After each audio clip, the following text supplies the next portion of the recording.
baddest, the baddest. Anything they throw at me, I'm a ravage.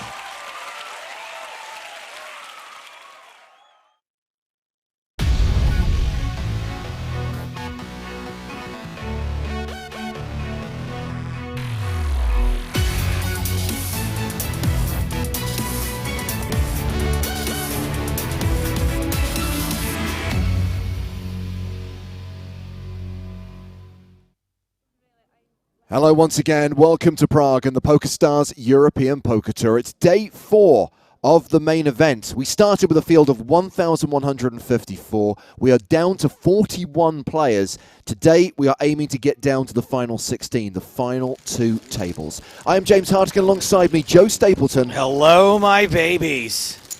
And we can see players unbagging their chips ahead of the start of play today. Tomorrow is the penultimate day when we play down to the final table. You can watch the final table on Tuesday, the 17th of December from 12:30 Central European Time as we play down to a champion who is set to receive more than €1 million.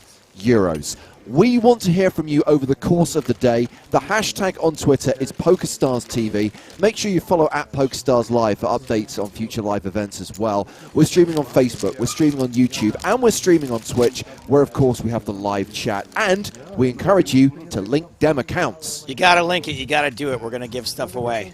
So coming into day 4, Joe, these are the top 10 stacks in the room. These are the chip leaders. It is the Italian player Luigi Chihada who has the biggest stack right now. Nearly 2.3 million, more than 140 big blinds. Akintuna is still among the chip leaders, still a top 5 stack, and he's going to be the biggest stack on our feature table today. And still in the top 10, Pierre Calamusa. Calamusa. We're going to kick things off with the blinds at 8,000, 16,000 with a 16K big blind ante. And this is what they are playing for. Everyone has locked up nearly 17,500 euros. Make it to the final table. You're guaranteed the better part of 100 grand. 6-figure scores for the top 7, bar the winner, as previously referenced, more than $1 million up top to the winner of this year's EPT Prague main event. $1 million? 1 million. That's insane. A 7-figure score, plus the title, plus the trophy. So here is our first feature table of the day. We welcome back former EPT Prague and reigning World Series of Poker main event champ Hussein Ensan. So cool. We have got the big stack Akintuna. Dietrich Fast also back on the main stage, as is the Canadian player Jean Piquet.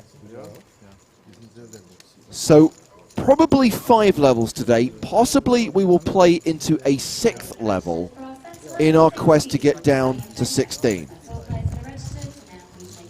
I am going to guess that we won't get to the 6th level. That's my prediction. I'm kind of with you. Also, 16 is kind of a soft target. If we played 5 levels and we ended with 18 or 17, I think we probably stop there. On the flip side of the coin, if after 4 levels today we're already down to 16, I think we have to keep going. We gotta keep going. The stacks will be deep, and we need to make sure we play at least 5 levels to ensure that we're not here till 4 a.m. on Tuesday.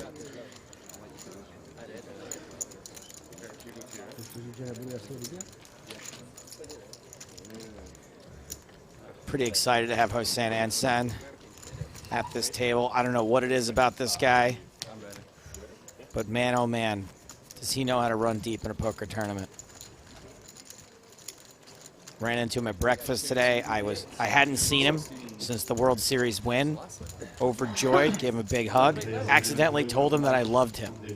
The weird thing is, having witnessed that hug and having looked at Hussein as he put food on his breakfast plate, he's looking younger. I know you've made the Benjamin Button jokes before, but I guarantee you from the first time we saw him in, what was it, 2014, to today, he looks 5 years younger, not 5 years older. He definitely looks as good, if not younger.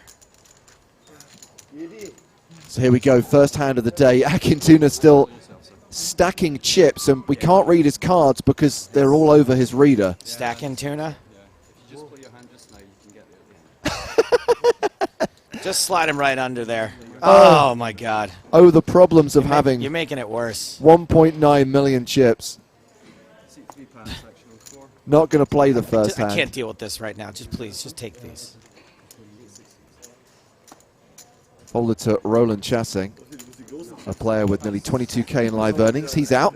What do you think they would do if you just refused to stack them? They would eventually do it for you and then what, give you a penalty? Look at Ensan helping out. Such a sweetie. So round to Alessio Di Cesare. Final table, the 2016 World Series of Poker Millionaire Maker. Finished 8th in that event for 124K. Opens on the button with King 8 and Dietrich Fast, a former WPT champ, has Queen 10 of spades in the small blind.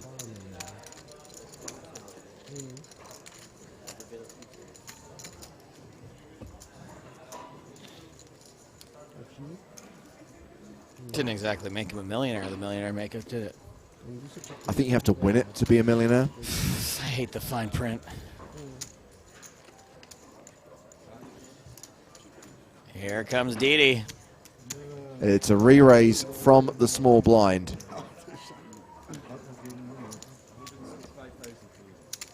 Didi versus DC. The 3-bet is to 175,000. Sorry.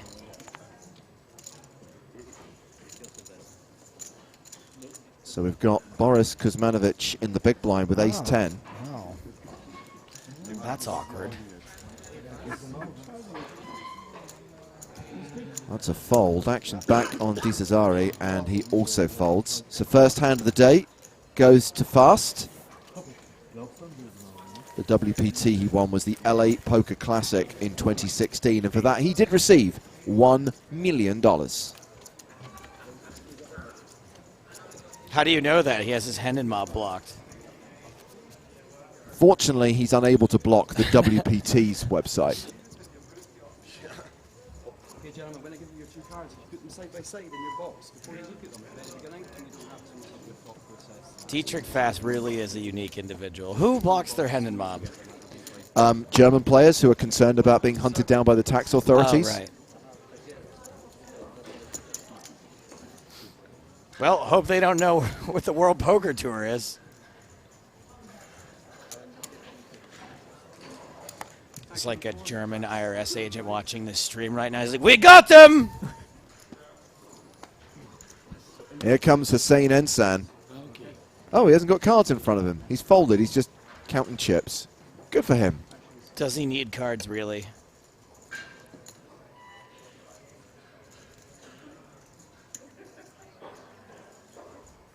Paquette continues to display his collection of interesting jerseys and hats.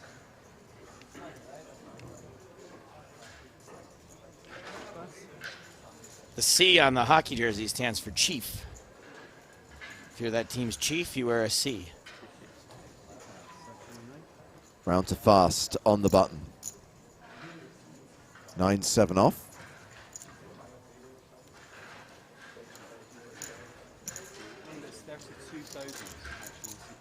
Raises to 32K. Kuzmanovic is folded. It's now an Akintuna who has ace-king suited in the big blind. So my good friend and fellow stand-up comedian Dave Otley tweets in to say, replying to my tweet about today's broadcast, watched last night, enjoyed it, except Daniel N is my favorite, so it was sad to see the 3 5s. And I'm just going to thank him. I'm not going to tell him he was probably watching something else. Thanks, Dave. Thanks for tuning in. I mean, you're probably not listening to this. Sure you weren't watching the big game? Maybe a rerun?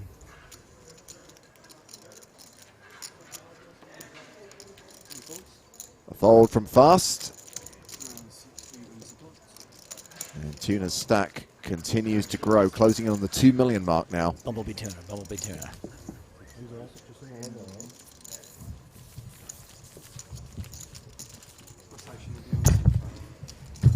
I think if Tuna wins this, we're going to have to stop using fish to mean a less than optimal player. That'll be it. That'll be the end of that. Too confusing.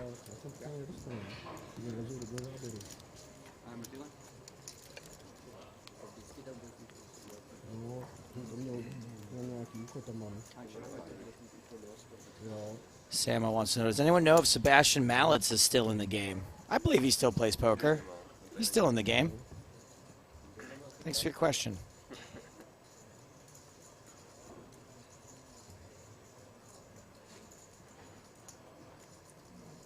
Well, we know he was here in Prague. I think it was Azif, the poker tourist, who took a photo of Sebastian Mallets and Uri Reichenstein sat at the same table. Pretty good photo. Reunited after their heads-up battle in Barcelona in 2016. Uri's face was fantastic. It was like he was transported back to that moment where Sebastian was acting like a Stugatz. So Chassing is open under the gun with jacks. Raises to 150,000. That is a sizable raise. Blinds right now at 816. Sorry, that's a opening raise. Show that you got to show the jacks when you raise that much and everyone folds. You got to show the jacks. I mean, if You ever don't have was to show the jacks. if ever there was a raise size which reeked of jacks, it was Reeks that of one. jacks.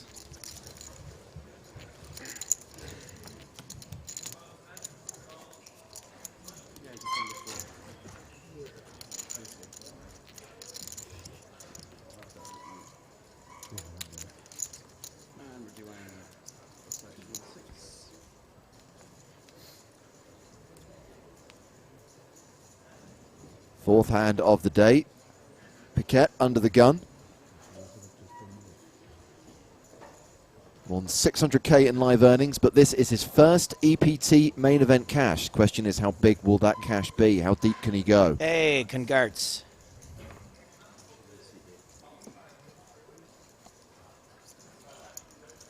Ace-9 for Alessio Di Cesare.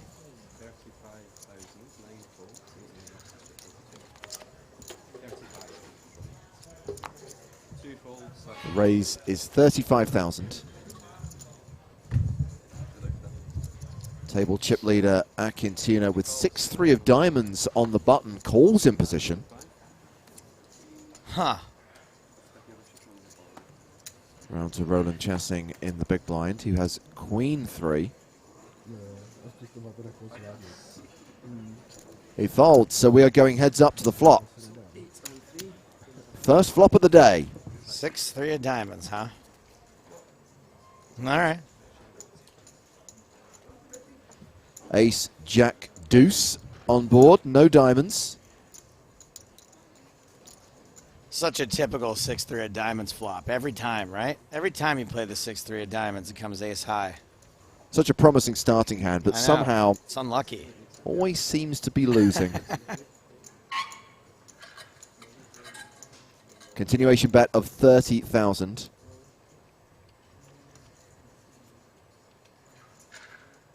Yeah, fold.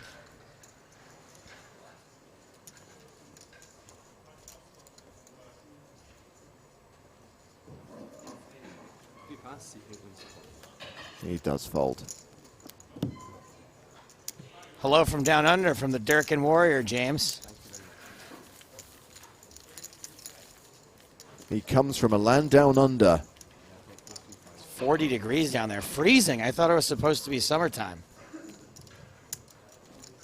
I think you might need to do your conversions there, Joey. So seven-handed on the main stage at the moment. When we're down to 40, a table will be broken and we will gain an extra player on the main stage. Talking of Australians, Josh Brown gets in touch, saying now the PCA is no more. What is the first streamed EPT event of 2020? Well, Josh, we know the first event will be EPT Sochi in March, and hopefully we will be there to stream the action from Russia.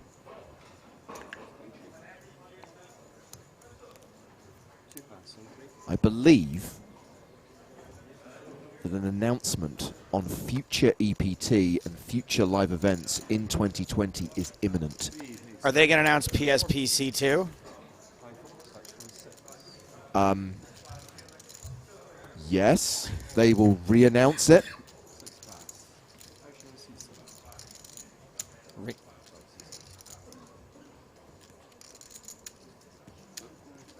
So a raise from Tuna with Jack 7 of spades. Piquet in the big blind with 8 deuce of spades.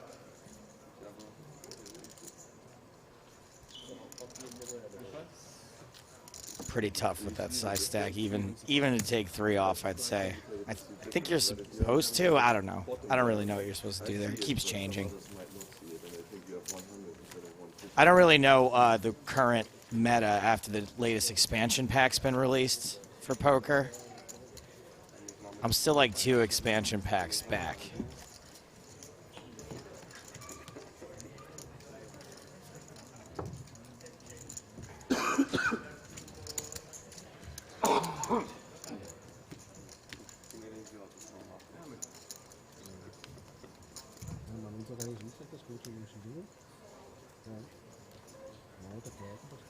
I mostly just play poker for the solo missions.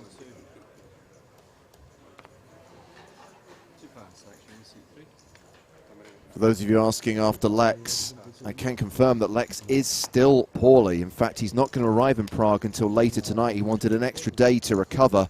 Hopefully, we'll have some analysis from Lex Veldhuis from tomorrow. He's not going to get better until all of you link your Twitch accounts to your PokerStars account. Good point, well made. I'm serious about that. You remember in Peter Pan where you have to clap your hands for Tinkerbell to not die? Well, if you want to keep Lex Veldhuis alive, you better link your Twitch account to your PokerStars account. And that's that.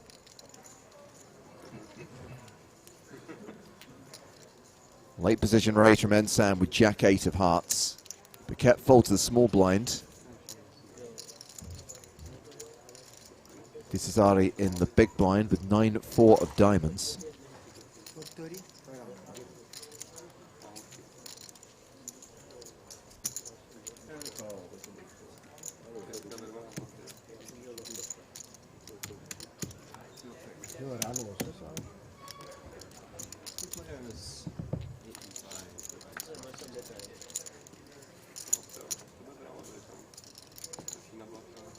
Jack, Trey, Deuce with just the 1 diamond. Hossein. 93% equity, and with top pair, we can expect a continuation bet a decent percentage of the time. Sure enough, Ensan fires out 18K.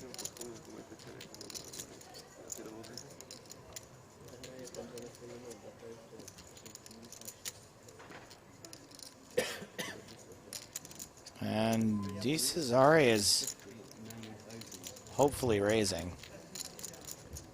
Calling would be, that's a big raise. I mean, I get why he's doing it. It's quite a dry board. Unfortunately for him, he's walked into top pair, and Ensan is certainly not folding.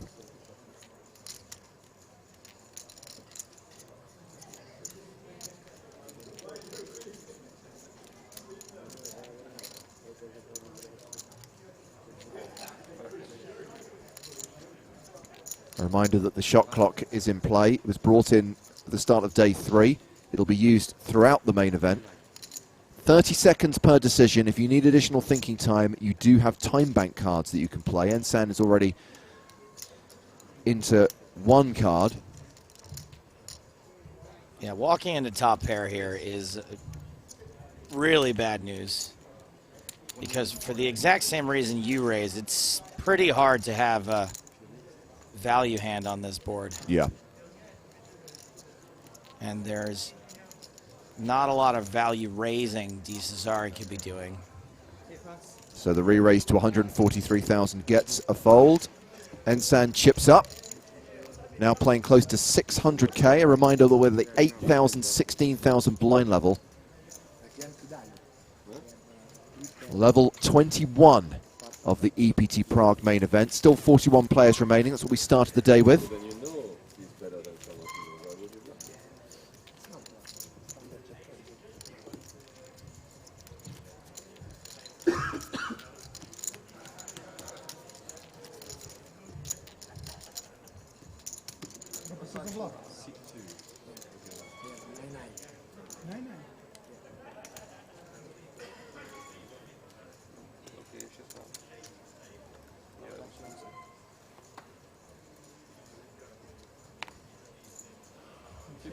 Kuzmanovic folds under the gun. By the way, quick note on Boris Kuzmanovic, who's in the 1 seat at our feature table. He has now cashed this event 3 years in a row. 2017, 2018, and 2019. Solid work.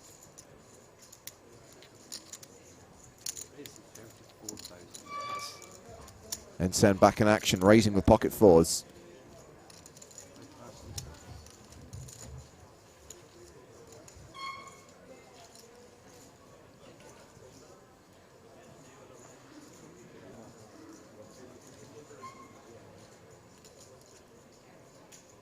Are we on a money jump or something? Because Paquette seems to be taking a lot of time over really easy decisions.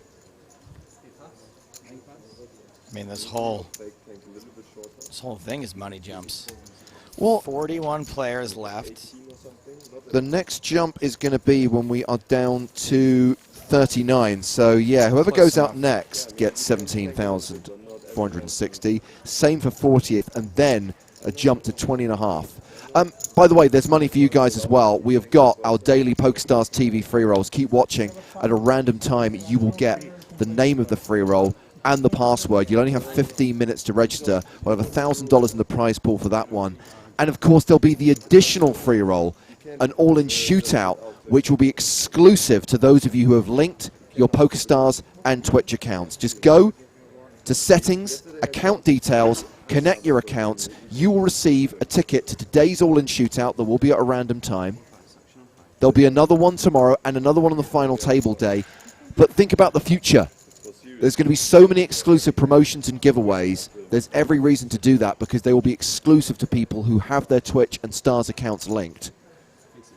And if you want to take part in the hashtag Dare to Stream promotion, if you want to be in with a chance of winning a platinum pass, you need to link your accounts, you need to watch the stream, and you need to stream poker yourself. GJ and Pi will be dropping by it later on today. They'll give you all the details on that one.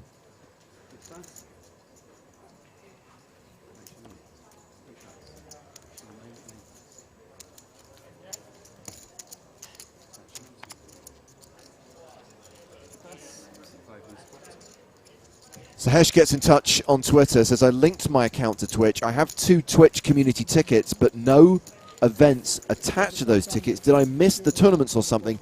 Probably yes. Again, you need to be watching the stream because we will tell you when that all-in shootout deploys in the client, how to find it, how to register, and ensure that you can potentially win a slice of the 1K prize pool. Am I right in thinking that one of our super mods cashed in an all-in shootout? I think Ruth Ann K got $70. Something like that, yeah. She played great. As I said, yesterday I brought the floor on some move. I mean, I know you were very disappointed yesterday with the ranges that some people were moving all in with. Yeah, but again, the game's passed me by. I guess we're back to the ultra aggro 2011 model.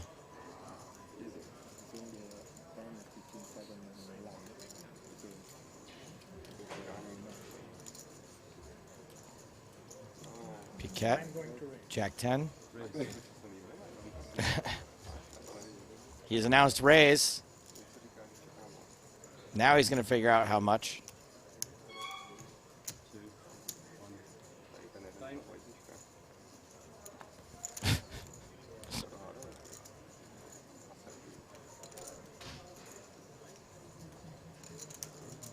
He's not going to do all that and then...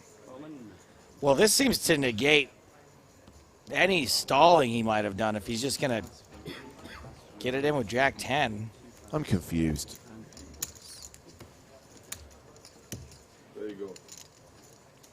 And he used a time bank card too? Yeah. Huh.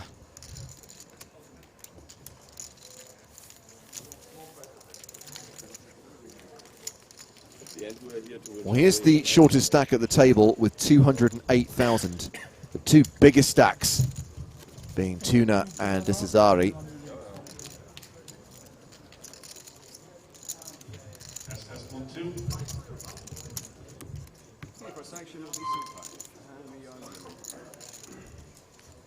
So on to the next hand.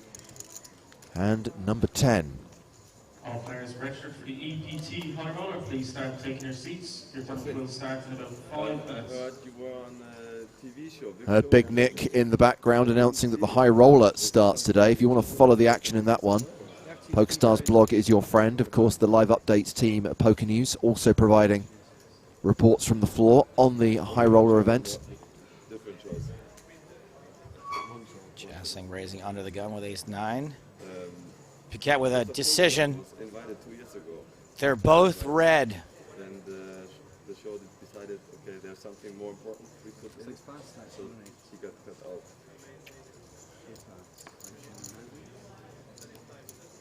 How much is it?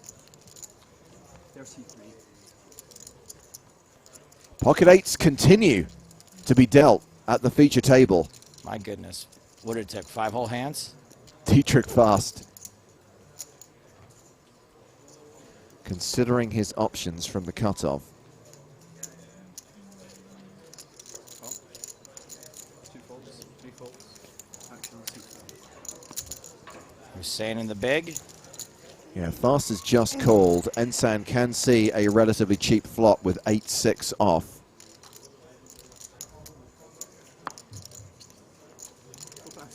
Decides not to, so we are going heads up to the flop. Yeah, I think 7-handed, ace-9 under the gun is marginal. And an interesting flop, clearly. Fast is a big favorite here with a set of 8s. Jassing does have a gut shot and backdoor spades working for him. He continues. Case 8. 55,000. Can certainly understand continuing in this spot. Joe, you're always a big advocate of betting your set. Do you like to play this strong? Do you like to raise here? I like raising here because it's such a wet board, and there's plenty to get value against. There's plenty to protect against. I think a lot of the time when you raise here, you're going to just get a fold, and that's going to tilt you a little bit. But that did not happen. A quick call from Jassing. Pretty loose call. Okay, well, the king of clubs doesn't change much. Takes away the spade draw for Jassing. Now just drawing to a 10.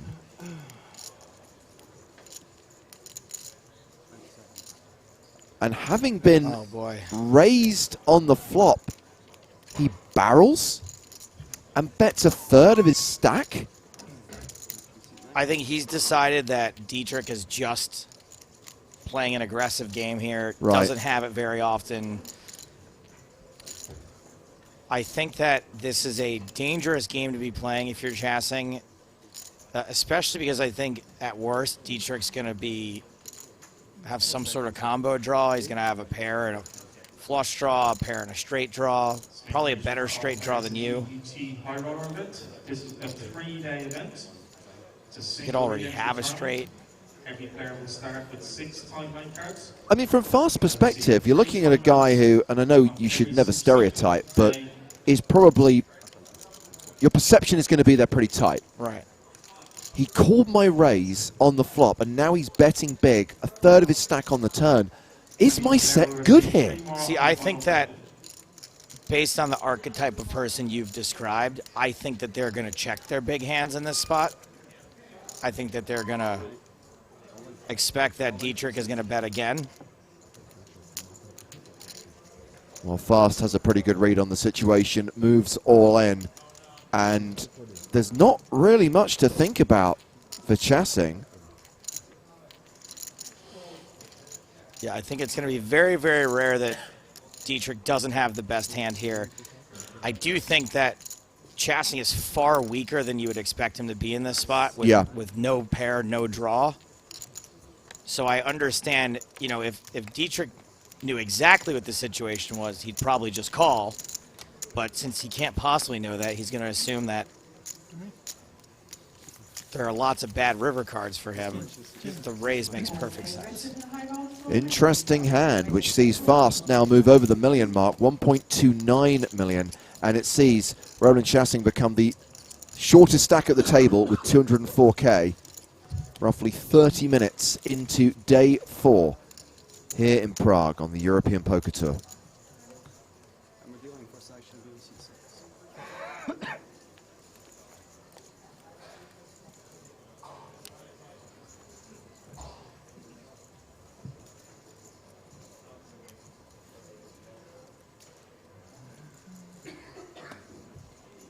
Paquette with ace-jack under the gun.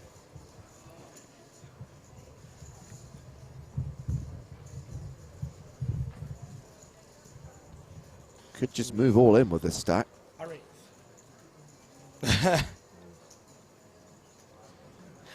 I like him. Well, you shouldn't really need to count them. It's not that different to what you had last time. He's taking, this is all for show. Okay. Just marginally confused. And I'm sorry, I think if you're trying to ladder up, if you want to take your full 30 seconds, take the full 30 seconds. All in C6. Toot them on. All you can eat.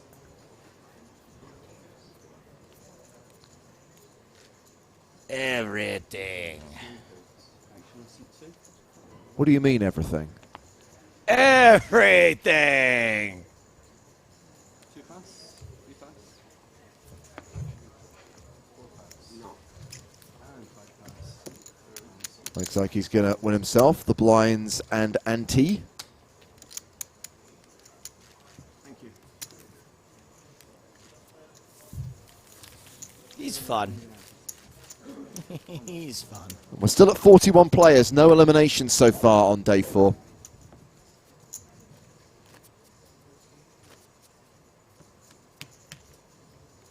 C8 will be first 2 Action.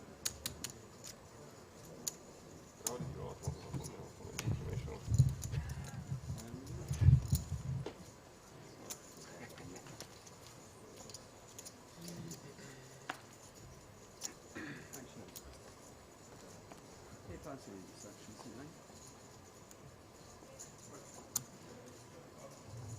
Dietrich fast with ace-8.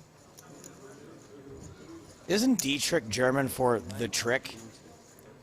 2 pass section. Oh, I shouldn't laugh at your jokes. I really shouldn't. 4 pass section. How's no one figured that out yet? Fold around to the big blind, which is Paquette. Queen 4 off.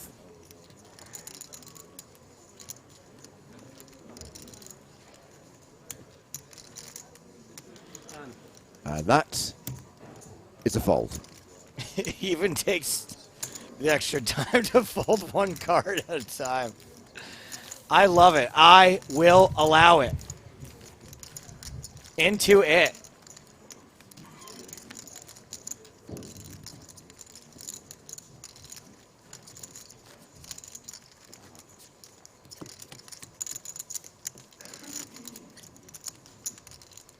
And the cards in box.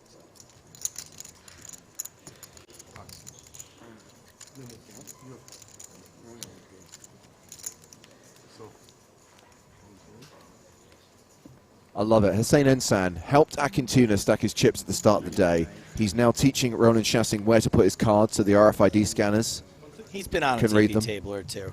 Oh, yes. Count Bluffula wants to know how I'm celebrating Festivus. I have been vigorously training for the last 4 weeks or so for the feats of strength. And the second I get back to the States, my father and I are going to go out. This is not meant to be euphemism. This sounds dirty, but it's not. We're going to go out and measure poles. 5,000 action of 6.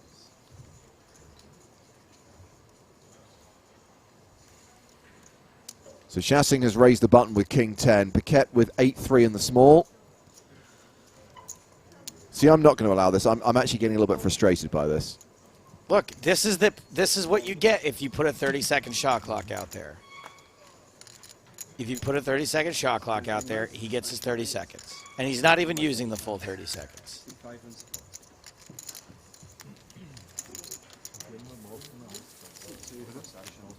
You can't have the clock and eat it too.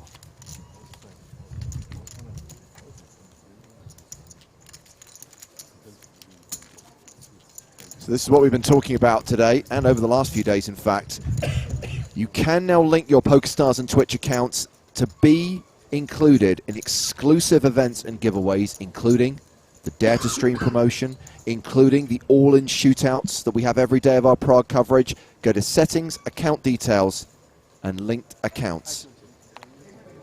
And just to add on to that a little bit, remember how back in the day I used to do trivia quizzes? How much is my room service bill last night? Everybody who gets the right answer. I'll spin, you win a t-shirt, you win a water bottle. Then I'd have to get your Twitch name. Then they'd have to contact you. It saves that step. And right now, I'm begging the higher-ups to get me some swag, to get me some t-shirts, some water bottles, whatever. And I'm going to do some more competitions like that in the chat. Even if we don't have time to do it on the air, I'm going to hop in chat and do it separately. So link your account now so you can win that stuff, because you won't be eligible unless your account is linked. And I'll tell you what, if I don't get swag, I will give away something personally of my own in chat. It might be a dirty t-shirt.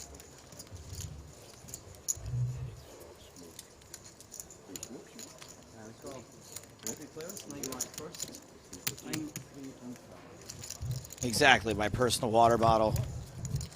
I probably have something good with me because I have some Christmas. You know what I have? Oh, I can't give away food. Well, look at Shassing with his pair and raw flush draw. Fun.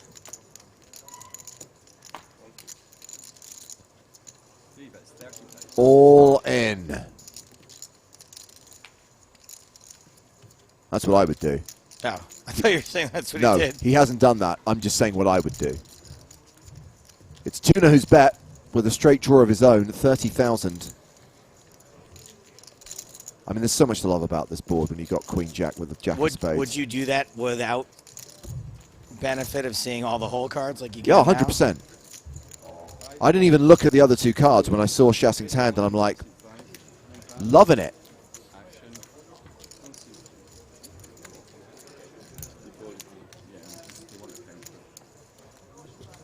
I mean, considering that most of his stack went in that weird hand against Dietrich Fast, this is where you've got to make your move. This is where you've got to get back in the game. Spin it up. Got to put your opponent to a decision for all his chips. You got any more? No, I'm done.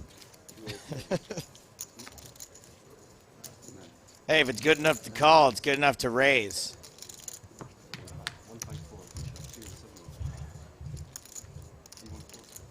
You want a bad lookalike for Chassing? I'll allow it. Mighty Taco says Bill Gates. I like that because there's just enough there. Just enough there to like suggest you Bill see Gates. it. You're like, I see what you're saying. It qualifies as a bad lookalike. Remember, there is that fine line between bad and terrible. Terrible, not allowed. Bad, we're totally on board with.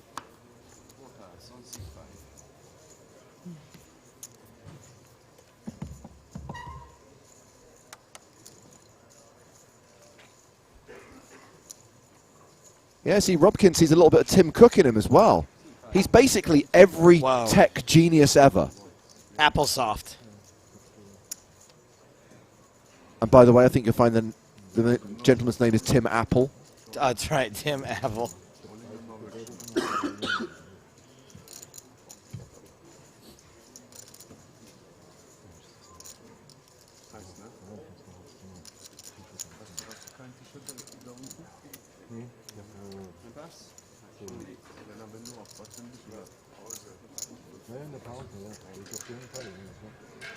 Well, Shassing is open with 8-7 suited, and this is Ari has ace-6 on the button. Looking at how much Shassing has behind.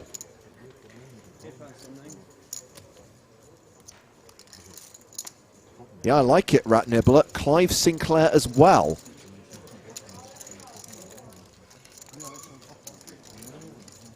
Well, that sounds like an English name if I've ever heard one. The man behind the Sinclair C5, the Sinclair Spectrum.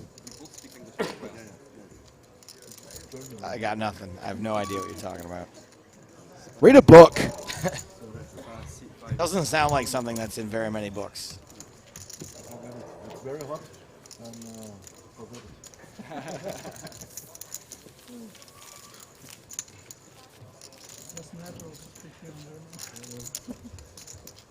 Well, we have just lost a player. We are down to 40 now, and that means we're down to 5 tables. We will be gaining an extra body on the main stage very soon, and we'll be playing 8-handed.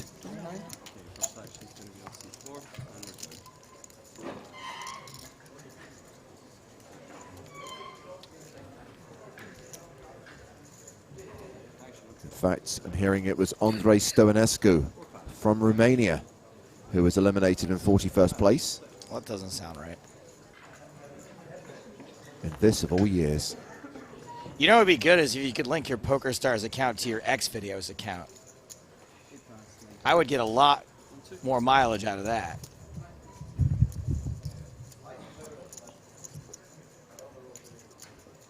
Kuzmanovic in the small blind with 9-8 of hearts. It's been folded to him. $250,000 in live earnings.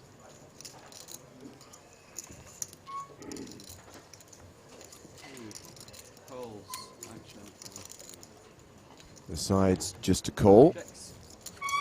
And Akintuna will check his option with 5 deuce of spades. Bumblebee tuna, bumblebee tuna.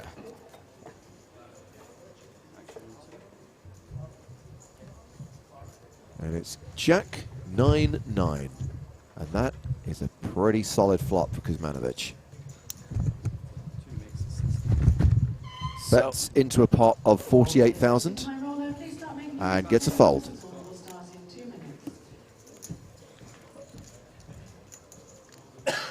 That wasn't a continuation bet, though, was it? No, there was no raise pre. I'm trying to work in a chicken of the sea bet joke. So I can not understand it a second time? Here's all you need to know. Right. The 2 biggest, there's 3 brands of tuna in the U.S. Starkist, Bumblebee, Chicken of the Sea. You're just making these up. It does sound made up. I mean, I'm sorry not to trust you, but... Bumblebee tuna is like a line from Ace Ventura Part 2. Right. It's like Bumblebee tuna, Bumblebee tuna. That's like, so that's the name of a tuna. You're quoting Ace Ventura 2. When I say Bumblebee tuna, yes. I'm When quoting nature when calls. nature calls. The better of the Ace Venturas. This- By a landslide. No, this is a bit, right? By a country mile. No. No. I refuse. The rhino birth scene. You have some controversial is opinions. Buster Keaton level physical comedy genius. You and I occasionally disagree on movies. I refuse to believe that you think the Ace Ventura sequel is better than the original. The hair, better. Not buying it. Thanks for the free parking, Not buying it. better. Anywho, we're down to 39 now. Sylvain Loosely has just been eliminated in 40th No, place. hold on loosely. Gabby Lifshitz eliminated Loosely and is now the chip leader with 2.6 mil. Meanwhile,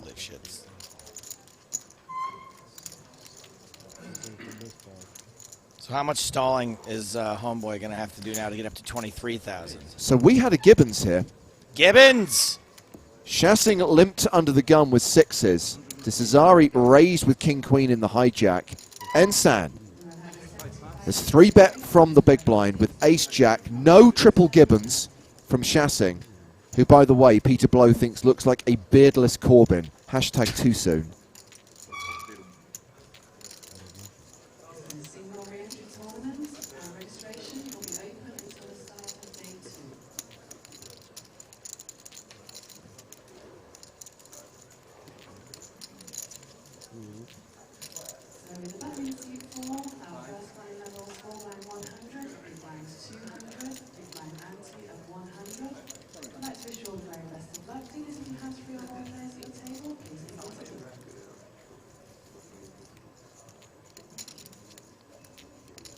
I think suited, this is a little bit easier. It looks like he's going to play in position regardless of suit. And a call for me.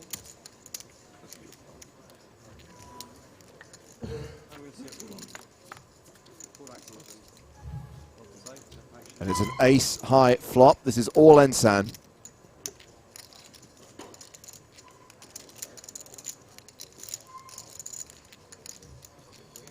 Seems easy enough to get away from now.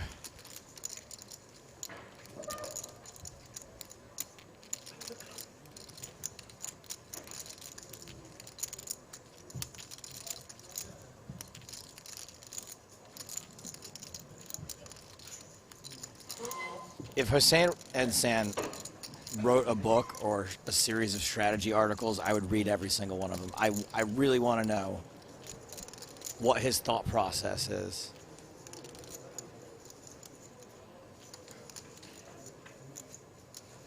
Like, this is pretty interesting. And a check. Turn card. Goes check, check.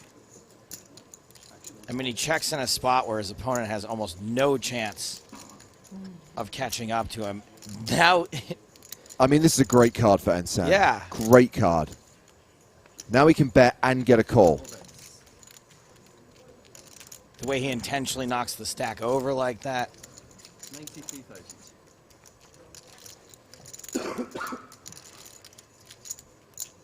I would really love if DeCesare could improve on the turn and then just fold.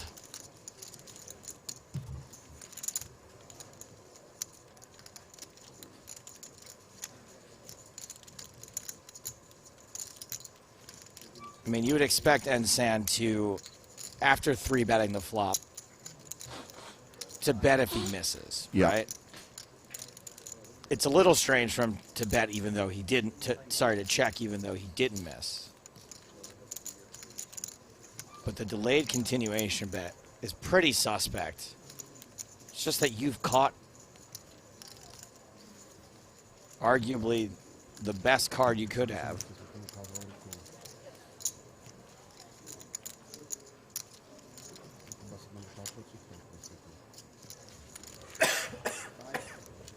Nice one. Good fold.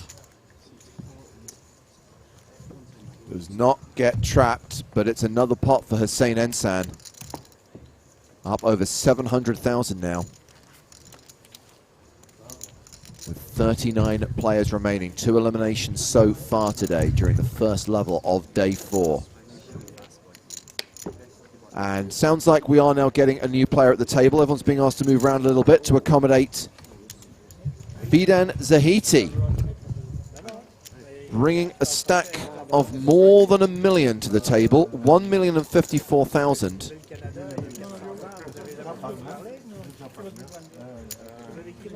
Fidan Zahiti. So we are going to be 8-handed once again. Bringing his special pillow to the table. He's got the hoodie, he's got the scarf. He's got double stacked chairs. This guy's got it all going on. You love the double stack chair. I do. The only problem is it's going to make him look about 8 feet tall at this table. Yep. Sure is. We've got that whole kind of Gandalf Hobbit thing going on here.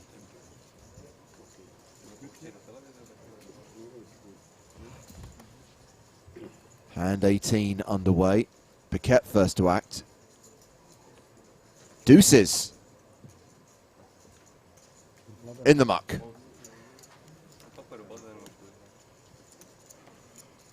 Fold around to Boris Kuzmanovic. He's out.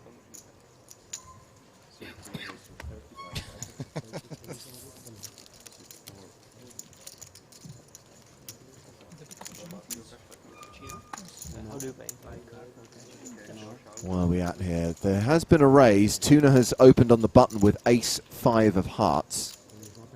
I'm going to give you a bad lookalike for Zahidi. Can you fly, Bobby?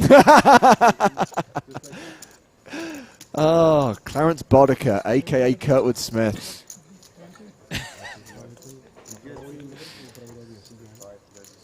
Jassing, shoving King Deuce.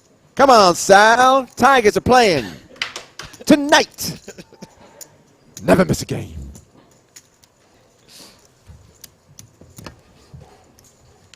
Can always get James with a RoboCop reference. Just to be clear, original RoboCop. I do not acknowledge the existence of the other one. Shassing moves all in with King Deuce from the big blind. That's another one, though. You have to... RoboCop 2, far superior. Shut up.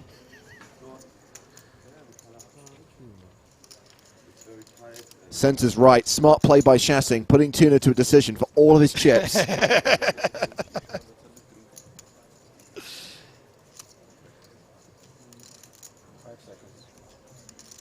I mean, Chassing's obviously super light here, but I don't know how you can make this call with ace-5.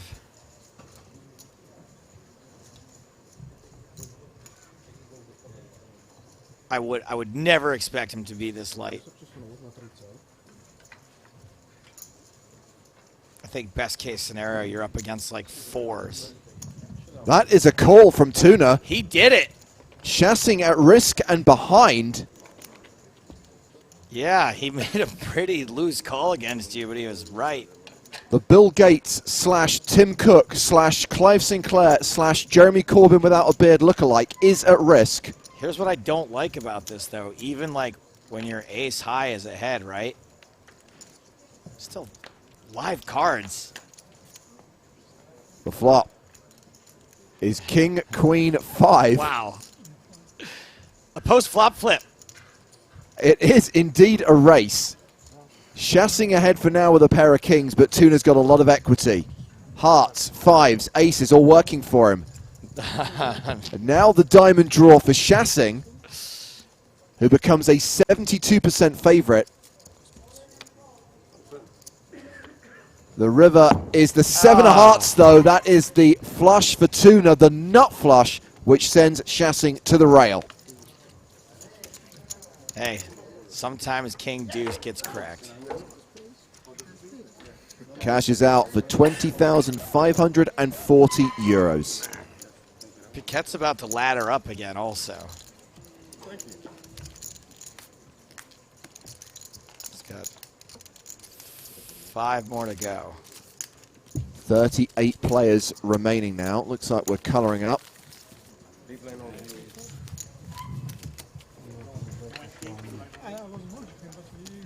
Don't go Chassing waterfalls. And Tuna's moved over 2 million, 2.16 million. Table chip leader and one of the top 5 stacks in the EPT Prague main event.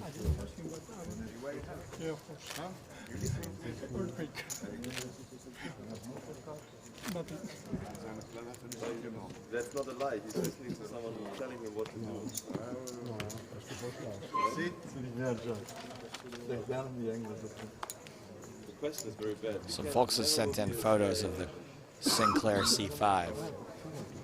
It's just about the dumbest thing I've ever seen in my life. Yeah, you might not be surprised to hear it was not a huge success. It's like the scooter version of a DeLorean. I mean, actually what I did... Did you have to pedal it? I'm pretty sure it was electric powered, or maybe you did have to pedal it. As I said, not a success. Is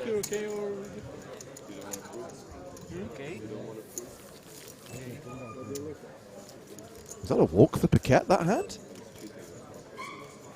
It's the only way you can get him to not stall. Just give him a walk. What is that? We will tolerate the squeak. It's a huge part of our coverage now, but the beep. No more. Someone's calculator watch.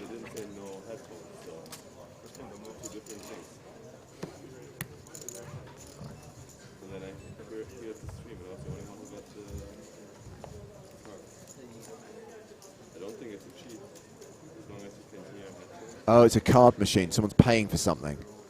Oh.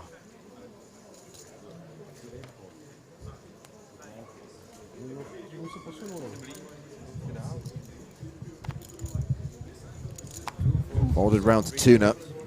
He's out. Saint Ensan. Has ace deuce on the button.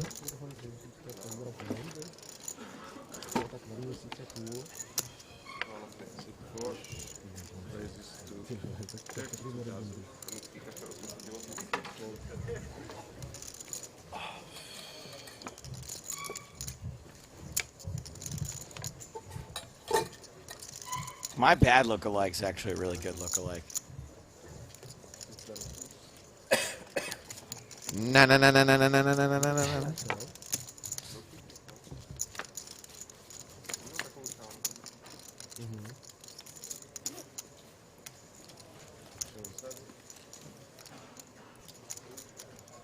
Both players with a straight draw. The same straight draw. Oh yes, 76% chance that if this goes to showdown, it will be a chop pot. Chops pot. 19K from Ensan.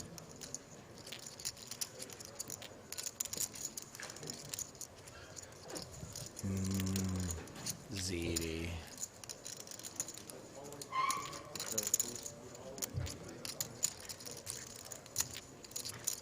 Those chips are coming in. We're going to see a turn.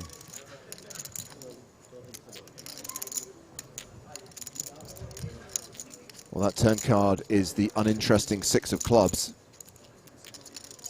Do you think we get to a showdown here? I don't think we do.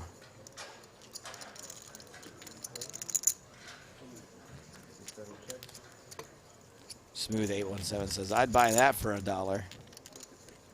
He's also Griffin Bender's smarter older brother. But remember, we don't do lookalikes for other poker players. Right. Oh, we are going to get to showdown, turns out. We'll give the man a hand.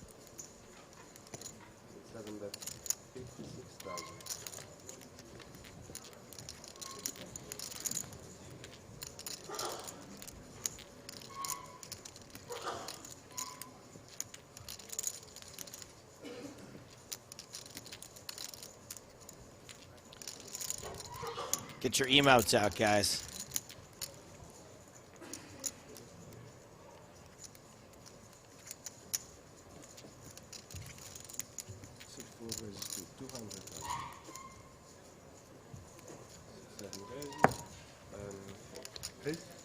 A raise and a call. And this is a chop pot. And you know what they say? Everyone loves a chop pot.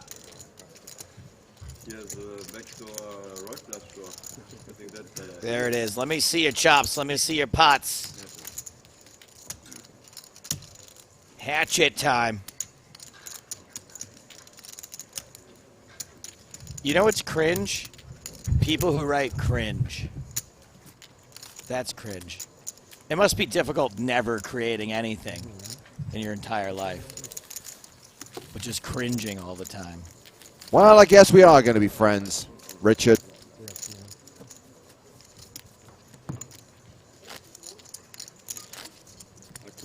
Into the last 30 minutes of the level. Another player out, by the way. You will have seen the ticker drop from 38 to 37. Can tell you that Georgi Skulakia was the 38th place finisher, KO'd by Luigi Shahada, who's now retaken the chip lead. He's the first player to cross the 3 million mark. Shahada has 3.3 million chips, with 37 now remaining. And at this point, we can welcome Nick Walsh back to the booth. Hello, good morning. How you guys doing today? Some bonus Nick. Some bonus Nick, that's right. Show up early, putting in the time, representing PokerStars. Bone. We're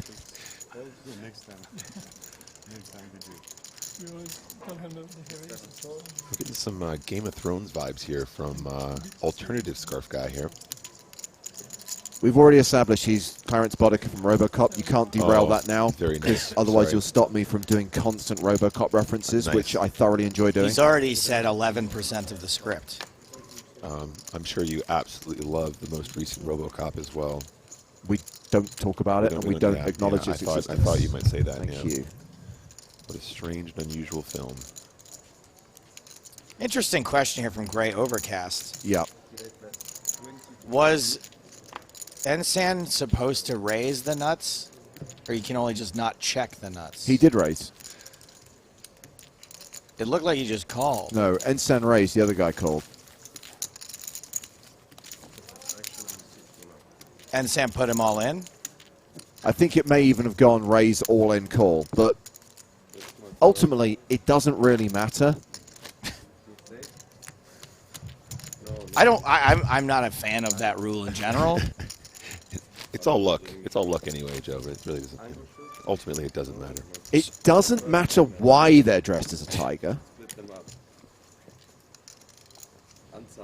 I agree with you that quiet. They both realized the other had an ace. It was very clear it was happening. Lardo Man says scarves should be banned. You're absolutely in all circumstances. There are no Just from circumstances should anybody be allowed to wear scarves.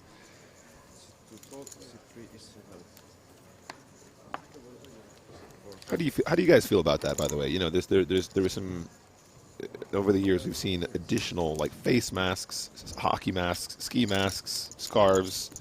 How do you feel about? I don't really care. It doesn't bother me, like not even a little bit. Yeah. But like I think it's silly. Like it makes me chuckle, but I don't care. Right. I mean, I feel similarly to that as I do about, you know, heads-up displays or something, right? Like it's open and available to everyone, assuming you're playing on a website which allows it. And if you choose not to wear a ski mask, that's just up to you. You know. I mean, what are you doing showing up to a poker tournament without a ski mask? What's going on? I feel like there's ski mask inequality, and that they should be available to everyone. You know, you can just borrow one for the day, throw it in the bin. Like when you show up to a swanky club and they just like They give you a jacket. They give you a jacket. Yeah. Okay, ace-4 against ace-3. Zahiti's raise called by Dietrich Fast. Queen 10-8 on the flop. And again, close to 80% chance of a chop, assuming this goes to showdown.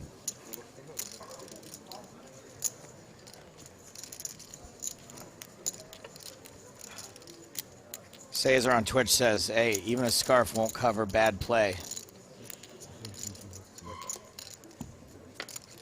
Check, check. 5 of diamonds on the turn, and now we have nearly a 90% chance of a chop. Having said that, Nick, Yeah. if a tournament or a series or a tour said no face covering of any kind, I also wouldn't have a problem with that. No, 100%. Yeah, I mean, it's, you know, it's as long as it's consistent, it doesn't bother me at all. But I don't like the idea that okay, well, you know, this is a game of tells, and for you to cover your face is, you know, but like, yeah, as you say, you know, if it was the house rule, then fair play. Everyone needs to adhere to that, and that's, you know. Well, it's a delayed continuation bet from Zahiti, and Fast will fold. I mean, a scarf won't cover bad play, but it will hide your shame when you make a mistake, and I think, you know, I think that's completely valid. Take a look at my face, dick. I'm sure Dietrich is bringing up this very point right now.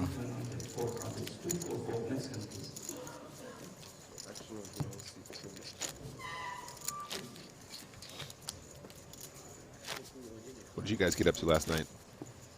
This stream ended at 10:10. Yep. And I was asleep by 10:25. Awesome, awesome. Getting that beauty sleep in. That's how rock and roll we are. Yeah, rock. It was another YOLO moment for Joe last night. People misunderstand what YOLO means, by the way. Yeah. YOLO stands for you only live once. But Yeah. when people say it, what they really mean is you only die once. Because if you believe you only live once, you maybe shouldn't be sticking your hand in the crocodile's mouth. You only live once. Somebody says YOLO, haha, cringe. Gotta love it. Under the gun raise from Tuna here with King Queen. Ensan with the ace-8 of clubs. Flats. Ace Queen for Paquette. 200K. Seems like a good spot. There it is. Triangle time for the Canadian. I mean, I think it's safe to say at this point that our feature table, since I've been watching at least, has been very action heavy. Like we're seeing a lot of action. We're seeing a lot of big hands. We're seeing a lot of coolers.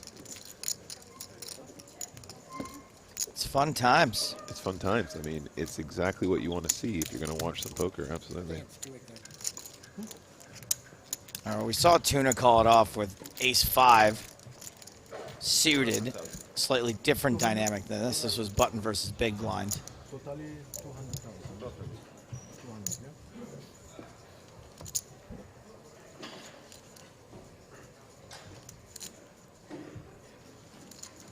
Yeah, that's a good point. I think Joke, you could probably get the Yodo. You only die once. You only die once. Yodo could be the new YOLO. The fold from Tuna, and I imagine Ensam will also fold. But then. I just love everything this guy does. Everything about him. Two believers, he said. And that was before he was a World Series of Poker main event winner. I mean, I don't know about you guys, but I believe in poker you have absolute style points. I feel like you should get style points. I honestly think you should get, you know, X number of chips per style points.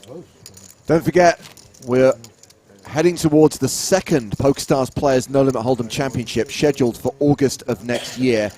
Plenty of opportunities between now and then to win platinum passes. Should point out that there are some Road to PSPC events scheduled for France and Spain early next year. And a reminder that you can expect more news on PokerStars live events in 2020 very, very soon.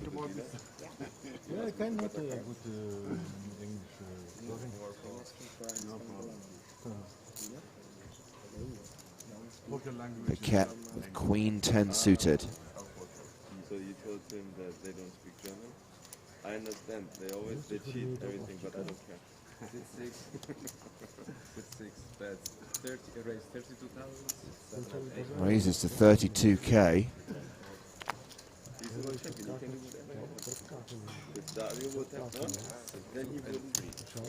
Looks like this is going to be raise and take it.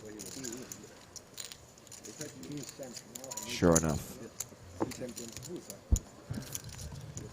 The man from Canada.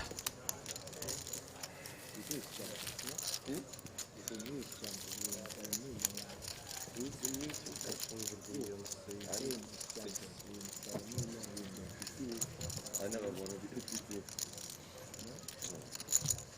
I won't win it. I won't win it.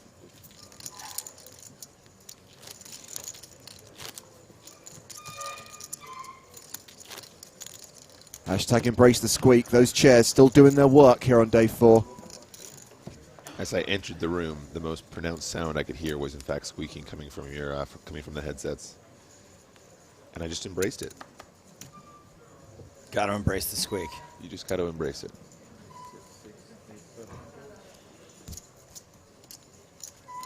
Yet another basketball reference. Embrace the squeak. Yeah. I heard your brother goes out with squeak. Kuzmanovic on the button with Jack 7.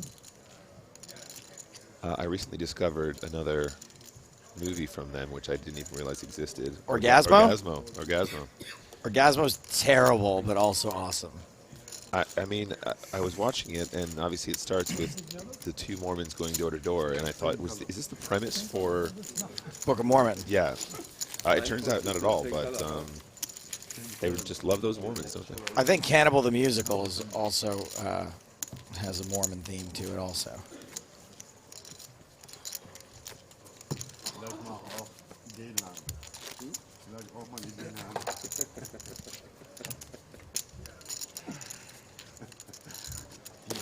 That's right, Shark Brusher. Now you're a man. A man. That was incredible. That's when I knew I was going to watch the whole movie right then and there.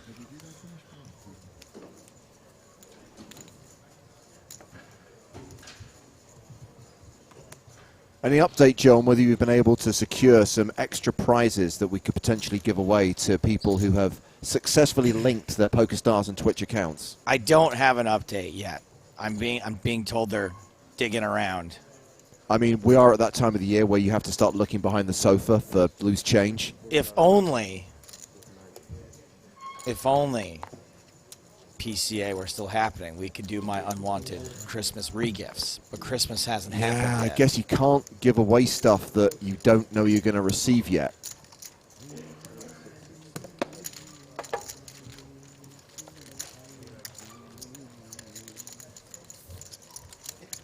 Obviously, I think that the $1,000 all-in shootouts we've got running every day should be enough of an incentive. All I'll say is this, is that the all-in shootouts, you have to be watching. It's a big time commitment. You have to be on. Like anyone watching's got anything better to do today? Like you're not going to be here to see every single hand from every single level as we play down to the final two tables? It is Sunday today, so maybe the poker is enough. But maybe tomorrow I can give away some swag, some stress balls, something.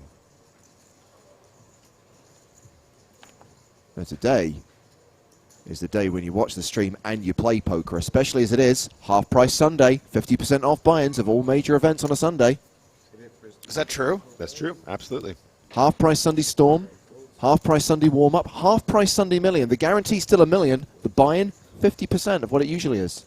And didn't they lower the buy-in recently anyway? Correct. So instead of paying $109 today, you will pay $54.50. What's the closest place I can go to play the Sunday Million? Just need to drive across the border. To what, Germany? Yep. Yep, it's going. You want to go later, Nick? Starting from now. Yeah, absolutely. Yeah, 100%. I mean, you just got to get across that border. We can just park up the car, turn on the Wi-Fi. Yeah. Turn on the hotspot.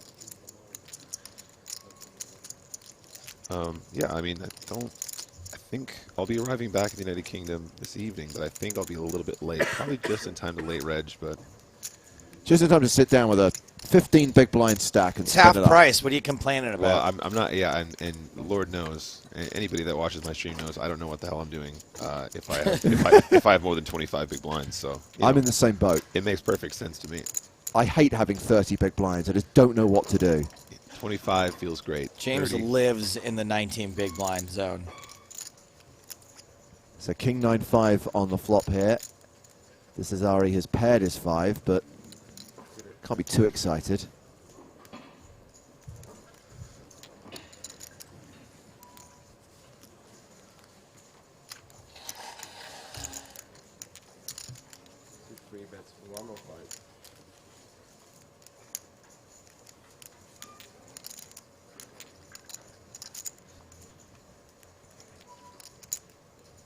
It is a Gretzky jersey. Nice.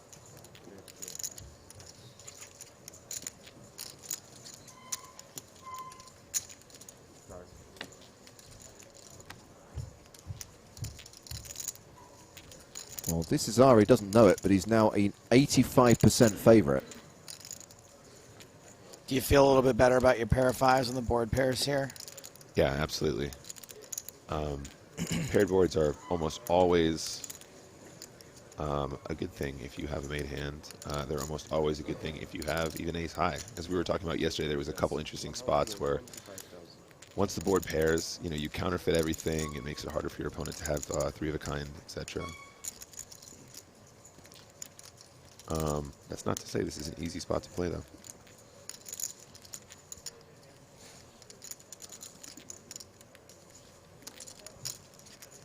Down to 36 players now.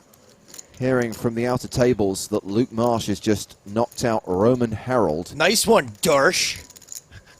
Ace-8 against 6s, and Marsh hit an ace on the flop. Roman Herald out in 37th place. I guess you think you're a real hot shot, don't you, Darsh? No, not really.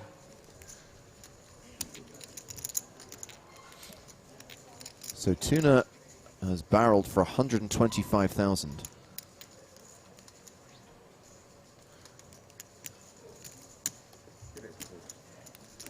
And once again, Desazari calls. Go into the river. That river card is the 4 of clubs. Desazari still has the best hand. Pretty good turn in river. Yeah. Yeah, it feels good, right?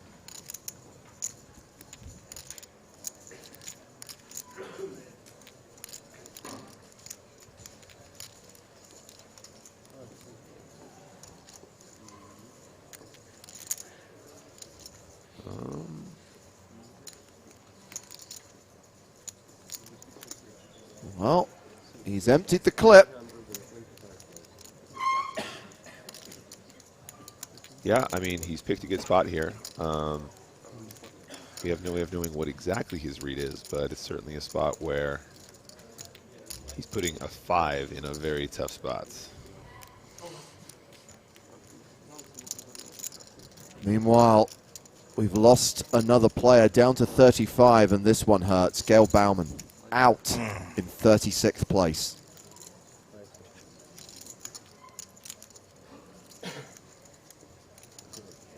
And he does take it down. Aw. Well, the best hand folds. Tuna wins the pot and is up to nearly 2.5 million. Still the chip leader at our feature table.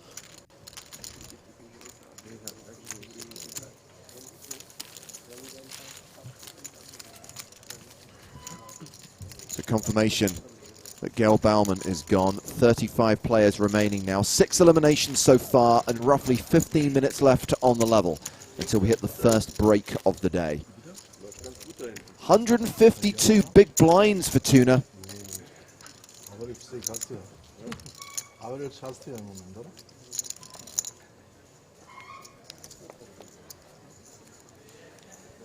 Bumblebee Tuna, Bumblebee Tuna. Okay, quick question from Taruli. Nick, if you're going to fold after the 4 hits the river, thinking your opponent has a king or a 9, what the point is calling the flop and turn bet?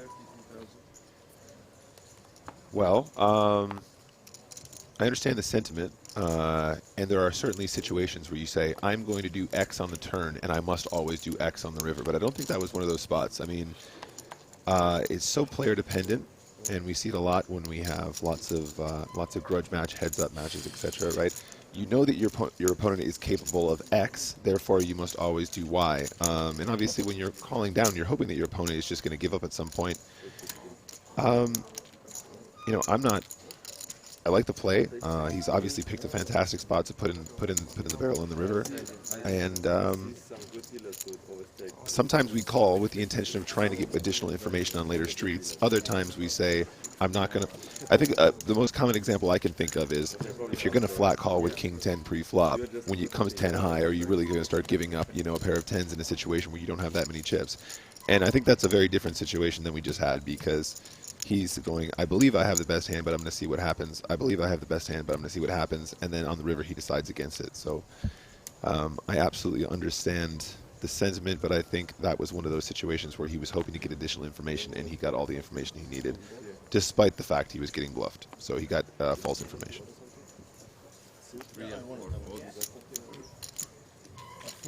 Well, this is hand 29. Action's been folded to Paquette, who has ace-9 in the cutoff.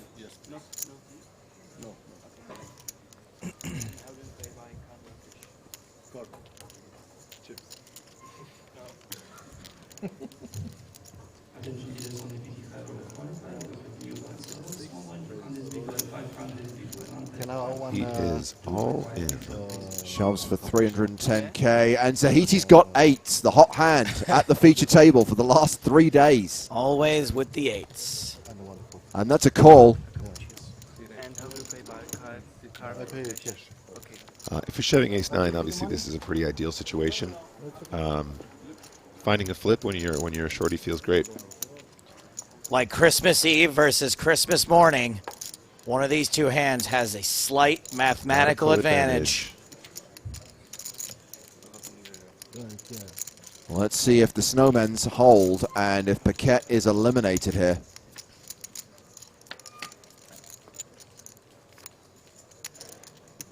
Queen, queen, jack. 8s are holding. Paquette with 9 immediate outs. Aces, jacks, and 9s all working for him. Is that too many outs? I think it might be too many outs. Oh, and too many outs becomes more outs. Yeah. GG, Paquette.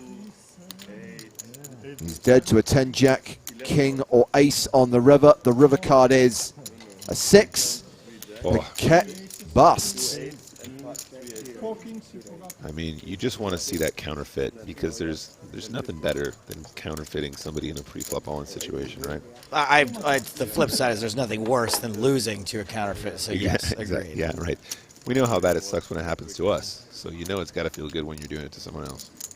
Well, Paquette collects more than 20 grand, and we're down to 34 players now. We'll be down to 4 tables when we hit 32. There'll be a redraw today when we hit 24.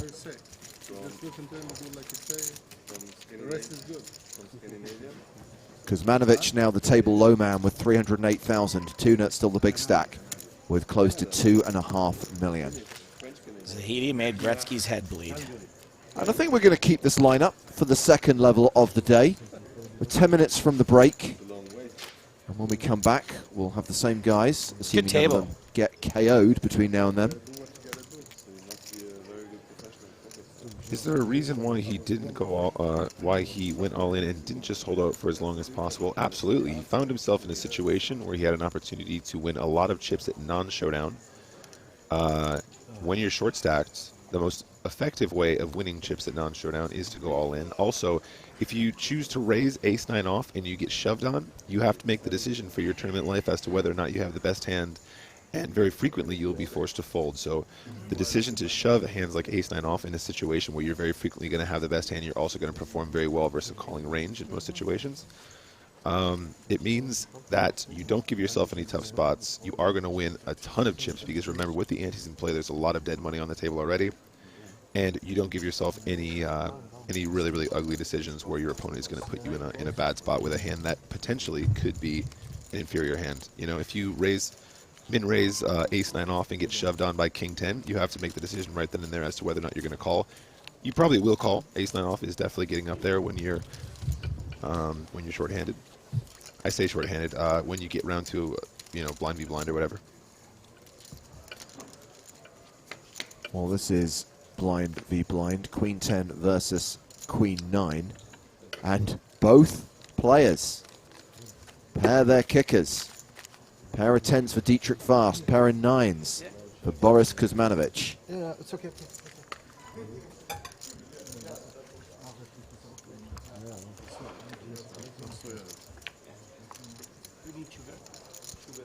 Check, check on the flop, 4 hearts on the turn. Check, check, raise hell. Better raise those angels. Better know that range well. Oh, nice. I could keep going if you want. Winstevich would get in the record books out of the gate.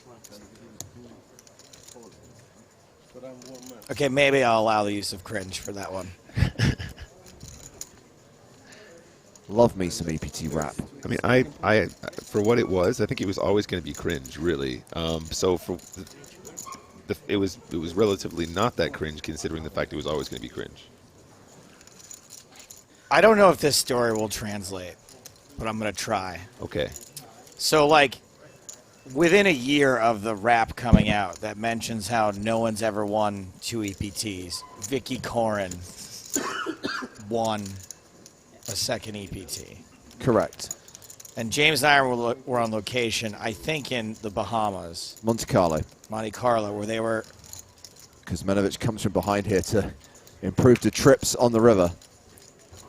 Trips on the river. where they had been feeding us these sandwiches every day. Sandwiches in a wrap form. Tortilla. Nice. So we were in a van on a way to shoot some of our world-famous sketches. World famous. And we were talking about the rap, and James says, well, the rap is now obsolete. Because Vicky Corin had won 2 EPTs, so the whole Jinx lives on thing was wrong. That's it, it's done. The rap is obsolete. And our makeup person says, you mean for lunch? And she thought that raps were now obsolete, which would have been good. Because they were really foul. I could have used some actual bread. I love the idea that, like, as a professional sandwich maker, she's going, nobody. I didn't get the memo about the rap situation. Right. I said, what makes them obsolete? You know, what's the upgrade? So fast bets. Kuzmanovic raises And fast folds. That's right, V. Jane. The wraps were soggy. So what you guys are saying is EPT's confirmed rigged. Confirmed. Confirmed. A member of our team described those wraps perfectly. Sadly, his description is so explicit, I cannot repeat it on this live stream. I can. No, you can't. I mean, Don't worry, Nick. We'll let you in on the secret during the break. Thanks, guys. I mean, if anything, I feel like wraps became less obsolete because Lord knows you can't be all loosey-goosey eating a sandwich. You at the can't be table. all loosey-goosey eating a sandwich. I mean, a wrap, sure. You know, that checks out. Just lost a player. Giuseppe Zarbo has been eliminated. We are down to 33 now.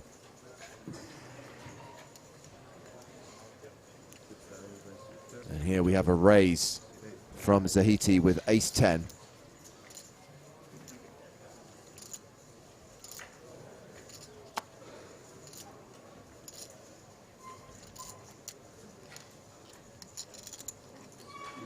Evolved on Twitch says, hey James, sorry, I was awkward when I met you at Asper's. I was the guy on day one that asked, what are you doing here?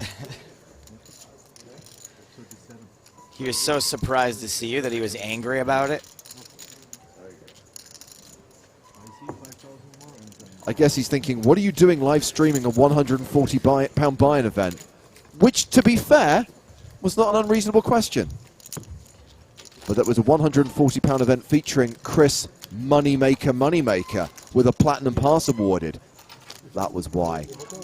Down to 32 now, and we're at 4 tables of 8, so we're going to be getting a new player very soon. Marcus Dernegger out in 33rd place. So 9 eliminations during the first 90 minutes of play today.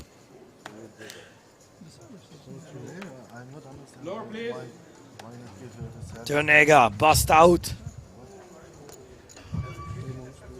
That commentary was fantastic, though. That was I had such a good time sitting with Spraggy. We're going, here it comes. He's here in this situation. He's got a small pocket pair. There's just absolutely no way he can be calling. And oh, he calls and he flopped a set. And, okay, never mind. Okay, yeah, it happened like an uncanny number of times. Just being dead wrong. Like we have a 5-minute conversation about why one shouldn't make this play, and then they're just there, top set, bottom, middle set, bottom set. It was awesome. And that's how you win tournaments. You know, that's.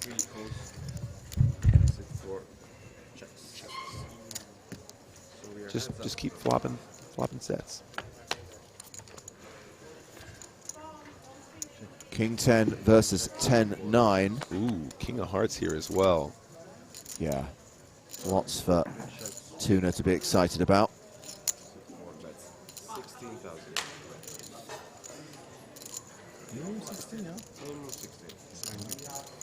But Ensan improves to 2 pair on the turn, bet 16,000, gets a call. The river is the 4 of spades. Oh wow, this is not the run out you want. So domination rotation working in Ensan's favor. Fires again, 27,000. Gets the call. Yeah, you can't be folding this hand, but oh, it was such an ugly turn. Nine of hearts all day. Let's go.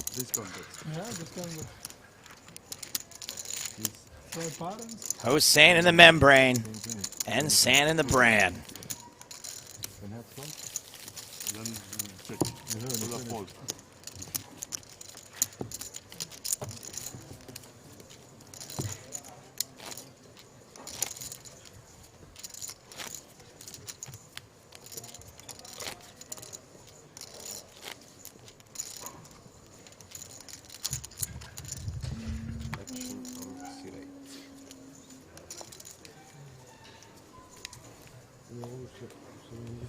So I've been told the Star Store is being raided. Not literally, I hope. Well, an employee is getting me. God, I had visions of like masked raiders in the Star Store. Right now, out in the lobby. Just wanting to get their hands on those Prague t-shirts and those Hugo Boss polo necks. The metaphorical Star Store is being metaphorically raided. Okay. so that I can give away some swag. So if you're not that interested in the free rolls happening, please link your Twitch account to your PokerStars account so you can win whatever it is they come up with. Exclamation mark linking in the chat for more details on how to do that. Now, we have teased a few times, Joe, that there is now some Poker in the Ears merchandise available in the Stars store. I'm more than happy for that to be raided. If we want to give away the new Chop Pot t-shirts, the new Always Coming 7 t-shirts. Can I give away 2 of each of those? I'm down for it. Okay, great. I mean, I Put don't. that on the list. Just to be clear, I don't have the budget to cover it, but if someone else wants to pay for them, more than happy for that I was stuff told to be by given away. someone who is fairly important at the company. Yeah, fairly. Yeah, I know that guy. Who said, just give away what you want.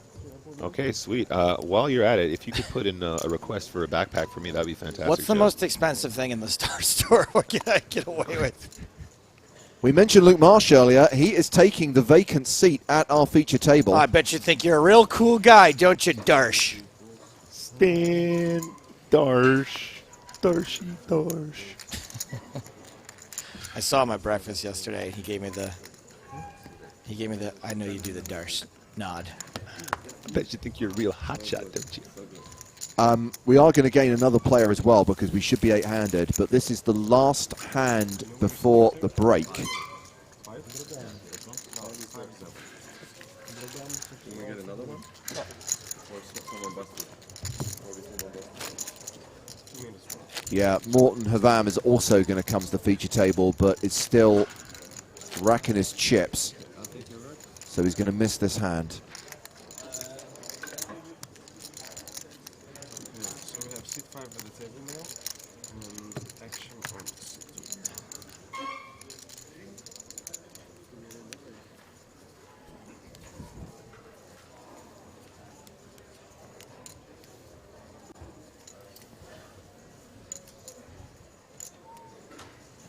According to Dorjan, the Hugo Boss Black Hoodie costs $198 and could be the most premium item in the Star Store. Damn.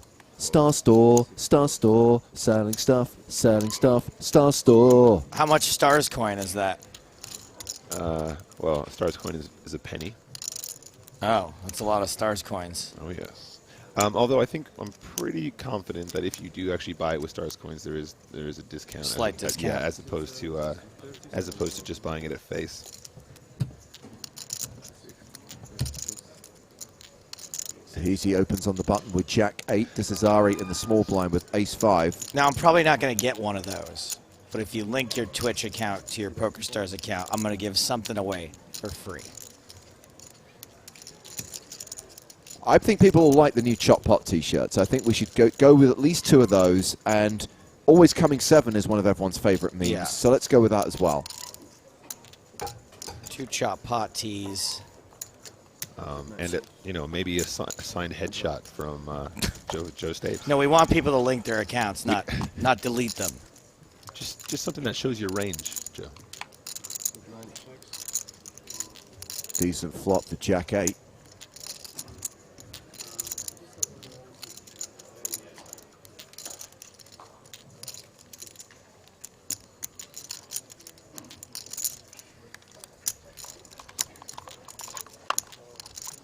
A friend of mine actually, in times past, he got one of those Citizen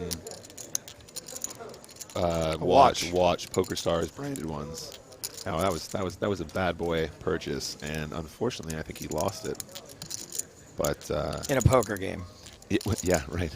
Along with his house and his wife and his. So Zahiti now has a lock on this, having improved to top pair on the turn. Top pair and an open ender.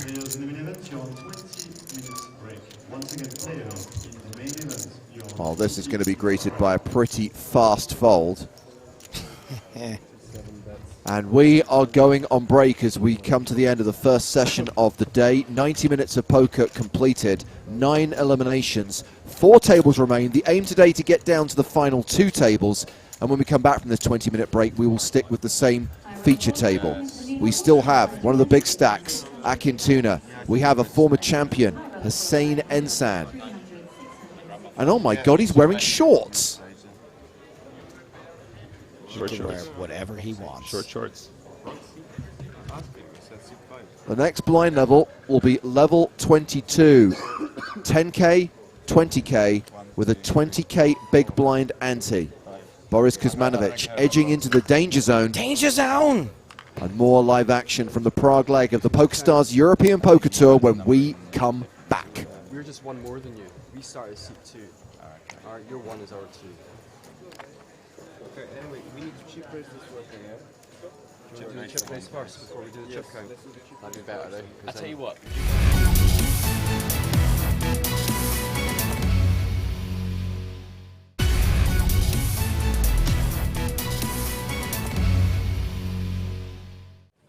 Action will be on Diego Villela. Oh, come on, Daniel. That's contagious. Villela folds. Brion's out. I don't think Ionescu's ever going to play a hand. Safe. Snug. Ladder up. Fold your way to the final table. Elke's on the button with aces again? Okay. He raises. Marius Patea has arrived on the main stage. 9-5 of clubs.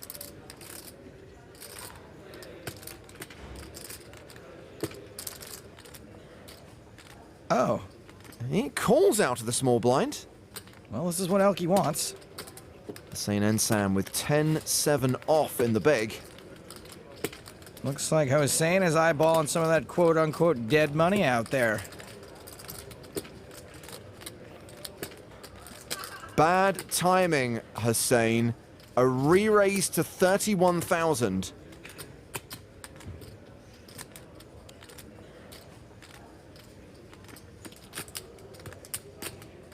And Elke counting out a fourth bet.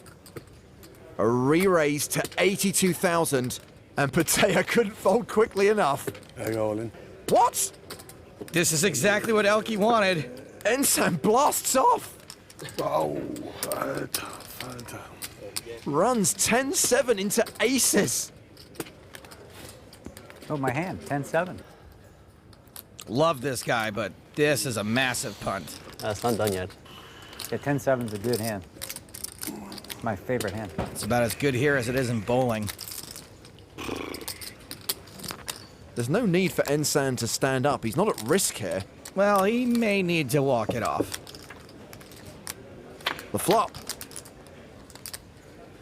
Queen, Jack 4. So far, so good for Elke. Now a 95% favorite.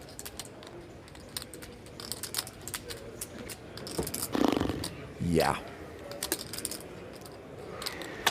Ensam drawing dead.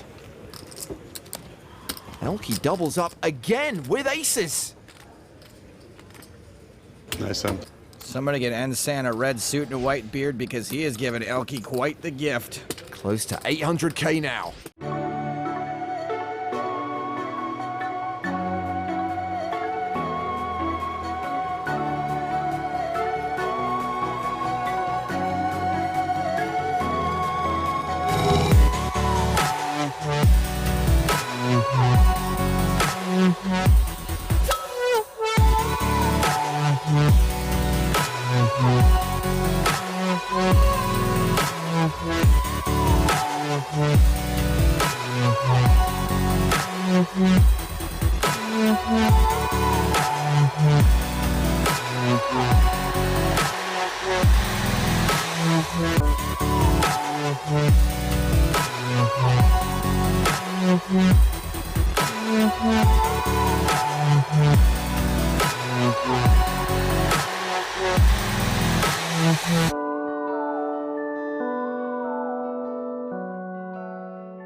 Lines are up, 40,000, 80,000 with a 10K ante. All in. And Scott Seaver is all in with pocket nines.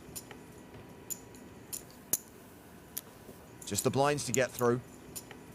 Troinovsky in the small. He's so put upon. First one's an ace. Okay. Call. Jason calls with ace-queen. Which ace would he have folded? The way I said okay, you were supposed to realize that like you should fold regardless. You didn't pick up on it though. I really don't understand what you're saying. He was saying because you didn't act scared when he said, "You know what? I'm not gonna spoil the surprise." It's a race, and nines are holding. Pocket nines and Scott are still ahead. But not for long. We heard you. Wow. The three of spades, you'd be chilling, but it's too many outs. It's too many outs, Jay. I don't know. I can't imagine losing this right now. That's problematic then. Because what are you gonna do when the seven of clubs comes? You're gonna have to imagine it. Yawn. There are 17 cards that Scott Seaver has to fade on the river in order to survive. And that's one of them. Game, buddy. Yep. Scott Seaver didn't win back-to-back super high rollers, but he back-to-back final table them, which is still amazing. Flush. Seaver out in 6th for 267,000. Five-handed now at this super high roller final table. Ooh, you have more now. I have 20 bigs. Actually folded over 20 Jason in bigs? the small blind. I think so. Jason may just stuff it home here, small to big. All in. He shoves on Altagot. Snap call. Call. Max does call, and Jason is dominated. Just like America in the World Cup. He's out-kicked, too. I just realized that. Boom. Sorry, Jason. Seaver and Watson among the high rollers watching from the rail. So far, so good for Altagot. Well, he's doing better than America. They're usually out in the first round. Just a 10% chance that Mercia hits a 3 on the turn or river, down to 5% with one card to come. Yeah, it's not looking good. Looking great for Altagot, though. He's home and dry. Unlucky spot for Jason, but shoving any ace there is standard for an aggro player into a short stack. Well, Mercia and Altagot are now almost even after that double up for the Austrian, but Mercia does still have the chip lead. Under the gun raise from Altagot with ace-8. Pocket nines for Timothy Adams. See at the river. I'm on. He shoves for just 10 big blinds. How much is it? 8-10. I call. Altagot calls. Adams in a pretty good spot. This isn't even a race. Altagot with just one overcard. You guys want me to stay in or? Awkward silence alert. 7-7-4. Good flop for nines, no ace, low likelihood of counterfeit, barely a straight draw, and whoops, I guess he still had the ace draw. Yeah, now Adams needs to hit a 9 to survive. And he doesn't. 4 diamonds. Big round of applause. All right, good game. All right, ladies, don't tune out just yet. There's still Max Altagot. He's like a poker playing River Phoenix.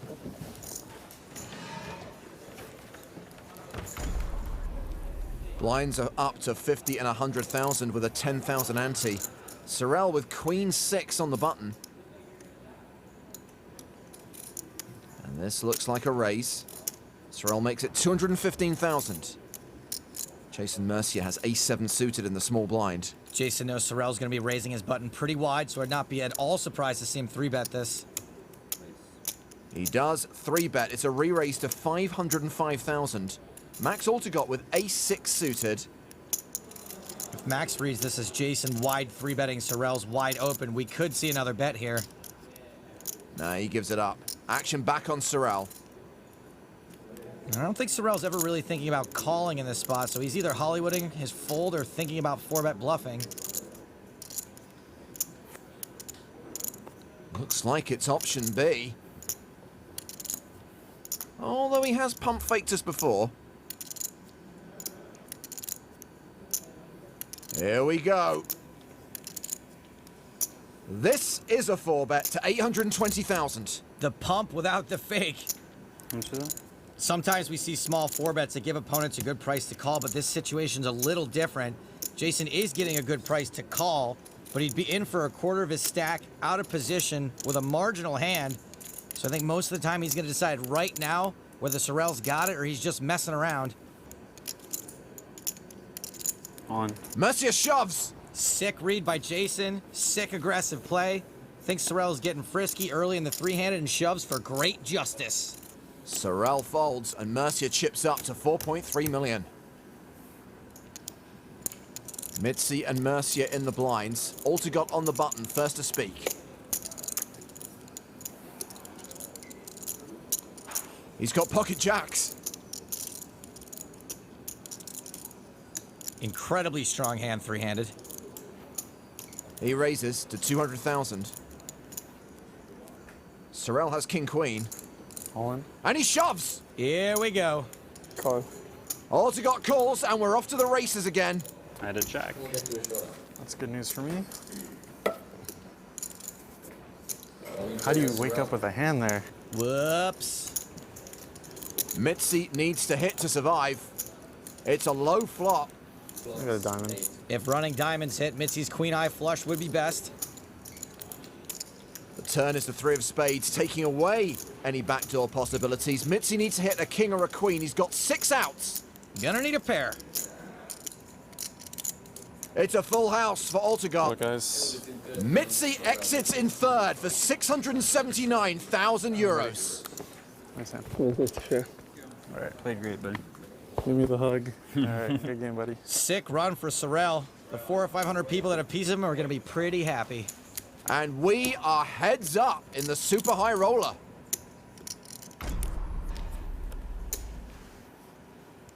First hand sees Altagot on the button in the small blind with king 8 offsuit. Heads up pre-flop is generally a matter of preference and style, and my guess is this kid's style is gonna be a little loose. So raised to 200,000 and Mercia defends with a suited queen 8. And not that this is loose, by the way.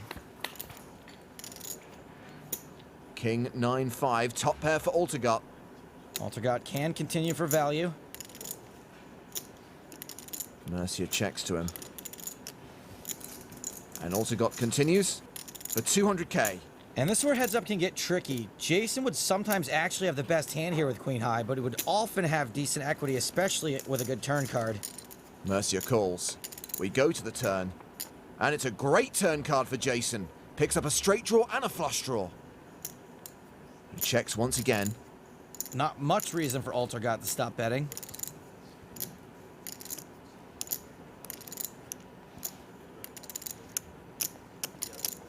He will fire again, 515,000. Jason's hand is way too strong for him to fold.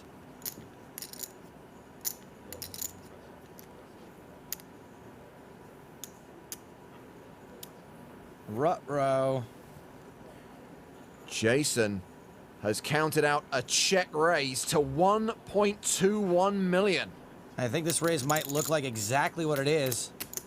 A hand that picked up equity on the turn. Altagot folds. Wow, folds top pair with the quickness. Definitely more of a deep stack cash game play than a tourney where top pair is a little more important. When you're handicapping heads up matches, you can't go too wrong in picking the guy with more chips. He's always just a hand away from winning. Good point, well made.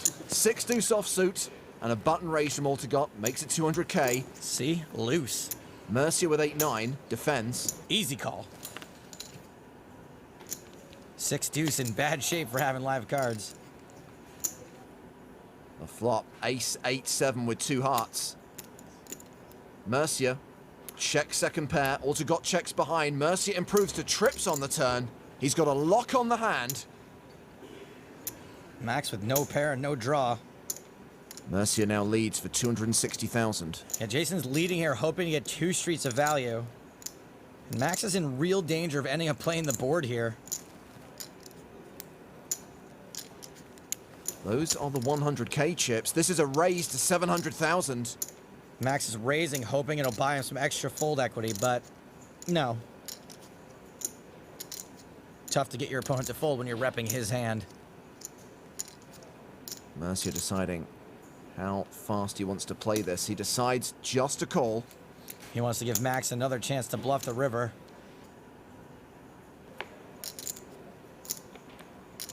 Inconsequential 10 on the river. Jason checks. Brilliant check by Jason. He knows Max is going to bet here a lot more often than he's going to call. And when he does call, 8-9 won't always be good.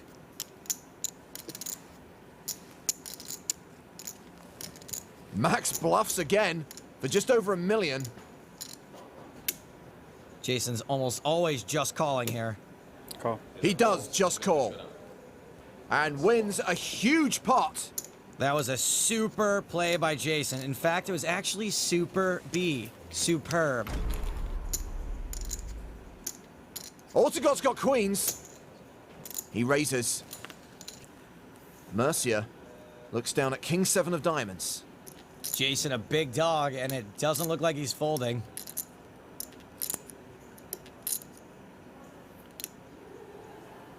Well, they say attack is the best form of defense, but his timing's a little bit off here. It's a 3-bet to just over $500,000. Ill-timed at best. And Ortegot responds with a 4-bet. 1 million straight. Max has given Jason a really good price, better than 3-1. Jason calls. His immediate odds were good, but his implied odds aren't great. Jason flops bottom pair. So he's probably committed to calling at least 1 bet here, but he can't be very enthused about this flop. He checks to the pre-flop aggressor. Ortegot continues for 700,000. Jason with 25% equity. Calls. Tough to fold a pair heads up. 3.4 million in the middle. The turn card is a diamond. Jason's equity increases as he picks up the flush draw. So he can't really fold here either. Maybe if Max makes a huge bet. Mercia checks a second time. Ortegot with an overpair to the board. Will bet again. 1.21 million. This bet is big, and the stacks aren't really deep enough to just call this off on a whim. How much you have behind? Around 3. I think it's very unlikely Jason just calls. Fold or shove? On. He shoves! Jason knows he's going to get a fold here a lot, and in general is going to have a lot of equity against most hands. He is repping huge. Calling. Ortegot calls all in. He is currently ahead with queens, but Mercia can win the title right here with a king, 7 or diamond on the river. 14 outs for Jason Mercier is more like 25 outs. Science. The river card. It's a brick. Queens holds. Ortegot gets a massive double up, becomes monster chip leader, and Jason Mercia is crippled. His stack has been absolutely decimated. We like to say anything can happen, but it'll be tough to come back from this one. 280 left. 60 in there. Ortegot's already raised blind to put Jason all in. I'm not folding. Yeah, I'm not folding too. Oh, you put it in? Yeah, sure. Okay. 220. 220? 210, sorry. So Jason Mercia all in before any cards have been dealt. Can you beat it? No. Not yet. You have to beat it first. I beat it. 10-6. 10-6 of diamonds, the hand for Mercia. Jack-9, the hand for Ortegot. All uphill from here. 6 on the flop. And it begins. Don't call it a comeback. Okay, I won't. But Jason is a 75% favorite to double up. The turn card is a 7. Max picks up 4 more outs. Interesting. Ortegot looking for a jack or a 9, or an 8 to make a straight. The river card is an 8, and that will do it. Yeah, buddy. Played really well. Jason Mercia's EPT Triple Crown hopes are dashed. Ortegot is the super high roller champ, and he wins the max, more than 1.7 million euros. What a debut for Max Ortegot. That's what they call bursting onto the poker scene.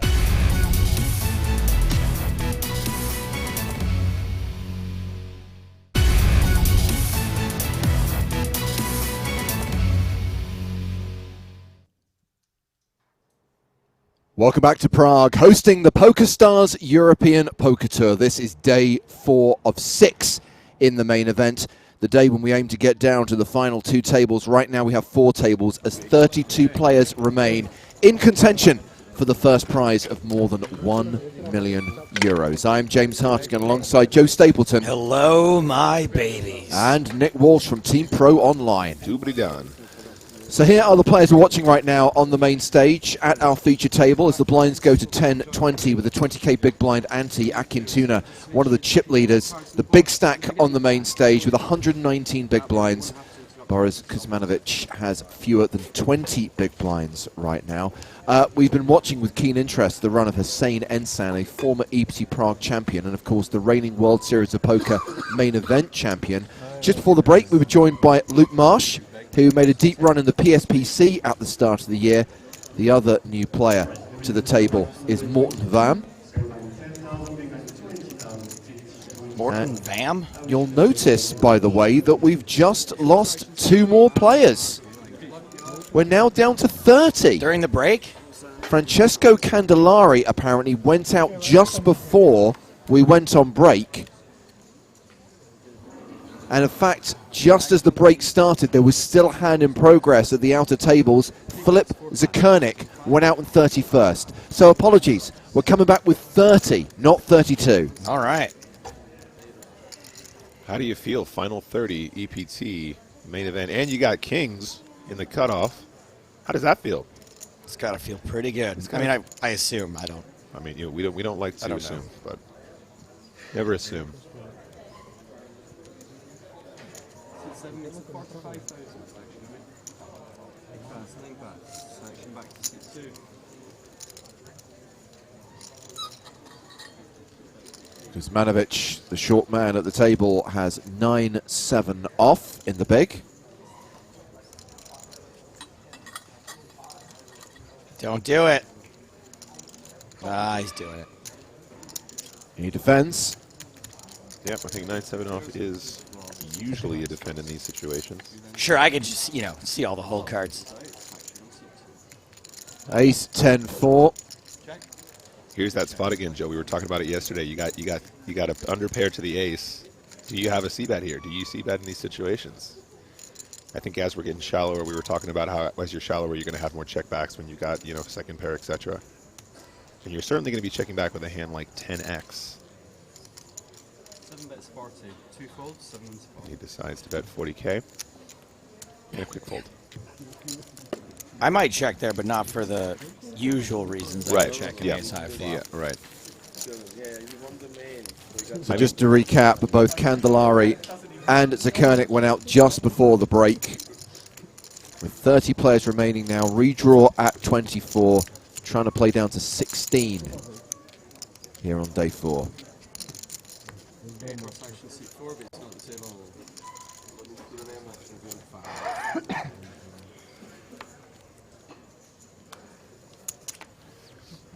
Good question, Dream Chaser. Although I'm not responding because it's highlighted. I'm responding because I was interested.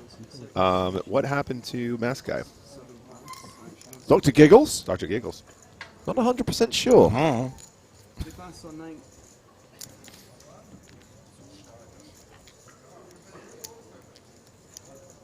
We don't have Mask Guy, but we do have Fast Guy. 9 makes it 40. And he has raised to 40,000 with ace-10. Action now on Kuzmanovic in the small blind, who has pocket 9s. I mean, when your last name is Fast, you've got a great opportunity there to make poker books entitled, you know, the fast play. The fast way. The fast way. Intermittent fasting. Shout out to Ben Martin in the chat. How you doing, buddy? Nick, you're breaking the golden rule. You're paying attention to the highlighted messages. I wasn't responding to the message. I was responding to the friendship. It takes a long time to earn those channel points, man. I'm not wasting them on that. So the all-in is for 305,000. Akintuna has asked for a count in the big blind with Queen Jack, but he is folding. Action back on Fast. Who folds quickly. No, he's called. Oh, I thought I saw him throw cards in. He announced call and then threw his cards in face up. Oh, so fast. So furious. The human eye couldn't even detect it. Too fast, too furious. We are flipping. Like fruitcake versus figgy pudding. And there is a 10 on the flop, which could seal the deal for Kuzmanovic. Looking for a 9 on the turn or a river.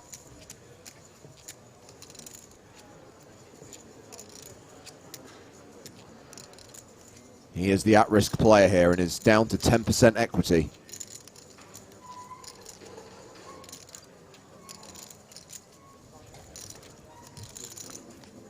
Turn card is Jack. Well, 10% equity, now 5%. No 9 on the river, and we lose Boris Kuzmanovic. But worth recapping that stat that we gave you during the first level of the day. This is the 3rd consecutive year that Kuzmanovic has cashed in the EPT Prague main event.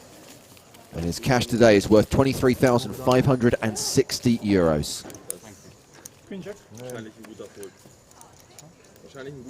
We are graced in the chat by Predator410. For those of you that don't know, Platinum Pass winner from Lex Live 2. He will be making his way to Barcelona PSPC 2020. Okay, first action on 5, and we're doing. He'll be taking me as his +1 as well. Really? Well, is this a rule that at least every year a Platinum Pass winner has to take you? that's well, you know, I'm just so charismatic. I worm my way in there, and you know, thanks, Jeff. Hope you like the smell of booze. No, actually, we discussed it at Lex Live. I think he's going to be taking his dad, who's a big supporter of his poker.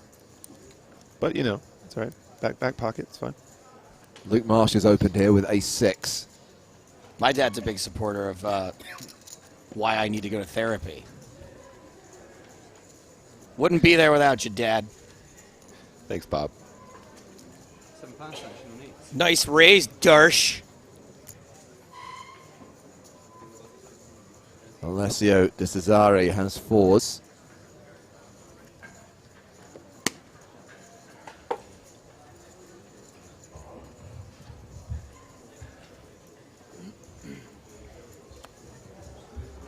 Checking out how many chips Darsh has. Wants to see if it's worth set mining.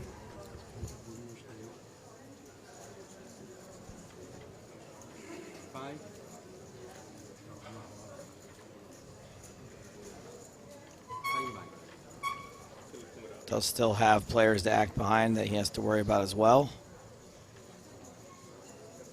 He's already utilized 1 time bank card, extending his shot clock by 30 seconds. Pretty interesting spot for a deep tank. Yeah. Lets it go, surrenders his hand, and the aforementioned time bank card. And looks like everyone else has folded, so raise and take it for Luke Marsh. We do have another pay jump at 26.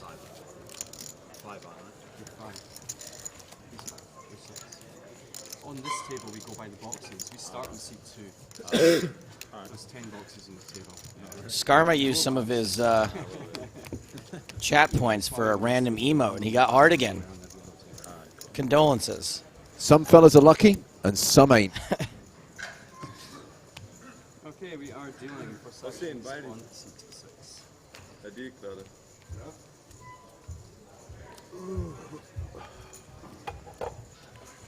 Big Blind leider verpasst. Ist nicht schlimm.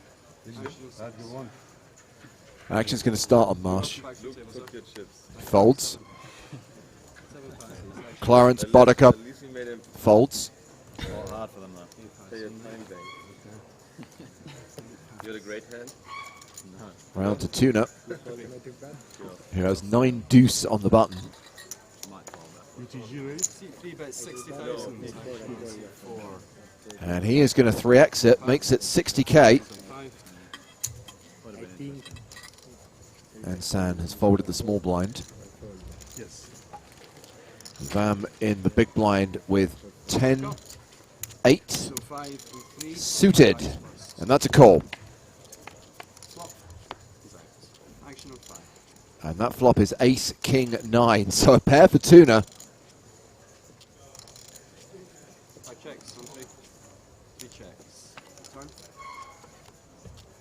Check, check. 10 card is the 7 of hearts. 7, 8, 9, 10, 2 hearts. I really like this. I really like this check from Tuna. Excuse me. I mean, if you're betting here, like, you're not really getting value from a hand. You're kind of value betting yourself if they do have a king or an ace. You're not concerned about too many turns. A little bit of pot control from position feels great. And the 7, another paired board. That's a great river if you have a 9 here.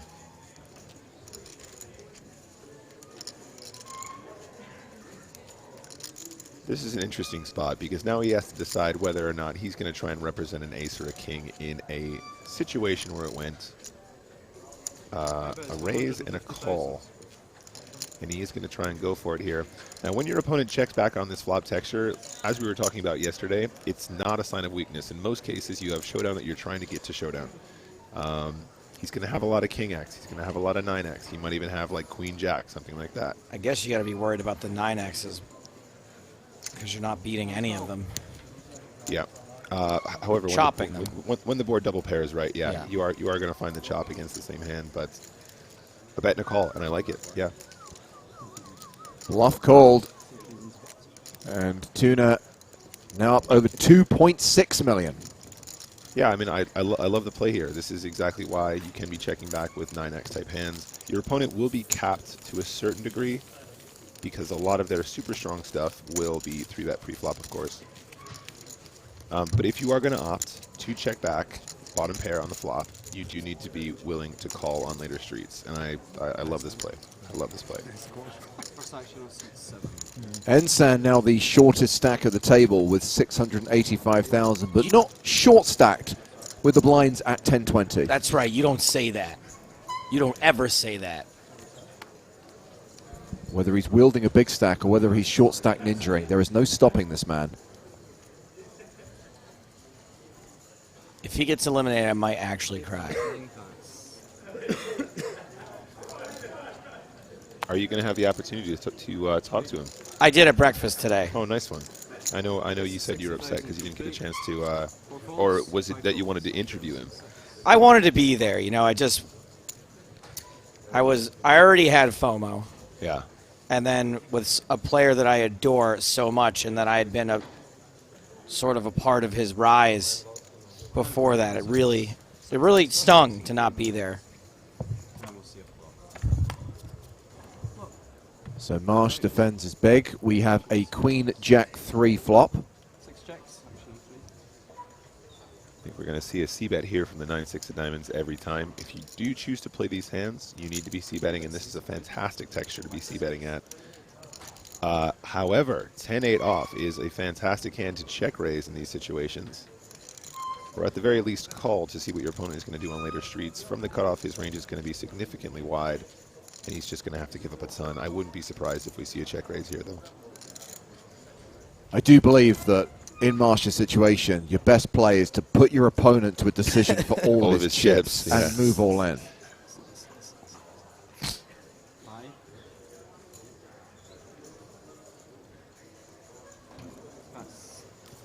Nah, dog. Misses an opportunity there. To put his opponent to a decision for all of his chips. Correct. I mean, he'd need to have his opponent covered as well, but let's not get bogged down in detail. Tuna now playing 2.7 million, and a chance for you later today to play the PokerStars TV free roll. We bring you a $1,000 free roll every single day of our coverage.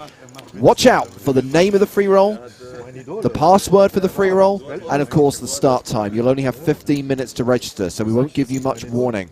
Plus, after that, there'll be a chance to play an all-in shootout, but that is exclusive to those of you who have successfully linked your PokerStars and Twitch accounts. So Zozar Aro, who's asking what your Twitch community ticket is that also expires today, that's it.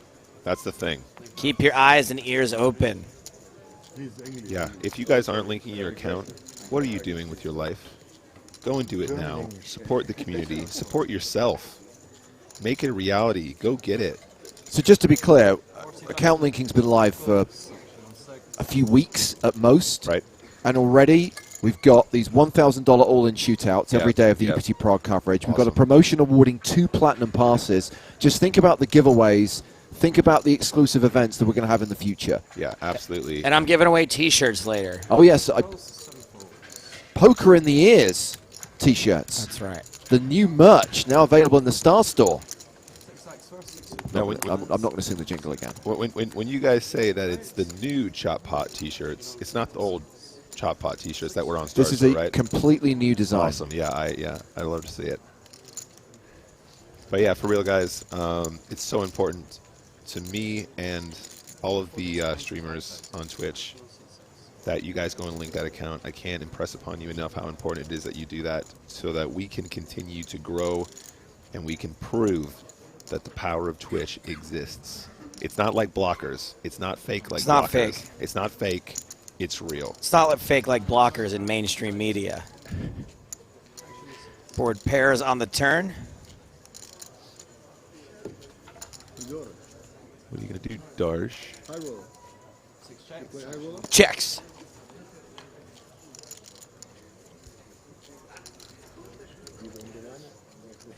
We're giving away shirts that aren't even in the Star Store yet, aren't we, James? Correct. They have not yet been added. These shirts are priceless.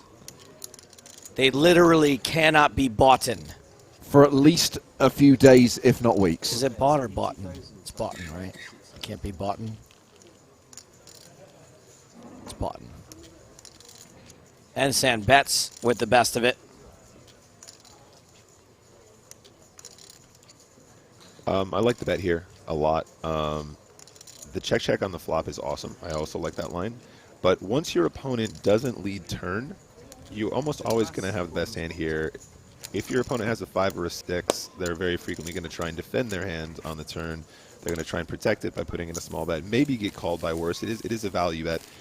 I really, I kind of have a problem with the idea that people bet to protect their hand, because essentially what you're doing is value betting, right? When you're betting with the intention of denying your opponent equity, you are essentially value betting. But in situations like that, when you have second pair, you're very vulnerable to your opponent spiking an overpair. I tend to lump value and protection into the same category. It's very rare that I almost never say protection without value. Yeah, Sometimes yeah. I'll just say value, obviously, because you're not always. Yeah, I mean, so if you're betting because you believe that you have the best hand and you want to protect it because it's weak, there's still the opportunity for your opponent to call with worse, which is the key point. Kind of the same as I'm betting to see where I'm at. You know, I don't like the idea that you bet to try and see where you're at. Although you do get information when you choose to bet, but you should always be value betting and or bluffing. Basically, two big categories with lots of subtlety within. Yeah, if you find yourself making bets and you can't definitively say whether you're bluffing or value betting, you probably shouldn't be betting. That's if you're just going, okay, I have the option and I'm taking it, but I don't know why and I don't know what, I don't know who.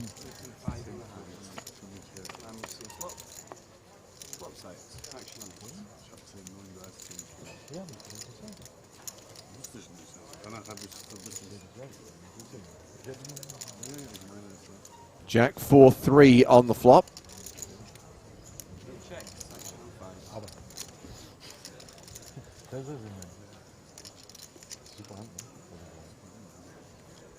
Cesare has checked. Fam with the decision.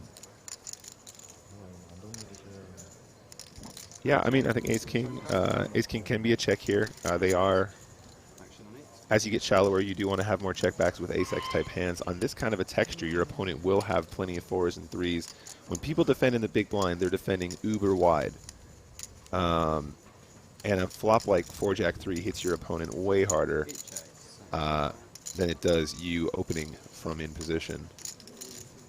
So the check, I think, is really cool. Alternatively, you can take the line of just betting because you do have 2 overcards and you will have the best hand quite frequently as well when your opponent's missed. And the deuce, no change. So ace high still the best hand.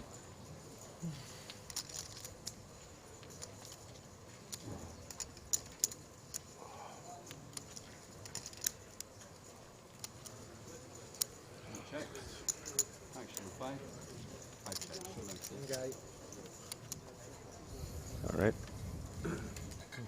King Eye. Nugget. Interesting spot. I mean, it's a situation where when your opponent is checking back in position, again, we're talking about checking being stronger than betting in many situations. If he's checking back on that flop texture, he's going to have minimum ace high in most situations. Maybe king queen, which essentially is the same as a hand like, you know, ace deuce or something like that.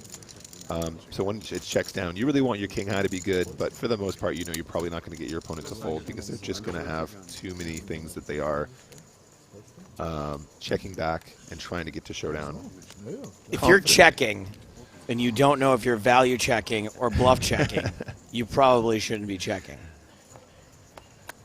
3 pass. Action on 4. 4 pass. 5 pass. Action on 6. Folded to Marsh in the cutoff. Hello. He's got the hand that yesterday we started dubbing American Airlines. Feel free to use that, by the way. We want to make it a thing. 45,000 from 6. We're bringing back nicknames for poker hands, and we've got a new one We're for aces. inventing new ones. American Airlines. Oh, because they look like The logo for American Airlines. Yeah, it's the same initials. Oh wow, that's really clever. I can't believe no one spotted that Yeah, before. I mean, it's so obvious. I can't unsee it now. You're welcome, poker. It's almost as if aces are designed to win a small pot or lose a huge one. Like, you see that right there? Yeah. Small pot. But, like, when you play all the way through the streets, they get cracked all the time.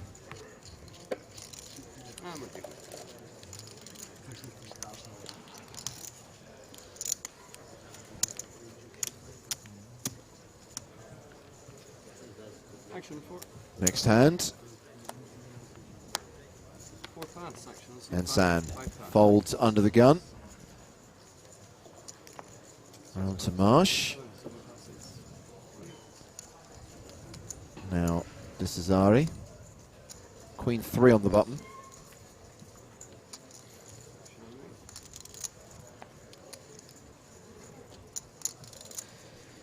Dietrich Fast, who has resting Dermot Mulroney face. That is a good Hanging 3 in the hand. lookalike. The problem is that doesn't even qualify for a bad lookalike. No, it's actually good. It's a good lookalike.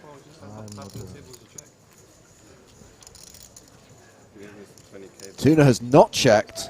Tuna is raising. Tuna has 7s, and pocket 7s in the hands of a German player are invulnerable. Is always coming 7.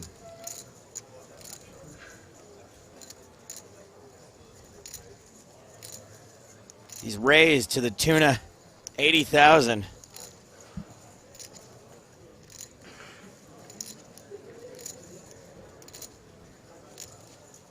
Better you fold. I can do a show.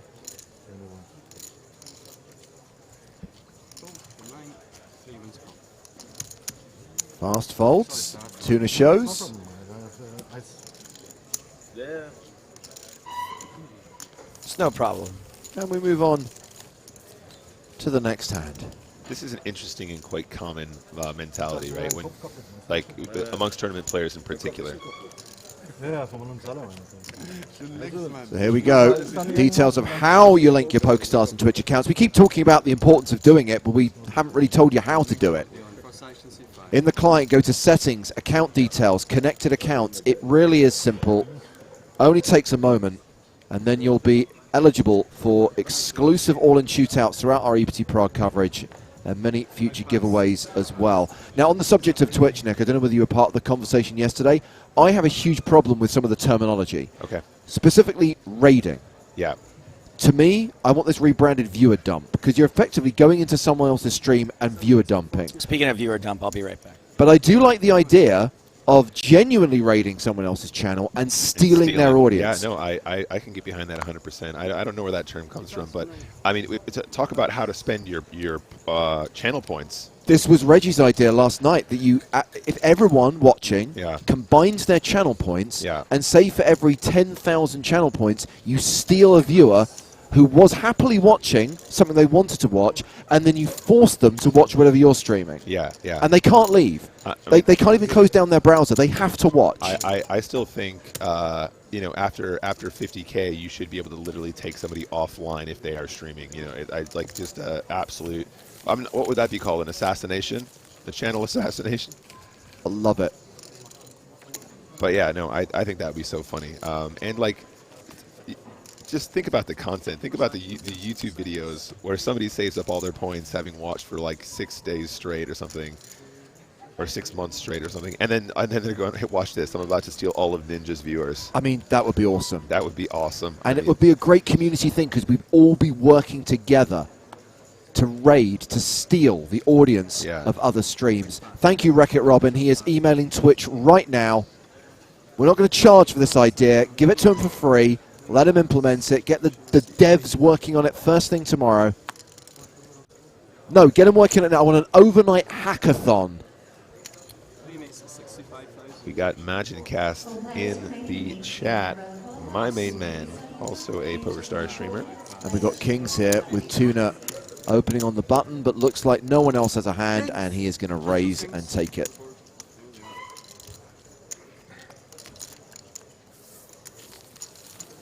What planet are you on? Ninja ain't even on Twitch anymore. He's on Mixer. I apologize. It was just as... Oh, we'll have to raid Shroud instead. Oh, there you go. I apologize, you guys. I don't... Go and mix it up. Hey, I mean, even better, you steal them from Mixer. Why the hell not? I'm sure those two companies would totally sign off on that. Oh, Rooftop Inquiry. Them's the jokes, buddy. Them's the jokes. Shroud is on Mixer too. Yeah. Guys. Yeah, that was the. You have to assume, people. You have to assume that 99% of what I say is dosed in sarcasm. What kind of tuna is this guy? I'm thinking a bluefin, possibly. Yellowfin.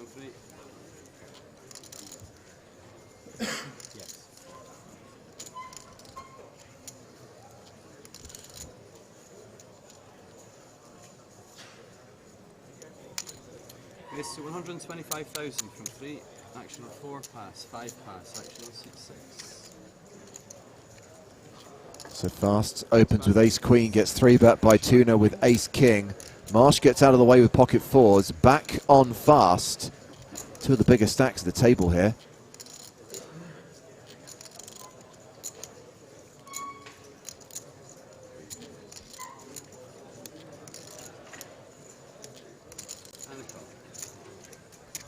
Just the call from Dietrich, and that's going to take us to the flop.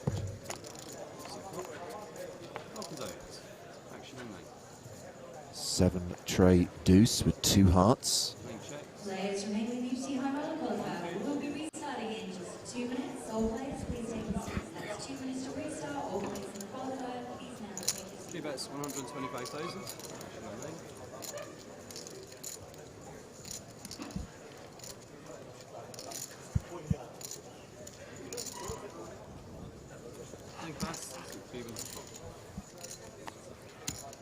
And looks like the continuation bet will win this pot for Tuna. Mr. American Mike gets in touch to say, James, for real, you have to be kidding with your idea for raiding.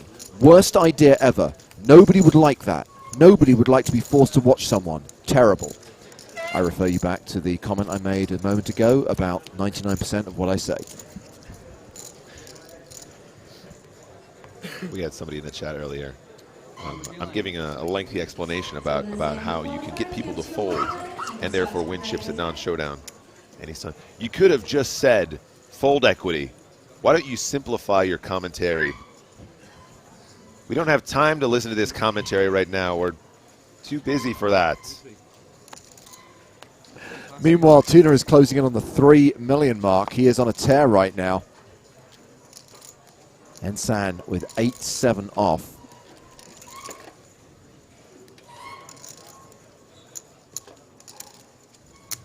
I love it when people assume Hardigan is the straight man because Joe is the comedian. I can absolutely guarantee you James is the comedian too. Such a joker. Yes, Thorpe, it was you. It was you. It's all good, buddy. We're having fun. We're having fun. We're having a conversation. Some people don't know what fold equity means. That's why I'm here. That's why we do the thing. That's why we're doing the thing. I don't understand 80% of poker terminology, but I love to use it. Makes me sound smart. Oh, yeah. Zahiti defends. Let's have a flop. King with 2 threes, 2 hearts.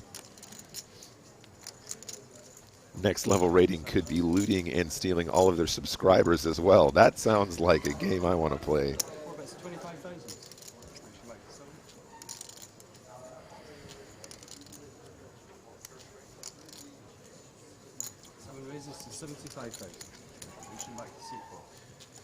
So what's fold equity? Fold equity, you guys, for those of you out there who aren't on the poker terminology, fold equity is the chips that you win at the frequency your opponent folds. So if you say to yourself, I'm going to go all in, and my opponent will fold 25% of the time, you take the number of chips in the pot multiplied by 25%, or you take 25% of what's in the pot, and that is the frequency at which you will win those chips. It's almost always combined with your actual equity, as in when you get called, and the combination of those two numbers is your overall EV in an all-in situation. So 25% of the time I will win the blinds at non-showdown, and then 75% of the times when I'm called, I will have X equity. Tickers drop down to 28 players. Rano Sutler out in 29th place. We're 4 away from the redraw now. It's important to note that fold equity is irrelevant against people who never fold. No, that's not true at all. That's the whole point. Don't rise to it, Nick. Don't rise to it. Come on. You're a caster. You should know better. I'm sorry. But you never truly know the percentage chance your opponent will fold. Of course not. No, we have to estimate these things. You're absolutely right, Fat Bob. However, you can get pretty close. You can get pretty close because you can assume most people or a population of players that you will encounter will have some kind of feeling for where a good hand exists and where a bad hand exists. So you can assume your opponent's always going to call with aces, kings, and queens, and jacks, and tens, or whatever, depending on the situation. So you can pick the hands that you know they absolutely will always call with, and you'll be somewhere near. But yes, as somebody pointed out, sometimes people just don't like to fold. Well, that last hand was raise and take it for Luke Marsh. He's had aces, didn't get any action. He's had kings, didn't get any action. And here's one of the shortest stacks at our feature table right now. Would you say that the best way to maximize fold equity is to put your opponent to a decision for all of his chips? Certainly moving all in is a great way of maximizing your fold equity. That's a great way to... I often find, though, that in a situation where your opponent has a really strong hand, like aces, kings, or queens, your fold equity is limited. It's limited, yeah, absolutely. Ace-5 suited for Hussein Ensan. I thought it had to do with the size of your stack relative to your opponents if you go all in. Well, that's not really the same thing, but that will have an impact, right? So if your opponent has no chips behind him, you have very little fold equity because your opponent is much less likely to fold because they feel like they're committed to the pot, and or if they have a draw, they will be getting closer to a price which will give them a profitable call with a draw. But that is represented in the percentage in the first place, right? So if your opponent has one chip behind him, you're going to have almost 0% fold equity. Let's check out the action here, Nick, because we've got the opening race from Ensan, flattered by Vam in the hijack with ace-queen, Marsh with ace-queen in the cutoff with 650k behind. Decides to squeeze, moving all in. What a spot. What a spot.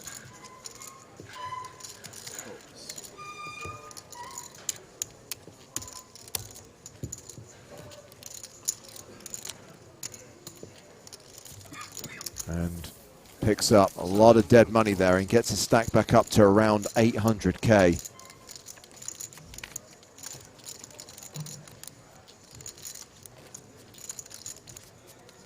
So Ensan, now the low man at the table. Playing around 30 big blinds.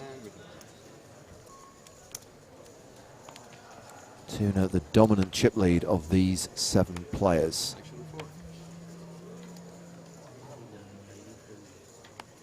Hand 51. 4 passes, action on 6-5. Pocket deuces for Fam.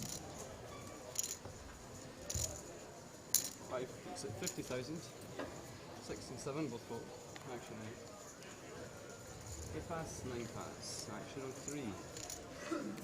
Scum asks, how far are the commentators from the tables? About 500 meters and 30 minutes. 3 pass. Well, that was raise and take it. Now keeping tabs on the action at the outer tables. Any significant pots, any big double ups or eliminations, we'll endeavour to let you know. Live updates are being provided by the guys from Poker News and the PokerStars blog. A reminder that they are reporting in real time. We are on a 30-minute delay to protect game integrity as we are showing you the whole cards at the feature table. Yeah, also just a reminder, guys, if you're enjoying the stream and you don't want those spoilers, I suggest you stay away from the news outlets that are reporting in real time, because of course you'll hear it from them about approximately 30 minutes before you hear it from us. King, Queen of Hearts under the gun +1 for Luke Marsh. He raises to 45,000. Who doesn't love King, Queen of Hearts? Hold around to the blinds. Akin Tuna with Queen 4 in the small. Folds. Saint Ensan in the big. Has Ace Jack.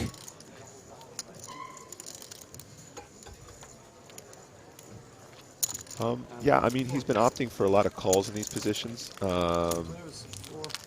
which I tend to like. I feel like sometimes players have a tendency...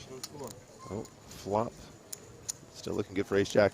Players do have a tendency to feel as though late game they have to 3-bet or fold in these situations, and I feel like there is some opportunities to flat and just control the pot, not get too out of line. Well, just to explain, Nick, you say it's good for Ace-Jack. Yes, Ensan still has the best hand with Ace-High, but look at the percentages. Marsh has the most equity here with the two overs to the board and the flush draw. Absolutely.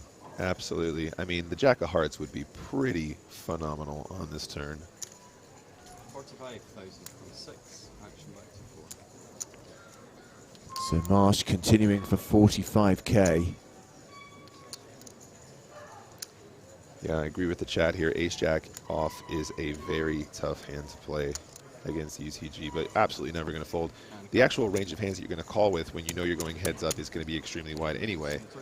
But Ace-Jack suited, of course, would have infinitely better playability. And there you go. That's what you want to see. That's the card.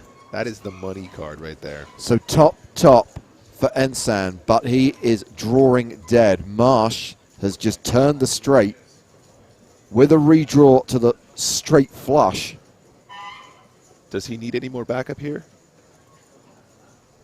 What more do you want, Mr. Marsh?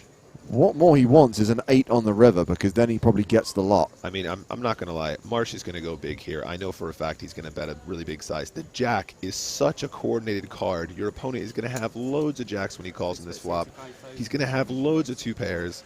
He's going to have draws. He's going to have all sorts. And he knows that that is a payoff card for him 100%. He knows that looks good. He opts to bet 85k. Actually, it'll be the Queen on the river will be the card that would...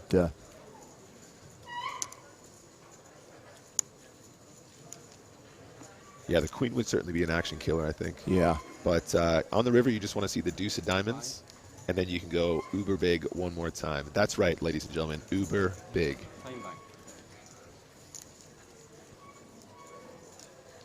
So Marsh barrels for 85,000, and I'm sorry, it looks like Hussein Ensan has counted out a raise. Oh, you love to see it. You absolutely love to see it. Ensan's made it 185, so 100 on top. You're like, how does my hand get any better here? What am I afraid of? You might be thinking your opponent has a set, in which case you're going to put the chips in the middle. But I absolutely could see a flat call here as well, because you are just doing so well with the nuts with the second nut redraw.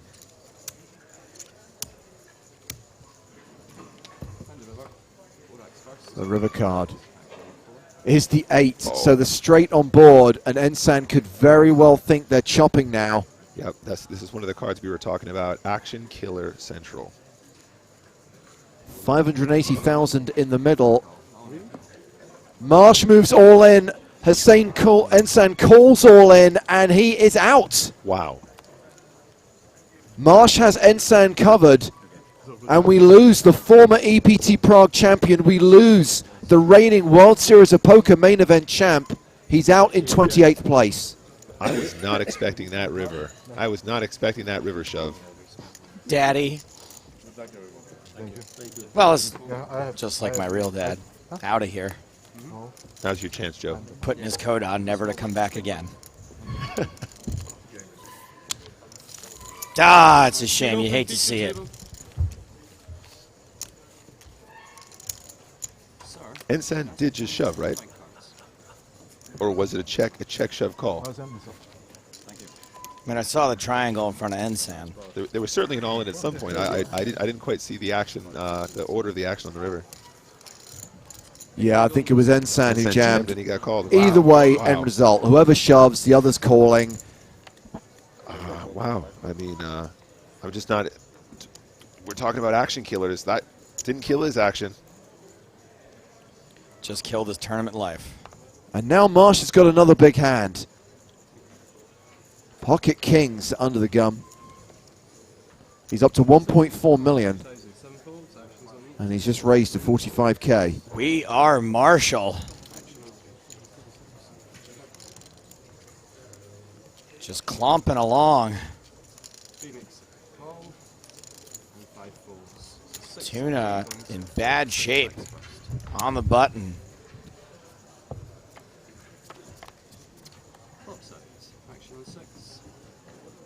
Ace 9-4. Another lame ace high flop when someone's got kings. One spade for Tuna. Check, check.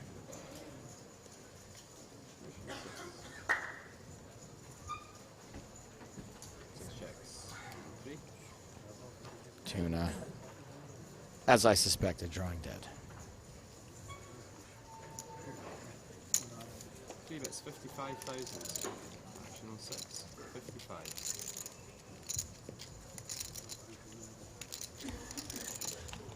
Yes.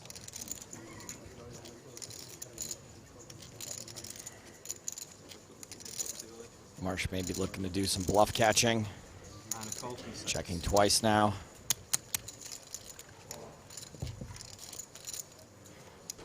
And the river. Action on 6. So other than that ace, pretty good run out for kings. And he's going to give Tuna one last opportunity. Opportunity.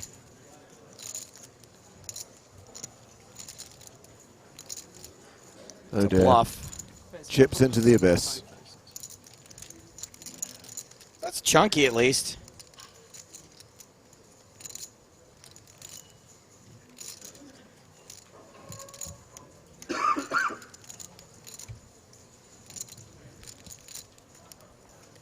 I think at this point it should be totally okay to just start complaining about the ace on the flop.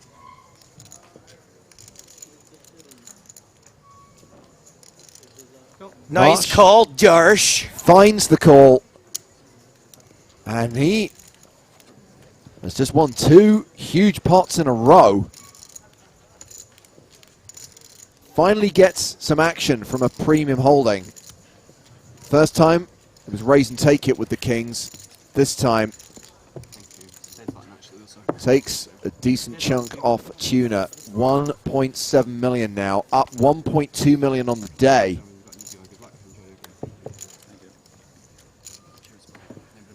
Thank you, dealer. And it's De Cesare who is now the at-risk player at the feature table, or the shortest stack, I should say, 945K. Marsh has gone from 7th to 2nd in a very short space of time. Very cool. Nice little run. So what was your favorite moment Mr. Marsh. Well, you know, there was that one time I was on the EPT featured table, and I turned the nuts, and this guy just stacked it in. Felt pretty good. Top 10. Top 10 moments. Not this guy, the reigning World Series of Poker main event champion. Sorry, guy. Sorry, who are you? I don't remember.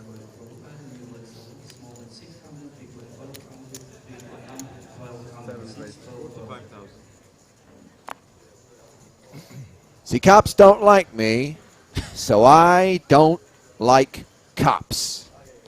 Sahiti raises with the ace-5 of diamonds. I was tapped out on the RoboCop quotes after the first. I didn't know anymore after the first two. Was that one of the questions from my Poker in the Ears? The company that... It was, OCP. That's OCP, right, that's yeah. right. Oh, wow. Omni Consumer Products. Do you still have your OCP shirt? I do. I have an OCP t-shirt and an OCP hoodie. It is one of my favorite movies of all time.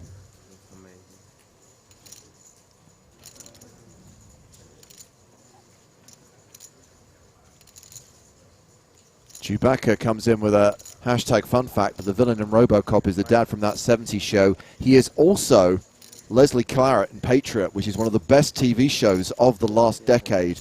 Available to watch on Amazon Prime. We cannot recommend it enough. I think Patriot has eclipsed my other top TV shows as my favorite drama of all time. It's tough. I would have to rewatch The Shield to be sure.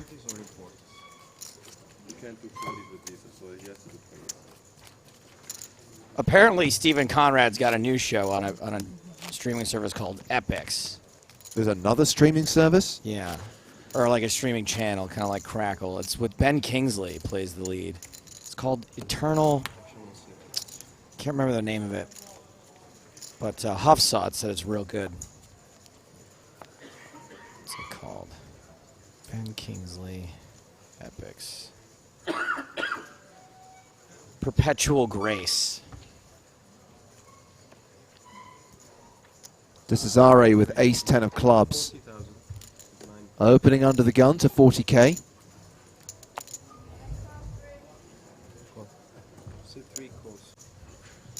I think I just heard the word seat open from one of the outer tables. We may have had an elimination. We'll keep you informed. Tuna calling with King Jack of Hearts. Vam with Ace Queen on the button.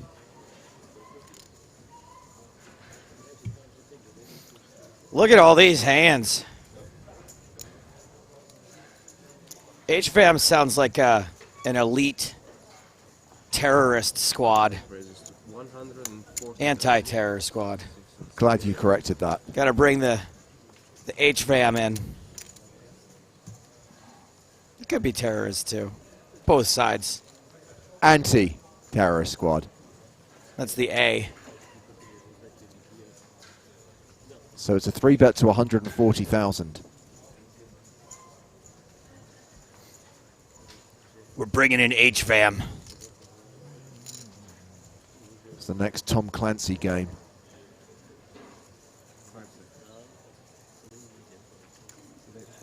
Desazare calls. Action back on Tuna. Bumblebee Tuna, Bumblebee Tuna. Hey, yeah, let's take it three ways. Let's do it. Okay, 3 players going to the flop. Ace-10 versus Ace-Queen versus King-Jack. I love a bloated 3-bet, 3-way pot. Vam has the best hand. He has the betting lead, and he's in position. But it's a Jack-7-5 flop with 2 clubs. So this is about Tuna and Cesare.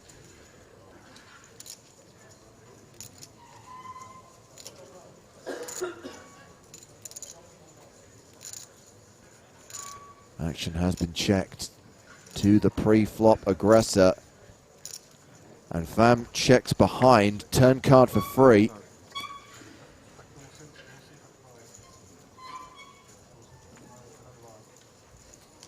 That turn card is the 10 of spades. So Vam does pick up a gut shot. Tuna still ahead with top pair. Desazare has second pair top kicker and the nut flush draw.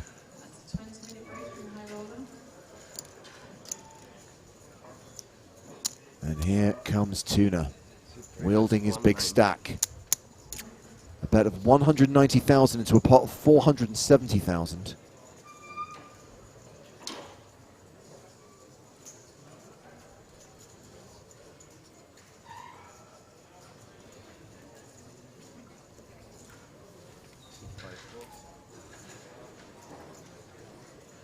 Yeah, I don't think ace-10 of clubs is going anywhere, especially versus this size. He's getting pretty damn near the correct price to call just for the flush draw alone, not including the 10x, ace-x rivers.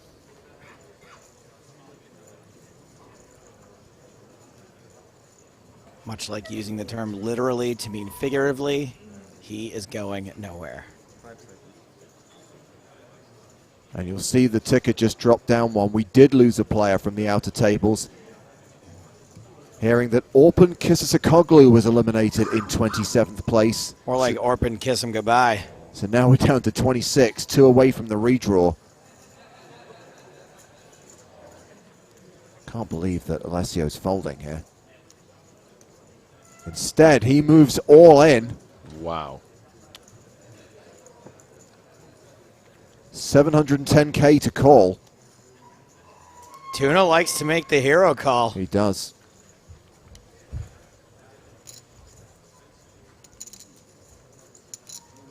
My man rocking a very expensive watch. Meanwhile, you may have heard that there is an all and a call at one of the other tables as well.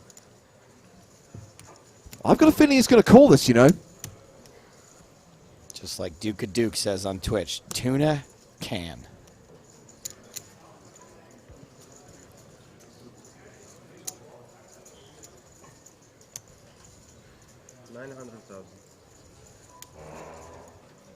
Confirmation that it is 900K. Tuna doesn't know it, but he's near enough a 70% favorite. I would have a hard time making a fold in this spot, I think. Yeah. This is definitely an interesting line. I mean, ace-10 is going to be the best hand here quite frequently. Plus you have the redraw. Or you have the draw, excuse me. But as they say, got to put a man to a decision for all of his chips. In this case, not all of his chips, of course, but for the most number of chips you can put him to a decision for. For a large amount of chips. Huh?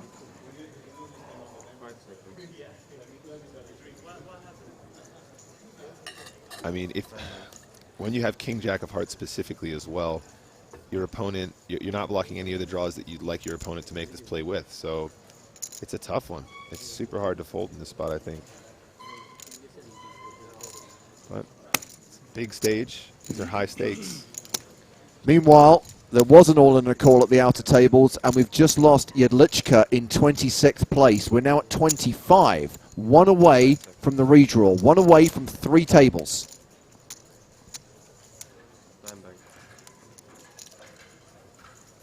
He's played 4 time bank cards so far. We are early into this day yet.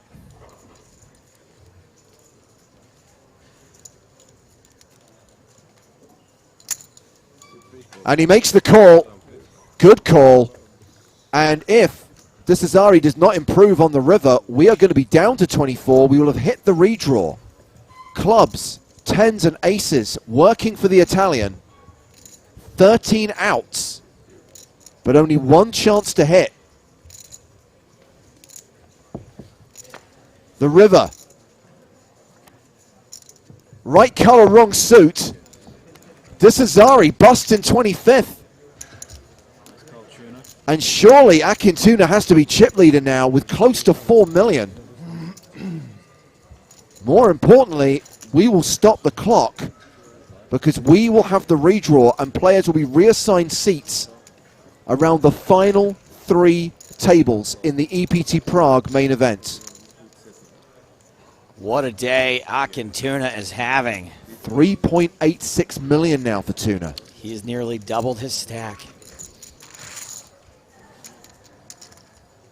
Okay, so by my calculations, there's about half an hour left on this level. I think it makes sense to take the break early, conduct the redraw during the break, and then come back, play out the rest of this level and the following level. That means we're going to have a new lineup on the main stage. A new feature table will be coming to the stage, plus 2 outer tables. We're getting closer to the final table here in Prague.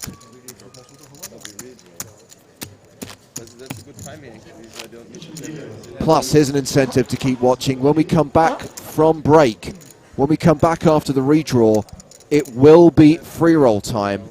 And you will only have a very narrow window today to get into that free roll, so please don't go anywhere. Make sure you keep watching, and we'll bring you the details on today's $1,000 PokerStars TV free roll. Tuna out in front, close to 200 big blinds. Redraw time in the main event. More coverage from the PokerStars European Poker Tour in Prague in approximately 20 minutes' time. Was ist? Auf was? Redraw, ja. Platz wird ausgelost nochmal. Jeder kann woanders sitzen jetzt.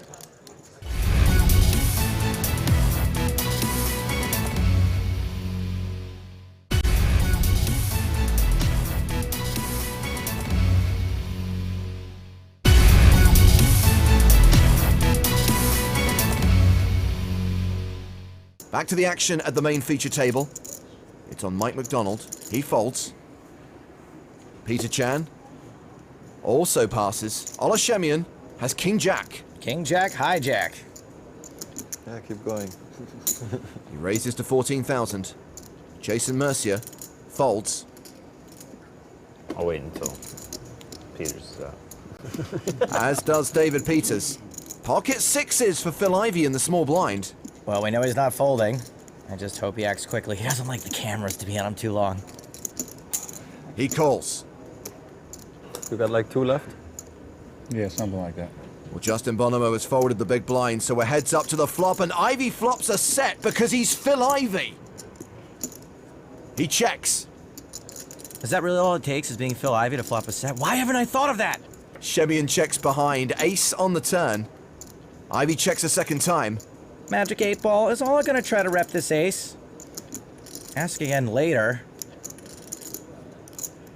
Ask again later again. Well, great, now it's too late. You suck, Magic 8 Ball. Shemian's delayed continuation bet is 21,000. Ivey check raises, makes it 60,000. And Shemian folds. I think Phil's raise would have chased out a lot of better hands, Volas too, but maybe not. His image is pretty aggro. Ooh, and he got the Ivy glare. I got that once when I asked Phil if he wanted to come to my birthday party. We're heading back to the main stage, where Johannes Strassman and Ike Haxton have just been moved to the feature table. We're going to sweat with Mike McDonald. Well, you know I'm on board for that. And looks like Mike will be playing against Phil Ivey. He's raised under the gun to 16,000. Mike's hand is king-queen suited. Even though Phil raised under the gun, he's probably still pretty wide. You decent? No. But we can't really go 3-betting. I mean, we've got a great hand to see a flop. Mike has called in position. Anybody else want to play? Just Ike Haxton in the big blind. That's the kind of shirt that should come with a free bowl of soup. Looks good on him, though. He folds. So heads up to the flop. Playing Ivy heads up is like playing against 2 other regular human opponents. Jack, Jack 10 on the flop. Mike with an up and down straight draw. Ivy checks. No continuation bet. I think usually he's going to check his very, very strong hands and his marginal hands. Either way, I'm fine with a semi-bluffing this. Mike has bet 25,000. And since this is a wet board, I think there's lots Ivy could call with. He calls. So we go to the turn, and Mike pairs his queen.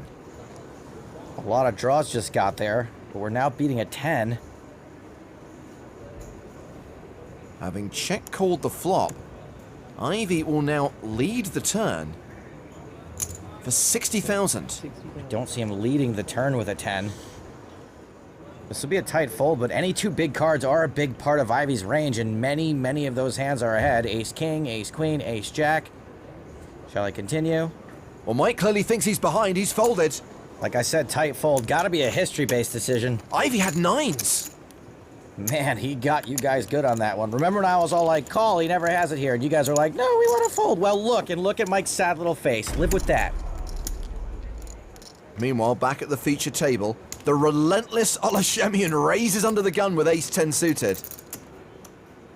Action on Phil Ivey. King-queen. Probably just a spot to flat call. Tighter players will even fold this sometimes.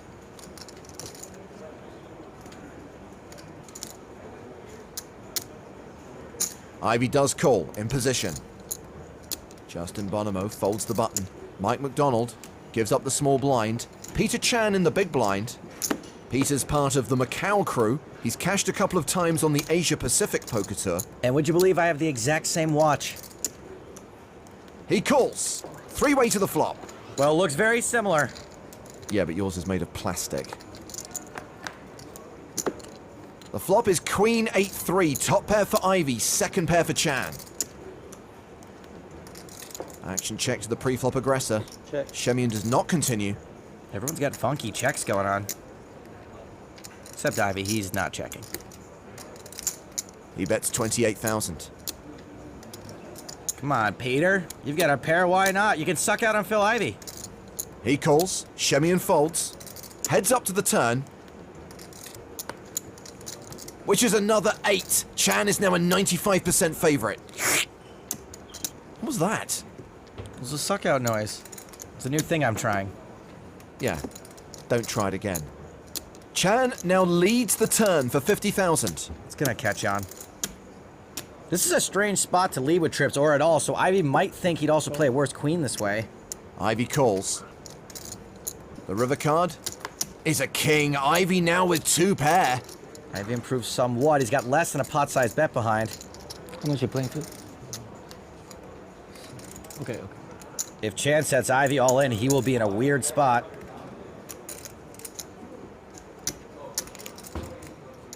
Well, Chan elects to bet small, just 55,000. This spot, not as weird.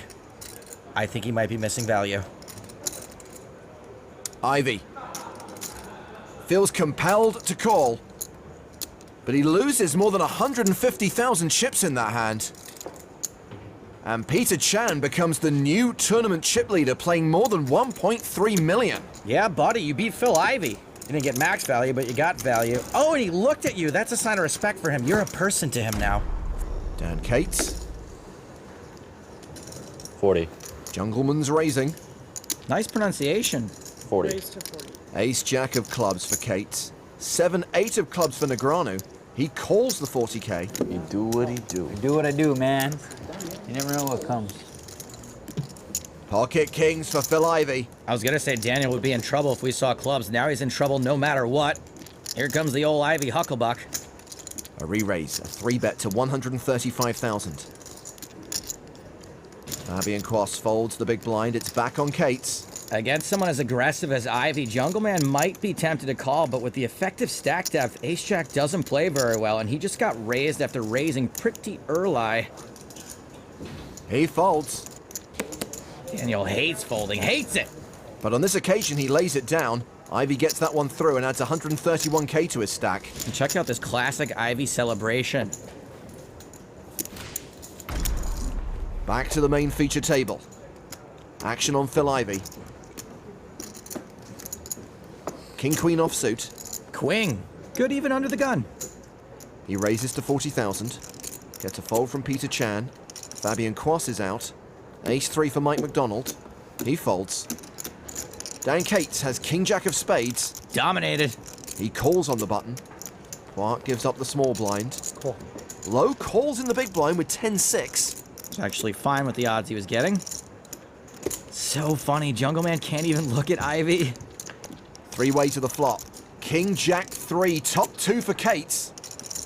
Check. Low has a total bagolino. He checks. Ivey could lose a lot of chips here. He continues with top pair for 65,000.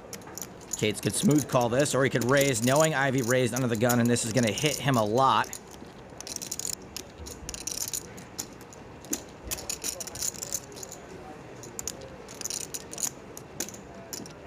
Looks like Cates is raising. Jungleman makes it 165,000. And it's time for Low to go. Shorty got low, low, low, low. Low, low, low. He folds. Now, Jungle Man probably doesn't do this with ace-king, so he's either got 2 pairs and sets or some kind of big combo draw. Most folks ain't folding this to a single raise from an aggressive player. Ivy's spot is tougher than that math problem from Goodwill Hunting. Wow, Ivy folds. My boy's wicked smart. Dan Cates chips up to over 2 million, but he did not get maximum value there. What a laydown from one of the best players of all time.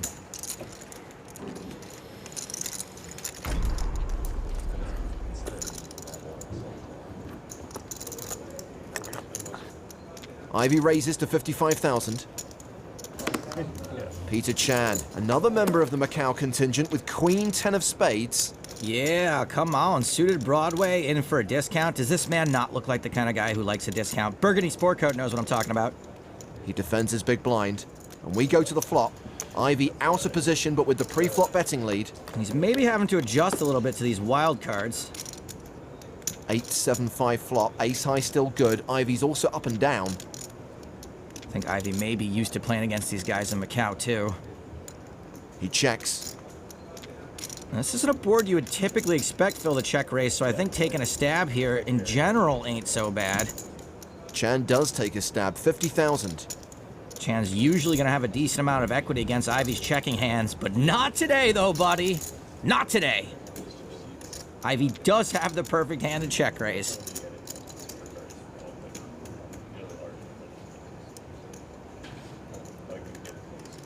Ivy does check raise, and it's a virtual all-in.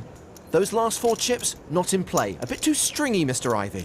And now a fold becomes more obvious than who the killer is on Law and Order. It's always the guest star. Cannot mess with it. Chan gives it up. Ivy pretty sure he was going to hit a straight there. When you play that aggressively, you don't have to. Ivy's been nursing that short stack like he's Florence Nightingale. It is all going in here. Imagine if he just went choo-choo. Wouldn't that be wild? So Ivy shoves, and Bousquet calls. Bousquet won when he was behind. Will luck run him down this time? I could have just called. Wow. That is results-oriented thinking, Phil, and you are better than that. I'm almost positive. Bousquet, big favorite with kings. And it's a king-high flop. That's not good. Tough beat for Ivy and whoever has to mix this audio. Bousquet now a 98% favorite. And Ivy is drawing dead on the turn. He's out. Eliminated in 12th. Good to see you. Yeah, just hand that right off to the tournament director. That's how those get lost, Phil. A sad moment as the legend leaves the building.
Welcome back to Prague and the PokerStars European Poker Tour. It is day 4. We're down to 24 and we just took an unscheduled break for the redraw because we're down to 3 tables, and that means we have a new lineup on the main stage. During the last session, we lost a former EPT champion. Hossein Ensan departed. We have got a former champion up on the main stage now, though. Dominik Panka from Poland has a stack of 890k. We also have EPT finalist Pierre Kalamusa. Dietrich Fast still on the feature table, as is Luke Marsh, who was crushing during that last session. Blinds remain 10,000, 20,000 with a 20k ante. I'm James Hartigan with Joe Stapleton. Hello, my babies. And Nick Walsh. Hello. Why is your patch so small? So there is still 37 minutes on the clock, and that means they don't want to play more than a 2-hour session, so we are still going to take a break at the end of this level. So apologies for the double breaks in quick succession, but we are going to get the better part of 40 minutes of poker in before we take another hiatus. I'm loving this featured table, by the way. Got some good players running deep in this event, right? I mean, having Panka back on a featured table, I want to say, remember when Panka was the new guy on the scene, and now seeing him, it's a blast from the past. Crazy. Kalamusa, Jan Kim, Year of Romania. Well, action has been folded to Kalamusa on the button. Jack 5 of spades. Jay Baruchel at the table. Pickup. Kalamusa with the Jack 5 of spades. What I love is, even though yeah, he kept Clarence the chair. Boddicker got moved off the stage, he's left the stacked chairs behind, so now Luke Marsh looks enormous. We were talking about this yesterday. If you're taller, you need that boost. You need to be comfortable. Well, this is trips for Marsh. His hot run continues. Kalamusa doesn't have anything, though. If you're tall, your life's easy enough with everybody swiping right on you, okay? You can deal with having your knees in your chin for a few minutes at the poker table. Continuation bet of 35,000. This seems perfectly reasonable. I think you're going to probably want to be c-betting this texture a ton, especially when you have the jack in your hand, which will make it slightly less likely that your opponent will have a hand like Jack 10 that will continue and put you in a tough spot on the turn.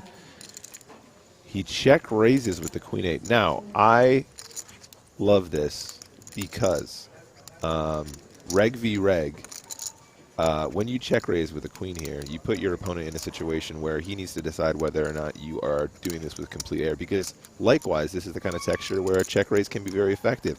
But also, reg v reg, you have to decide whether or not he's going to check raise when he's got such a strong hand, because most people are going to flat. So it's a level on a level on a level. And he lets it go.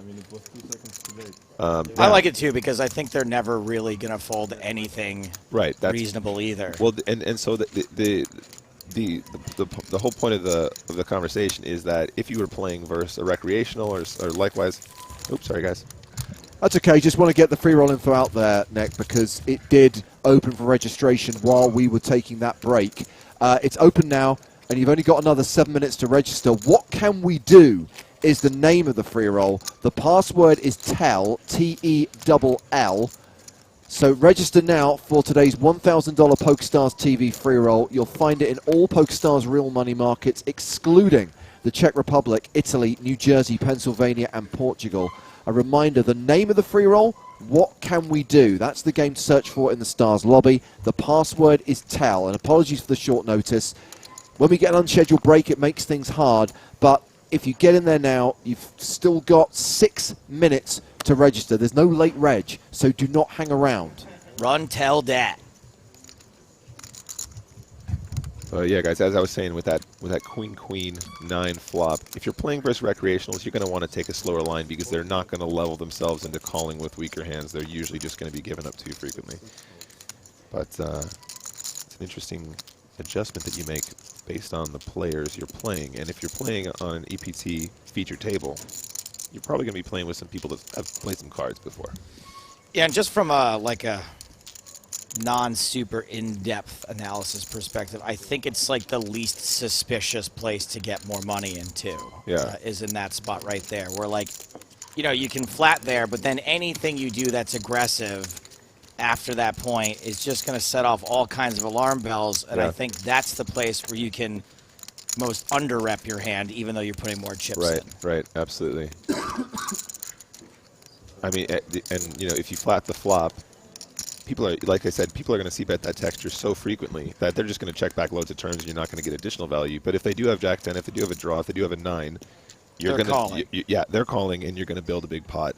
There's very few runouts where your opponent is going to make a hand where you're going to get a big payday, so you might as well try and go for it against somebody that might be suspicious of the check raise in the first place. For the 4 minutes remaining on registration in the free roll, we're going to keep rotating the name and the password in the top left-hand corner of the screen, plus occasionally get the ticker at the bottom with all the details as well. You have no excuse. The name and password are constantly on your screen.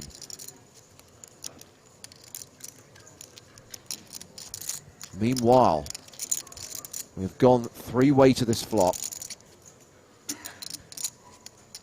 The Roker's bet with the ace-queen. Marsh with the king-9 is going to check raise. And that is likely to get rid of the best hand. Panker's pocket sixes. And this right here, ladies and gentlemen, is the definition of balance. In the previous pot, we had a paired board. He was check raising with the queen. He's also check raising as a bluff in this situation as well, which is why it can be very difficult to play back at somebody like that, because you're not really sure whether or not he's going to do it with a strong hand or a weak hand, because he has both when he chooses to do this. It's so much easier to balance when you do it in back-to-back hands. Yeah. I mean, especially when there's no showdown.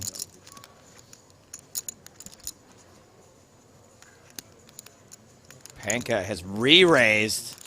Hachi Wow. Machi. Wow. My man. I take it back. He does have the best hand.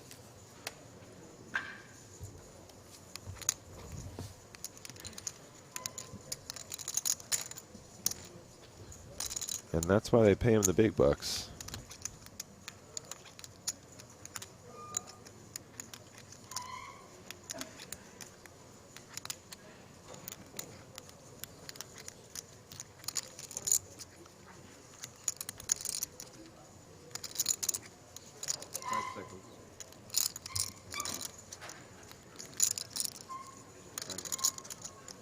Oh my gosh.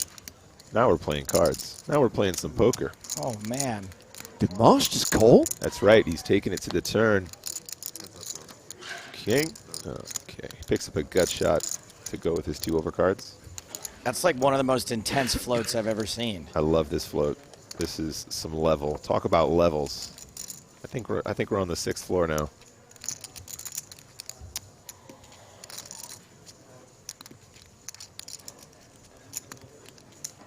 I like this bad lookalike from Morbo, Dominic Panka's baby driver. Absolutely. That's a good one.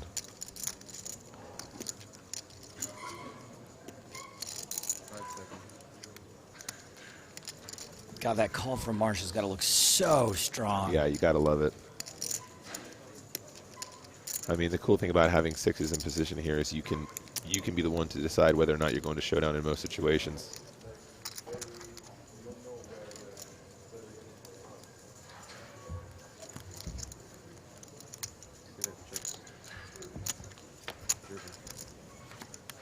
Check, check. And the 10 completes the straight. Unbelievable.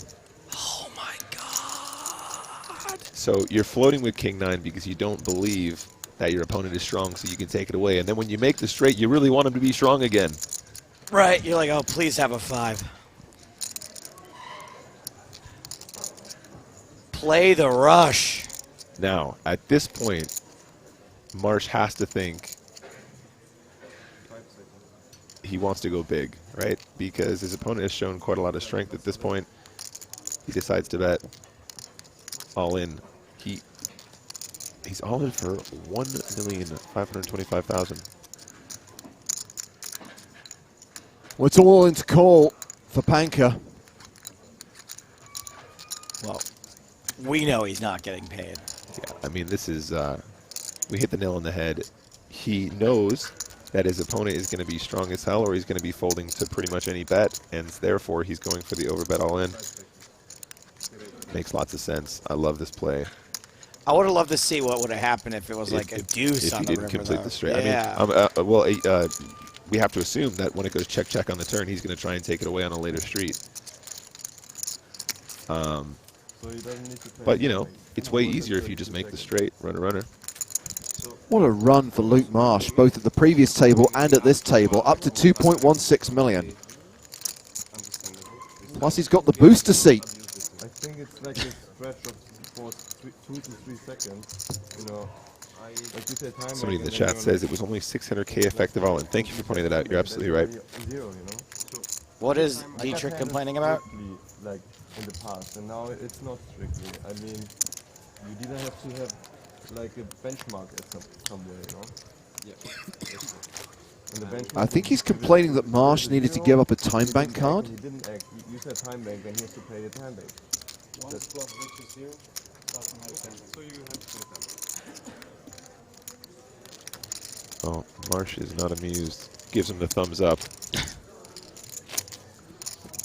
This is one of the situations where I'm not a big fan of... No timings anymore. It's like a huge edge for everyone else on the table, right? So it's one of those things where I don't disagree with them. But No, but this is why I'm not a fan of this whole idea of you don't actually have to actively play the cards. The dealers have to monitor it for you, because in my opinion it's just putting an unnecessary responsibility on the dealers to monitor how much time you've used and collect the cards afterwards. Whereas if the player has to put the cards in advance, it's very clear. I'm with you on that. Anywho, we're moving on. Fast's opening under the gun with jacks. I think he's looking to fast play these jacks.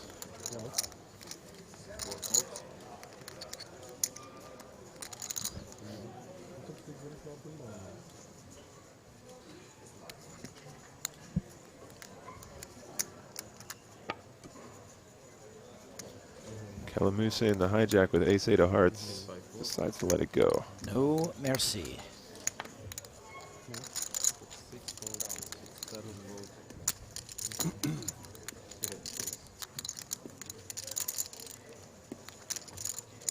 $10-3 for the year of Romania.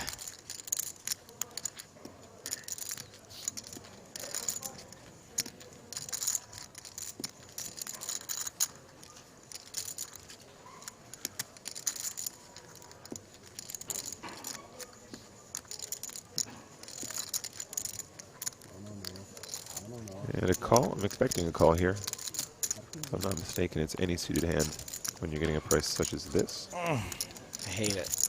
You hate it, but it's a thing. It's a thing, you know? And it looks like a flop he's going to be able to get away from pretty easily.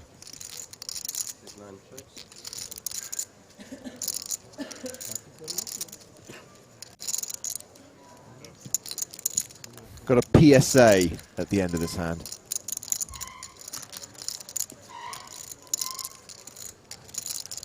Transportation Security Administration? P. Oh. I got him to say PP.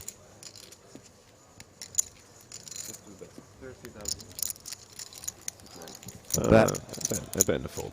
Indeed. So, congratulations to everyone who managed to make it into the free roll. Good luck if you managed to make it into the free roll. There was, however, an error. So the free roll was called What Can We Do? And if you made it into the lobby, you would have seen that that's what it was called. However, in the main tourney lobby, it had been mislabeled from the inside, which was the name of yesterday's free roll. So if you were searching for What Can We Do, you might not have found it.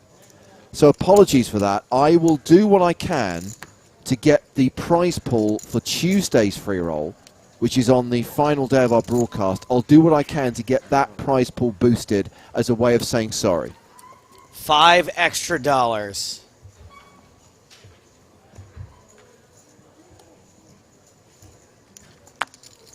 Apparently, if you search What Can We Do, it did still pull up the free roll, even though it was labeled incorrectly. Even so, it created a certain amount of confusion.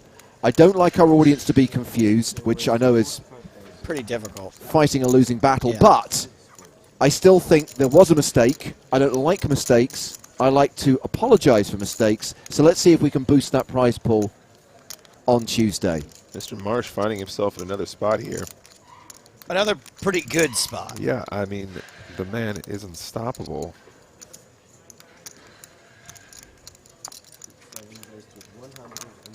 Nice 3-bet Darsh. I mean, listen, who doesn't want a 3-bet ace-queen suited from position?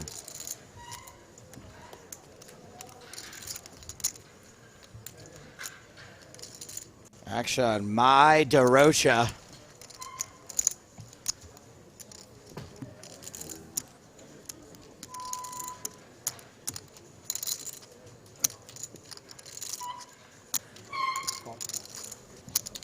Darosha just calling. So a 3-bet pot. Marsh in position with the betting lead. Darosha with the best hand for now. Practically a flip. And it's a king, jack, jack flop. Marsh with the gut shot. Marsh is going to like this board a lot more than Darosha is.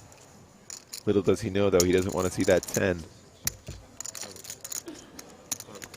That 10 will spell disaster. Oh, that's better. So the queen sees Marsh take the lead. Darosha has a straight draw of his own.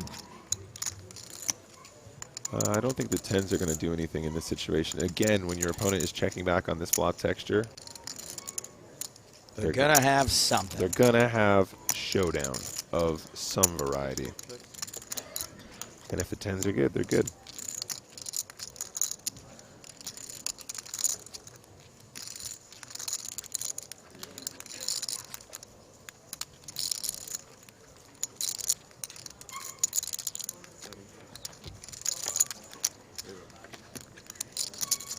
Oh.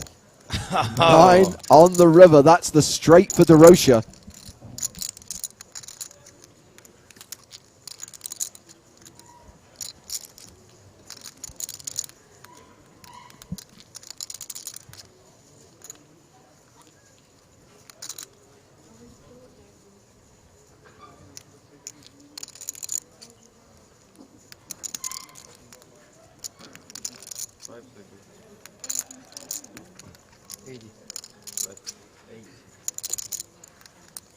Pretty small.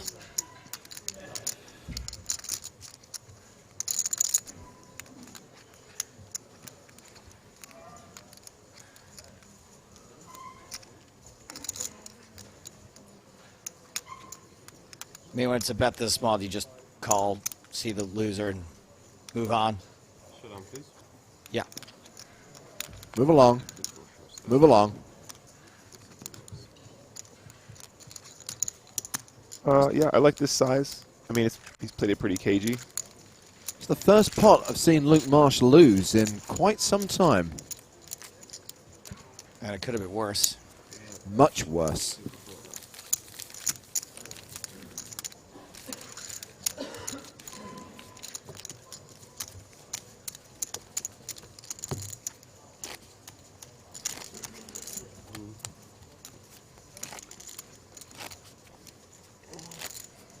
So you have missed today's PokerStars TV free roll. However, there is another free roll imminent. By linking your PokerStars and Twitch accounts, you will be given a ticket for an all-in shootout with $1,000 in the prize pool. Go to settings, account details, connected accounts. If you haven't done so already, to be with a chance of winning free money from PokerStars in a special all-in shootout scheduled for later today. Plus, there are AISOs for tomorrow and the day after as well. Yeah, guys, it's really important you do that account linking. It's so much more important because it means that you're going to support the continued investment into Twitch Poker. If I link my PokerStars account to my For Hims account, can I use my Stars coin to get off-brand Cialis? No. Well, that's something they should look into. Missed a trick there. Everyone's favorite squid-flavored dessert has raised to 45,000 with 5-4 of spades. Of all the squid-flavored desserts, Calamusa is my favorite. Yeah. Most expensive, but it's worth every penny. Soren Flutter is going to 3-bet with queens from the button.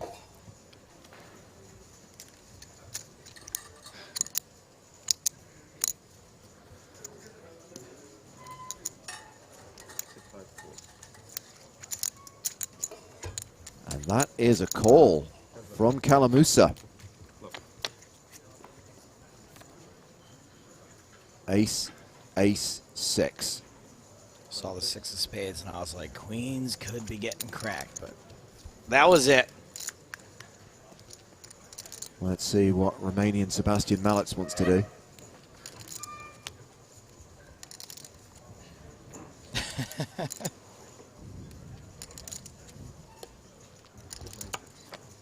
He checks behind. Jack of spades on the turn. Kalamusa picks up a flush draw.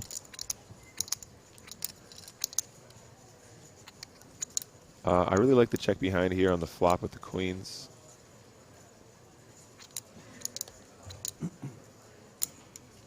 And this is a great opportunity for him to go ahead and just lead it. That's 150,000.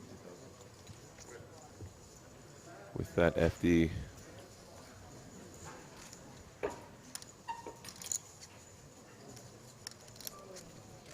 Queen's not going to go anywhere here, of course. They're going to be calling, undoubtedly. Player down at the outer tables, down to 23 now. Queen of spades on the river would be the payoff. Oh. 150,000 apiece. What shall the river bring? King of hearts. Now the question is, do you continue barreling in a 3-bet pot on this flop texture when you've missed your spades?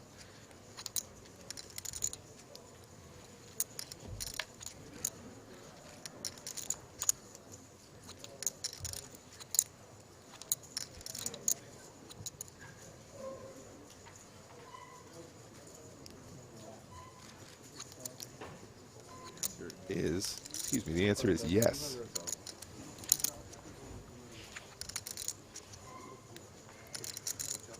Pure bluff from Kalamusa. 200,000 with just 5 high. And that's a decent percentage of Flutter's remaining chips.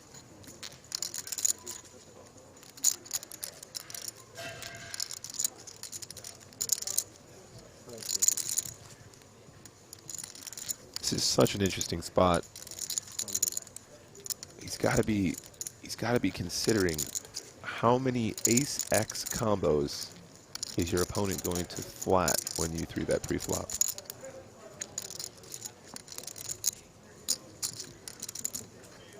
I think the answer is not many.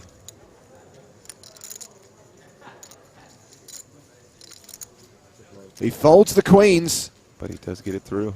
The power of the Kalamusa. Those chips will not be going back to the fluter. And Pierre now has more than a milli. I'm sorry, every time we have that wide shot, the way Luke Marsh is just towering above everyone is just ridiculous.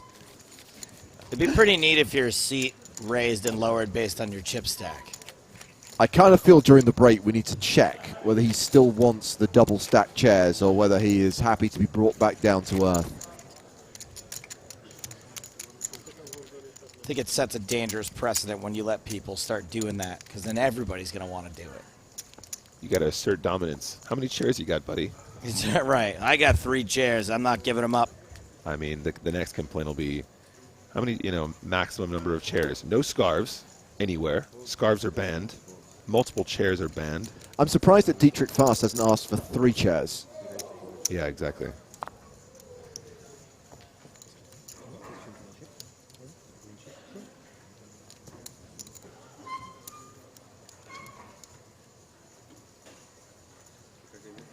Ace 4 for Fluter.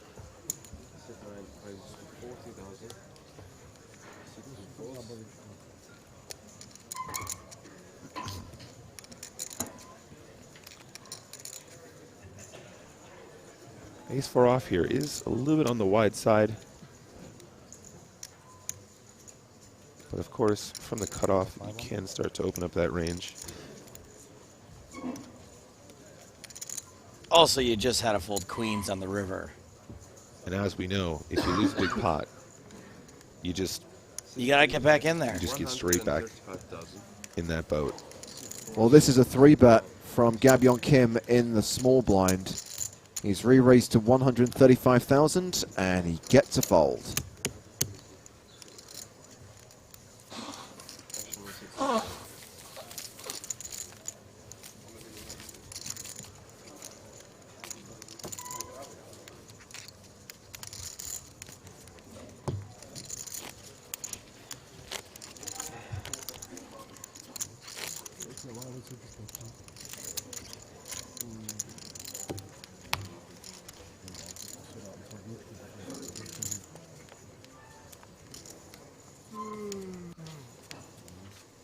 This is hand 62. Mark Cabu wanted to know what's the lowest position you got to pay out in this EPT. It was 167 players got paid. I was gonna say 168. 168 was the bubble. I was way off. Close enough.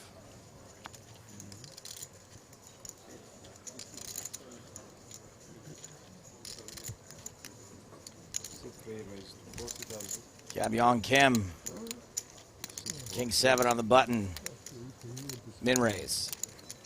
Pierre Calamusa defending his big blind with Queen Jack. This is the appropriate response.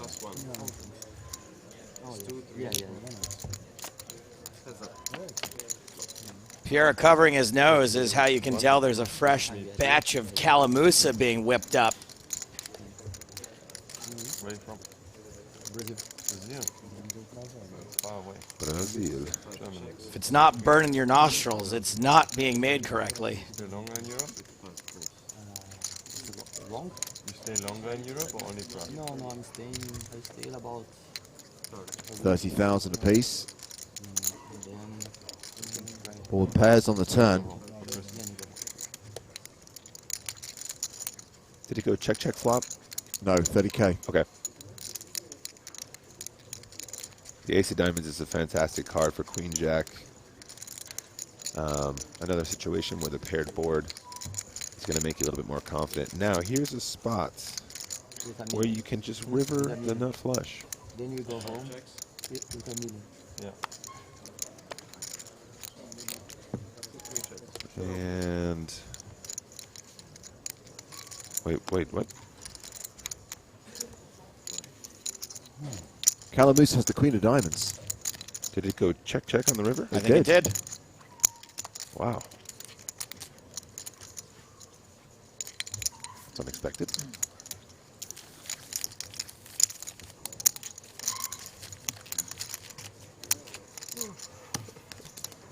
Have we reached that point where after a flurry of eliminations during the first half of the day, things are now going to slow down? We got to come up with a name for similar to post-bubble bust-out bonanza for the day 4 slowdown slide. Still working on it.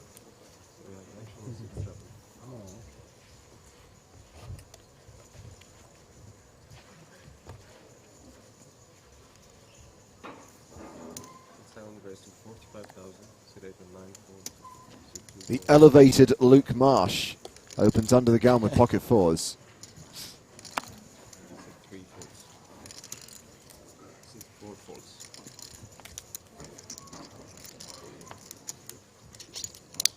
Can you imagine if this is where a new poker nickname is born? Luke the Umpire Marsh.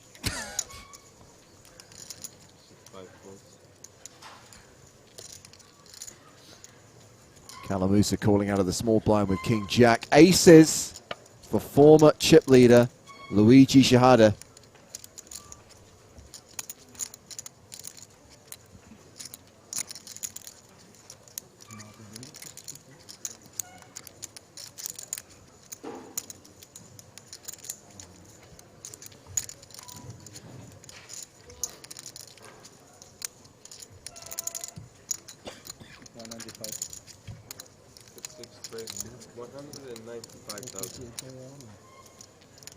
There's the 3-bet, 195. Oliver, 881,188, believes that aces are about to be cracked. Really? He's feeling it in his waters. Aces, in my opinion, is one of the best starting hands.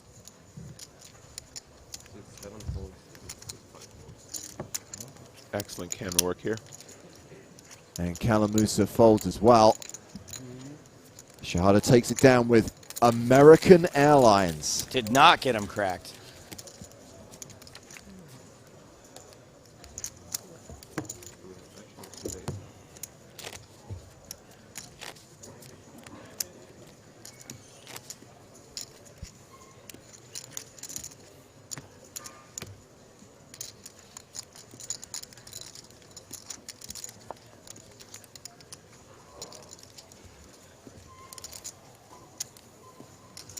$78 KB. Aces are totally overrated. Welcome in my game anytime.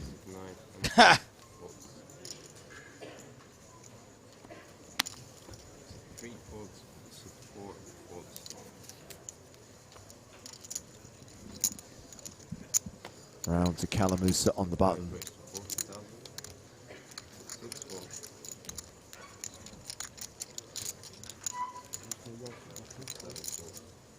A call from the umpire with Jack 10. I'm sure he'll prefer that nickname to Darsh. Queen 7-5. You just get so much better view of the board, right? Bird's eye view. Bird's eye view.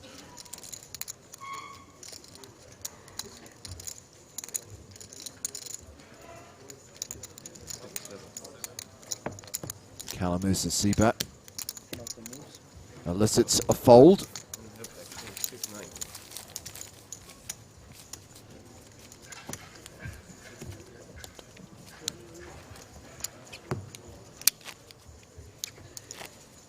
Yeah, these guys are looking, I'd say like the Walking Dead, except they're sitting. They're looking like the sitting dead right now. Not a lot of energy at this table.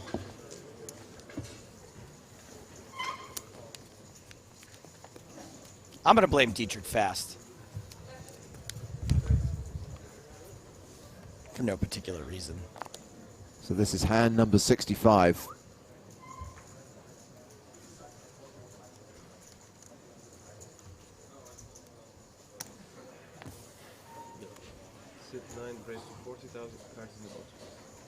And that's a raise to 40,000 from Fluter with Jack 10 of clubs. Getting kind of dicey raising that under the gun with his stack. Kings for Kalamusa.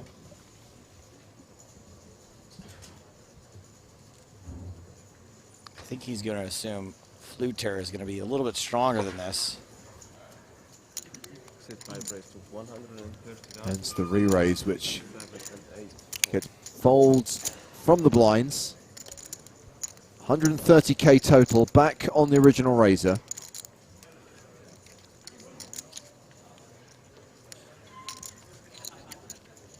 Man, that's why I just don't like opening this in the first place. You're just in a horrible spot now.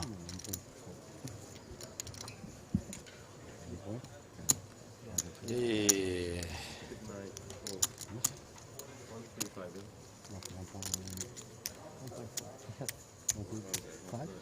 So he's got like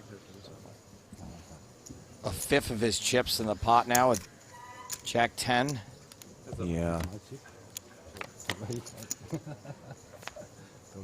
And out of position. The flop is Jack high. This spells disaster. The Fluter is looking grim.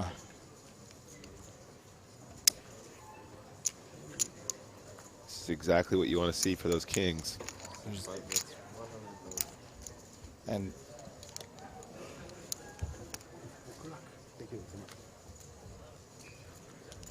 I mean, you flop top pair, buddy boy.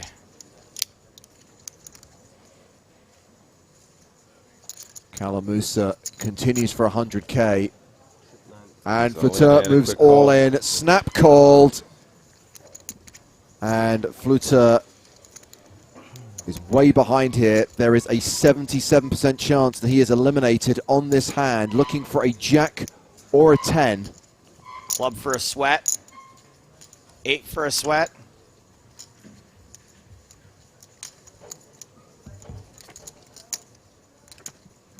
Turn card is the 5 of spades. No additional outs.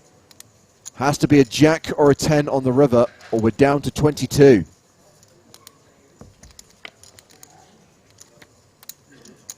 Soren Fluter eliminated by Pierre Calamusa. And 22 players remain in the EPT Prague main event. We're coming towards the end of the level now as Fluter cashes out for just over 33,000 euros. Should be able to squeeze in one more hand before we take our next break. I know it doesn't seem like that long ago since we last had a break, but that was so we could do the redraw for the final 24 players around the final 3 tables. If I'd known he was going to go broke so soon, I would have saved my back to the Fluter joke for there. But what are you going to do? We're live, baby.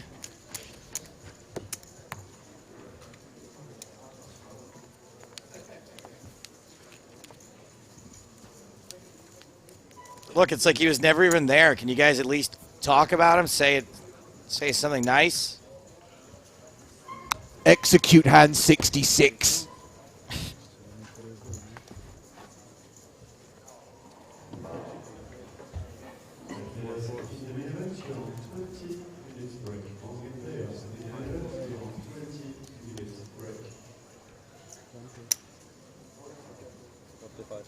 Shahada's name looks like when I try to type laughing really quickly.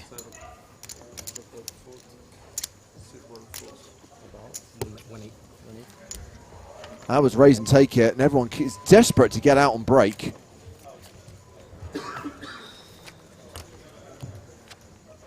So that's the end of level 22. On the other side of the break is level 23. The blinds will be up to 10,000, 25,000 with a 25k big blind ante. 2 big stacks at this table, 3 big stacks really, Shahada, Calamusa and Marsh. And Dominic Panka is closing in on the danger zone. Danger zone! With around 20 big blinds. Another 90 minutes of poker to play on the other side of this 20-minute break here at the Prague leg of the PokerStars European Poker Tour.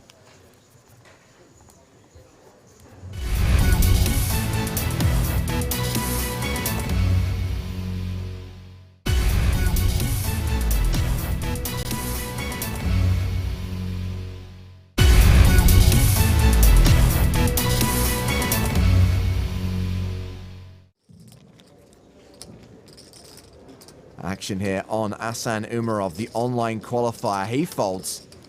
Chip leader Jimmy Guerrero is out. Pierre Calamusa, former contestant on the French reality show Maison du Bluff. Zut alors! He's got Queen Jack of Hearts. All in. And he's going with it. Zut alors! Jan Bendik. Cool. Has ace king again. What? You've got to be kidding me. So Calamusa at risk with close to 40% equity. Pierre's buddies, Olivier and Alban. He's also being railed by a French megastar, Patrick Bruel. You know who loves Patrick Bruel? Your mom. She actually really does. Calamusa looking to hit this flop. And he does. That gives him 14 outs. Who needs reality TV when you've got the drama of the EPT? 5-6, okay? Okay. Running 5-6 would chop it. 5 on the turn. I don't care, Pierre. I'm from France. Good game. 4-7. So Calamusa wins outright with a queen, jack, or heart, and they split it if a 6 hits the river. It's a 6! Yeah, 5-6. Wow, he told him, he told him. Told you. I can call the cards. I told him. It's a chop pot. And you know what they say? Everyone loves a chop pot. Might be the last one of season 12. Calamusa in the cutoff has kings. I'm starting to think maybe he can call cards. Hey, could you call for a Mother's Day card? I think it's too late for me to go out and get one. Calamusa raises to 240,000. Adrian Alan folds. Jan Bendix in the small blind with ace-6 of diamonds. Cool. Round to Asan Umarov in the big blind. I think it's my turn. There's only one hand you want here, my friend. And it's not 7-8 offsuit. They're both red? Well, he is getting ridiculous pot odds, but my guess is that the 10-euro qualifier isn't going to be quite as experienced post-flop as the French grinder and the former EPT player of the year. Well, he decides to call, and we're going three-way to the flop. Hey, maybe Patrick Bruel will sing my mom something for Mother's Day. Kalamusa, the favorite here. The flop. Jack 6-6, trips for Bendik. Oh, gross. King's no good. Check. Action check to the pre-flop aggressor. Kalamusa continuing for 300,000. Of course he's going to bet. He's going to have the best hand a ridiculous amount of the time. Bendik calls. Umarov folds, heads up to the turn.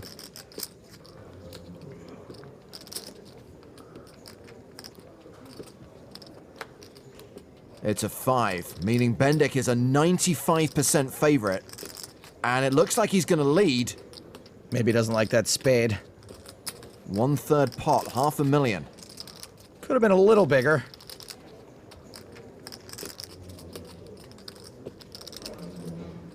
All in. Kalamusa shoves.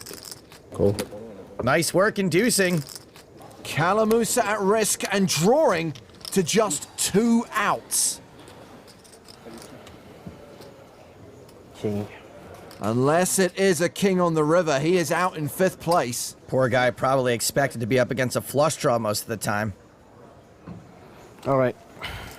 Not flop, I guess. Nobody expects Yen Bendik's Yen Ben trips. Flops or diamond. The river. It's a king! Hit him with the hide. I don't know how or why. New phone, who dis? That's why I'm the best, huh? Yan is not amused. 5-handed at the main event final table. Blind still 60,000, 120,000 with a 20,000 ante. Now's when the real poker starts. Kalamusa folds. His fellow countryman Adrian Alan is going to get frisky and raise it up with 9-6 of diamonds. Sure, why not? Round to the blinds. Asan Umarov folds in the small. Jimmy Guerrero in the big. Ace-queen. Jimmy likes his hand. Jimmy thinks we should play for a bigger pot. Jimmy's gonna 3-bet.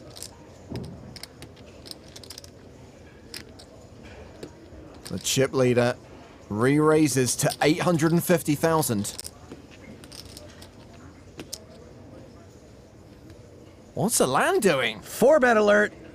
He has looked at his cards, or actually, I don't hate this move. His hand isn't strong enough to call, but his stack is strong enough to 4-bet. 1,800,000. Jimmy's girlfriend T played this event. She finished 14th. Quite the sweat now. Guerrero out of position. He calls. We're going to the flop.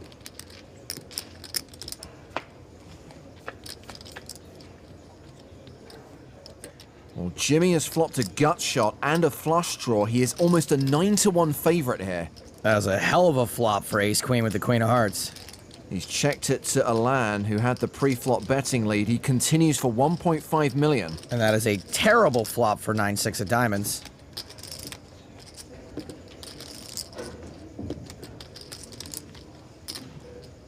Guerrero calls the c-bet. And I think 6-9 should just give it up here. Most of the time, he's going to have less equity than Hillside Property in Pompeii. 4 of clubs on the turn, pairing the board. Alan has less than a pot-sized bet behind. Guerrero still playing in flow. Checks it a second time. Alan checks behind. Let's hope for his sake that is the white flag being waved. A third 4 hits the river. Guerrero checks a third time. Green. And Adrian Alan moves all in, a huge bluff. Now this is the perfect run out to get folds, but I have no idea what Alan is repping. The two biggest stacks at the table go to battle, and then this happens. Only 6 combo, yeah? Kings or aces, yeah? Got broker. Jimmy's got the right idea. There aren't a lot of combos of aces and kings out there.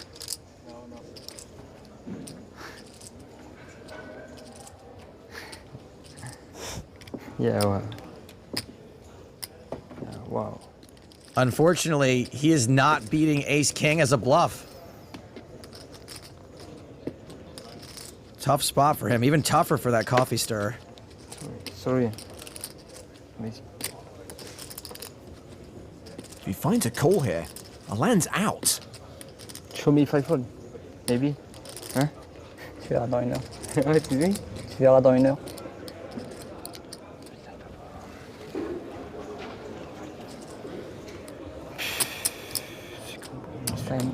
Time. Clock, please. Time has been called. They'll put Jimmy Guerrero on a 60-second countdown. You have 1 minute to act, starting from now.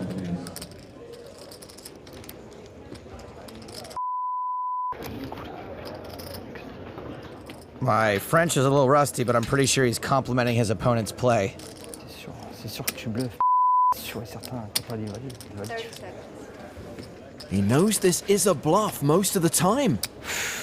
It's either that or a slow-played monster. Every once in a while. Which is it, Jimmy?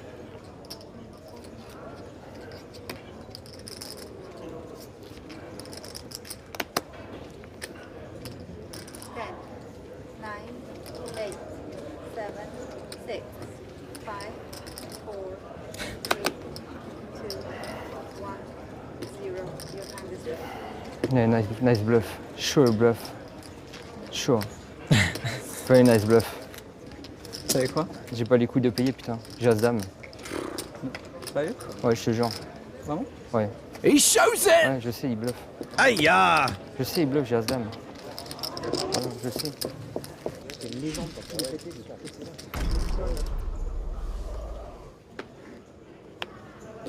Guerrero with aces. Jimmy's getting rockets. Hey, remember that guy with the toothpick from Uncle Buck? Classic.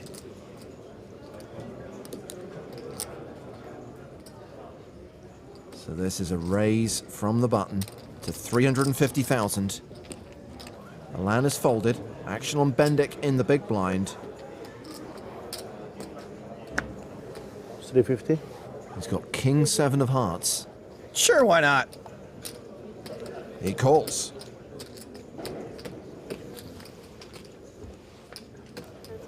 Ace, ace. King 7. Bendik flops 2 pair. Oh man, this is what I like to call a fang. And the ANG stands for aces no good. Action's been checked to the pre-flop aggressor. Guerrero set to continue. It looks like a great flop for aces. 375,000. I say the move here is to just call.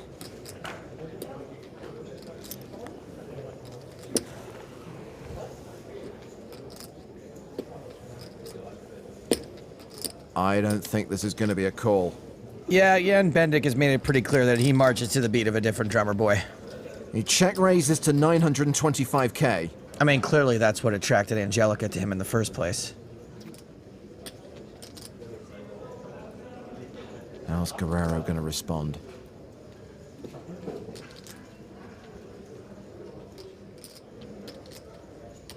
He can get in real trouble here if he thinks Bendik's going crazy with just a king.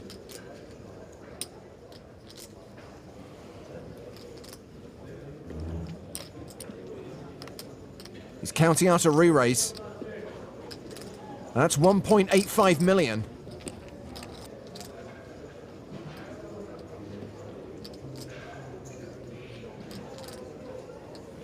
All in.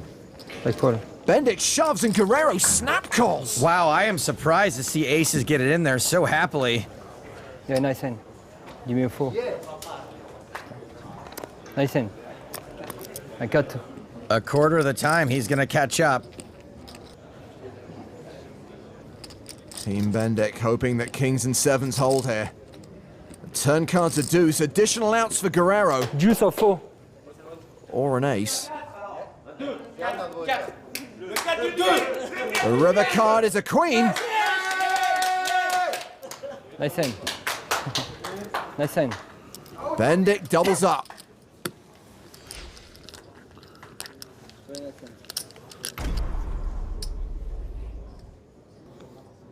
Alan calls on the button in the small blind with eights. Bendik raises from the big blind with Queen Jack. All in. Alan shoves. Cool. And Bendik calls. We're off to the races already. He said he was a gambler, and the story checks out. That is one way to take the edge from a GTO player. Nah.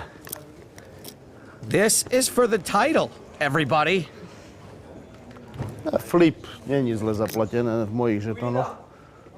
At least in poker, your physique has got nothing to do with how well you flip.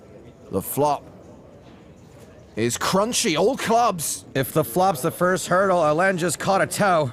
Lots of additional outs for Bendik. 14 auto. Mierny favorit. The turn card is another club. That'll do it. Wow. Bendik doubles up with a flush. Play on, players. Well, Jan has narrowed the gap between them substantially.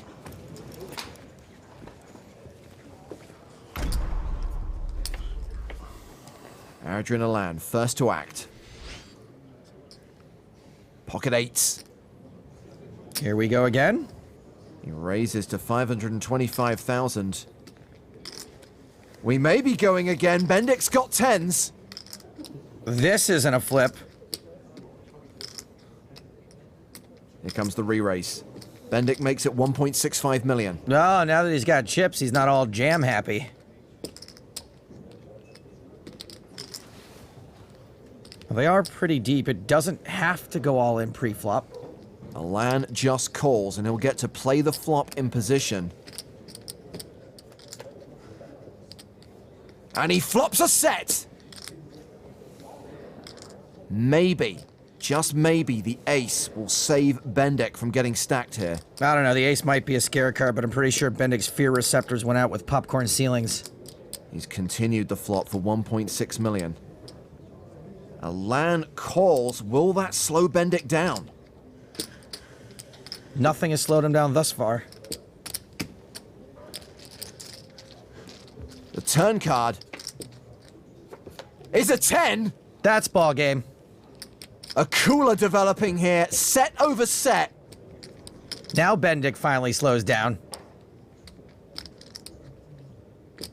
Bendik has checked it. Alan is betting. 1.5 million, a small bet into a huge pot. Really small. How much you play more? This is a terrible Hollywood or just a plain old D-gaff? Then help. I am leaning toward the former.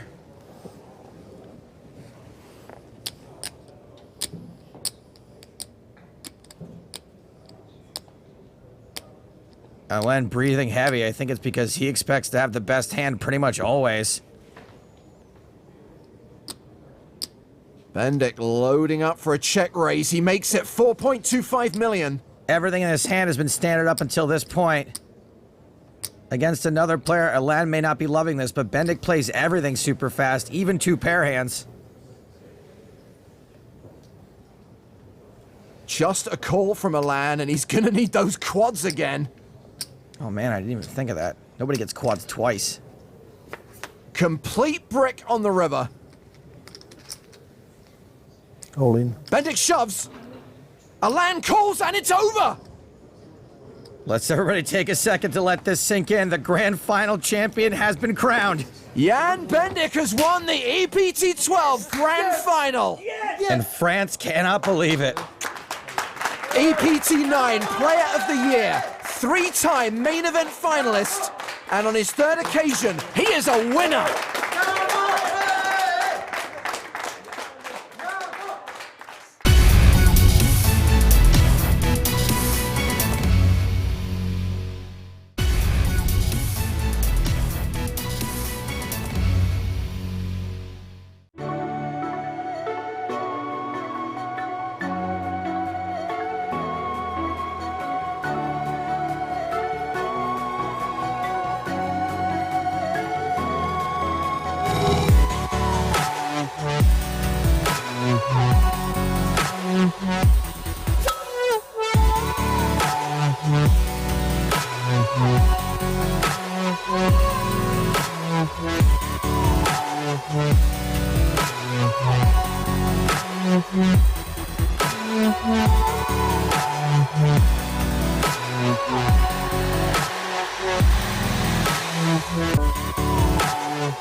Welcome back to the beautiful city of Prague in the Czech Republic, hosting the PokerStars European Poker Tour. It's day 3 of our coverage. It's day 4 of the main event. The day when we play down to 16, although with the pace of play today, there's a very good chance we play beyond 2 tables. We're going to play a minimum of 5 levels. We're already down to 23 as we come back from break. Blinds are up to 10,000, 25,000 with a 25k big blind ante. This is our lineup on the main stage. This is our current feature table, and the one former EPT champ on this table, Dominic Panca, is the shortest stack with 21 bigs. Luigi Shahada from Italy is the table chip leader with more than 103 big blinds. Still joined by Joe Stapleton. Hello, my babies. And Nicholas Walsh. Thank you very much for having me, James. So here we go. Let's get cards in the air one more time. I, for one, am very happy that you're here, Nick. I don't have to pretend to do analysis. I got your back, bro. I said 23. 22 players remaining. We've already had 2 eliminations since the redraw. Come on, baby. Daddy needs some mulled wine. Speaking of I got your back, bro. Whatever happened to Broski? Is Broski still in? I think Broski is Broski. Ah. Oh. Well, there's really nothing for me to do now.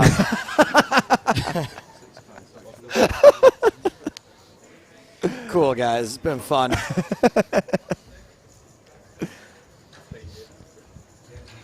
Coltberg asks, when is Lex coming? He is coming to Prague tonight. Lex has been poorly.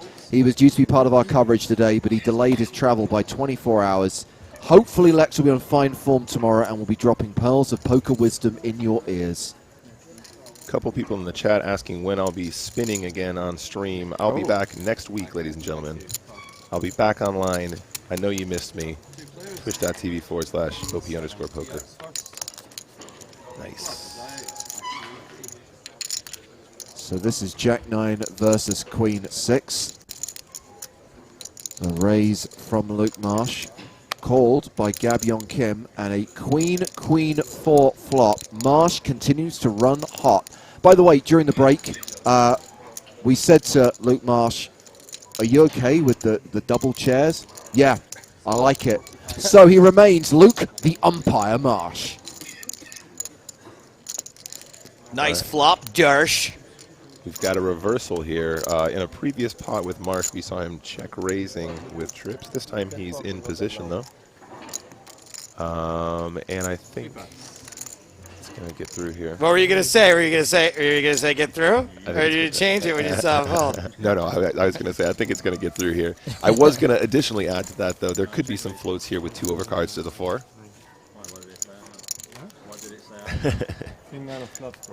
Thank you, Joe. You got to keep me honest, man. I appreciate that. No, I was going to say fold, though. I was.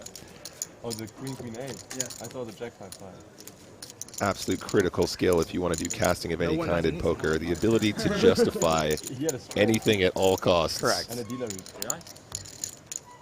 It's an old trick where you start your sentence and then you sort of pause in the middle, wait to see what happens, and then act like that's what you were going to say all along. And I'm pretty sure we're going to see a fold. Yeah, that's exactly, yep. Very good chance that cards get dealt here. No fold under the gun. It's a raise from Kalamusa to 55,000 with ace-10.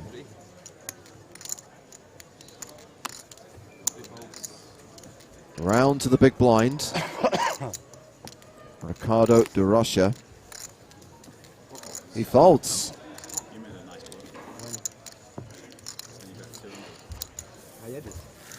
With the 5-4 spade. I had the pleasure. What did he have? Queen.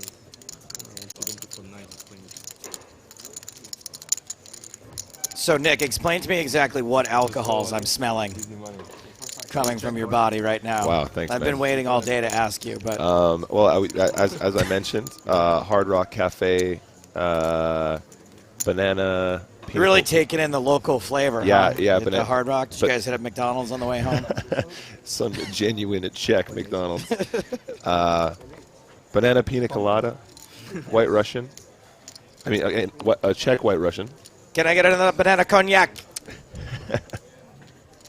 Banana pina colada. Yeah, it was banana and berry pina colada, which was fantastic. The second one was gratuitous, though, and unnecessary. I'd just like to point out, though, chat, yes, we had some beverages. Absolutely. But did I show up early for comms? Yes. Am I killing You it? sure did. Yes. Also, am I going to get off in a minute and cry? You can take the fifth on this one if you want, Nick. Would you have shown up early today had you not been kicked out of your hotel room? That is a great question. That's a real shame because I entered the comms room with both of my suitcases ready to go. So that's kind of a tell, I suppose. The answer is yes, of course. Of course, of course. I can't sleep when I've been drinking. Shit, man, I can't get anything past you guys today. Look, this ain't exactly my first rodeo. I probably could have told you what you drank last night based on the smell. I just wanted you to say it. Banana berry pina colada. Banana berry. I might have missed the berry part. Awesome. I can tell by your lack of oxidants. I absolutely. I'm lacking in many key nutrients today. Andy Pandy asks, why is Marsh higher than everyone else? Because he's the umpire.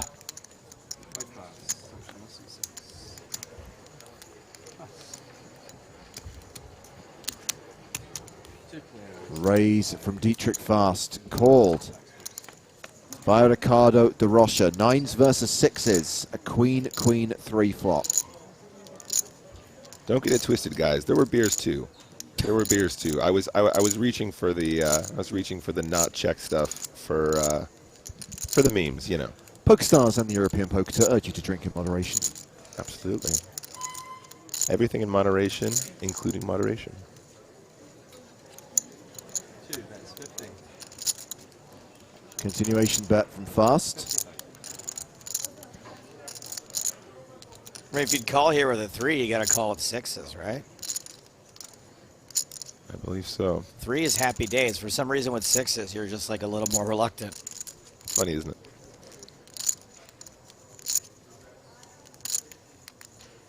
How did I like the Czech beer? Delicious. Czech beer is very good. It was. It's great. Yeah. No, actually, I'm a fan of Czech beer. I'm a fan of German beer because it doesn't have a lot of the stuff in it that they add. Reinheitsgebot. What's that? Reinheitsgebot. Reinheitsgebot. It's a German law that says you can only have like That's right. 3 ingredients in beer. That was exactly what I was making reference to. Yeah. So you can go to a beer fest or whatever and just love in life, drink it all day. Water, hops, and barley. Yeah. Beautiful. In the UK, I have one beer and I just want to go to bed. So. Am I going through chart withdrawal? Absolutely. You guys know, and you know, I haven't seen a graph in like 5 days. You guys, you know, I love a graph.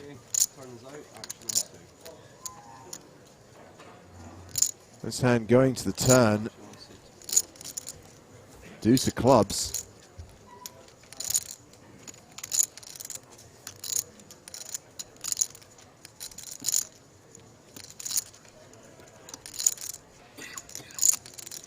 .21 players left now.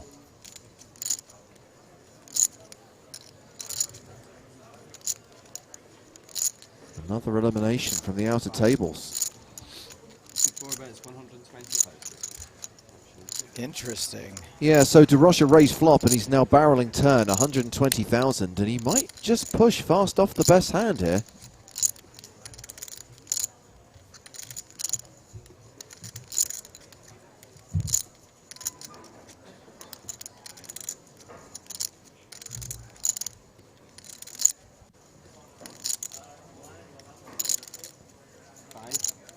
I don't know. Getting Dietrich fast to fold 9s here sounds like something I'm not that thrilled about.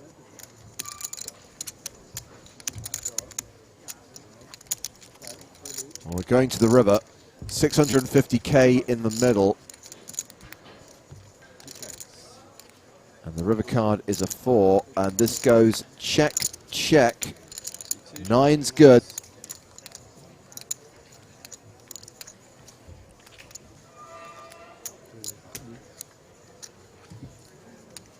Kind of a small cooler there. You're almost always going to be losing a couple chips there with pocket 6s.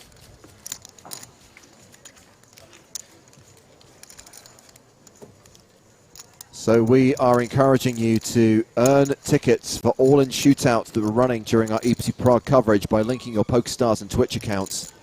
That's the route you need to go through in the client. Settings, account details, connected accounts. It's pretty simple. And then you'll receive these all-important community vouchers, which will get you into the daily all-in shootouts with $1,000 in the prize pool. I'll keep you informed when today's shootout is imminent, when it has appeared in the lobby, where you can register using your ticket. There'll be another one tomorrow and the day after that. Down the line, there'll be more giveaways, more promotions. I think next level, when I'm off, I'm going to hop in chat and give away some t-shirts for anyone that's got their account linked as well. Love it.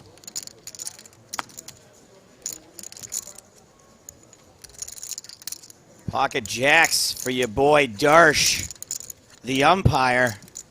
My man Marsh has been a card rack at this feature. Perched with a bird's eye view.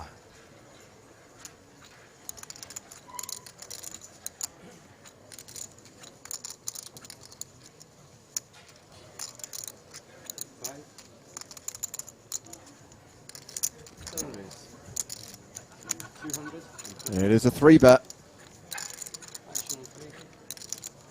A re-raise to 215,000. Solid. So back on the original raiser, Gab Yong Kim, who opened with Queen 8 of spades. And of course he has Kalamusa behind to worry about, who flatted the raise on the button.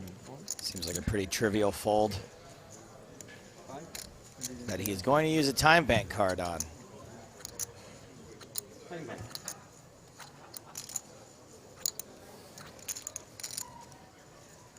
Kalamusa taking the opportunity to recheck his hand for some reason.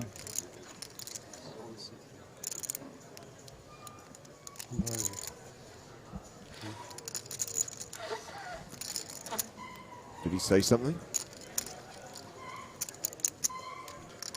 What? I thought Yong Kim said something.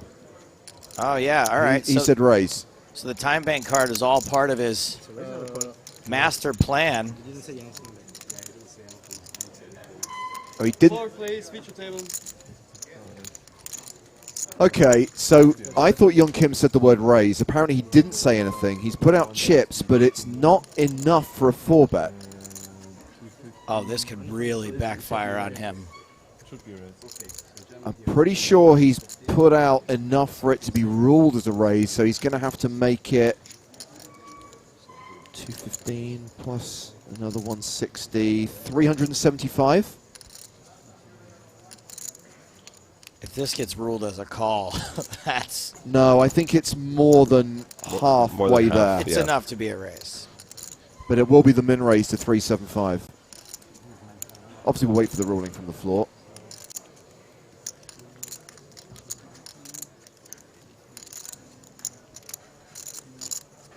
This is one of those situations, and it's one of those things you always try and encourage people who are new to the game to do. Verbally announce your intent. I think that Yong Kim, obviously, you know, we had some trouble understanding him yesterday. English is not his first language, so you would understand why he would maybe avoid verbal declarations.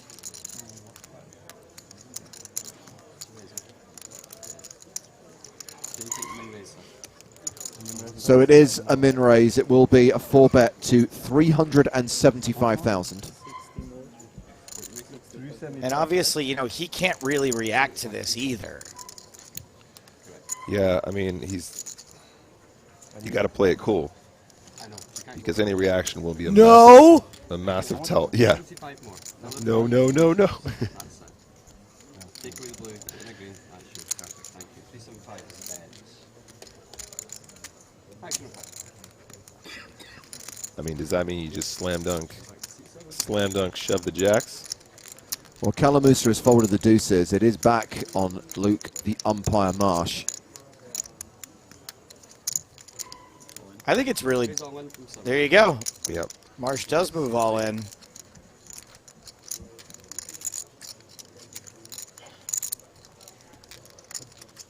All into call for Young Kim with not much of a hand. And he folds. Well, that was a weird one. That was very weird. Yeah. Wonder how it would have gone down had he been able to make it the amount he intended. Probably similarly. Maybe even he loses more or goes broke.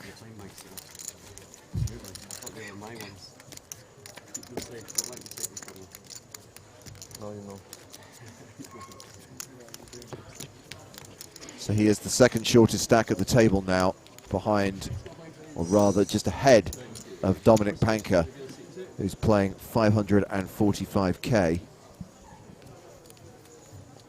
Luigi Shihada still the table chip leader. How? I mean, I know because he has the most chips, but I don't even remember him. Well, he came to this table with the biggest stack. Okay, well, and he's held on to it. Well, that's a reasonable explanation.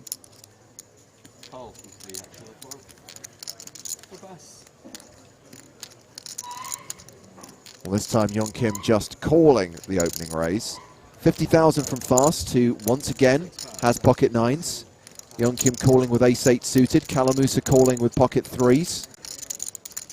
Dominic Panker with queen jack off in the big blind.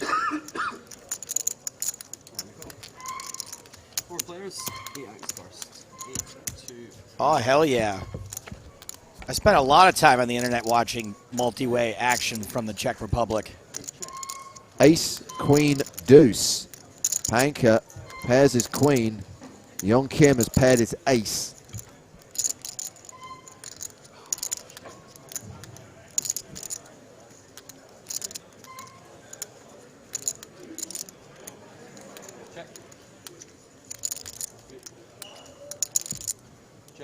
I'm rooting for Young Kim to get some back here.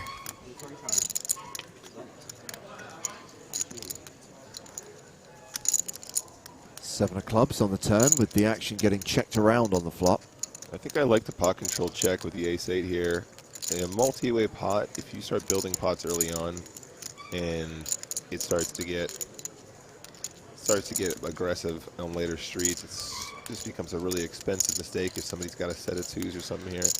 I'm glad you addressed that, because I don't think you necessarily have to bet just because you might have the best hand. Yeah, I mean, well, you know, it's especially in tournament poker where survival is the name of the game.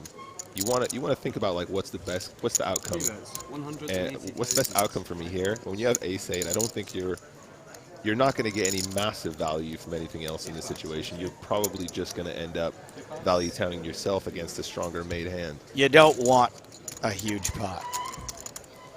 It's not usually going to end well for you.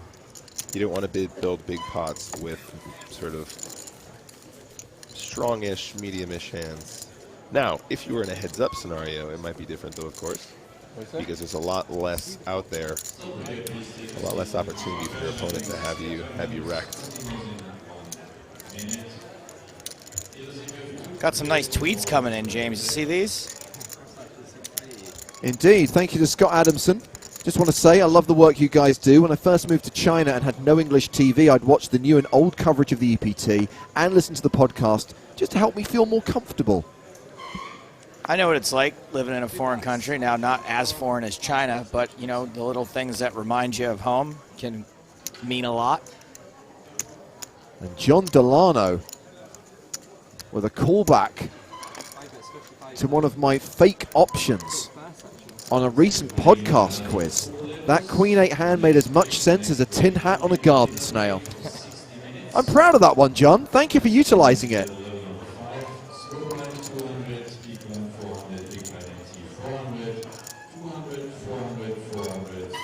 there. Kalamusa raising king 6 suited.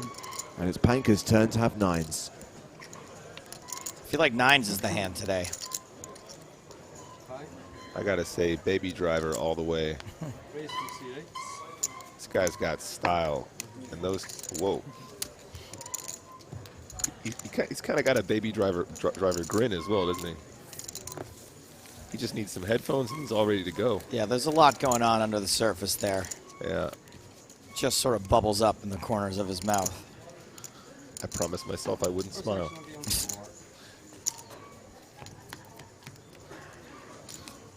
My God, Marsh is massive. Can the casters explain pot equity? Absolutely, I will explain pot equity. When we make reference to pot equity, guys, what you're saying is, what amounts of this pot am I entitled to based on the percentage chance that I am going to win? So, for example, if you have 50% equity and there's $100 in the pot, theoretically speaking, you're entitled to approximately half of that pot. If you get to the river and you have 100%, you're entitled to 100% of that pot. There's 0 variance because there's no additional cards to come that will give you, that will not award you the pot.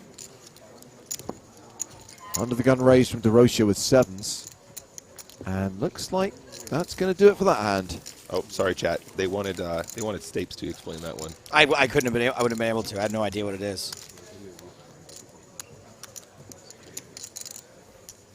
Frankly, I've never heard of it until right now.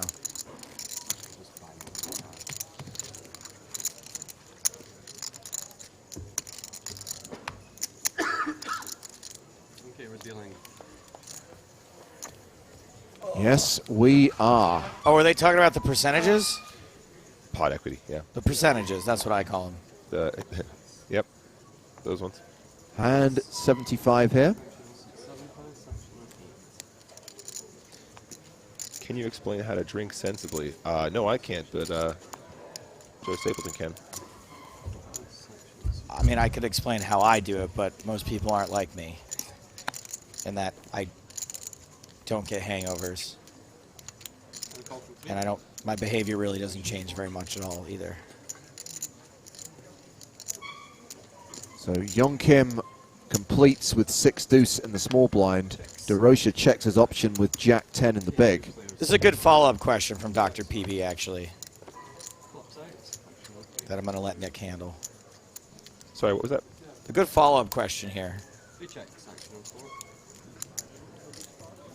We're going to let Nick handle it after this hand.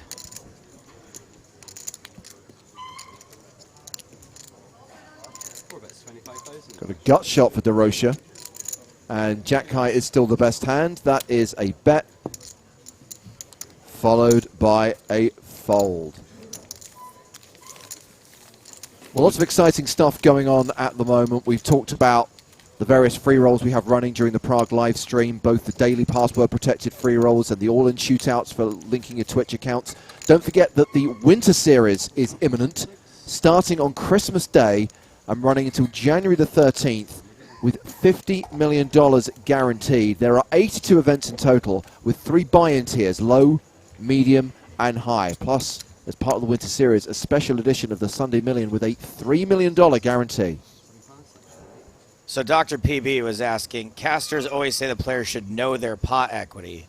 That's what I don't get. How do you know your percentage without knowing the cards? Are you just guessing? Well, you have to make some approximations, but in most situations when you're making reference to your equity, you often have a draw, and you know the likelihood that the draw will come, and you know that the draw will almost always give you the best hand. So if you are, so a good example is if you're drawing to the nut flush, you know that the flush is going to give you the best hand, the flushing card, and you know that you have 9 cards remaining in the deck.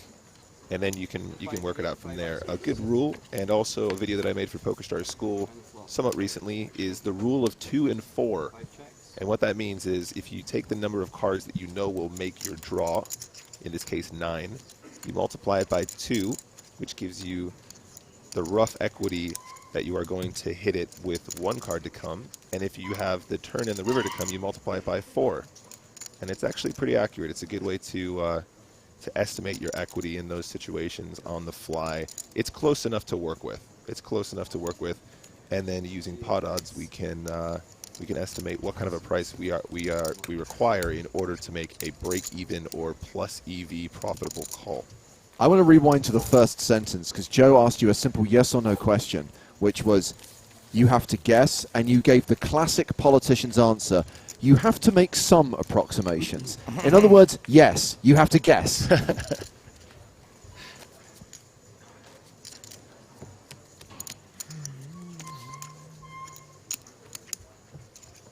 Still plenty of squeaking going on in the poker room today. Hashtag embrace the squeak. A reminder the high roller is being played today as well. Live updates via Poker News and the PokerStars blog as we focus on the main event.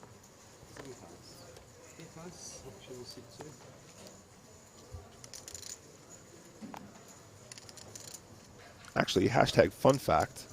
We love hashtag fun facts, Nick. We do. When 6 Plus was released, aka short deck, because obviously we have fewer cards in the deck, James and I also made a video called The Rule of 3 and 6 because you can do the same kind of calculation, but you have to adjust it for the fact that the deck is shorter. It's not as accurate because it's actually a really awkward number. It's not exactly 3. It's like 3.33 or something like that, but you can do a similar calculation if you are choosing to play some short deck in the future too. Or you can just click buttons and hope for the best, right? I mean, that's what I do, but... Aren't you talking about card counting, and isn't that cheating? Oh, God. and on that bombshell, Nick Walsh is out. I'm done.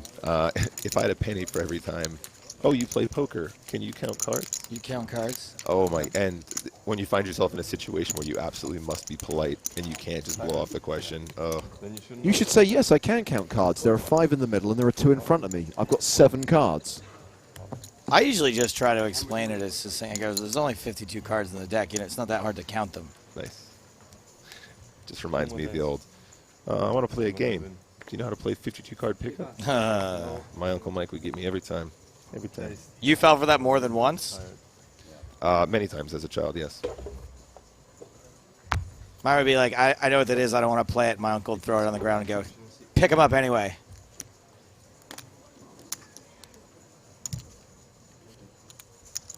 C5 makes it 50,000, 6 folds. Button raised from Calamusa with ace-4 suited. Casters, do you typically bring your calculator to the casino? My math is bad. I am actually really bad at math. The cool thing about poker is, once you've seen a couple of the usual spots, the spots that you find yourself in a lot, you can pretty much just memorize the required math. It's not... But also, every single smartphone has a calculator app. You don't need to bring a calculator with you. You can't take your phone out and calculate things. You could just keep it in your lap and just... I wouldn't recommend that either at this point. No. I do, in all honesty, I do occasionally use the calculator app on my phone to work out how many big blinds I've got, because there are certain blind levels where the math is not possible. Straightforward. 8-16? Come on. Oh, I mean, yeah. Heads up to the flop, button versus big blind. 10-10-8 with 2 hearts.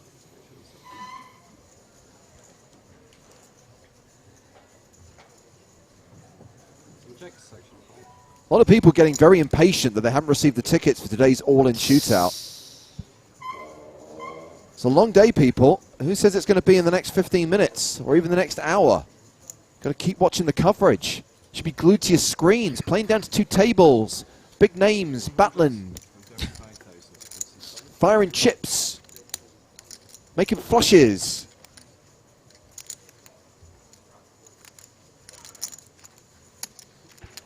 I feel like an abacus would be okay. I don't think people are going to get too upset about an abacus at a table. Best to be safe. I just find the clicking soothing. Another pot for Pierre Calamusa.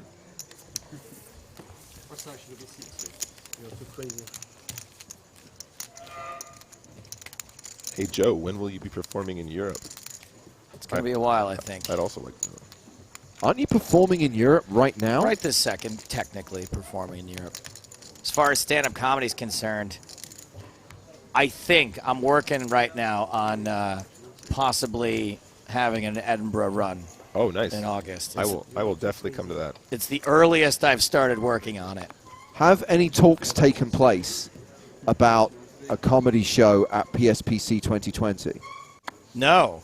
Because I do feel that that would be an appropriate venue. I do think that there'll be plenty of Platinum Pass winners who would appreciate seeing you in action. Yeah, that was a big hit. Yeah. At PSPC numero uno. Can we get that guy back that was heckling you throughout the whole performance? Though? 'Cause he was great. He was fantastic.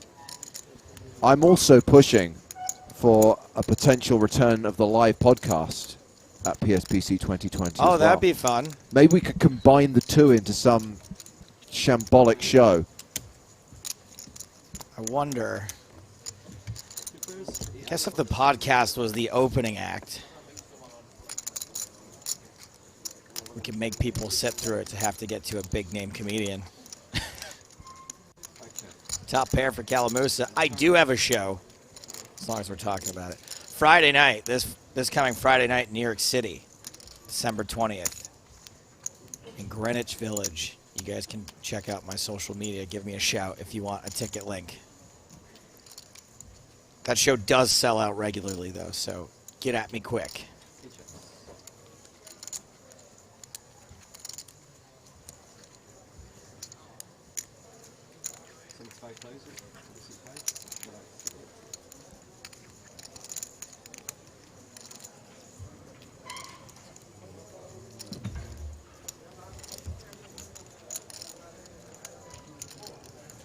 This is by far, breaking a rule here, this is by far the best content currently on Twitch. Great work by PokerStars and the commentators. Keep it up, guys. Thank you so much. Thank you. Well, someone has clearly won a sizable pot at one of the outer tables.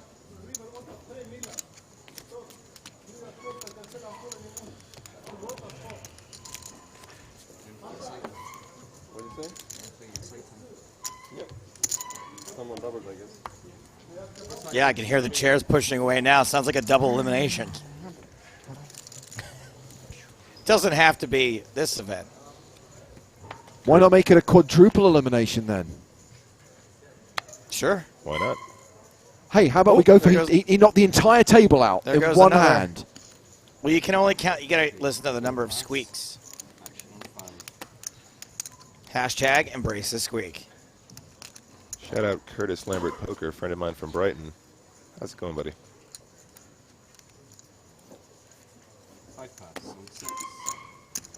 And I had one of the best weekends of my life in Brighton. I absolutely love Brighton. I've been there a long time. Fantastic place to live. You wouldn't think it to see it. If I just sent you pictures of Brighton, it's not the No, you have to prettiest place. experience it. Yeah, it's a feeling. It's not a visual.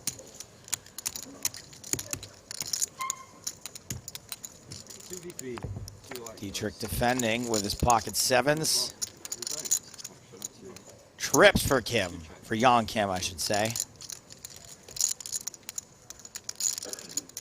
Yo, Gabba Gabba.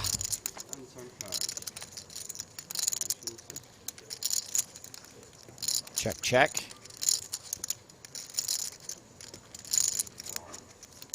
As Nick and I were discussing before, I'm a fan of fast playing your trips.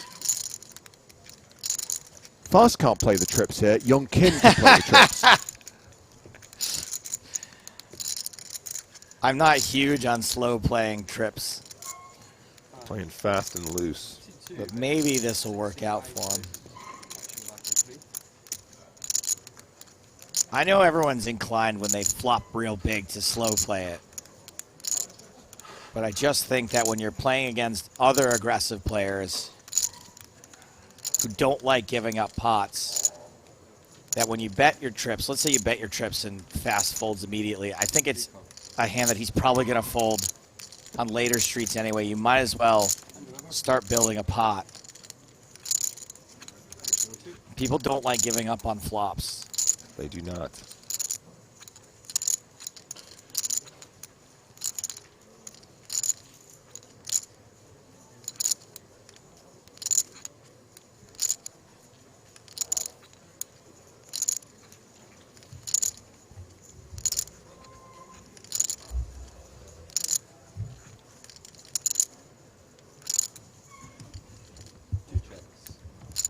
Check from fast. Okay, you definitely shouldn't slow play it anymore. 265,000 in the middle.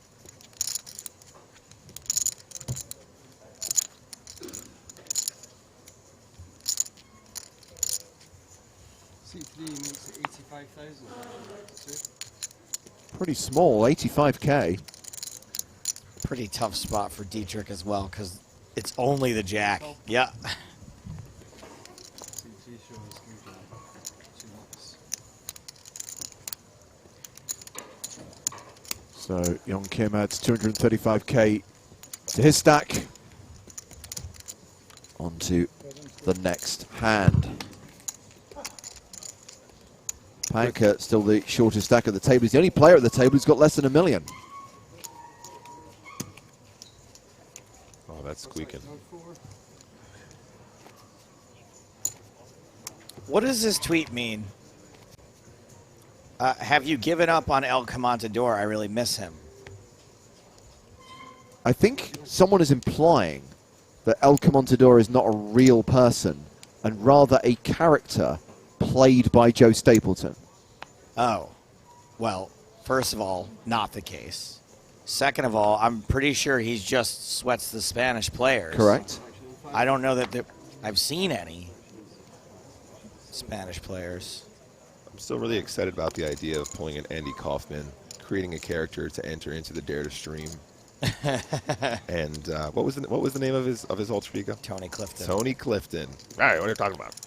Break a deal, break a die, take a nail in your eye. Hey, what are you smiling at? What's going on? And those are the only 2 clean things he's ever said.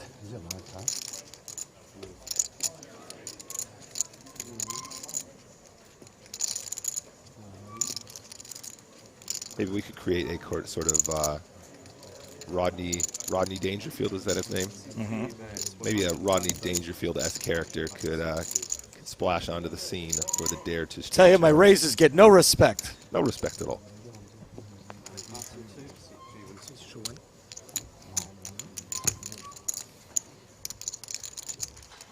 Look at Young Kim getting frisky with the old 7 deuce.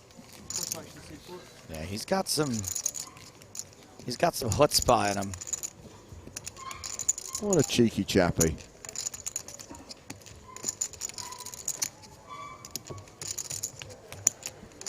Maybe he had a side bet with his friend. If you can win a pot with 7 deuce off, I'll give you. Yup. It's got to be on camera. I think that's kind of a cool bet because you got to be dealt it in the first place.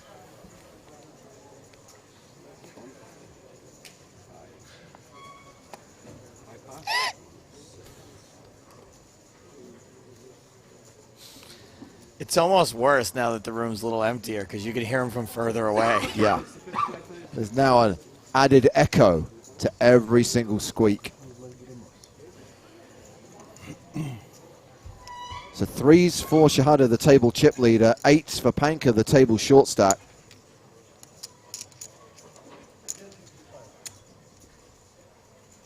He's got the snowmans.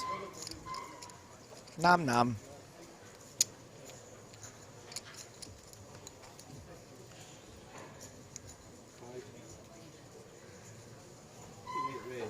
And Panker is almost all in. He's left himself a chip behind. It's so weird. You would, like, 5 years ago, you would never see that. And now folks are doing it all the time. What was the first time we saw it? Was Sam Greenwood did it? Yep. Super high roller? Yep.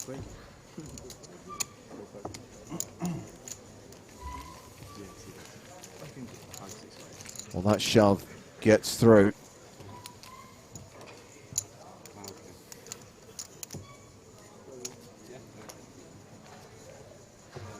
Panker survives to fight another day.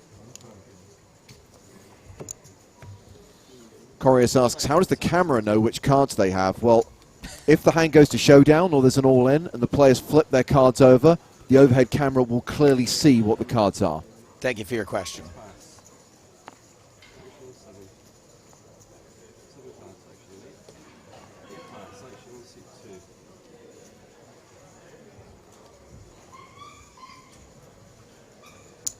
Two makes it 50,000 action on three. Rick says the free will be at 1,000 squeaks. That would be pretty fun. So yesterday. Yeah, right. Noon yesterday. Four pass. This is a big blind defend by Pierre Calamusa. King deuce off in this spot. Actually not quite. I feel like this might be a little bit on the wide side. But of course you're going to get a fantastic price pre. And a fantastic all-heart flop where you can absolutely cooler your opponent. Look at those 3 juicy strawberries sitting out there. Plus, king high, still the best hand.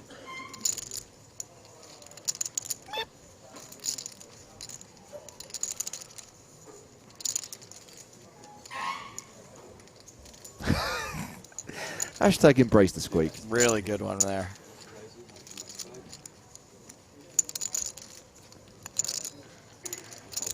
James. Yes, Joseph. Let's say like I was on a little break during the next level.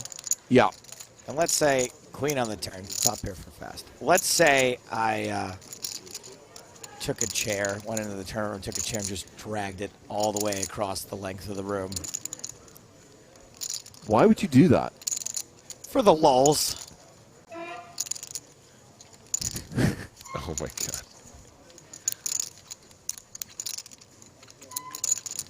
So it's a race. I'm just trying to put it to the audience, right? Would they rather have Joe in the chat giving away merch? Right. Or would you rather have Joe on the floor moving around the room on a chair, squeaking it on the floor, making the unbearable background noise even more unbearable? And probably never being back on the broadcast ever again. I mean, there's a room full of high rollers playing day one of the Oh, I'm terrified big of the high event. rollers. Don't forget it. I mean, they tend to be quite tolerant people. They're very understanding, Never really laid complain. back, never have a problem with anything that inconveniences them. Especially if it's one of my bits. Absolutely.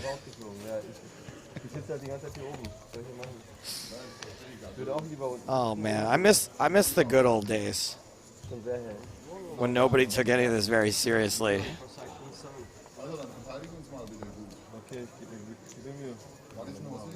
Not quite sure what to make of this one from Pat. I'd rather you make one of those funny, in inverted commas, videos like you used to.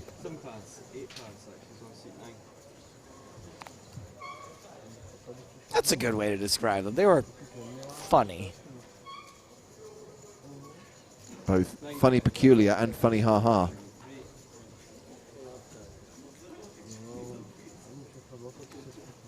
King 10 against ace queen. Fast is open to 50k.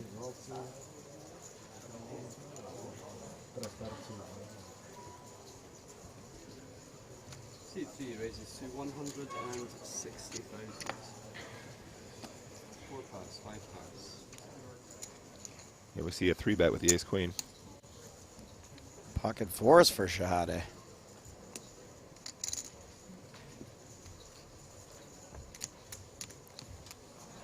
Do you know how Shahade got his name? I've got a horrible feeling you're going to tell us. He's got, well, his parents are Canadian. Oh, Christ. And they couldn't decide what their last name should be. And so one of them said, I think it should have a sh-a.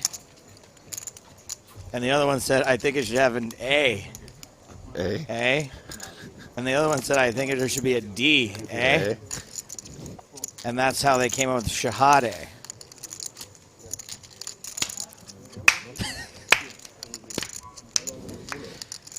By the way, that Canada story, I forgot this, and I should probably, the person who told me that history of the name of Canada was Gavin Smith. My old friend Gavin. Rest in peace, buddy. Don't forget, there will be an all-in shootout a bit later on, which will be exclusive to viewers who have linked their PokerStars and Twitch accounts. Do it now. Settings, account details, connected accounts. Yep. Do it. You gotta just go and do it now, guys. Just go and do it. If you enjoy watching poker on Twitch and you're not linked, you're part of the problem. I mean, there's two things to say here. First of all, if you don't do it, you're not going to be eligible for these all-in shootouts. You're not going to be eligible to take part in the Dare to Stream promotion and potentially win a Platinum Pass. You're not going to be eligible for future giveaways and special events for Twitch viewers. And also, you're going to disappoint me. And I don't like to be disappointed. You wouldn't like me when I'm disappointed. My default setting is disappointed, so get me off default.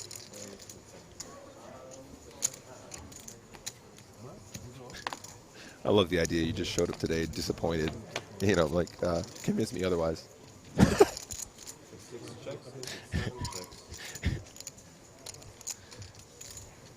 I arrived disappointed, changed my mind.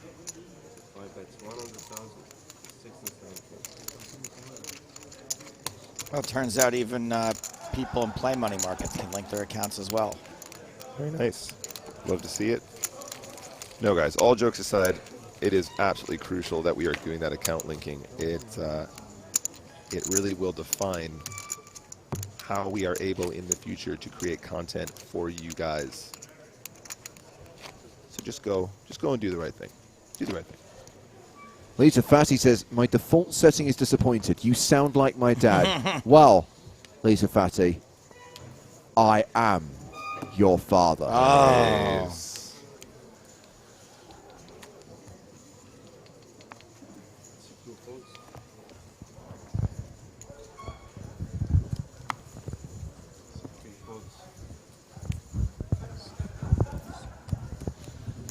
For those of you asking how you do the account linking, type !linking in the chat. It'll take you to a cute little article that will show you how.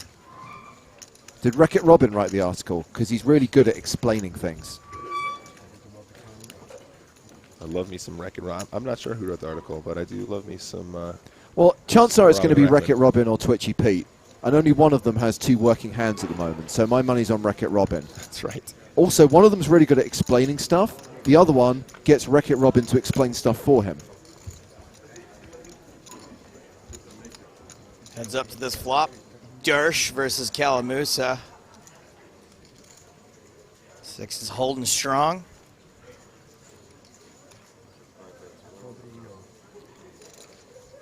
Hardigan and Spraggy as roommates would be the cleanest apartment that's ever existed. And the highest ceilings.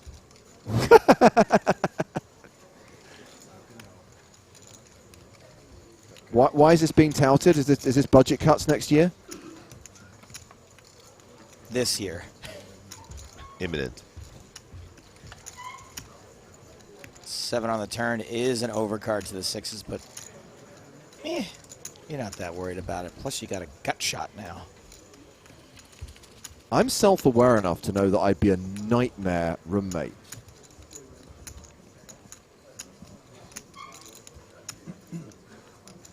And this is how James avoids ever having a roommate.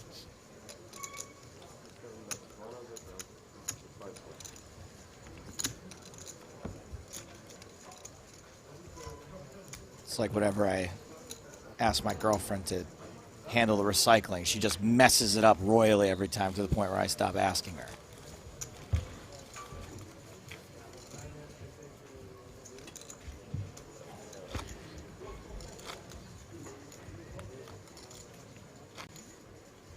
To be fair, Spraggy and I are both cat people, so maybe we'd be a good match.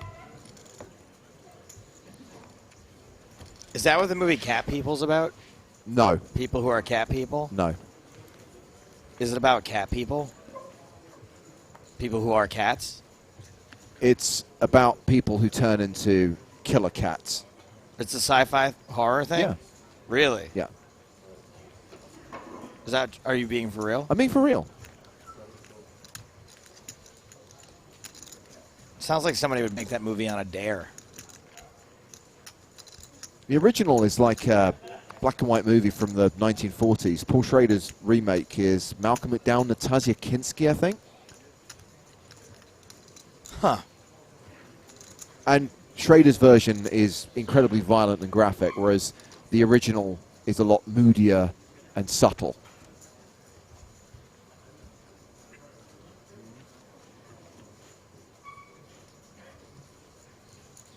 Where are we at here? Small versus big. Panker completing with 8-6 and Fast raising with a7 and getting a fold.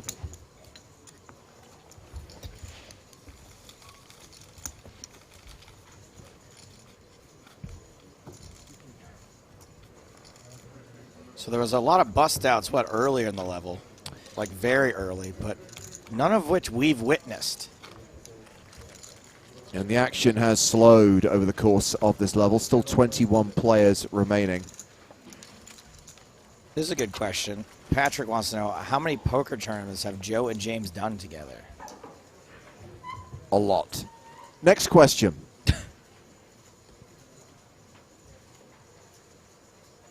Should say thank you to everyone who's tuned in over the last few days and today for our coverage from EPT Prague. And a big thank you, of course, to the team at King's Casino for putting on this production and streaming the action here at the Hilton Prague.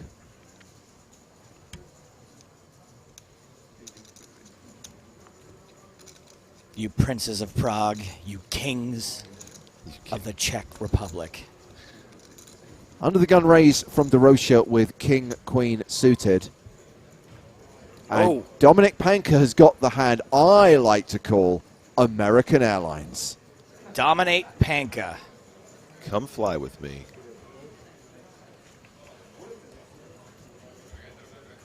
Uh-oh, Dietrich, does he got a hand? Opts for the flat with the aces. You love to see it.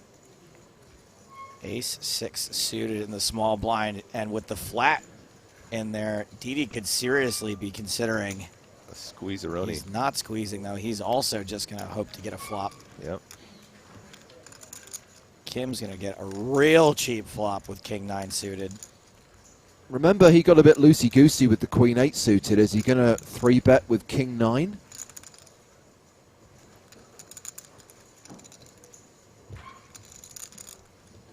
It's got to look tempting.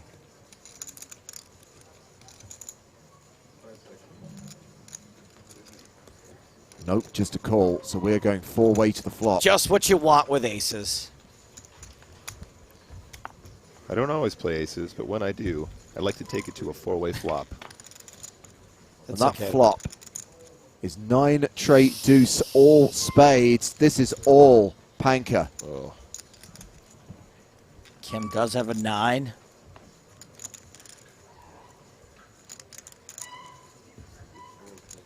Action checked to Dominic. 87% equity in this 4-way pot. I have no idea what you're supposed to do here. I guess bet and just be fine if you get 3 folds. I don't always play 4-way pots, but when I do, I have 87% on the flop. Well, he's checked it back. 8 of clubs on the turn. By the way, when I said I don't know what to do here and then Dominic checks, that's what you're supposed to do there.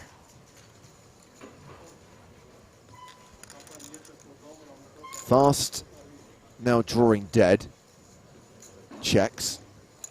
Kim, with 8% equity, is betting. 245,000 in the pot. I think you'll notice, James, that 8% equity is actually the second most amount of equity. Well, it's a bet of 40,000. But remember, Joe, if you're not first, you're last. That is true. DeRocha folds. Especially at poker.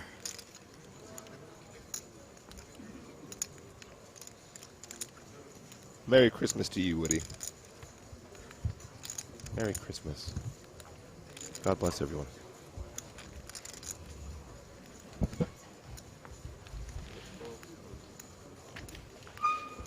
Panker calls. Fast folds. Heads up to the river, which is the 8 of spades. That's the nut flush for Panker. 2 pair for Kim. It gives him the nut flush here, but obviously it's an action killer unless your opponent does have a decently sized spade in his hands. Or a hand that's beating you. That too. Panker's got 520k behind. There's 325k in the middle. At this point, you need to make a decision, right? Are you trying to get called by a one-pair type hand, or are you trying to get max value from the spades? And I think you're almost always going to want to go for the spades, because people are quite unlikely to try and call you down here with a hand like King 9 of diamonds when any spade is in fact beating you.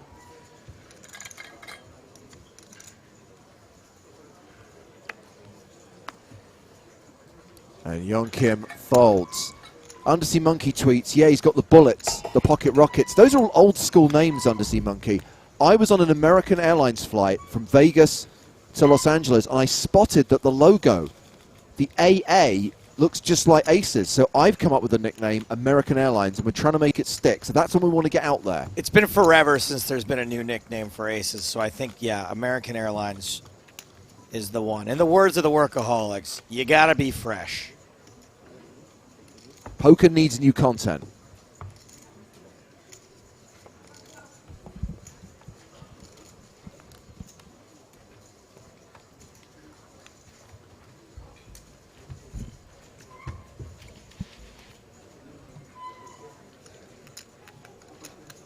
Ace King for Pierre Calamusa.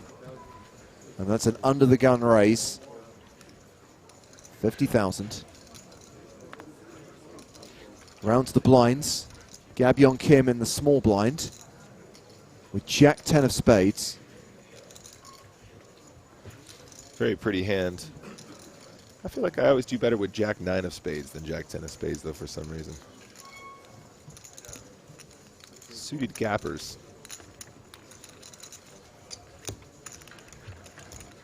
And DeRocha calls as well with 7-5 off. And pairs his 7 on the flop.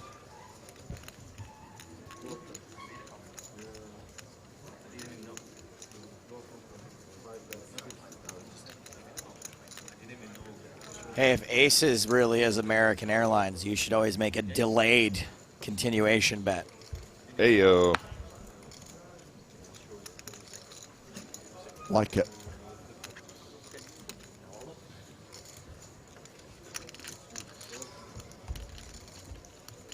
The pre-flop peanuts.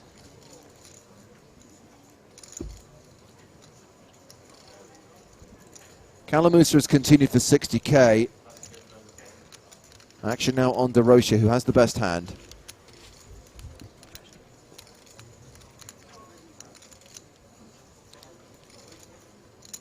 Counting out.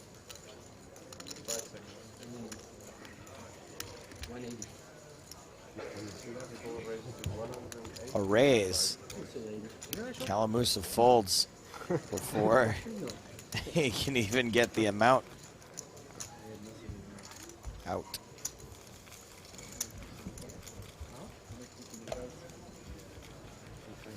Look, I've never heard American Airlines before. Not really sure what the debate is. Someone's trying to take credit for it. Is that what's happening? Someone said they heard it on a World Series broadcast years ago. I don't think so. I've seen most of those.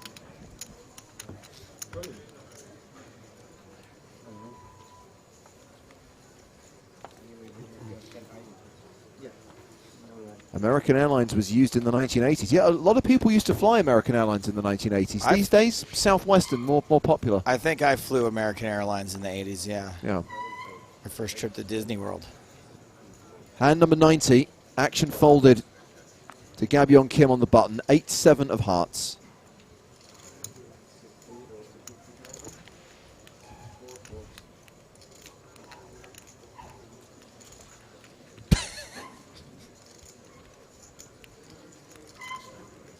Quick shout out to Brett Hakes.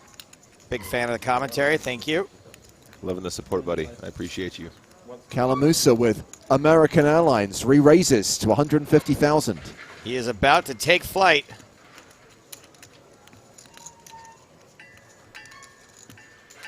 Make that 175,000. What the hell was that? Clanging and squeaking.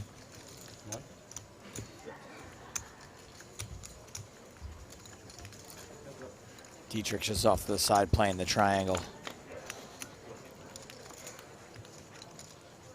And he does connect with this flop middle pair for young Kim.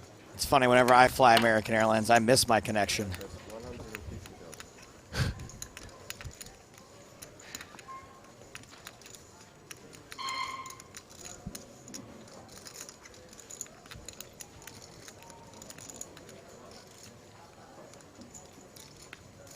$150,000, the C-bet from Kalamusa.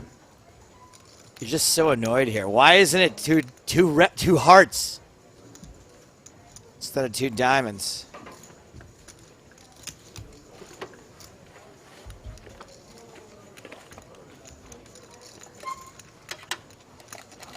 Kalamusa now a 9-1 favorite.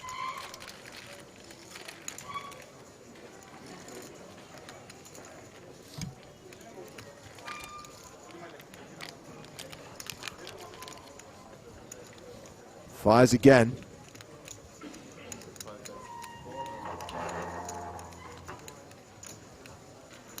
Second barrel is 400,000. Not exactly making these skies very friendly.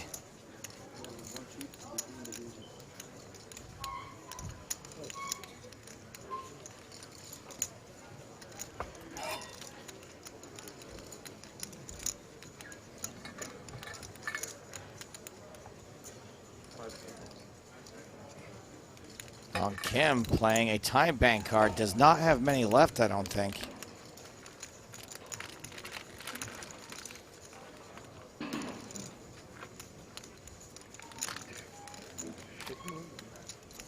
These are really tough spots because you really don't want to. What? He calls, okay. These are tough spots to play because you don't want to get bullied. You don't want to be exploited. You don't want to be too easy. You don't want to be too easily blown off pots, especially versus opponents that you know are going to be completely capable of having semi-bluffs here and complete airball bluffs. Oh! 8 on the river. Trips for young Kim. And of course, you can always just make trips. American Airlines nosedive. Kalamusa shoves the river. Young Kim snap calls all in. Having got there, he will double up to 2.71 million. And Kalamusa's left with just 370K. That hand was more brutal than a transatlantic middle seat. Way to get there. By the way, there are now people claiming that American Airlines was used on the big game. You worked on that show. You were the commentator on that show. First of all, I remember every single thing that ever happened on the big game. Second of all, never. I'm not that clever. Listen, guys, these guys have been doing this for a long time. You'd think they would hear about, you know, nicknames for aces. It's probably a prank like the people who say I didn't come up with all it takes is a chip and a chair.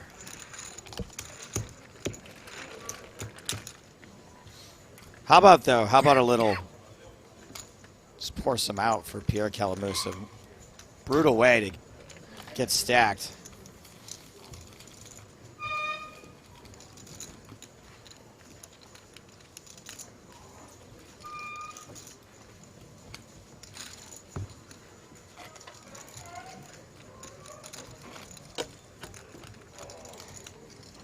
Very, very sad. I don't like seeing aces cracked. Been there too many times.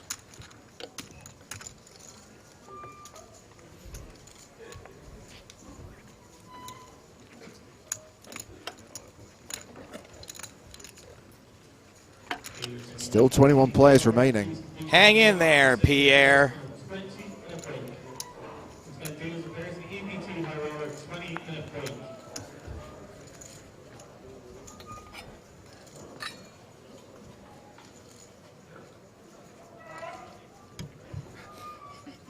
Now people are sending in fake articles. I know, ridiculous. Pathetic.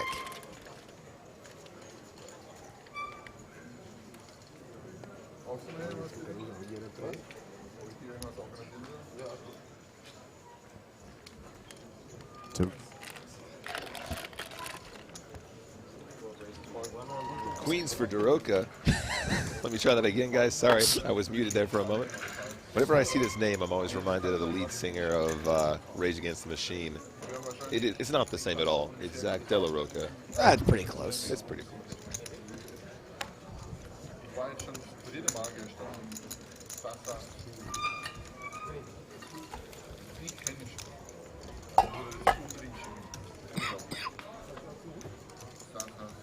Rally around the family. With a pocket full of shells.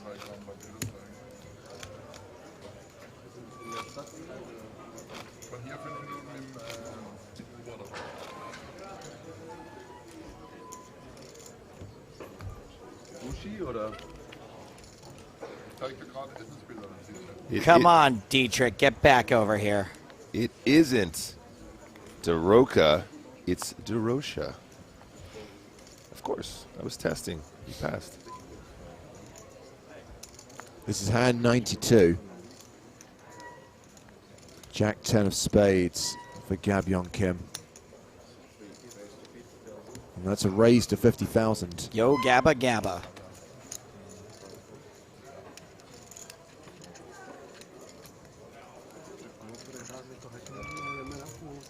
Ace 4 for Shahade.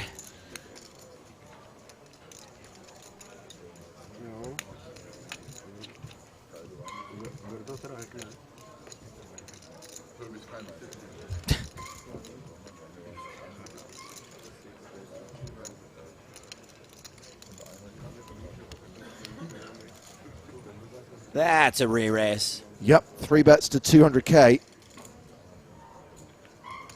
Luke, the umpire Marsh, has the 8s. Snowmen's. Nom. Nom.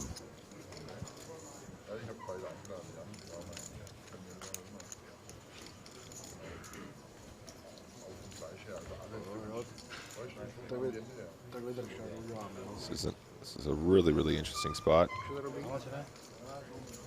Why not? Looks like a cold 4-bet to me. That's going to look strong AF. Strong AF. This is another spot where you just want to know your opponents. Is your opponent in the small blind capable of 3-betting light? And if he is, oh baby, pocket 8s. Let's go. Don't let that shot fool you. There's no flop coming. Not yet, at least.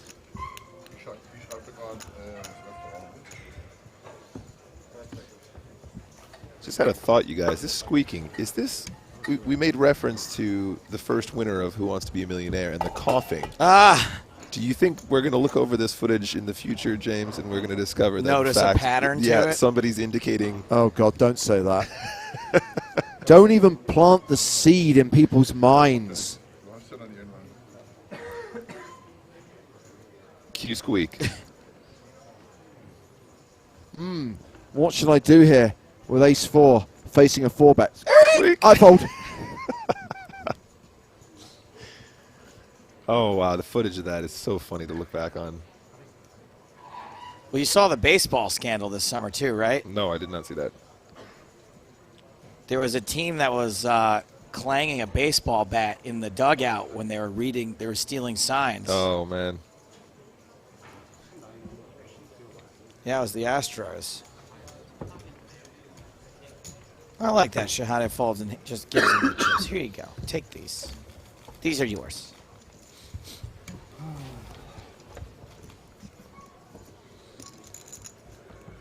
Kalamusa very much in the danger zone. Danger zone. With 360,000.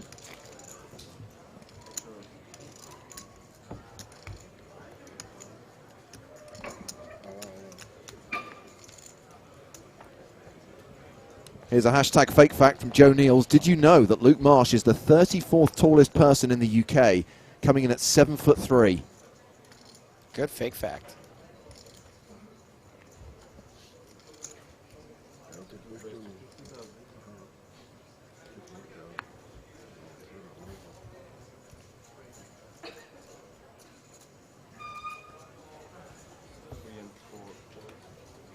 So an opening raise to 50,000 with King Jack from Dietrich Fast.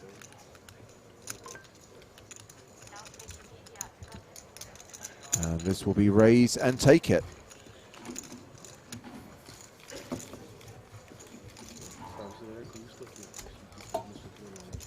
Nice one, Dermot.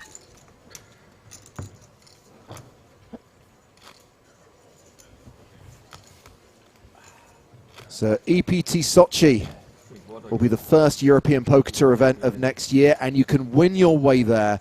$5.50 spin and goes will start on December the 23rd. And remember, at that event in late March, there will be a platinum pass awarded to one person who qualified online to play in the EPT Sochi main event. That's if OP Nick doesn't win them all. Amen. If you guys want any tips on how to absolutely destroy spin and goes, I can suggest some other materials that isn't OP. Go and check out OP Poker, guys. We do a lot of spin content. Certainly the $5.50s are within our grasp, and you guys can get some top tips on how to beat those games. Twitch.tv/OP_poker. How did all you OPs find each other? I have known James since university. We both went, I can't remember how it worked out, but I was going to Brighton and he was going to Sussex or something. During that time, we played a lot of poker together. I think he might have dropped out of university and went full-time at that point as well. And then we were firm friends ever since. The third member of OP Poker is, of course, Ava. Ava is James's girlfriend, who he met in Slovenia, and she became a member of our team as in support of our streaming and YouTube creation content. And since then, she's graduated into being a streamer. And yeah, she rated one of my streams last week, actually. It was very kind. Viewer dumped. Sorry, viewer dumped. And now you can catch her every Saturday doing our home games. Those home games, by the way, guys, I know I'm pushing myself a little bit too hard now, but legitimately, if you guys if you guys actually want to get some sick value, it's an 11-cent buy-in, and Stars are very kind to us. They give us lots of tickets to give away, usually hundreds of dollars worth of tickets, and obviously a pretty soft field, so go and check it out. That is, of course, when I'm not playing in the home game. I jest. Thank you very much, Raksha. Darsh with the best of it yet again. For the command. Stand Darsh.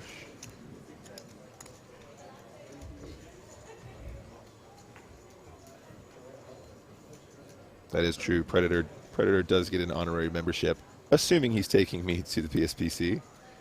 We're still in talks about that.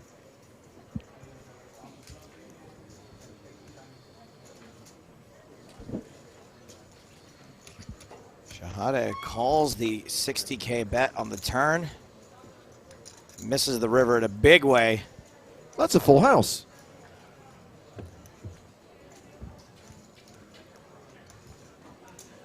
Bet you think you're a real hot shot now, don't you, Darsh?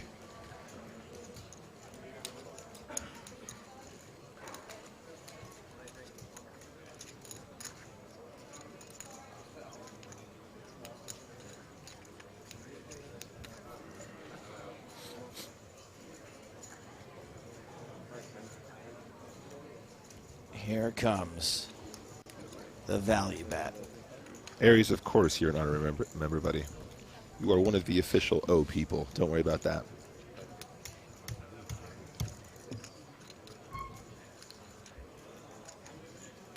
Well, this is like a sizable river bet. It's an over bet, 550,000. So polarizing. I love it. Yeah. And puts Shahadi in a tough spot where he might just think ace high could be good. I love this size. This is absolutely stellar sizing, in my opinion, because on this kind of a texture, it's so hard to get away from your hand if you have a 9. It's so hard to get away from a queen. It's so hard to get, almost impossible to get away from a 6, of course. Unfortunately. I don't know why anyone call heroes in this spot, though. If you look at all the times people are over betting river, they're not balanced. It's really hard to balance those, I agree. It is really difficult to balance your overbets. Finding a way to do it is super important if you're going to be playing the same people a lot. I don't think Ace High is going to call in this spot, but this bet isn't designed to really get a hero call from Ace High, right? He's targeting the kind of value hands that, the hands that will struggle to fold. He does call, wow! Heroes with the ace high loses to Luke Marsh's full house. And the umpire continues to dominate at this feature table. Up to 3.2 million now. Speaking of balance, you have to ask yourself in situations when you make plays like this, would I do this with a full house? And if the answer is yes, you are balanced and you're a really, really good player, just like Marsh. Towering over the table in his elevated chair. His chip stack towering over everyone else's. I mean, I don't know how I feel about this. I've changed my mind. I feel like he's asserting too much dominance at the table. Take the chair away. Unfair advantage. I'd love to see a steward's inquiry. Somebody could, sir, we're going to have to ask you to relinquish a chair. You're going to have the chair or the chips, not both. I got to say, I love watching Marsh play. This isn't the first time I've seen him at a feature table, of course. I just think he's strong AF. He really knows how to play poker, and to find the overbet on that river is so strong and so thoughtful, and it's just awesome. It's awesome to have the presence of mind to know that you can reach for an overbet in a situation like that. That's where you want to live when you're playing poker. Yeah, rivering a full house is where I'd like to live. Yeah. Step 1, river the full house. Right. Step 2, don't freak out and find an overbet. Panka opens on the button with ace-5.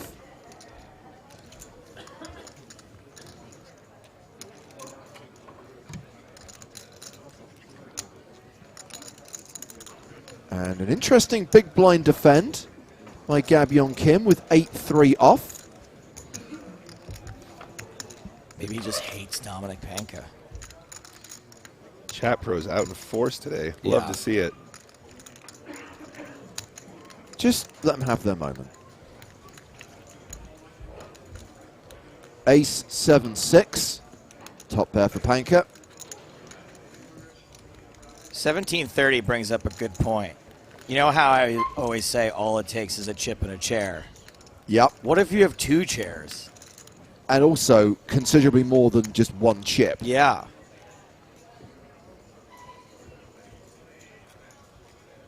All of the chips. C-bet works. Panka wins the pot. I think we've played pretty much this entire level without losing a player. We have been static at 21. But we did reference the fact that there would be the inevitable slowdown after we had, well, 20 eliminations during the first 2 levels of the day.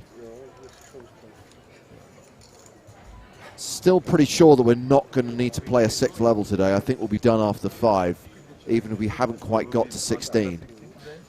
Explain the merit of calling with ace-8 there. Well, if he calls with ace-8 and he has the best hand, he would be awarded the pot. It sounds simple, but it's true. That's pretty much what you're going for when you make a call with ace-8.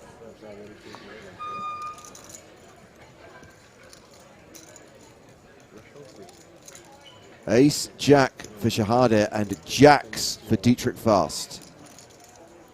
That's true. He was asking you, Joe. I mean, I would have said pretty much the same thing. Solid analysis. Thanks, guys. Sometimes you'll be right, and you'll win a huge pot. In all honesty, I missed some of the earlier action on the previous street, so it's difficult for me to analyze that hand. On a paired board like that, though, ace high will be the best hand way more often than 2%. Senor Gotti. Again, there's probably a lot of history between a lot of these guys, too. As Joe was pointing out as well, the overbet on the river is really a difficult thing to balance. And it's certainly a size that you might want to use as a bluff quite frequently as well.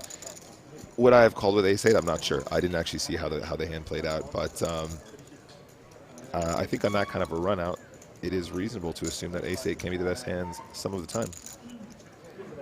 A pretty significant amount of the time. Well, Jacks is the best hand on this flop. I just think look, I only get to see a small sample size. I get to see feature table hands, right? Feature table hands, TV hands.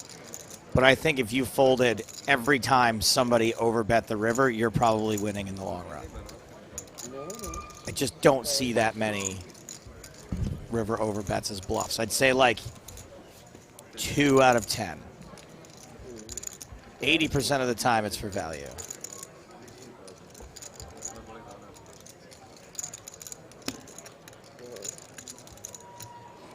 Is that selective recollection, do you think? No, there will be individuals who are balanced, I think, but against the world, just people are going to, it's just going to be far fewer people bluffing there.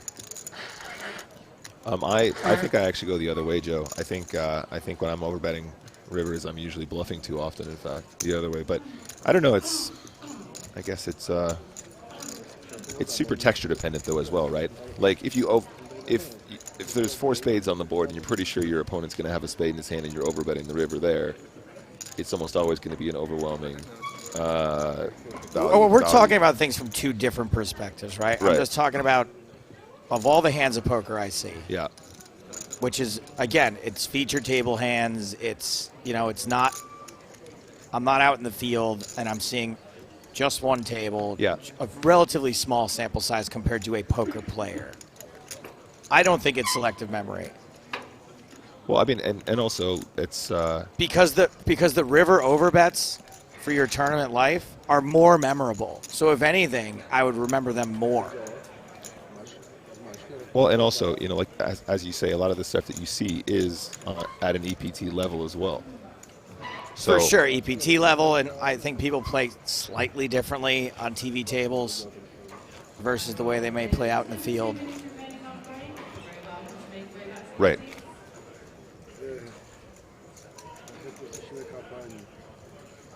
Well, we're coming towards the end of this level.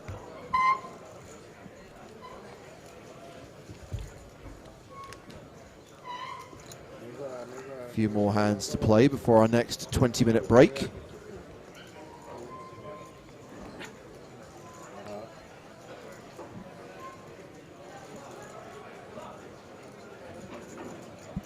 Ace Jack for the umpire. Continues reigning supreme over this table.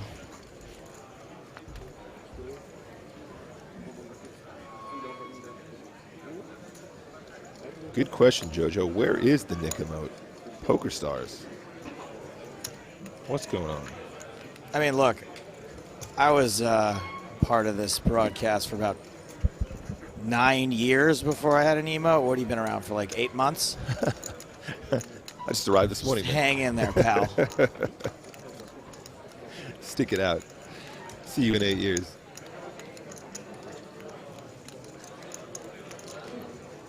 Ace high flop could be trouble for young Kim. No diamonds. Does have backdoor straight possibility. There you go. Thank you, Raksha. They're there. It's a thing. Oh, you do have one. I do, of course.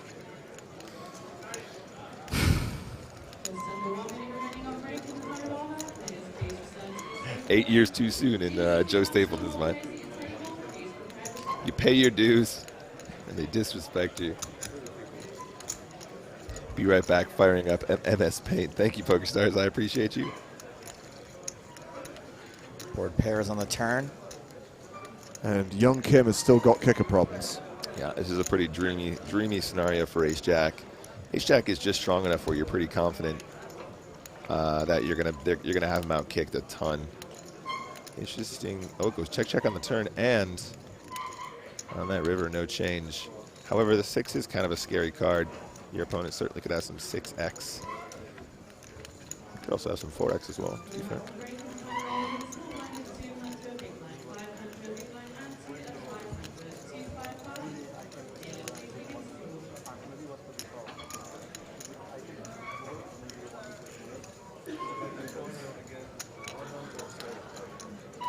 By the way, this is the emote that I was talking about, Joe. The tinfoil hat. Ah, the tin hat. It was. We couldn't fit the aliens on that one, but ship another pot to Luke Dersh. Dersh picking up that pot with Ace Jack. And what's the umpire going to be playing now? 3.5. Yep. 3.5. How do you even contain yourself at this point? I wonder he doesn't want to give up that extra chair. It's working for him. Cruising. Setting trends. All around the world, people requesting double chair. Yeah, soon someone's going to... Panker's going to be, I want a second chair.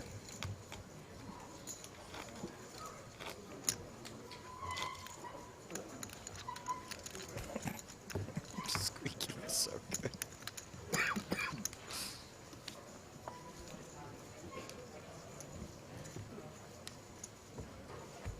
They're going to have to fire one of us to afford double chairs for everyone, so it's been nice knowing you guys. Look, he's stacking the chips like an EPT Pro. He could become one. He says you're stacking chips like an EPT Pro. You just might become one. Slightly patronizing. A little bit.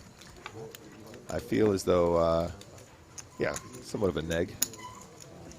Hey, maybe one day you'll be good at poker like me, kid. You just paid the looking price. Lessons are extra. You play pretty good for someone that hasn't won an EPT.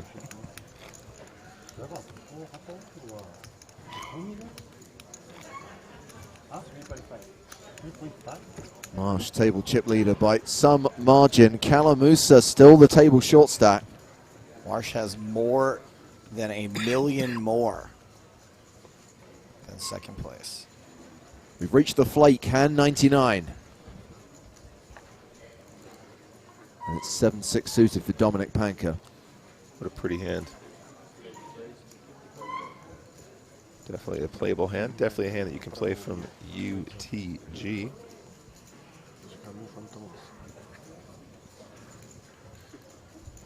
Mr. Fast with ace-queen suited.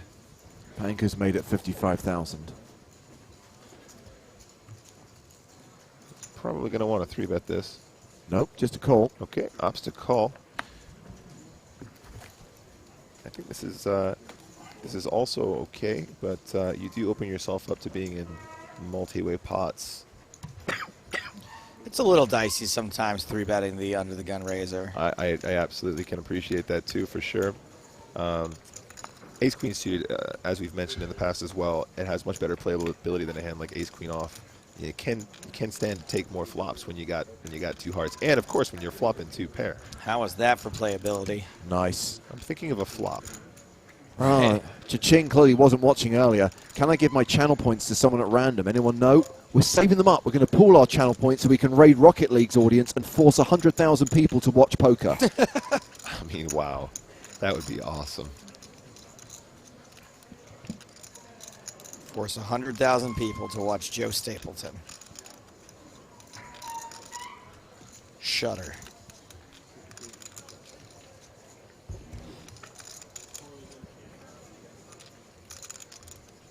Action goes check, check, check on the flop.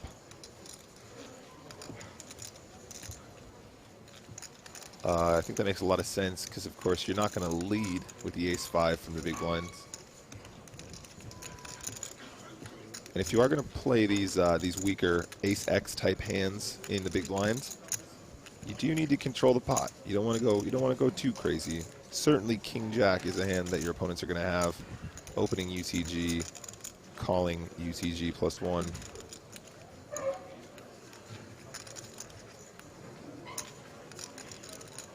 Great analysis from BJG5091. Why doesn't Marsh, as the largest poker player, not simply eat the other players? Works in the jungle.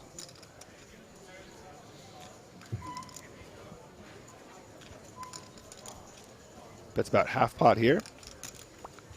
I like it. I like it a lot. I think you want to be betting at least around half pot here to try and charge that draw. If you go too much smaller, you're giving them kind of a good price to go with whatever they got. You're practically helping them. Might as well give them the pot. And the 8 is one of those scare cards. That's one of the worst rivers you can see. I don't think that Marsh is going to turn his hand into a bluff. He's got showdown. He went check, check, check on the flop. And I don't think he wants to lead into what could easily just be a made straight now. Panker folded a made straight. I mean, he didn't have the straight when he folded, but had he not folded, he would have a made straight. I can't It's believe very deceptive wording there.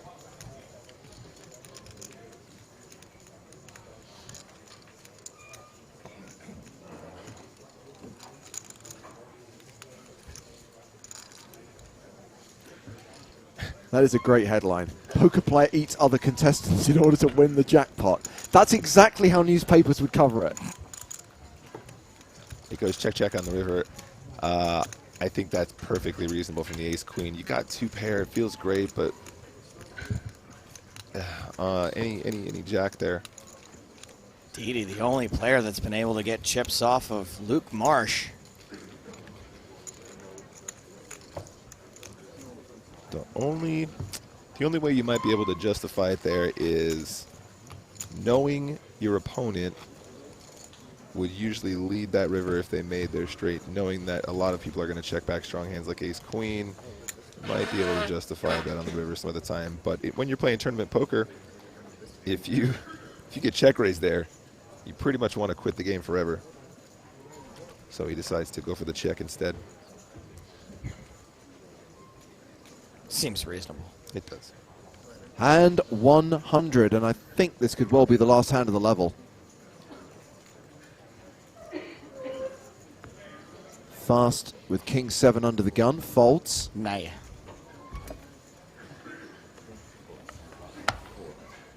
Round to the short stack, Kalamusa. And we finally lost a player this level, down to 20, an elimination from the outer tables, and we could lose another player because Kalamusa is at risk here, all in with king 6. Oh boy. Luke Marsh with 5s. Asking for a count. Well, this is the most unconventional of flips, assuming that Marsh makes the call. What are the blinds right now, James? This is still the 3rd level of the day, right? They were 10-20, I think. 10.25 we're at right now. Okay. About to go to 15.30. So Marsh reshoves to isolate. We go to showdown. Kalamusa at risk with the 2 overs. Marsh ahead with the small pocket pair. Last hand of the level, will it see the elimination of Pierre Kalamusa? By the way, it was Fidan Zahiti, the Clarence Bodica lookalike, who went out in 21st. No help on the flop. 5's holding. Was a diamond. Yeah, got some backdoor opportunities. Turn card is an ace. Kalamusa looking for a king or a 6 on the river.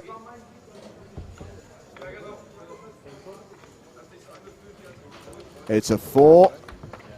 5's hold, and we lose Pierre Kalamusa. He made the final table of the EPT in Monte Carlo back in 2016. Exits in 20th place here at EPT Prague in 2019. And Luke Marsh takes out a player and continues to build his stack. Give the man another chair. He's graduating to 3. He doesn't want to leave him. He's like, okay, I'll just be over here for 16 minutes. So the blinds are going to go to 15.30. No sweat for Luke Marsh, who's got 125 bigs near enough. Dominic Panker playing 25 bigs is the shortest stack at the table. At this point, we thank Nick Walsh. Safe travels home. Thank you so much. Thanks for having me, guys. Thank you. And we're back with more action from EPT Prague after this short break. 2 more levels to play today.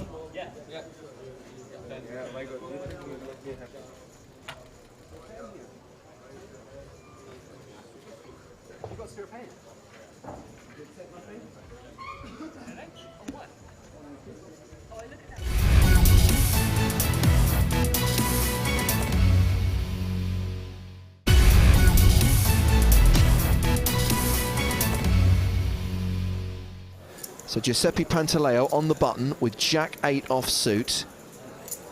He's an experienced tournament player. Says he plays cash as well, but says he's quite bad in ring games.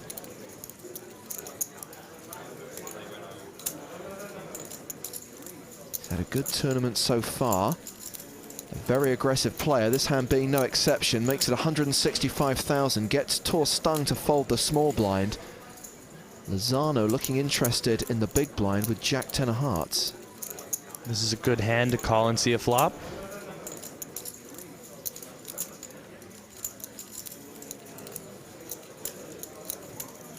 So 2 big stacks go to the flop. And the flop is queen high. Nothing for either player. This is a fairly safe flop to continuation bet. This only hits a queen and a club flush draw. He can bet and take it down.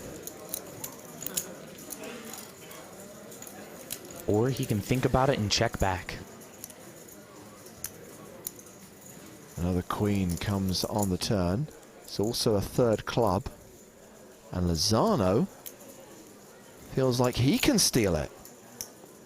Giuseppe slowed down on the flop. Jesus is going to take a stab. 230,000. Well, again, Giuseppe's going to think about this.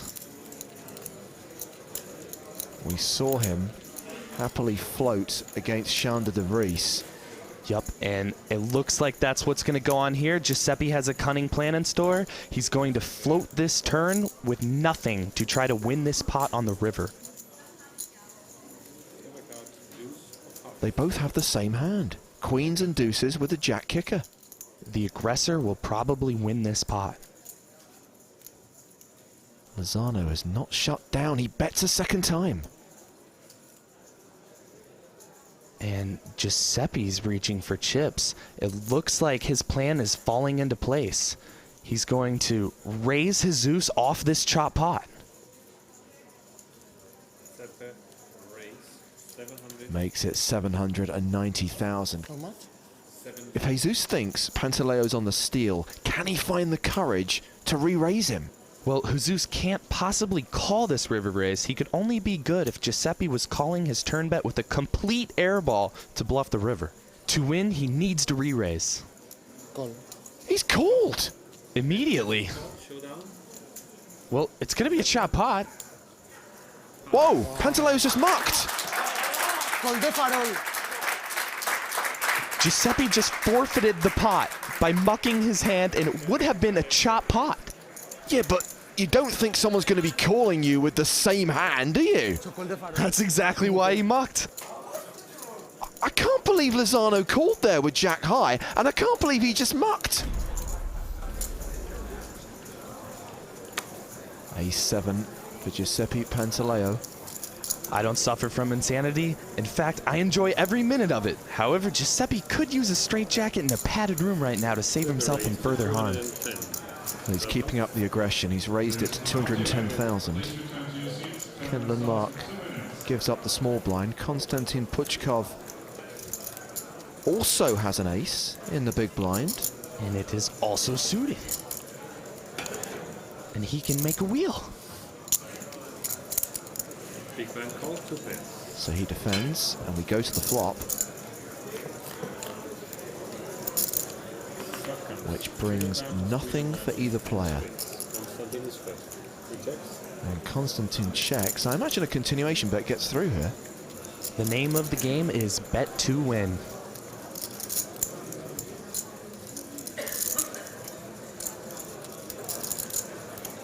Giuseppe putting serious thought into this bet. 520,000 in the middle, and he bets 260,000. Well, this should take it down. I stand corrected. Puchkov immediately calls. Very quick call. Now with that deuce on the turn, Puchkov has picked up the wheel draw. A 4 would give him a straight. Goes check, check on the turn, and there it is. There's the 4. Puchkov takes the lead. Well, it's all about those backdoor draws. I must say, I didn't even see this backdoor wheel draw. Puchkov must have been all about it, though. Next level at the 2 bounty range. Small blind 400, big blind 800. He is going to bet it. Shuffle up and deal, please. 760,000. This is a large bet. It's almost 3/4 of the pot. You know, and if I'm Giuseppe, I'm trying to put Puchkov on a hand. King Jack missed. All of the flush draws missed. Ace high might actually be good here in a lot of cases. He makes the hero call. But Puchkov will show that he rivered the straight. Jesus successfully hero called Giuseppe earlier when he mucked the chop, and now Giuseppe has unsuccessfully hero called Puchkov. One step closer to the funny farm.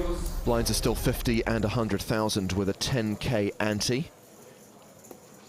And Jesus Lozano folds, meaning action's on our chip leader, Kent Lundmark. He's got queens. It's a good hand to have when you're the chip leader. Looks like he's going to raise from the cutoff. It's a min raise to 200,000. King 9 for Puchkov on the button. He'll fold that.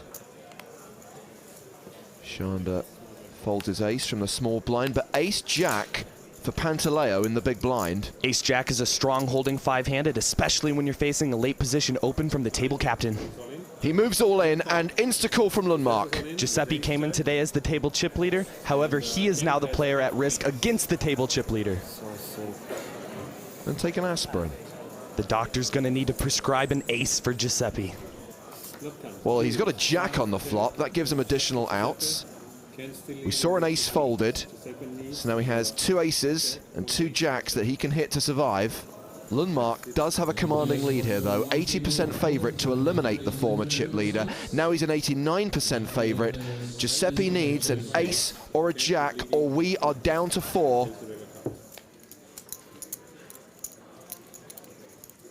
Pantaleo is eliminated. This is not the way he saw this final table going at the start of the day. The curtains have been closed for Giuseppe.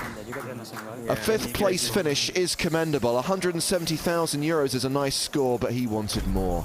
And he's called another all-in. De Vries shoved his short stack from the button. Lundmark in the big blind makes the call with ace-queen and has Shanda De Vries crushed. Shanda is gonna need to spike an 8 or get some help on the flop. Amanda's feeling the tension. Shanda nervously awaits the dealing of the flop. Things have been going Ken Lundmark's way this level. Will his ace-queen hold? Well, there is a gut shot straight draw for Shanda De Vries. He has picked up a glimmer of hope. If he hits an 8 or a 9, he takes the lead. Same outs needed with 1 card to come.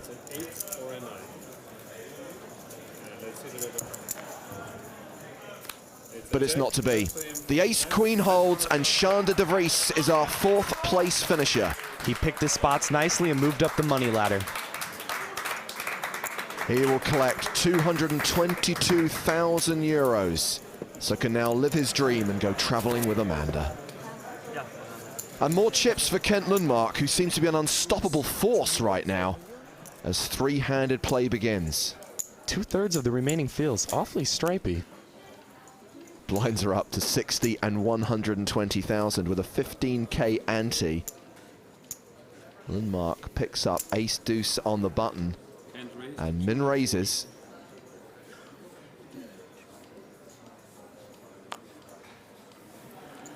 Puchkov not interested. Lozano has queens. 120,000 is too cheap for ladies. Let's see how expensive it gets. He has counted out a re-raise. He will make a 3-bet of 685,000. Do you think Lundmark will call in position and see a flop? Ace-2 is not a calling hand. He has 2 options, re-raise or fold. He's strongly considering.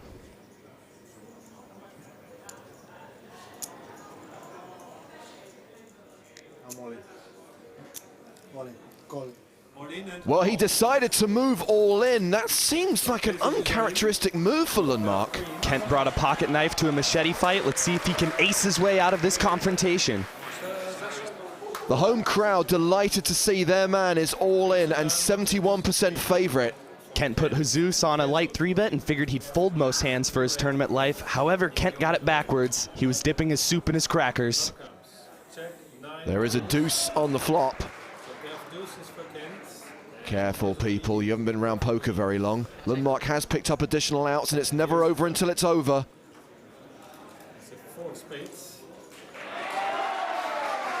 Still 1 card to come. Beware the early celebration. It's been known to jinx things. Okay, now you can clap. Jesus Lozano doubles up. Now, he's not just popular with the locals. This player gained a lot of respect earlier in the tournament when there was a mix-up over chip stacks. He was given 500,000 chips too many, but swiftly alerted the tournament director. Honesty is sometimes the best policy. Karma has rewarded him with big dividends. Pre-flop, Kent button raise. Konstantin flatted from the small blind, slow playing his kings. Kent has now been check raised on the flop. He's hit second pair and the flush draw. I'm all in. And he's going with it. All in.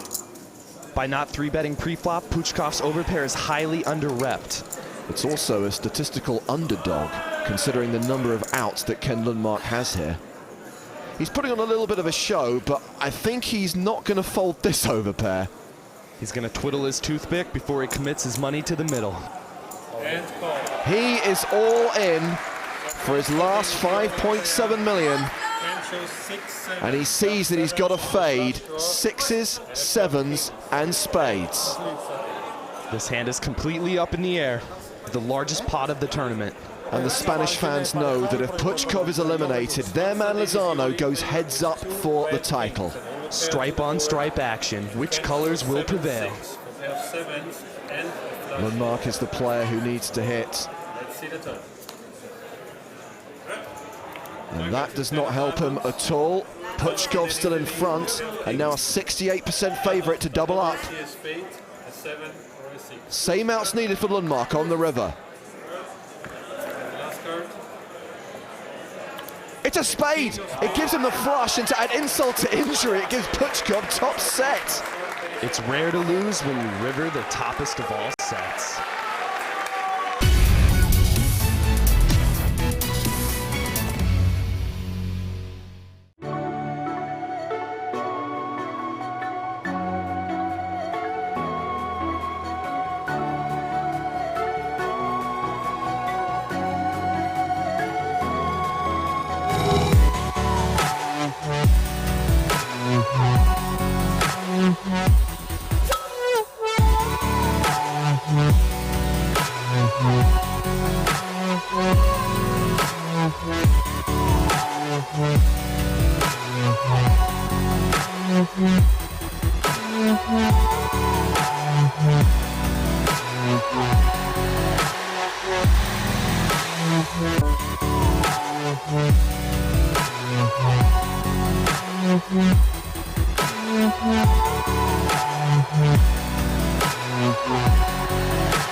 Blinds now 61-20.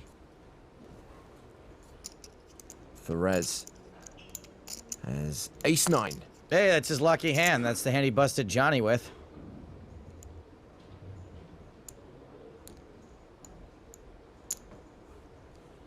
He raises to 310,000. Mateos with 7-4 of spades. Hey, we are heads up, and Mateos is going to have the post-flop advantage, so a call here is perfectly reasonable. He defends. And what a flop. Top pair for Ferez, 2 pair for Mateos. That is some post-flop edge, but also what a cooler. Heads up, this is a bigger cooler than the one where they keep a cryogenically frozen Marlon Brando. 425,000, the C-bet from Ferez. It's got to be very tempting to raise here.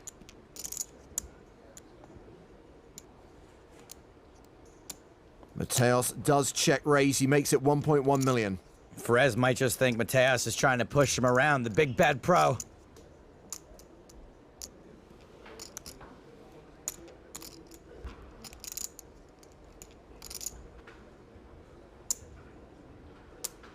Three bet coming. 2.675 million. Ferez has also got backdoor hearts. And once he's shown himself to have something here, it's entirely possible Mateos goes to play this fast as, which I am totally on board with.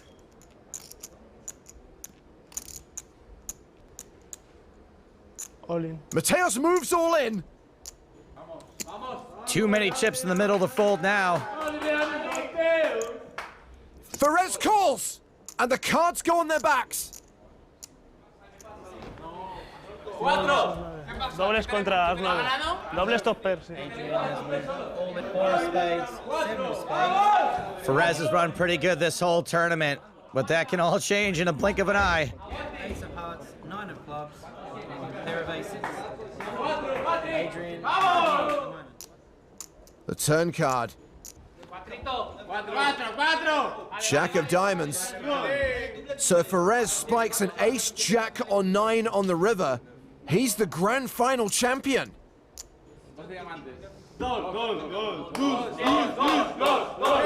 8 cards that give Ferez the win.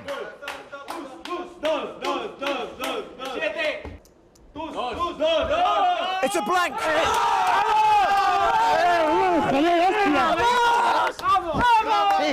A huge turning point in the match. That was the big double-up opportunity he was waiting for. Now he's in the lead. Now he can put it away.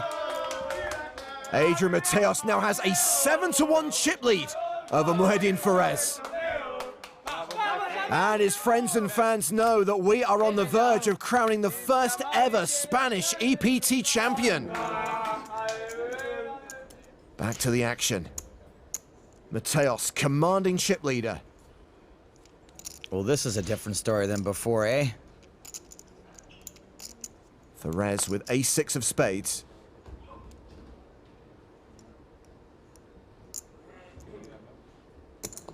He raises to 410,000. Mateos has him dominated with ace-8. He shoves on Ferez. Ace on ace, heads up, one player short. This could be for all the monies. Ferez calls! And this could be it.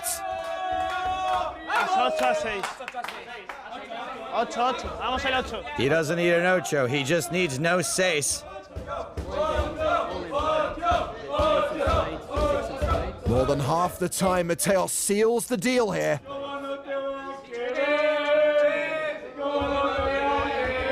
Here comes the flop. And there's the ocho! That is just about gonna do it. It might finally be Ferez Bueller's day off. It could be over on the turn. Spain has been waiting for its first win on the EPT for 11 seasons. And the wait is over! Adrian Mateos takes down the EPT 11 Grand Final! And a great showing from amateur player Muhyiddin Ferez, who finishes second. Buenos dias, Adrian.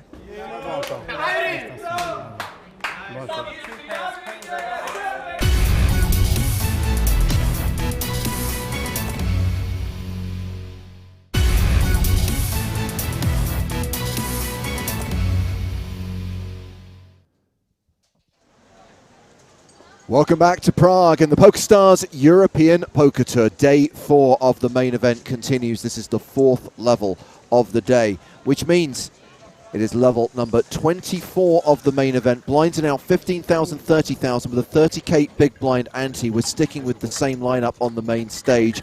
Already down to 19 players. And remember, our objective today was to get down to 16. If we don't play 5 full levels, we'll keep going, even if we do get to the final 2 tables. Right now, Luke Marsh, the umpire, sat a high. His double chair stack has the biggest chip stack with 3.7 million. And Dominic Panker, a former EPT champ, is bringing up the rear of these 6 players with 770k, 25 big blinds. I'm James Hartigan, joined by Georgina James. Hello, James. How's it going? And Mason Pye. Good evening, everyone. How are we doing? GJ and Pye, GJ and Pye, GJ and Pye. Blankety blank. GJ and Pye. No, the pause, Mason, the pause. Remember the pause. I'm sorry, I've got to get used to this now.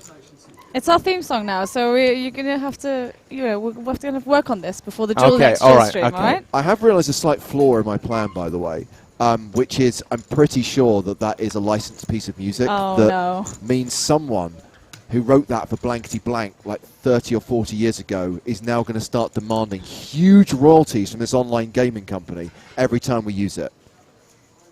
So what we have to do is just change the key slightly so it's a sound-alike rather than a direct rip-off. Right, so like one minor key higher or lower. I'll get on it. I'm Okay. working on it. I'm working on it. Well, we've got a hand shaping up here. DeRocha? DeRocha with the pocket tens.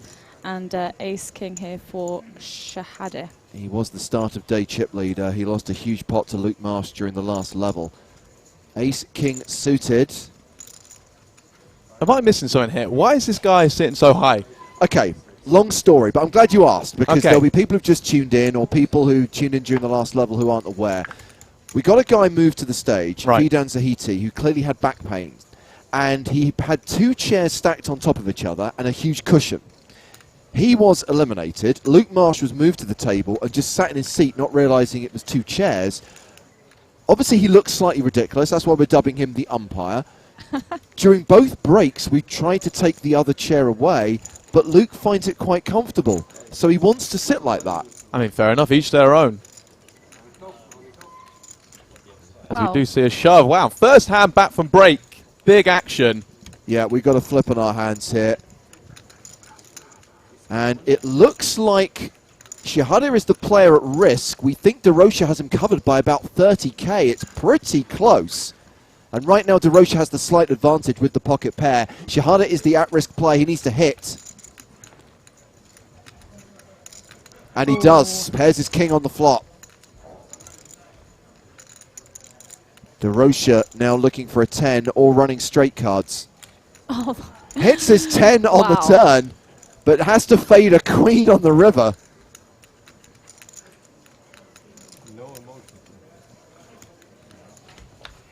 It's a 4. I think they're going to just take a look at the chip counts, but by our graphics, we do lose Shahade. Well, let's just verify that. But yeah, I think that, and especially bearing in mind that we would have verified the chip stacks during the break, pretty certain that it's man down at the feature table. Just like that, we're down to 18 already. Yep. The handshakes are exchanged. It's confirmed. Wow. What a huge hand to begin with. Cashing out for the better part of 40,000 euros. Seems like the action's been really fast-paced today. I mean, we're already down to 18. I know, and we were concerned that it might take 5 and a bit, if not 6 full levels to get down to 16. But just to reiterate, if we hit 16 during this level, we're not going to stop for the day. We do want to play those 5 levels, because otherwise it's going to be a long slog tomorrow, because they will be deep. That does necessitate another break, though, because there will be a redraw at 16. When they get down to 2 tables of 8, it'll be the penultimate redraw of the tournament.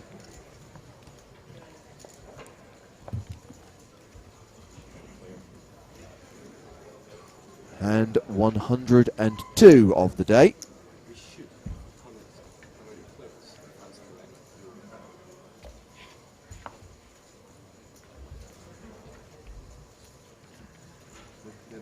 DeRocha still stacking chips from the last hand.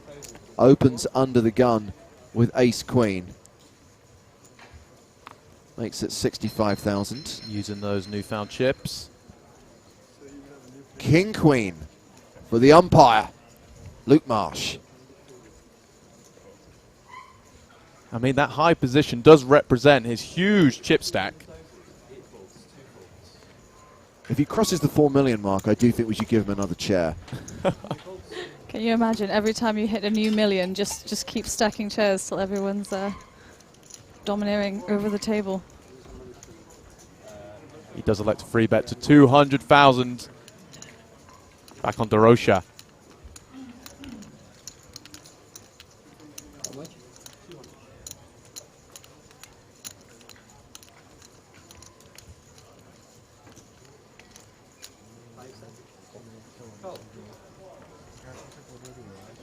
Just a call from DeRocha.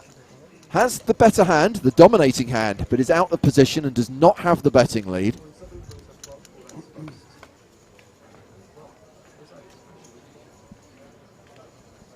The flop is ace, jack, deuce. It's a top pair for DeRocha, the gut shot for Marsh.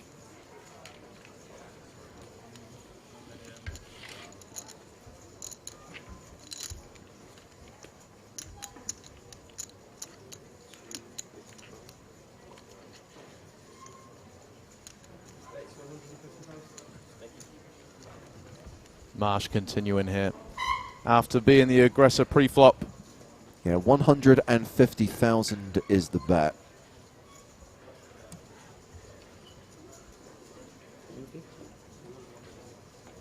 I think this is just going to be a call from DeRocha. No need to raise. And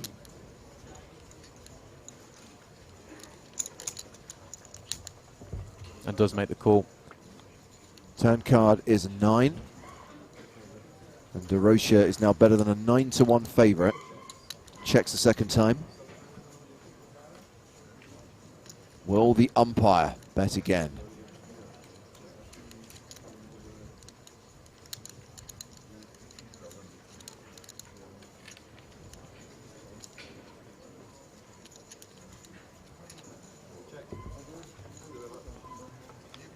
Elects to slow down. And an 8 of diamonds completes the board.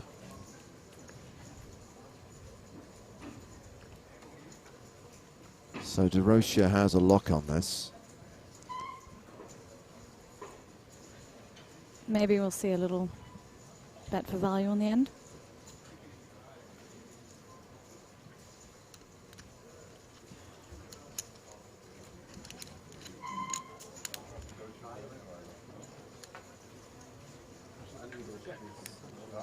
No, he checks.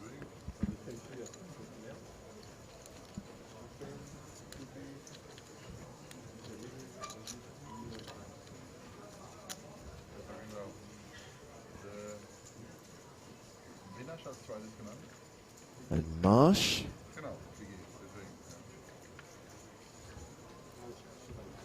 Elects to wave the white flag. DeRocha is going to win this pot. They were both so stone-faced throughout that hand. I felt like almost like I didn't want to interrupt their thinking process. Yeah, DeRocha's kind of thinking, could I just bet there? Obviously, he wasn't going to get called by King High, but I feel like he may have played it a little bit too passively. He's won 2 in a row. He can't complain. Can't complain, no. Definitely not. And we've got a new player coming to the table. Erdal Golvson taking a seat. He has 1,255,000 chips. Got to keep the 3 remaining tables balanced. 3 times 6.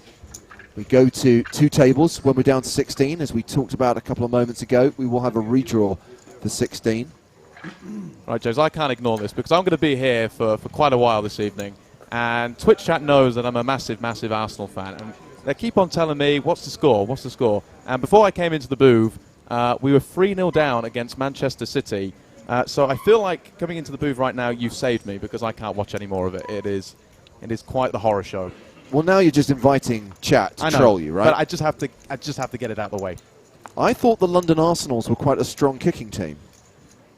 They were. I think the key word there is were a strong kicking team, James. And not anymore. How are the Tottenham Spurs getting on? Because I know that obviously if your team isn't doing well, the neighbouring team is the one you support next. Oh, Jesus, no, not as an Arsenal fan. No, we would never, ever support them. But they're also in North London, so, you know, obviously you're loyal to that part of the world and you'd want them to do well if Arsenal can't do a good job. Oh, James. We're going to have words after this, my friend. Dominic Panker, great to see, though. Making another deep run. Is he the only person that could go for the 2-time left in this field? That's a good question, actually. I'm not 100% sure if he's the last remaining former champ. We'll get a better idea when we're down to 2 tables.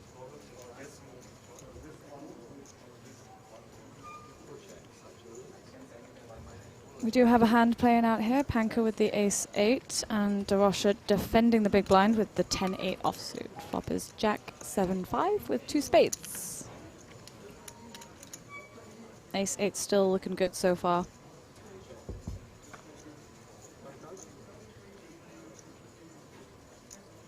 My team will be playing tonight, but it's in a different sport, in a different part of the world. What are we talking? We're talking San Francisco 49ers hosting the Atlanta Falcons, which I think is not kicking off until 10:25 p.m. local time. Do you stay up a lot and watch these games?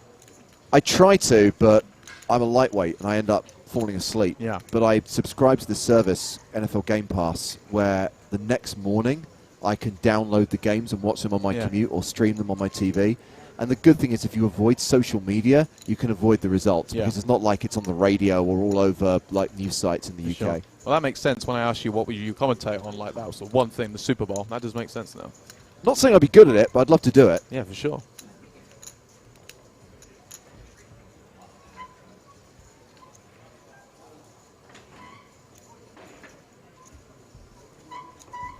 And yes, Yard Dog Maka, I concur. Red Zone is amazing.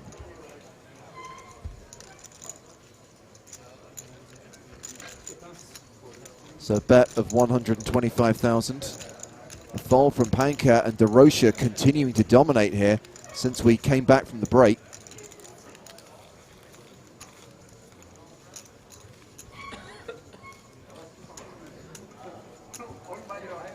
Does Joe support any team from the NFL? He's not a sports fan at Really? all. No. He was very happy that LA had no NFL teams and now they have 2.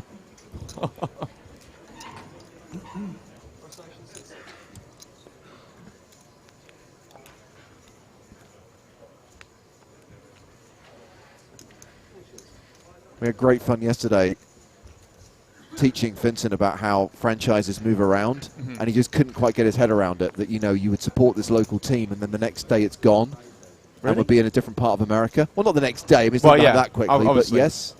So the Oakland Raiders, who are in the Bay Area in Northern California, next season they move to Las Vegas and become the Las Vegas Raiders. Oh, wow. Okay. I think I read somewhere, I don't really follow NFL, that the UK were going to potentially adopt some teams? I mean, this has been talked about now for about 5 years. Oh, really? At one point, the Rams, there was talk of the Rams coming over to London. Then the Rams got bought, moved to LA. Then the Jacksonville Jaguars, the idea that they would potentially be shared between Jacksonville and London, which just seems like a terrible idea. I don't think London needs a franchise. I think it's a ridiculous idea. I love the fact that we get regular season games played in London. It's awesome for fans, but, you know, you can't have one single team on this pitiful little island on the other side of the Atlantic. I mean, can you imagine if you're Seattle and you've suddenly got to play an away game in London? Yeah. We see a raise for the King Jack of spades from Marsh under the gun. Dominic Panka coming in with the free bet. Virtually all in with the diamond variety. And he's going to get it through. It's the first time we've seen Panka win in quite some time. And it took the near enough the red triangle of death to achieve it. He does do the virtual all-in now, just leaves himself a few chips behind. How old was he when he won his EPT? He was very, very young. In his early 20s. Yeah. He's just a fresh-faced chap. Yeah. I think he looks younger than he actually is.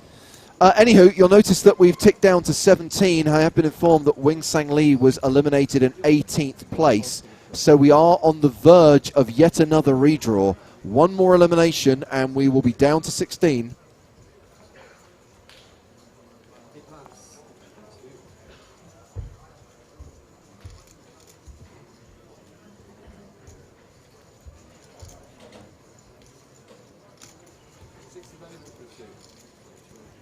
Now, relatively soon, we are going to have today's all-in shootout for those of you who've gone to the effort, and it's a minimal amount of effort, by the way, to link your Twitch and PokerStars accounts. We've been telling you how to do it all day.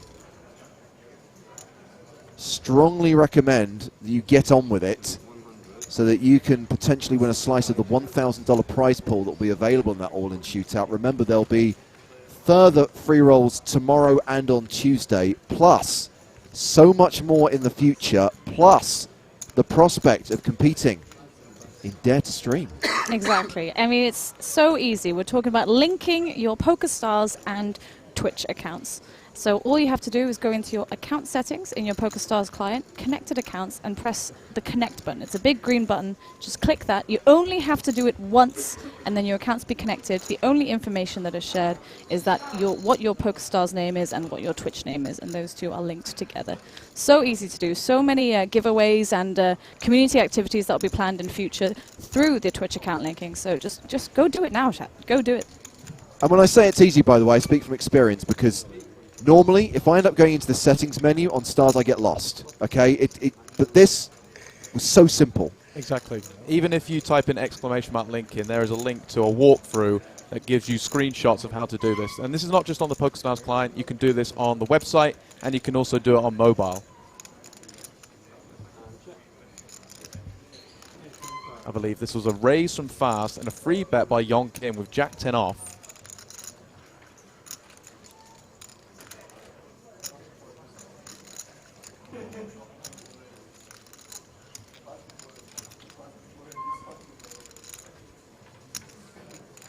Should point out that there is another incentive for people to link their accounts. So my friend and colleague, Mr. Joseph Stapleton, is taking a short break right now, but he will return. Not to the airwaves during this level, but he is going to be on his keyboard, and he is going to be in the chat, and he is going to be running a competition to give away some T-shirts, some merch from the Stars store. But in order to win, you need to have your accounts linked. Oh, wow. Well, there you go. Even more of an incentive. Joe Stapes and Stars merch. Yon Kim does pick up this double gutter here on the turn. A queen and an 8 working for him. See? CMDR Nutter. Merch alert! The prospect of winning a platinum pass. Whatever. Merch? Free T-shirts? Gotta represent the brand, right?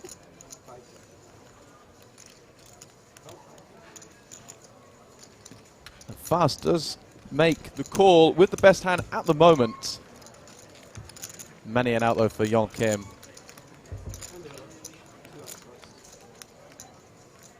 And that is one of them. 9, 10, Jack, Queen. That's a straight. That is.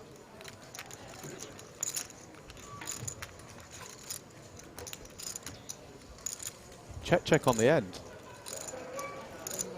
Wow.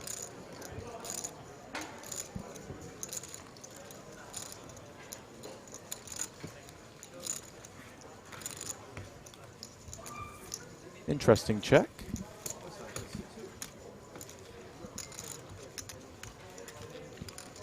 Doesn't matter though when you're scooping in those chips, increasing your stack, I suppose.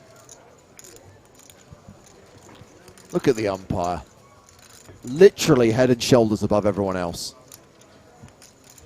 He does look like a dominant figure at that table. I'd be intimidated. And he still has the biggest stack, 3.24 million.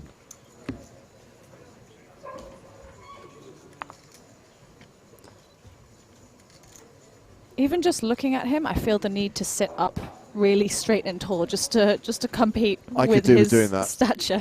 He is just a visual reminder to keep your posture in check. Yep. I am a big fan of the double stacking, by the way. It does make it more comfortable if you are tall. But unfortunately, I did try it the other day, and my thighs were then crushed under this table. First world problems. Would the double chair stack prevent the squeaks? That's the question. Or would there be more squeakage? Oh. I mean, you're welcome to go down there and conduct a scientific experiment. You know what? I'll be back in a few minutes. Okay. I mean, we had the smelling of the chairs. We did. We didn't do the tasting of the chairs. No, No, I don't think that's a good idea. No. We all have our limits. There are lines that should not be crossed. So we've got a 3-bet here from DeRocha, the ace-4 suited from the cutoff, to Fast's raise from under the gun with Jack 10. Does make the call, so we will see a flop.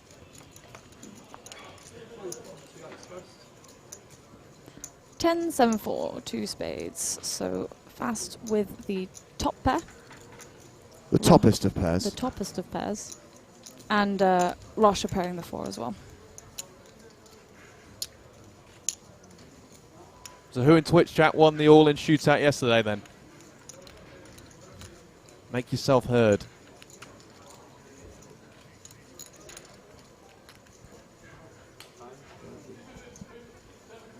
I knew this was going to happen. Everyone did. Exactly, that's why I asked. I knew. I knew. You're all liars. I knew. Ho.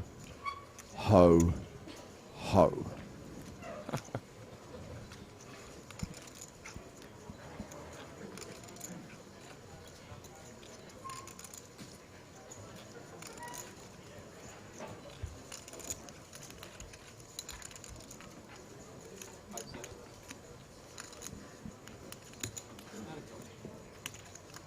So DeRocha was the aggressor pre, decides to continue for 150, and it is called. Another spade on the turn. And Dietrich Fast is now an 88% favourite. Still has top pair.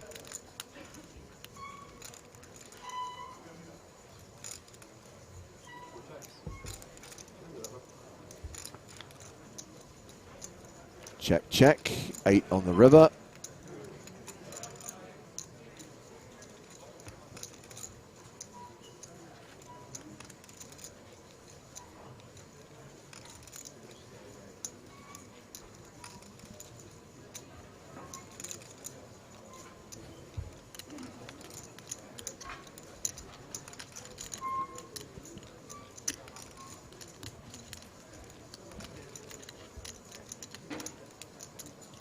Yeah, we are playing down to 16 players, but we're going to play 5 full levels.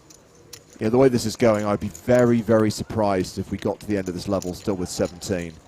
So, assuming we get to 16 relatively soon, we'll play up this level, then we'll play one more level, and then we'll come back for day 5. And tomorrow is when we play down to the final 6.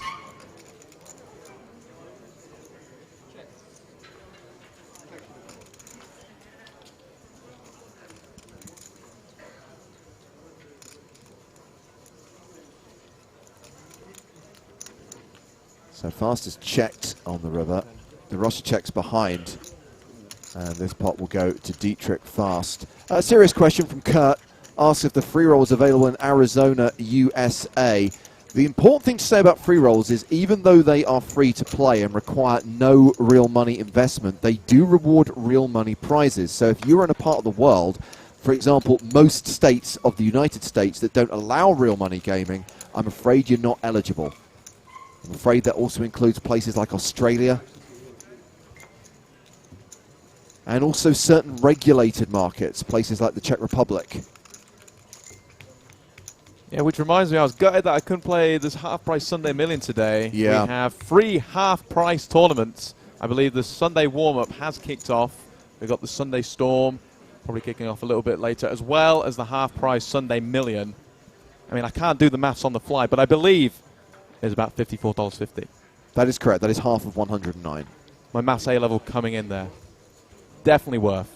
Absolutely. For So this moment. good luck to those of you who are planning on playing those tournaments. And the thing is, the Sunday Million is half price today, but still 1 million guaranteed. So great value for all you folks out there.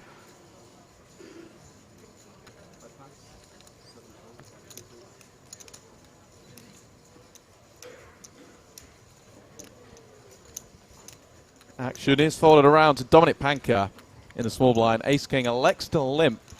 Playing a little bit tricky. He is the shortest stack at this table. And Dietrich Fast with the suited jack. Elects to tap the table, and we'll see a flop. Just very quickly, John Delano does make a very good point. Okay, USA people, you can't be winning real money prizes on stars, but yes, you can still link your accounts, even if you're a .net player, and when Joe does his merch giveaway, absolutely, you're eligible to take part in that. So it's a little something for everyone. How's this merch giveaway going to work then? Are they going to put in a keyword or? I've no idea. No idea. I don't get involved. We'll have to wait and see. Be a surprise.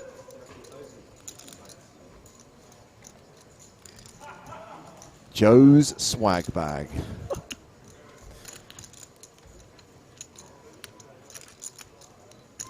Fast with a pair of fours. Panka pairs his ace. 3 diamonds on board though. None of these players have a diamond in their hands.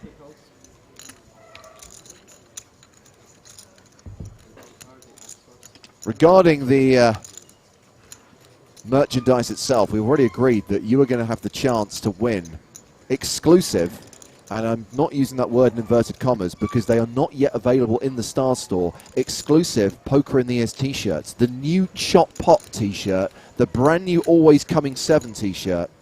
And look at this, Jack on the river, 2 pair for fast.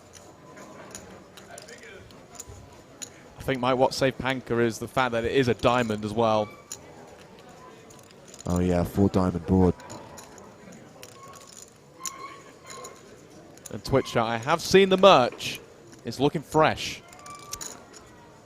Yeah, you were wearing the Always Coming 7 shirt yesterday. I was.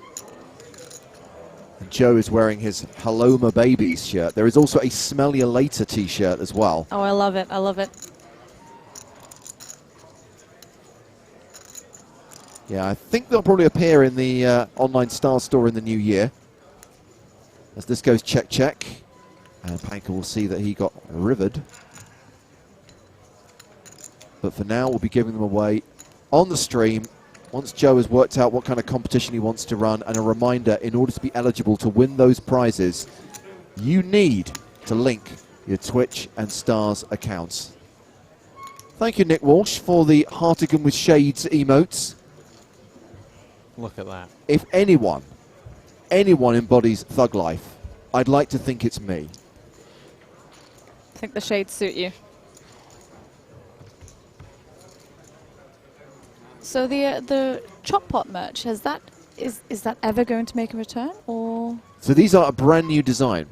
Right. So the old school, everyone loves the Chop Pot t-shirts, done. They're gone. Never coming back. They're still collector's items. If you got one, hold on to it.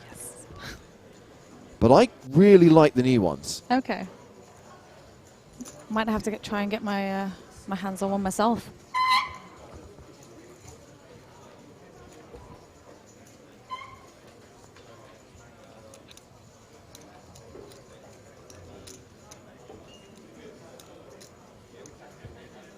I don't think we've seen Gold 7 play a hand since he came to the table. He's going to call here with Ace-9 after DeRusha opened with Queen-Jack. Luke Marsh with Queen-9.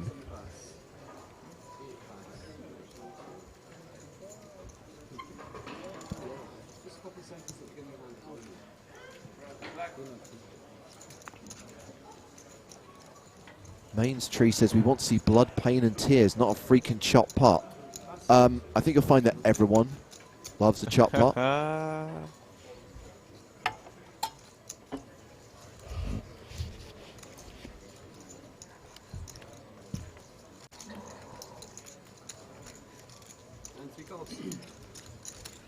By the way, I did listen back to the 4-way Everyone Loves a Chop Pot yesterday, right?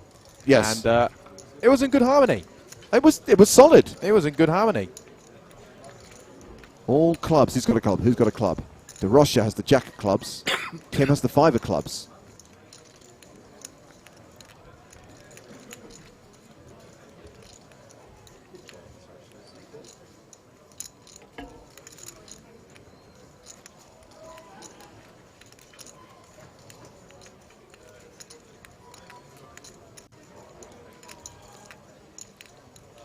Action here on DeRusha. I mean, gut shot, jack high flush draw. Can't not bet, can you?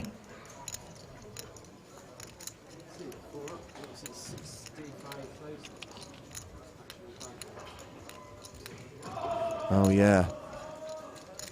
Someone just pointed out that Luke Marsh folded Queen-9 of clubs. Shoulda, woulda, coulda.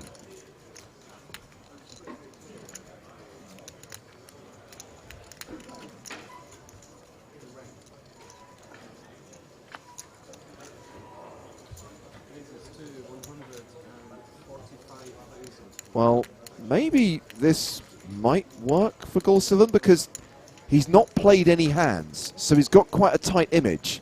So him raising here does look quite strong, 145,000. Yeah, definitely be wary of a player who hasn't played too many hands, opting to be this aggressive on this board as well.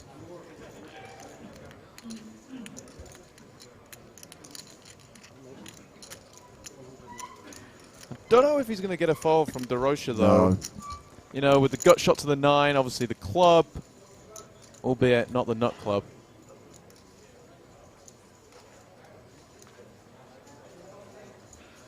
This pot already 450,000. He's only got to call 80,000 more.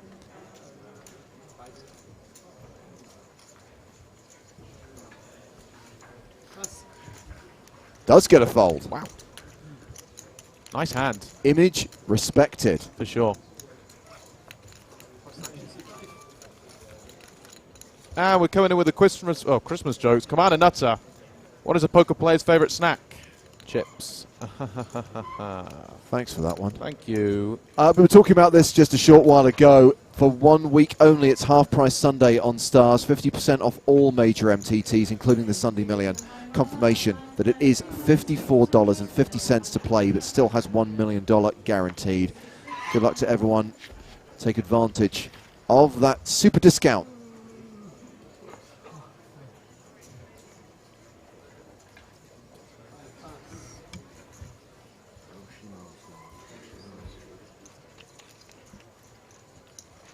Kai tweets to say, I have an old school chop pot hoodie. Priceless. Well, it's not priceless. I'd be intrigued to see if you put it on eBay just how much you'd get. It will go up in value, kids.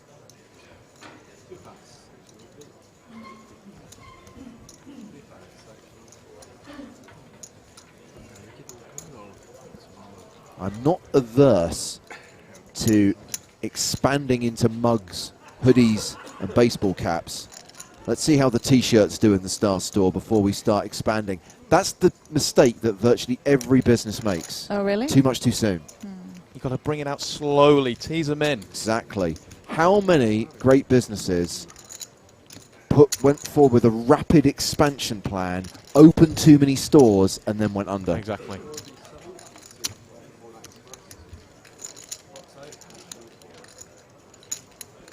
Five deuce on the flop. Jack's way ahead. Ian, you did not miss Joe's giveaway today. It is coming in around 20 minutes' time.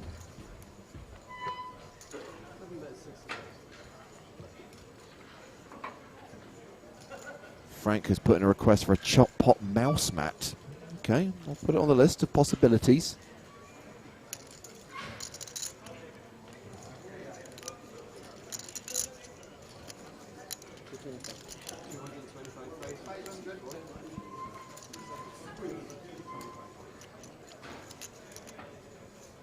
Yeah, I believe DeRocha elected a call from the big blind here. Pre-flop. He does go for the raise now.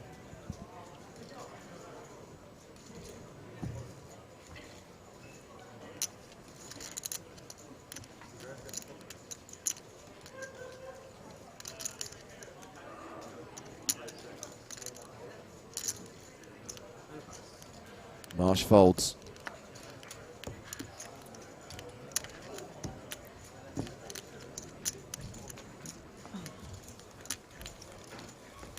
I love how Twitch chat are now coming up with new creative merch ideas. A scarf. Oh, I'd take a scarf. I love a good scarf. Yeah. Okay, we've got mouse mats, we've got scarves. I'm not saying these are going to happen, but they're good ideas which we'll consider. What I want to know is why Croaks wants shot clock underwear. Why would you even ask that question? Oh, Croaks.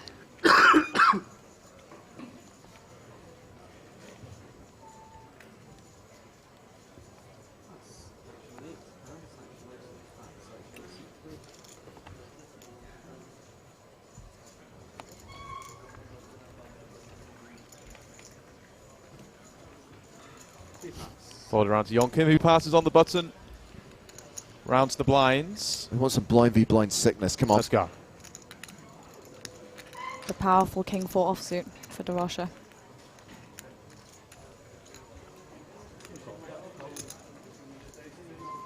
We're talking Speedos. Who's going to model them? James, would you be up for modeling Speedos? Definitely Joe's job. Pre-waxing. Make sure we get the maximum hairiness.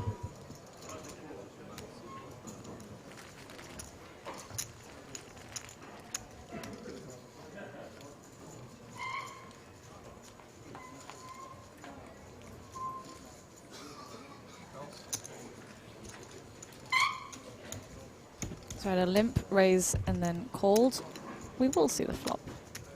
Yeah, careful, Gulson. Don't get too carried away. Out of nowhere, he's just been going at it now.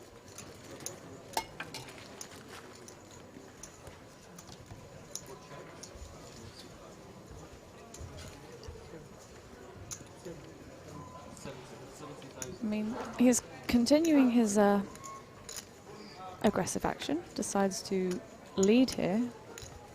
70,000.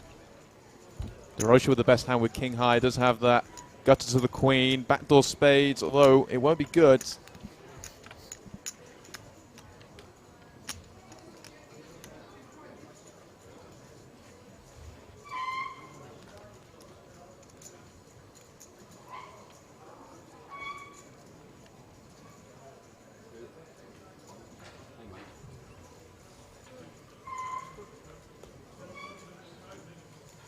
Uses a time bank.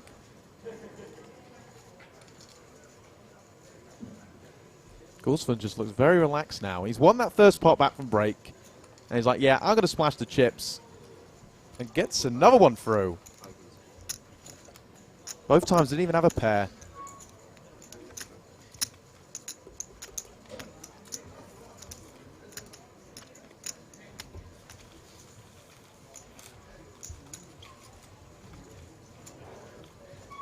That's right, we are playing down to 16, but we are going to be doing 5 full levels. So we take a look at the chip counts. Marsh still in the lead, 3.1 million. Still got the 2 chairs. Our short stack at the feature table. Dominic Panka, 715k.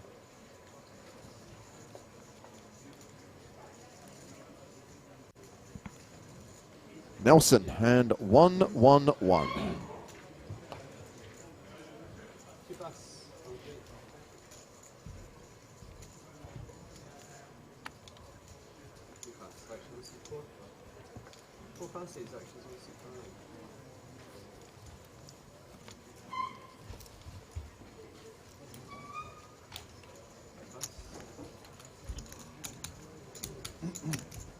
All right, gets the walk.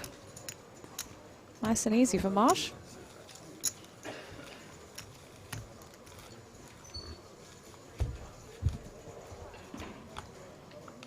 Well, that will take us to hand 112 of the day. Remember, we're just focusing on the feature table, which is currently 6-handed on the main stage. There aren't 2 other tables out in the field. There will be a redraw at 16 players as well. Obviously going to 2 tables of 8. Quick maths.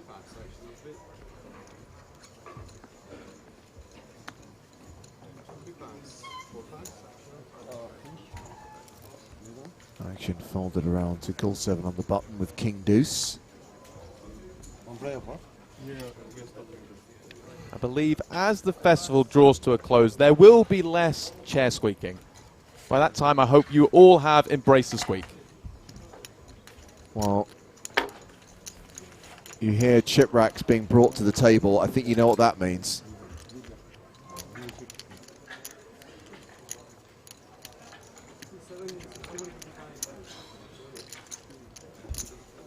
This has been folded around to the blinds for the 3rd hand in a row.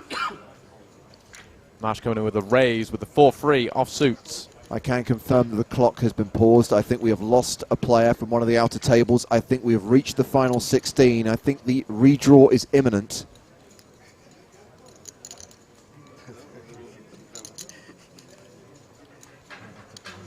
Panka with a hand that he can definitely defend here. 4-3 against Jack 8. And the flop is Ace 9-5. Wheel draw for Marsh. Panka ahead with Jack high.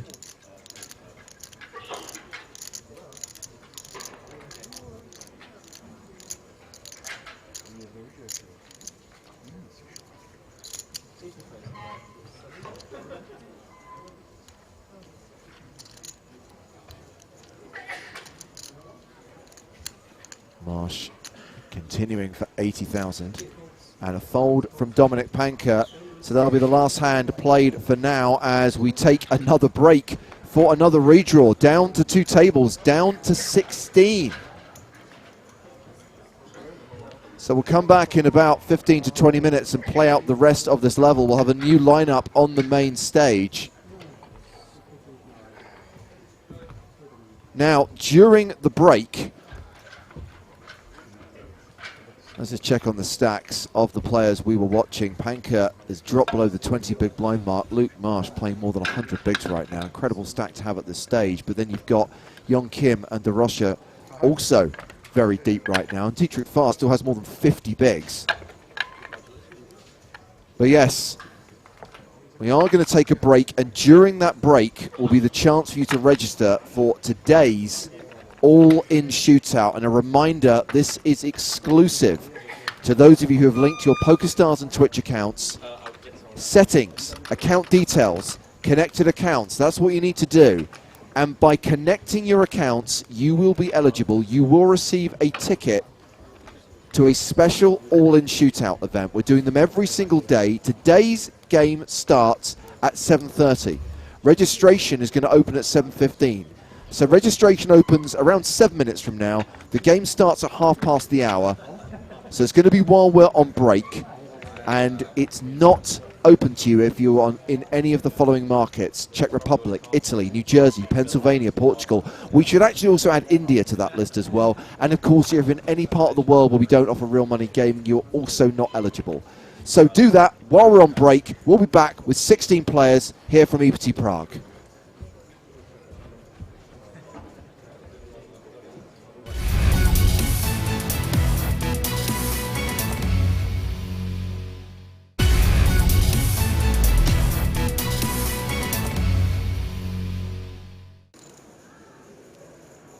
Back to the feature table. And Michael Mizraki is under the gun with pocket fours. He raises to 2,600.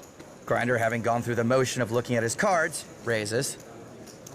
Action folded around to Andoni Larabe, who's got 10s. 7. He's 3-betting. Lol, if he thinks Grinder folds to 3-bets. Also, he's got a 3-bet bigger. You got to punish the guy who always calls the 3-bets. Castrillon in the cutoff. Folds. It's Koplamar's button. He passes. Post and Placev give up the blinds. Michael never passes. It's so cute how he's talking European. Grinder calls. Heads up to the flop. Which sees Grinder flop a set. And he's going to lead. I love Grinder. And he leads really small. Not only is this bet out of flow, but it's also for fewer chips than your girlfriend steals off your plate when she says she doesn't want to order her own.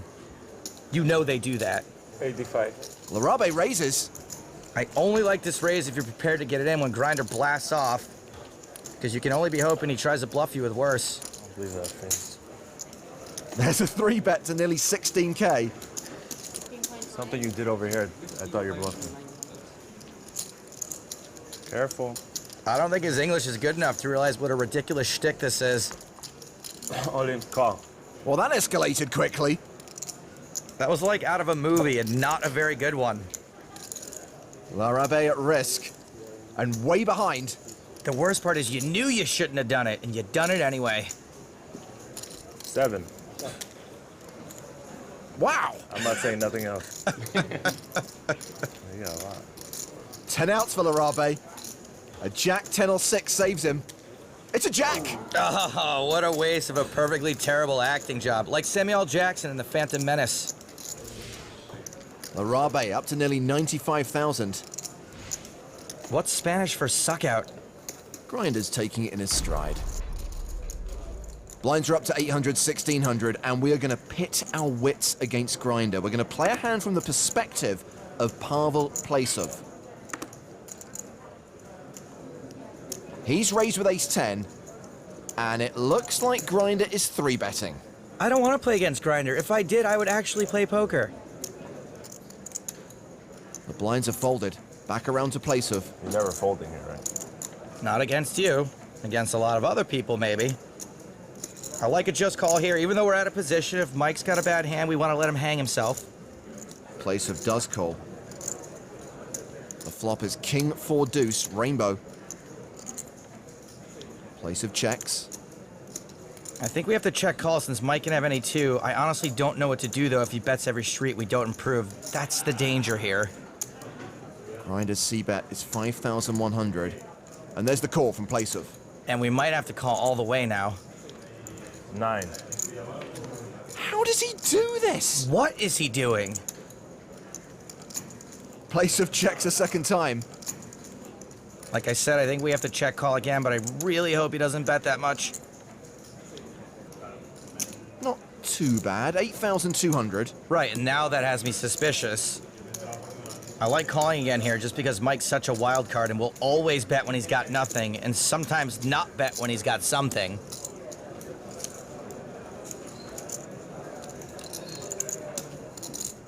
Place of folds. It's harder to play somebody they call cards, right? Of course. Yeah, it's harder to play against somebody like that. Grinder had ace-7. Place of had the best hand. Oh, man. Understandable fold, but if we were going to fold then, we should have folded on the flop. How do you think I win? Oh, I don't know. Bet constantly with junk and always get there when you get called down. If you could write a book on it, it would be an all-time bestseller. Well, the action's been folded to Pavel Placev.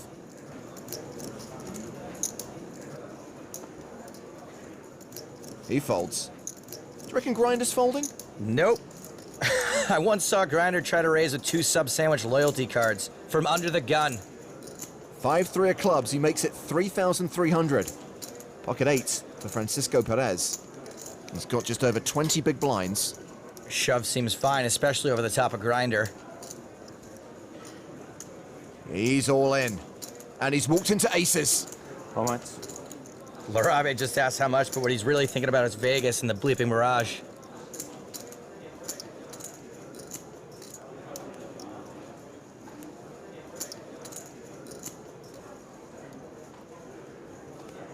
He calls. Just really hoping Grinder comes along for the ride. Koplimar in the big blind. Folds. Will we finally see Grinder fold? Yes! So, Perez at risk and way behind his fellow countrymen. It's amazing. Even though Grinder folded, he still found a way to get Perez busted, probably. I had the best hand. Maybe after the river. Big favor. I'm big favor to win. Big favor now. 3-5 of clubs. For sure it's coming. I wish I could say I disagree. Perez needs an 8. The turn card is a 3. I told you. 100%. River deuce. I saw it. God. Deuce of spades, probably. Deuce of spades. This is absolutely rishnefulous. What is happening out there? It's Mike, this psychic Mizrachi. Told you. Deuce of spades.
James, even the cameraman's got one on. I'm putting mine back on. I don't care what you say.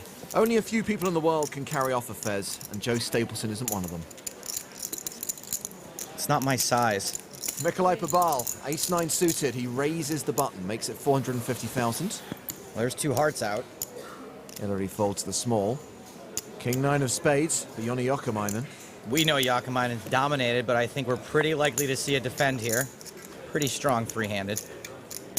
He does call. You know, Pabal's supposed to be wearing the silver hat, but he didn't want to play the hat game. And he claims he likes to party. The flop is king high with 2 hearts. Top pair for Jokamainen, the nut flush draw for Pabal. That's a flop that's usually going to generate a lot of action. Pabal should have no problem c-betting here. Ace high is going to be ahead plenty, and if not, he's building a nice pot toward the nut flush. Pabal does bet 450,000. As you can see, even against top pair, he's not that big of a dog. There's absolutely no reason Jokamainen should be folding top pair just yet. Maybe not even if another heart hits.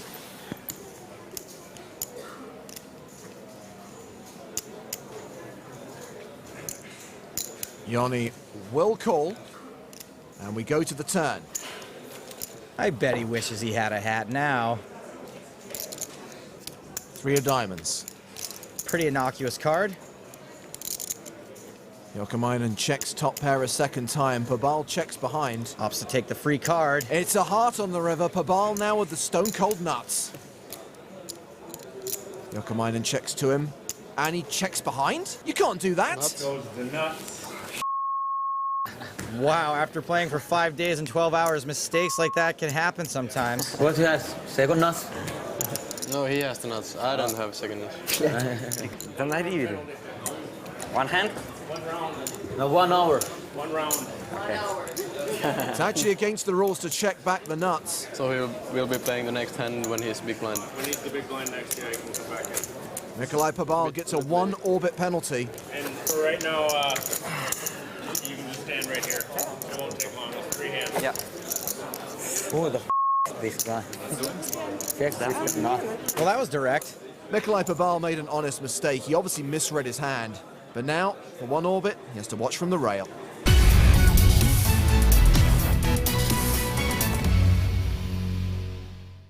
The blinds are 30-60, and Davide Katai is the super short stack with just 8 bigs.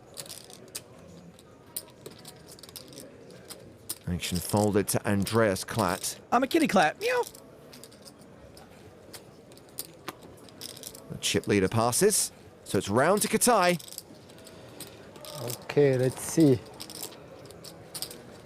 He has ace, 9 of clubs. He's in relatively early position, so he's probably a little worried about that.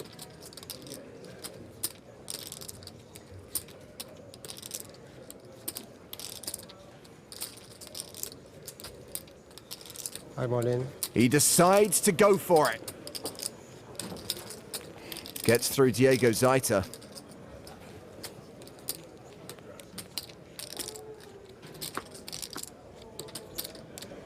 And Raffaele Sorrentino. Kolkovic folds.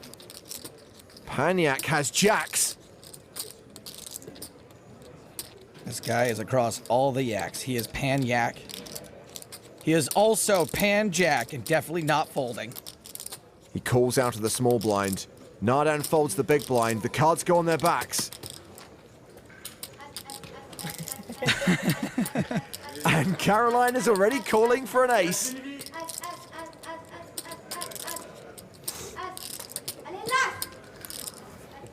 Sorry. I'm so sorry for you. Even Panyak's tickled. No ass.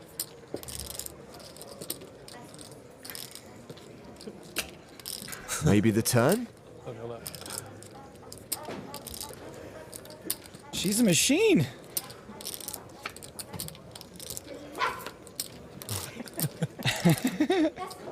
We are going to lose Davide Katai unless there is an ass on the river. Boom! Oh! What the actual? This is fairly unbelievable.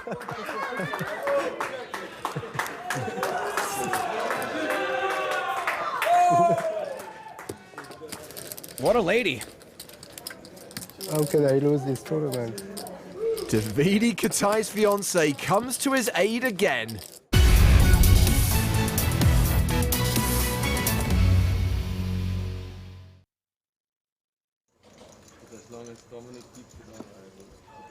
Welcome back to Prague and the PokerStars European Poker Tour. Here we are with the final two tables, down to 16 already here on day 4. And we did say at the start of the day that was our objective, to get to 16, but we've only played 4.5 levels. So we're going to play out the end of this level. We've got about 50 minutes to run on the clock, and then we're going to play one more level today before coming back for the penultimate day tomorrow when we play down to the final 6. I'm James Hartigan alongside GJ and Pi, Georgina James, Mason Pi, still with me. Hello, hello. Good to be back after the short break. Very, very short.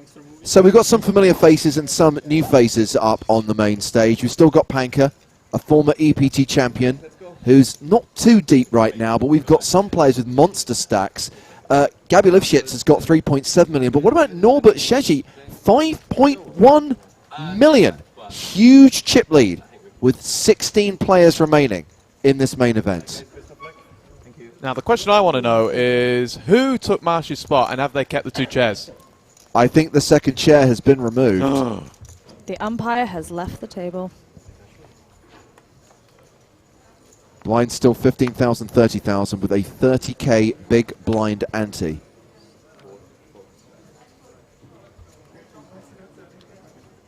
Erdal Gulseven in the same seat he was in before. King Jack in the hijack.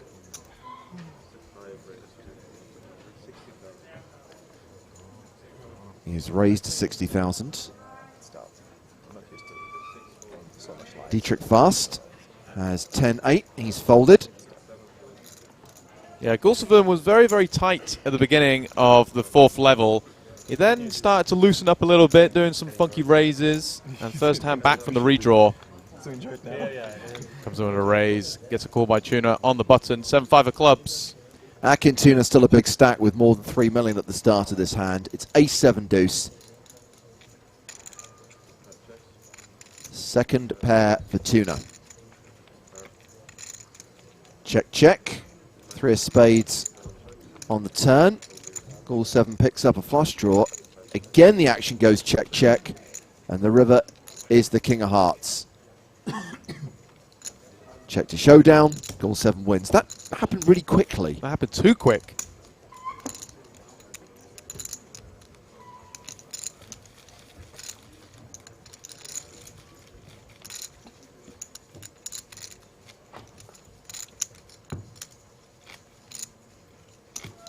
Yeah, just a reminder, guys, please, please, please link your PokerStars and Twitch accounts.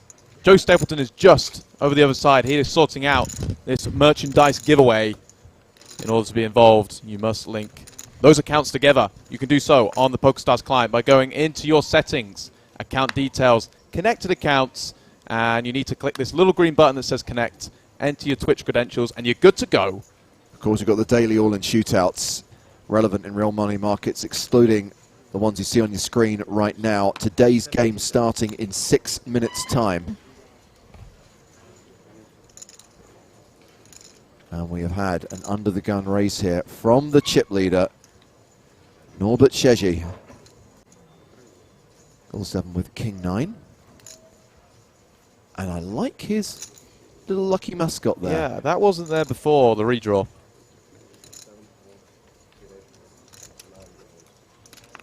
Dominic Panka deciding to come back. Not with his Christmas jumper on.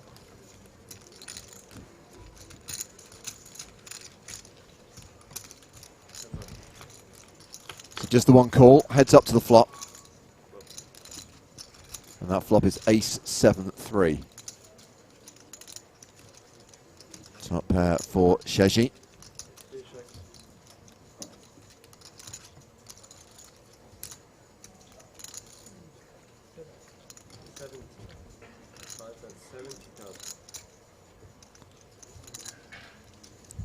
Gulseven here, betting 70,000.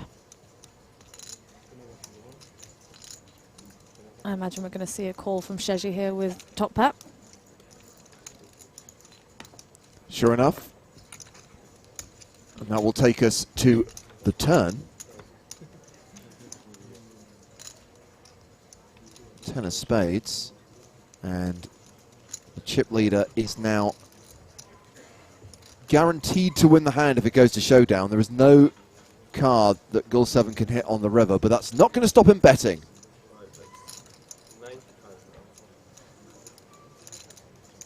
Loves a bluff, this guy. Yeah, he may have heard us. He's just turned up the heat.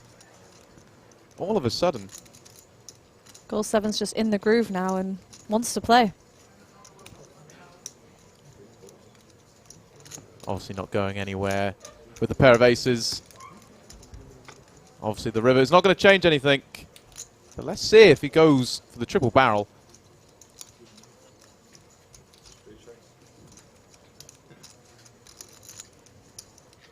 For the sake of the little big-eyed creature, conserve your chips, dude. Doesn't wave the white flag. 160,000 is the bet.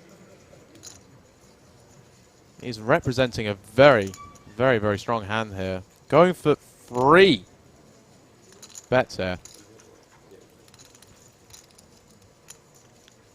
He does have slight kicker problems. But he does not fold. Calls with a pair of aces, which are good, takes the pot off Gull 7 and increases his already dominant chip lead in the EPT Prague main event, now up to 5.62 million.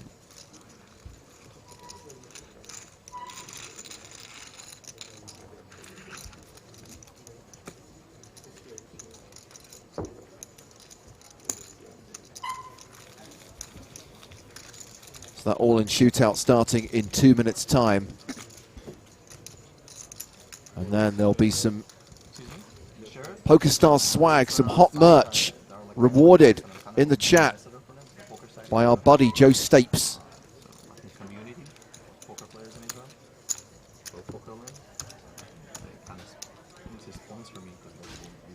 Have we seen a hand yet from Gull 7 that he hasn't bluffed? The 2 before the redraw, he didn't even have a pair, GJ. Didn't have a pair. I have a feeling he might be a member of Team ATB. Team ATB, addicted to bluffing. And what team are you, GJ? Hashtag Team Knit. 2 literal opposite ends of the spectrum.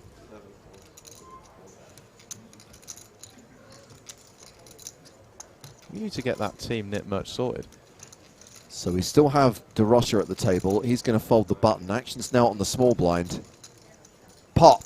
6. Squish. Ha ha. Cicero. Live shits.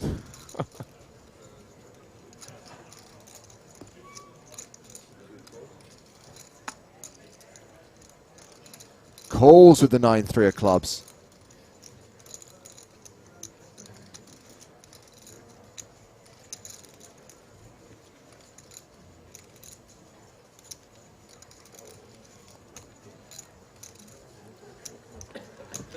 And a raise from Seshi, and that is a fold. That's me.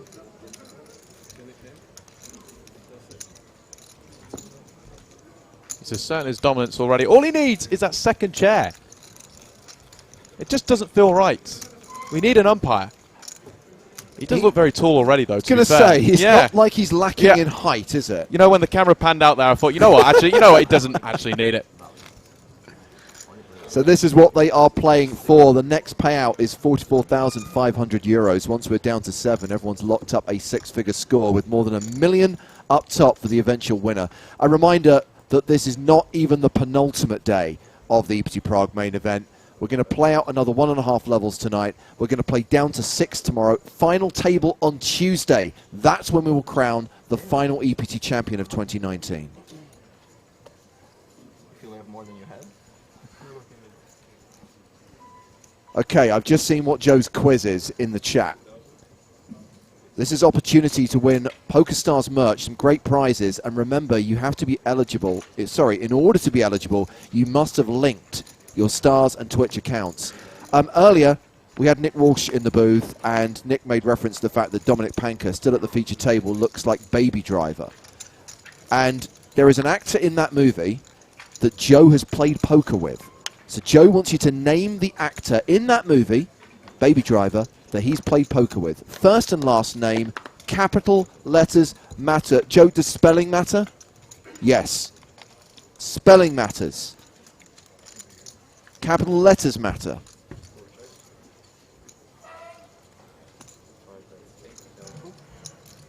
As we see a raise, Gulsevan with the ace-queen does pair his queen, and that's a bet and take it down.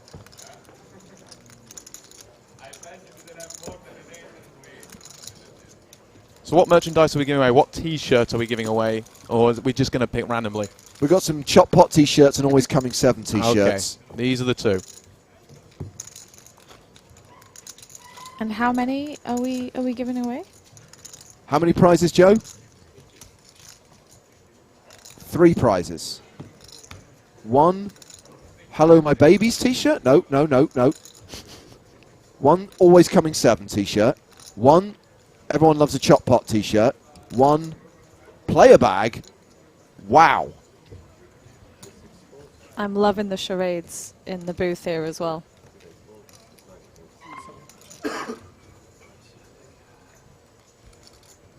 Thorpe doesn't want a T-shirt. Well, don't play then. I don't want free stuff. We've got a race here. Pop, 6, squish, haha, Cicero, live shits. Makes it 60,000 with the King 10.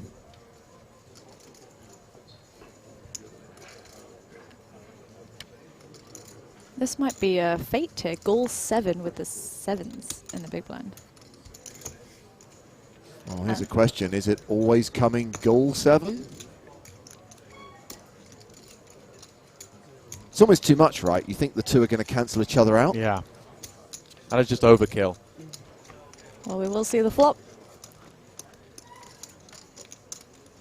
8-5 deuce. Well, 7s are still ahead.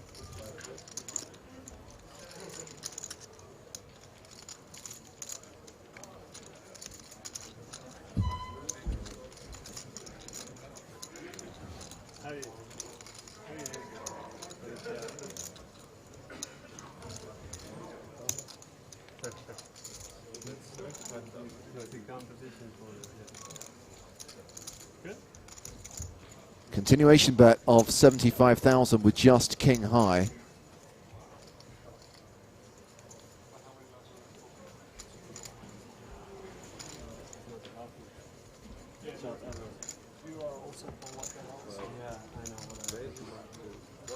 And that is a check raise. Certainly plays an aggressive game, whether he's got it or whether he doesn't have it. You know, as we were saying at the start of the 4th level, he was playing pretty conservatively. All of a sudden, yeah, it's like he heard us in the booth and now he's just going crazy. But I like it. We're getting to the serious money now. Even though he's relatively short, he has no fear and does take that pot down. Back to 1.5 million. Maybe as a newfound cat chip protector. Is giving him some confidence. That foam roller is back. Oh.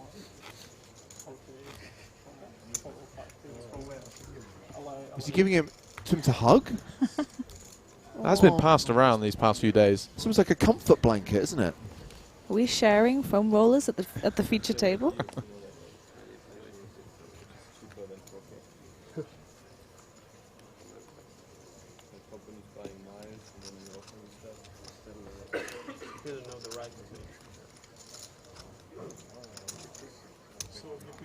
The Russia with ace-9 action folded to him.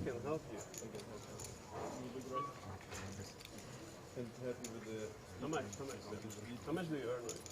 I don't earn. I know. I'm not here to make 50 bucks. So raised to 70k. Pocket 6s. The live shits. And I believe we have some winners in the chat. Joe Stapes confirming. Jubilee, you won the Everyone Loves a Chop Pot t-shirt. Who else? I believe Malazuja as well. Winning a little something. The Always Coming 7 t-shirt. There it is. Congrats. So ace-9 against sixes, and it's a low flop. 5 tray deuce. The pair and the straight draw are currently ahead. And Mark the 1, you won the EPT Prague player back. Congratulations.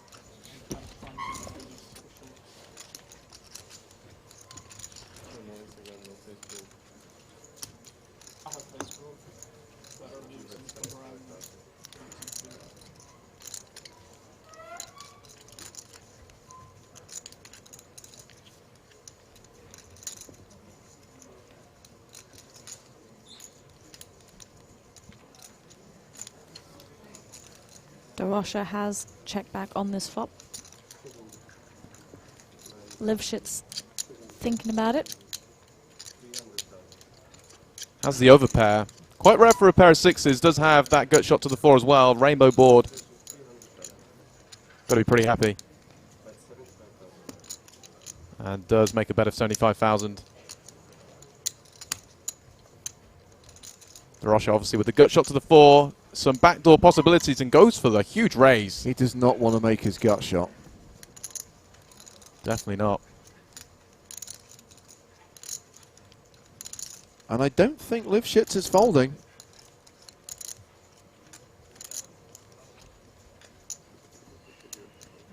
Beware of frogs is what happened to Kalamusa. Still on the menu, 15 euros. We lost Kalamusa? We did. Oh.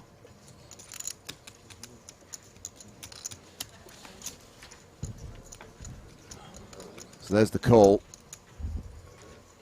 Turn card is the Jack of Diamonds. It's going to be super interesting if the Darosha decides to continue on this turn card. Obviously, it's an overcard. All those middling pairs, you know, sixes, sevens, eights, nines. Being a little bit scarier now on that Jack. Just like to check. Sensibly so.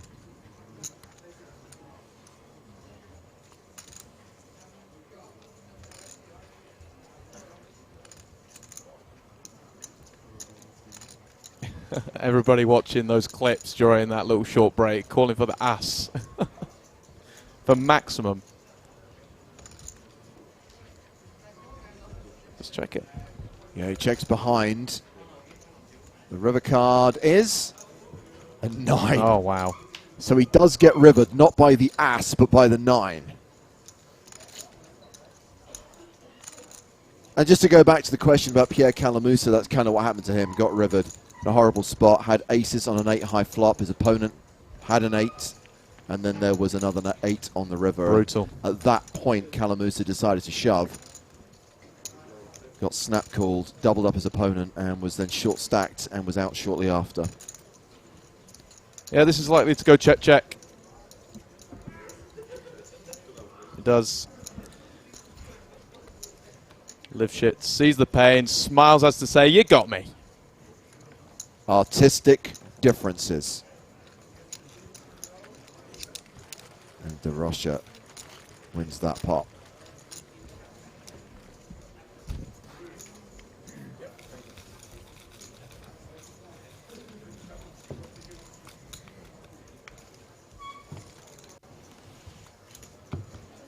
Two tables of 8. One on the main stage, one out on the floor.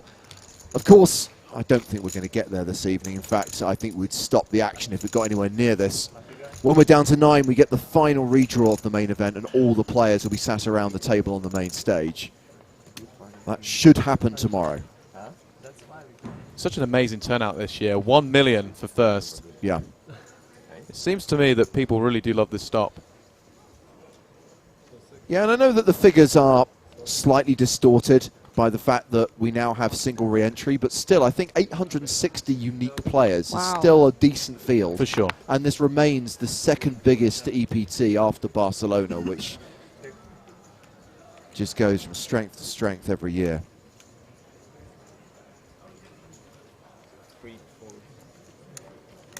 Pank has opened under the gun with King Queen.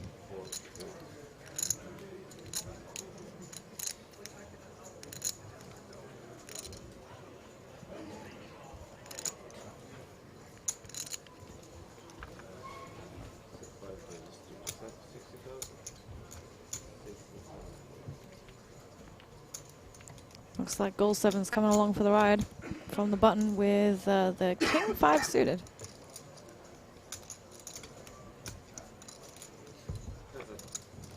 Oh, by the way, guys, in case you didn't know, it's Joe's birthday today. So Happy birthday, Joe. Happy birthday, Joe.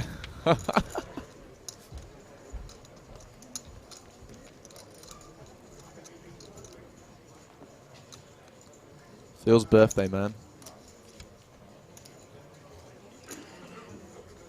Panko with a pretty much the lock on this hand. Running fives? Running fives, yeah.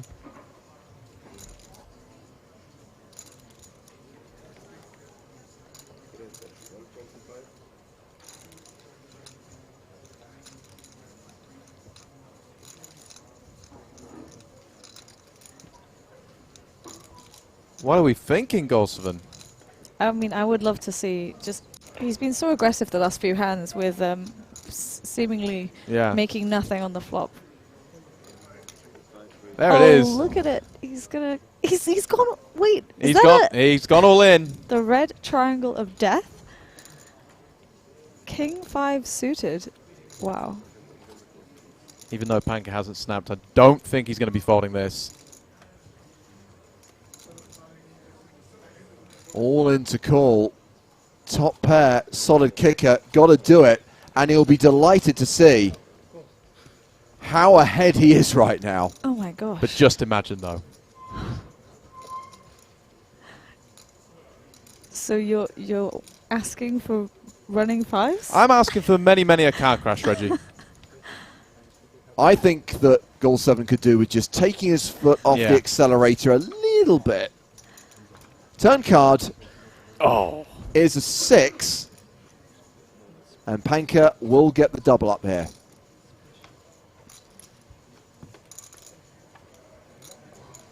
Great to see Dominic Panka up over $1 million, 1.2 million. Goal 7 dropping down to 900K. Still the possibility of having a 2-time EPT main event champion. And Panka's come close before. For sure. Made a deep run in EPT Barcelona the same year that he won in the Bahamas. And then 9 months later, finished 3rd in Malta. And didn't he deny Mike McDonald in the Bahamas getting his 2-time,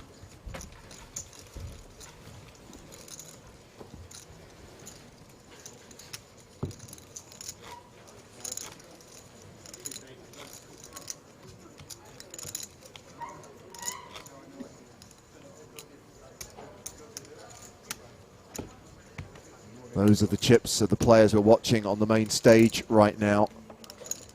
Norbert Chechi is still the tourney chip leader with 5.63 million as hand 120 is dealt on the main stage.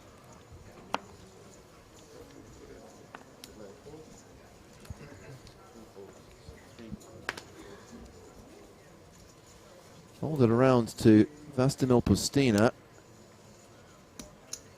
He's out. Pocket sevens for Goal 7.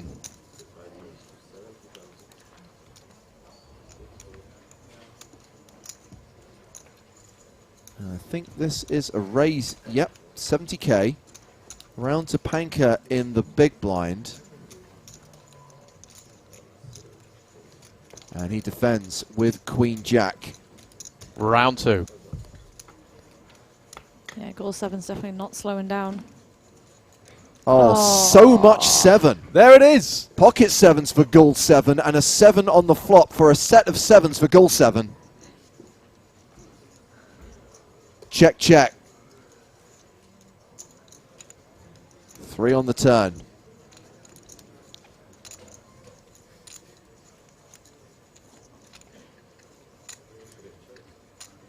Wisely checks. I think that's suspicious when Goal 7 checks back the flop. The guy just is so aggro when he doesn't have it. When he suddenly starts checking flops back, you're thinking,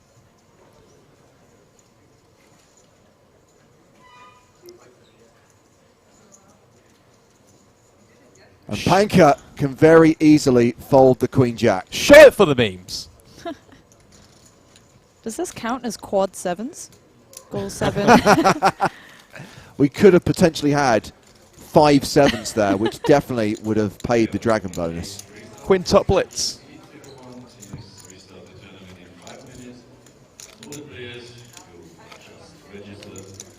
Please pick up your seat. Start the tournament within 5 minutes.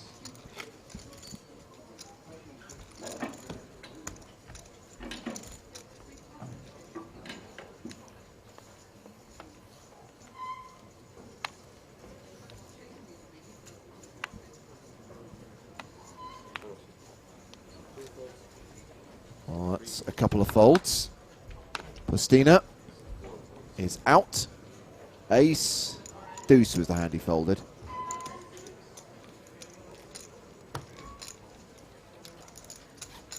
Akin Tuna has pocket kings on the button. He just looks like an absolute end boss. Raises to 75,000. And that's a call from Ricardo de Rocha. And we have a 7-7-4 flop.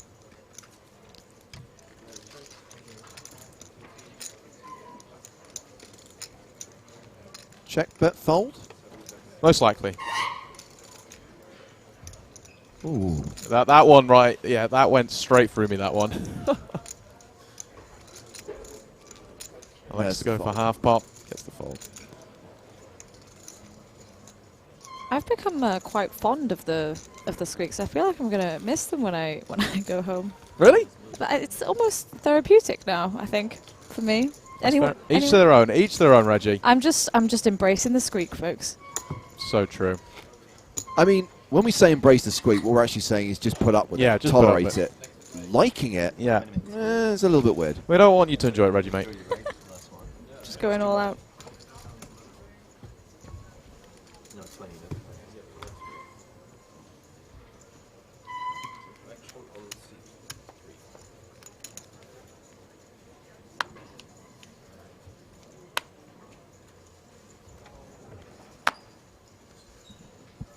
Okay, hand 122. Down to the final 2 tables. Action has followed round to the ever-aggressive now, Gulsven. The thing is, he lost that big pot, but it doesn't seem to have slowed him down No, at not at all. all. A relatively speculative hand with the queen 10 off. Work on your game, huh? Yeah, Work on your game. instead of stretching, you know, it's like warm up. Tuna has the chips here, 2 call, 8-7 of diamonds in the cutoff. Live shits. Yeah, some cycles running. What musical is that from? Chicago. That's the one. It's a very sensual song. Cell Block Tango.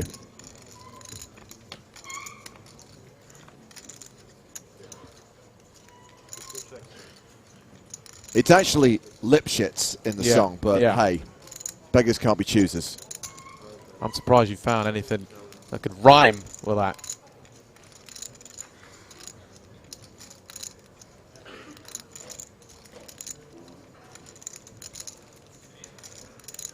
Lifshitz does pair his king. Gulsven with the open ender.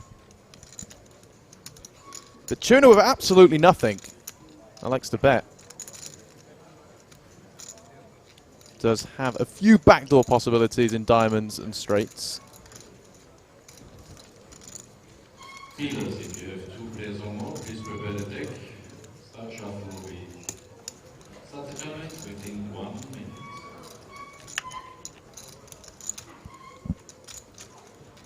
Still freeway going to this turn card. Now Tuna does pair at 7.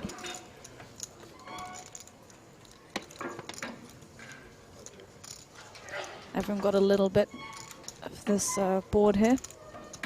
Check, check.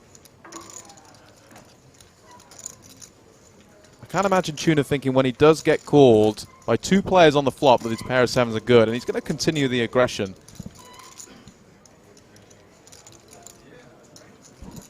180,000. 500, 1,000, 1,000. The thing, Lifshitz does have the best hand for now, but he's got to worry about Gorseven. He does have some slight kicker problems.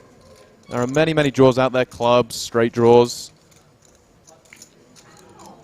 He does block a few of them with that 9, though. I don't think he's going to be going away quite yet. Makes the call. Goal 7 with the straight draw. Thing is, he's getting such a good price now. And he likes to play hands. This is true.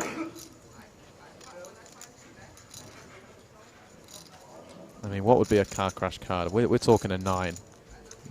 That would be amazing.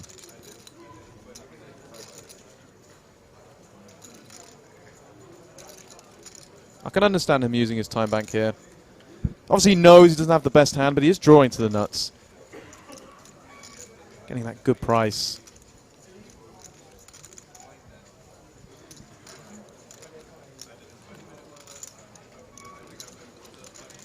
Well, the thing is, there's almost 800k in the pot, and goal 7's got just over pot behind, so maybe. Well, Does make that call. Yep. Closing his eyes, hoping that when he opens, the 9 or the ace does just roll off. The river is a deuce. Ah. Complete brick.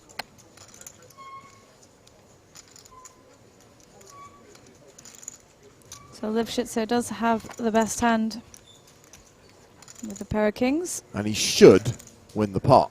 He should, but Tuna, despite pairing his 7, I like him just to keep barreling this off. Let's see if he goes for it on the river, though. It's be quite impressive.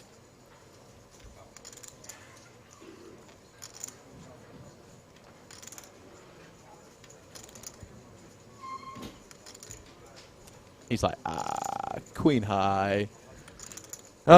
Stuck in between 2 players here. Stuck between a rock and a hard place. Can't go anywhere. Run away! Run away! Does make the check. Oh. No messing around, a big boy bet. And that is... well, what we got? 975,000 in the middle, and this is more than half pot, 530k. What a tough spot for Lifshitz here. Still got the player to act behind him. The obvious draws do miss clubs. The Queen 10, which Gorseven does have. The Tuna has just represented such a monster.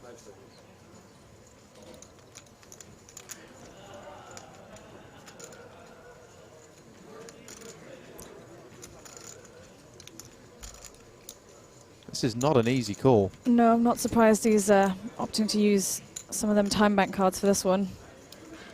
What a call it would be. Tuna's hand does look very strong. Barreled 3 streets? Yeah, 3 streets. Even though he did pair that 7 on the turn, he probably knew that his hand wasn't ahead, especially when it went freeway to the turn. He has played 2 time bank cards now. He's extended his thinking time by a whole minute. He's counted out the call.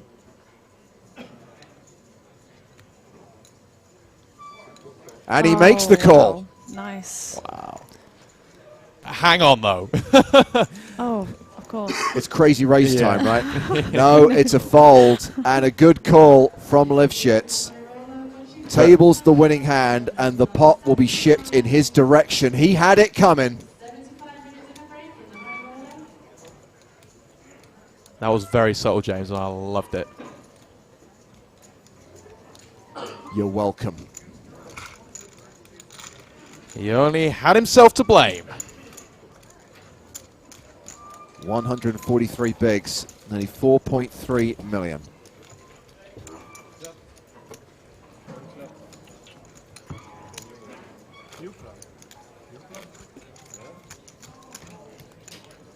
Lifshitz, second in chips at the table. Could be second in chips overall right now. Two players with less than $1 million at this table. Postina with 735k, Cool 7 with 705k. And the blinds right now are 15 and 30,000 with a 30k big blind ante.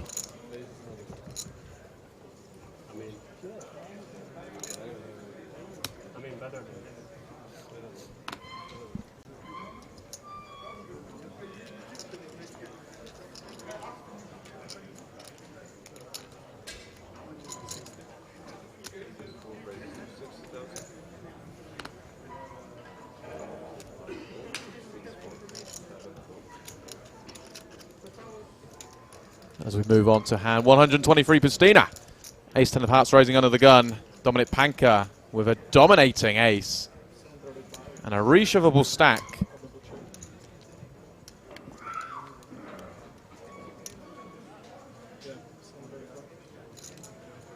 And then again, Postina is very, very short as well. Raising under the gun with that stack is... optimistic? You could say that, yes. But also looks very strong. And gets a fold from the ace-jack. Exactly.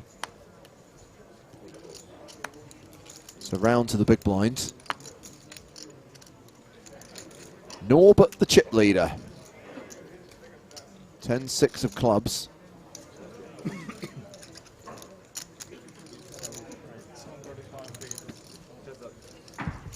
He calls.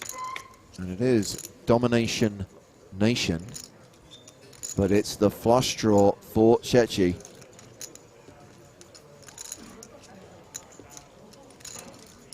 Definitely a nice flop for the big blind here. Suits their range far better than the undergun raise.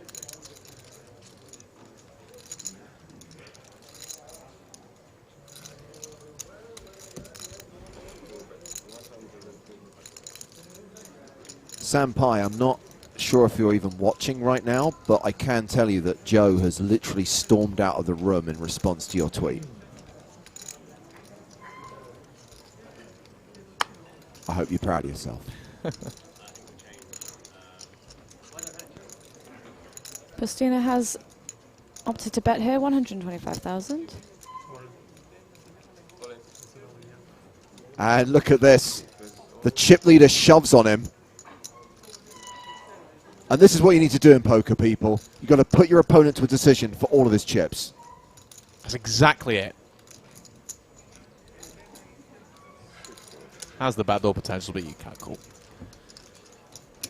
Yep, let's it go, and the rich get richer.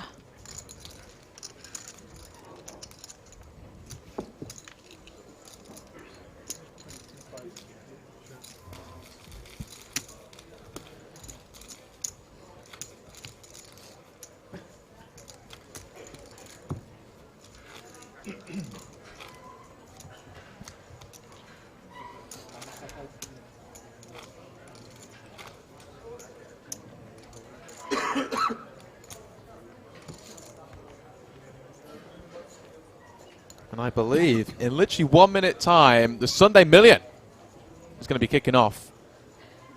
Half price. So good luck to you folks out there. Take it down.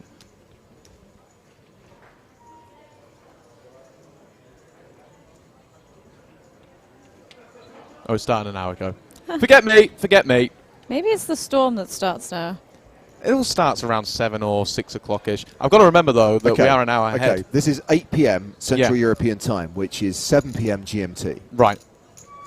Okay. Hashtag time zones.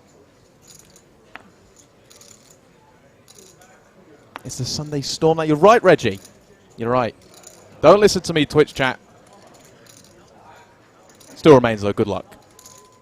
Pocket 10s for Dietrich Fast. He's open to 60,000. Akintuna has called with 10-9, which is optimistic at best. Action now on live chips on the button with ace-jack of diamonds. And this will not be a call.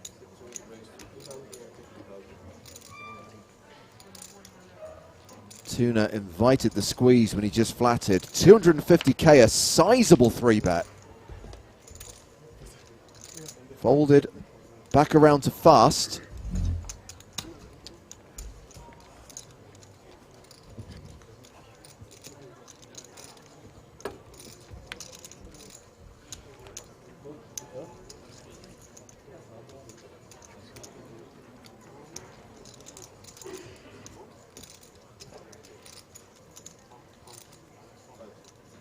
And Tuna's kind of made things awkward here because whatever Dietrich Fast does, he has to be cognizant of the fact there's still a player to act behind.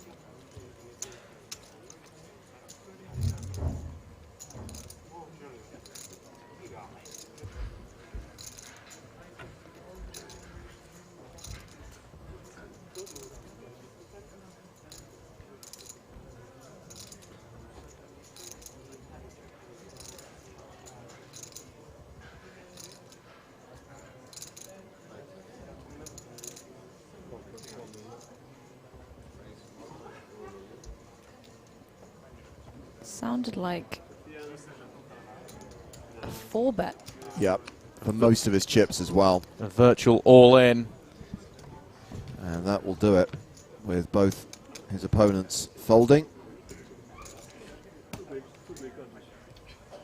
Still 16 players remaining, 2 tables of 8 as we head towards the final break of the day. One more level to play tonight. The question is, how many players will return for day 5? Will we have any more eliminations today? I'm going to make a prediction and say we're going to come back with 16. I'm going to set the line at 14. Yeah, I'd probably say so, yeah. I think there'll be a few more, maybe just a couple. I'm not saying it's improbable or impossible to get through another hour and 45 minutes without an elimination, but just based on the law of averages, I'm going to say I'm going to say we may get to the break with 16, but I'm going to say during the last level of the night we'll lose 2 players. And I'm cool with that. Come back with 14 tomorrow, play down to 6. And no matter what, if it just ends up at 6, that will be the end of the day. Because you don't want to then obviously continue playing out another level. Well, never say never. Never say never. So no, 95% of the time we'll come back with 6 players. Okay. But let's just say, for argument's sake, we get something ridiculous happen during the first 3 hours tomorrow. And somehow we get, it's 5 o'clock in the evening and we're already down to 6 and the average stack is like 110 big blinds. We would be stupid to stop that. For sure.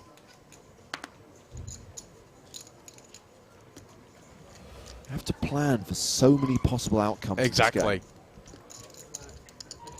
Nothing is ever concrete. No. Nothing.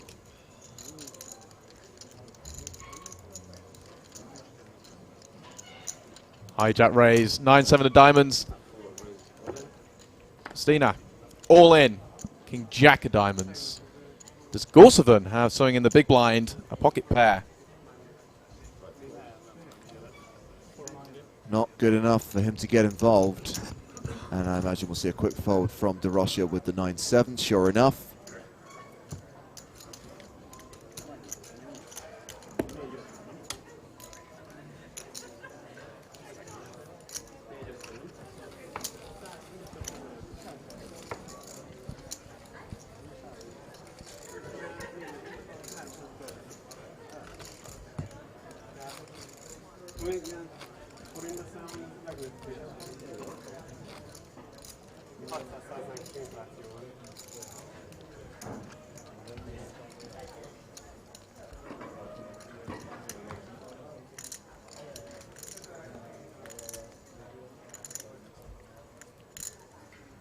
And 126.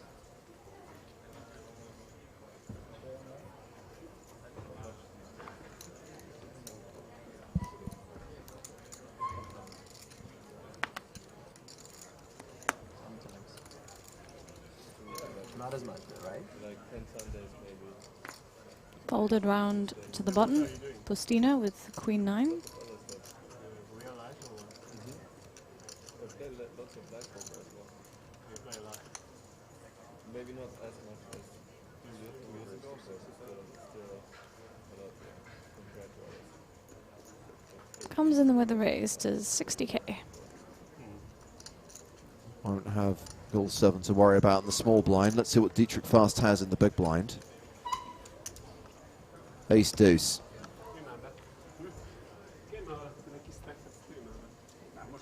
Yeah, he will not be going anywhere.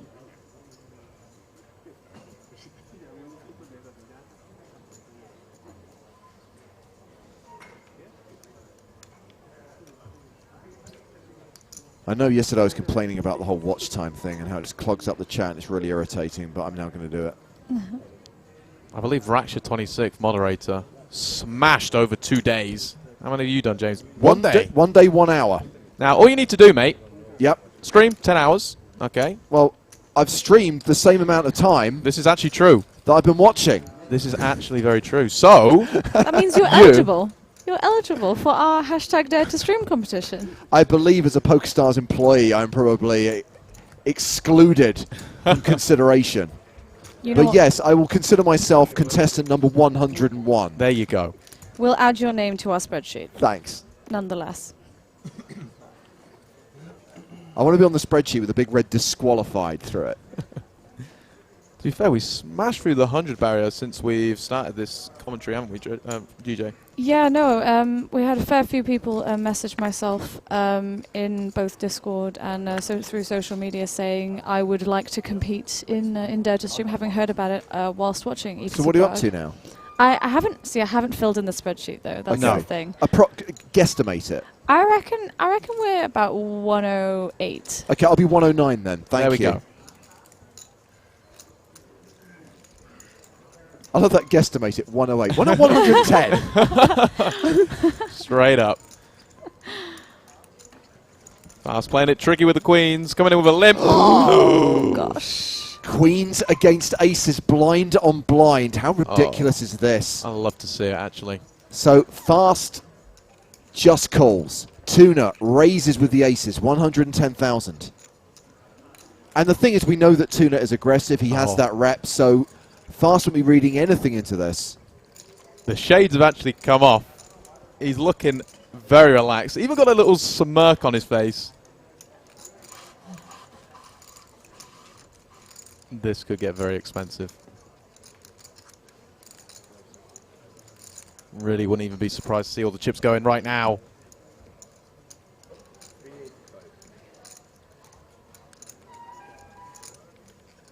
Now, if you're Tuna, do you just call here in position? Yes. I think so too. Yeah. I mean, if you knew the strength of your opponent's hand... Oh, for sure. Of course you can play for stacks now. However, against an unknown hand, I think you've got to just call in position.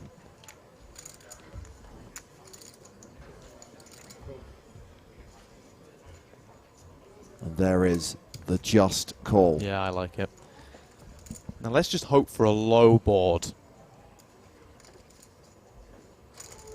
You mean you don't want both an ace and a queen? Oh, okay, right. You're really brutal, GJ. See how she comes across really sweet and innocent? She just wants carnage. Well, we get a queen. Wow. But no ace. In fact, Fast has flopped a full house. I'd say that's quite a nice flop, isn't it, for Fast? Just Yeah, I actually don't mind. This is actually, yeah, this is carnage. Tuna has got Fast covered, but not by much. If this goes all the way, if at any point they end up all in, this will do a lot of damage to Tuna's stack. So it's actually a pretty small bet from Fast. 150k into the 800. And just a call from Tuna. Turn card. The Jack of Diamonds. So 1.1 million in the middle. Fast the effective stack with 1.43 million behind.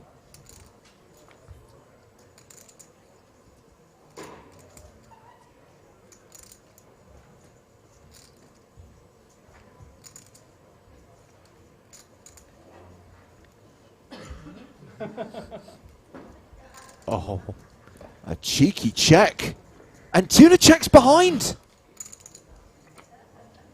Greenstein denied. No ace on the river.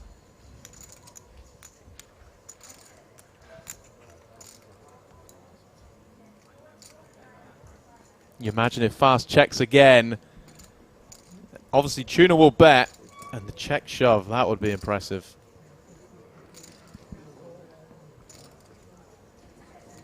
Or is he just going to go for some straight up value now?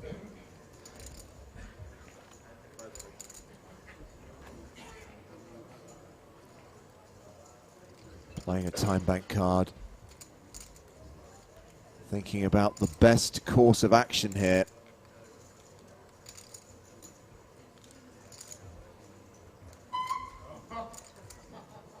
Could go down the route of polarizing overbet and just jam. Yeah, I really do like a polarized bet sizing here.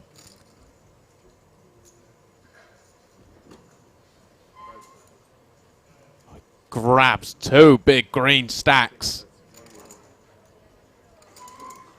Well, that is 2/3 of his stack. 1 million. Oh. And Tuna All announces all in.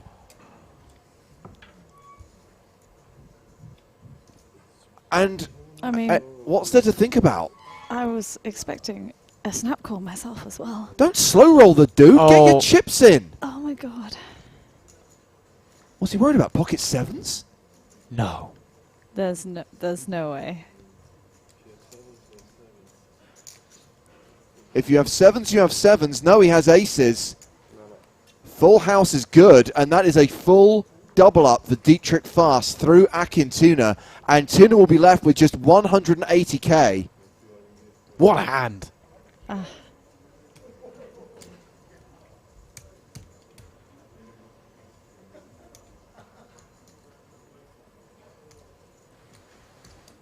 And I'm not in a position to criticize a player of Dietrich Fast's caliber, but it surprised me that he took so long to call there. But I'm guessing at the point that he gets raised on the river, he's thinking, what can you possibly be raising with? You know I'm priced into call, so does it have to be quads?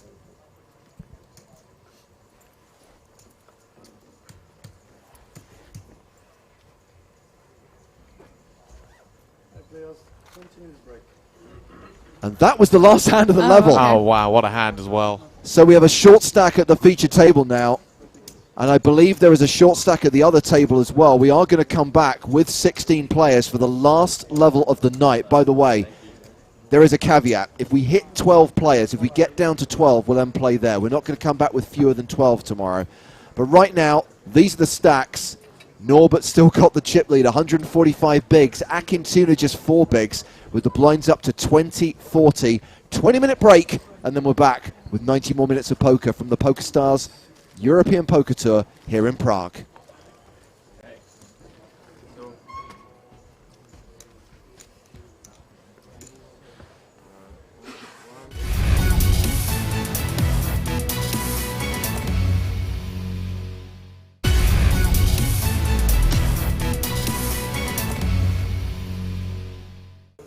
Blinds up already, 80,000, 160,000 with a 20k ante.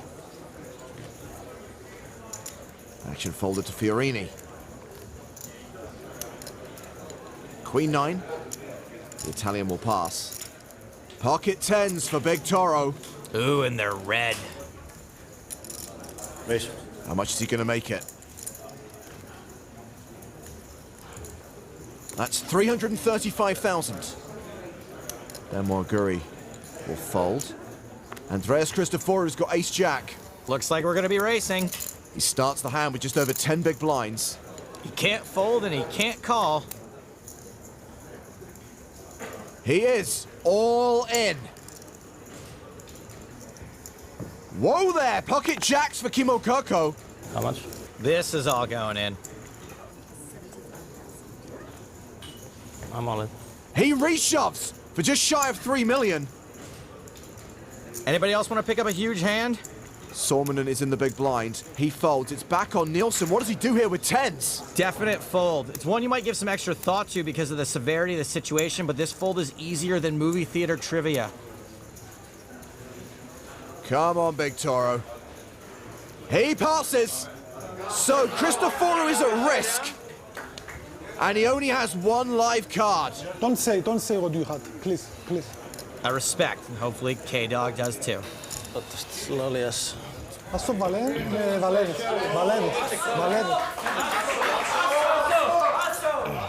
Rude. They are calling for an ace. Clubs, of course, work for him as well. Oh, it was an ace. He flops a gut shot. Nielsen would have flopped a set. Ew. Jack still lead. Cristoforo drawing to an ace or a king. He's got 7 outs. 4 on the turn. Same outs with one more chance to hit. The river card is a 3. We lose Andreas Cristoforo. Ace queen. He is our 8th place finisher here at EPT Barcelona. Action folded around to Tom Middleton. 6-4 offsuit in the cutoff. And he raises to 320,000. Wants to work the pressure with the big stack. Agu folds the button. Luca Fiorini in the small blind has Middleton dominated with ace-6, but he folds. Kristen Nielsen, 8-9 in the big. Big Toro, big blind. You don't mess with the Toro in Barcelona, this is his town. He calls. Heads up to the flop. Both these guys have hands it's pretty tough to be excited about. Queen 10 deuce, that's a gut shot for Nielsen, nada for Middleton. 9-8 can't be loving this flop. He's drawing to like third pair and his gut shot isn't even to the nuts. Nielsen checks. Middleton makes a continuation bet of 400,000. Now, I'm not saying Crescent has to fold here, but since your hand's not always going to be good when you hit it, why not put in a little bloop raise, a little bloop in there? Instead he calls. Well, you know, Big Toro does what Big Toro wants. More than 1.6 million in the middle. 7 of clubs on the turn. Nielsen improves. He's now open-ended, and he has a flush draw. 8 high flush draw. Not sure how I'd feel about that. I know I'd rather hit the 6. Nielsen checks a second time. Middleton doesn't barrel. He checks behind. 5 of clubs on the river. Nielsen has a flush. Again, an 8 high flush. He checks a third time. I'd say there's a good chance Tom bluffs this. It's hard for your opponent to call without a big club on this board. And he likely knows if he checks his equity is going to be lower than the inhibitions at a company Christmas party. Call. Wow! A bet of 800,000 and an insta-call from Nielsen. That call is faster than the one you make when the delivery guy forgets your rice. I think Big Toro's been drinking a little too much of the red Toro, if you know what I mean. Middy's down to 7.4 million. Nielsen up to 8.4. So we're 6-handed. And it's time to play a hand from Tom Middleton's perspective as we sweat with Tom. Tell me he's in Middleton position. I can't because he's in the small blind. Nah, close enough. Action folded around to Pasi Sormanen. The fins on the button and folds. So it's a blind-on-blind confrontation. Middleton with 5-4 offsuit in the small. Well, I think this hand's a little too weak to limp the small blind. He does limp. Unless we think the big blind is almost never raising. Luca Fiorini looks at his cards and checks his option. Fiorini does play pretty tight, but in general, I do prefer a raise there. It's an 8-7 deuce flop. That's a gut shot for Middy. We were probably going to bet this flop no matter what, so the fact that we flopped a gutter ball is just bonus. 250,000. Like to bet. Fiorini not going anywhere. He calls. Yeah, now depending on the turn, maybe we just give this up. The turn card is the King of Spades. This is actually kind of a sweet card to double barrel. While Middleton slows down, he checks. Fiorini seems like someone we could have maybe bluffed off if we had bet this turn, unless he's super strong. He takes over the betting. 430,000. Okay, so this is when I tap out. Just raise the white flag and fold. Guy doesn't strike me as the type to run big bluffs on scary turn cards and subsequently not the type to make big folds here. I do not approve of this. The green and black chips are worth 100,000 each. Tom Middleton check raises to 1,150,000. Hit the hole is here and he's having more fun than ever before. He loves the game and he loves Bryn Kenny. Fiorini calls. Okay, yeah, it's not looking good here for the Mormon soldier, or us. The river is another king, pairing the board. First of all, I think we're cooked. Second of all, I think this is not a good card to bluff. Third of all, if we were going to run a bluff, I would have preferred bet the turn, bet the river instead of the check raise on the turn. Middleton has bet 650,000. Yeah, and bluffing for that amount is like trying to throw a bucket of water on a volcano. Fiorini calls. Oop. You win. Middleton mucks. Fiorini shows ace deuce. He called him down with a pair of deuces. Wow, that bluff got snapped off like the head of a post-coital praying mantis. Fiorini up to 9.4 million. That's not junk. Aces for Nielsen. He's counting out a raise. Raise. He makes it 435,000 from the cutoff. Queen Jack for Kimo Coco in the small blind. And while he's got a 4.4 million, that's sadly only 22 big blinds. I win. He shoves! Sormanen in the big blind. I'm surprised Creston's containing himself over there. King 8, he'll fold that. Nielsen's calling faux show. I call. Eventually. Sådan here. I'm going to rule that not so much a slow roll as a big moment roll. Someone disagrees with you. I just heard a Finn say slow roll. Yeah, the Finns also think these hats are a good idea. They didn't work out last year, and they're not doing so hot this year either. Bad juju. Kirko at risk and way behind. Big Toro stack about to get even bigger. Let's see a flop. Queen 9-8. That does give Kirko some hope. He's got 9 outs. Oh, now he wants it quiet. A queen for trips. A jack for 2 pair. A 10 for a straight. It's a 3 on the turn. You guys, he said shh. Kirko is a 76% favorite to go out in 5th. But he gets there on the river again! Huge double up. Aces cracked. And is there an audio problem? Because this place is silent. Blinds 120,000, 240,000 with a 30k ante. Luca Fiorini. Ace Jack. Well, four-handed, this is pretty dang strong. He starts the hand with 6.4 million.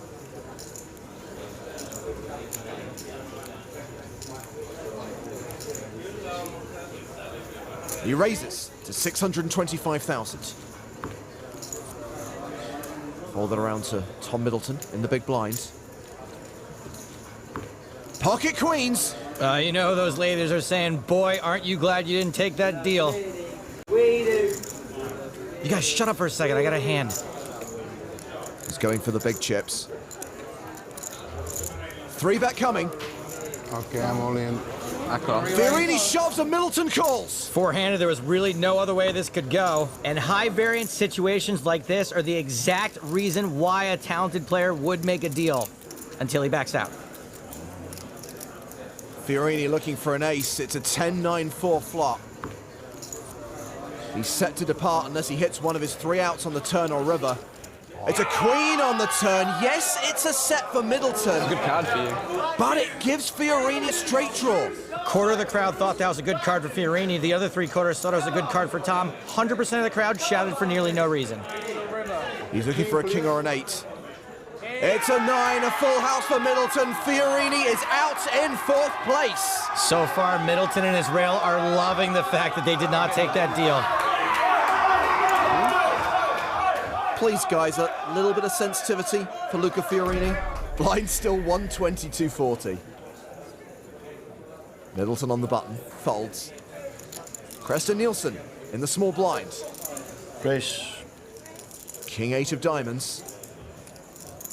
And he makes it. 480,000. Creston should probably raise a little bigger small to big. Chemo's gonna call with all but his absolutely worst hands. Can make it more, or just limping's cool too. 7-4 suited. Far from unplayable. Kurko defends, and we go heads up to the flop. Happy to see a flop for cheap with that hand. Wow, flop better, Chemo. Ruh-roh. Despite the fact that he's drawing deader than the crew of the Black Pearl, I do like a bet here. Nielsen continues with top pair. How is Kurko gonna play his straight? He should probably just call here. No reason to blow out so many hands that are drawing deader than the crew of the Black Pearl.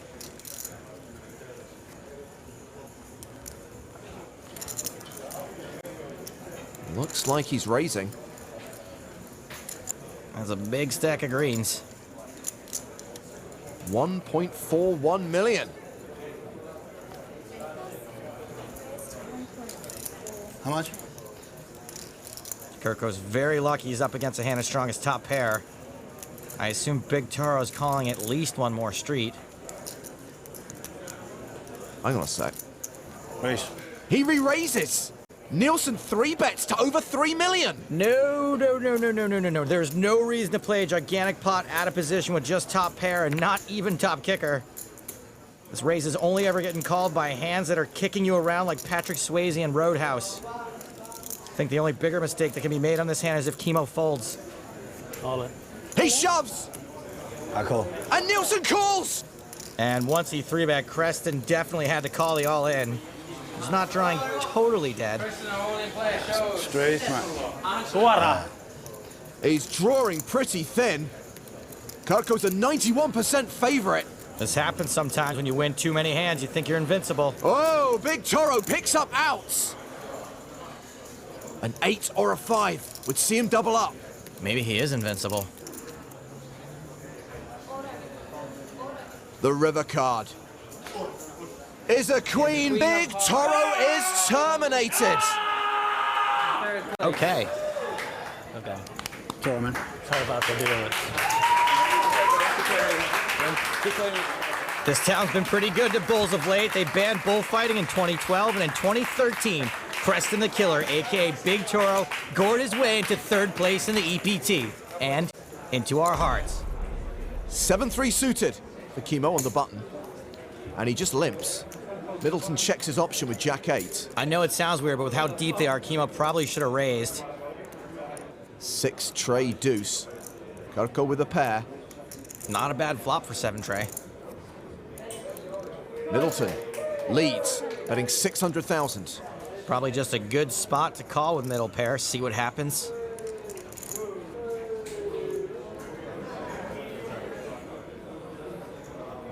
Chemo calls.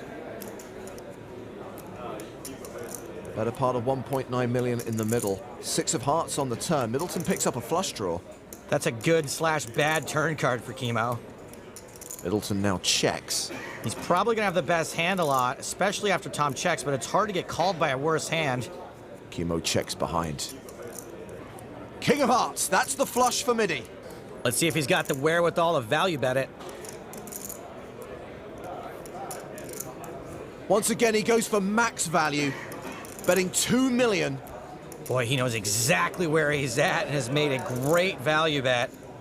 At this point for Chemo, this is an easy fold. Once again, Kurko calls. That's round-trip tickets to value dice for Chemo Kurko. Hurts the stack, and it's got to hurt the will.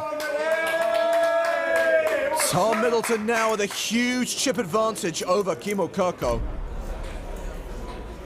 We have never hit this blind level before on the EPT. 200,000, 400,000 with a 50K ante. That's over 10 times the starting stack for the big blind. Crazy. Chemo Kurko raises his button with ace-4 offsuit. Pocket 5s for Tom Middleton. Stacks are a little deep for Tom to 3-bet, call it off at 2-5, so maybe he just calls here. Nope. That is a 3-bet to 2 million. And I think Kurko could go either way here. And by either way, I mean fold or shove. Tom has left himself room to fold to a shove.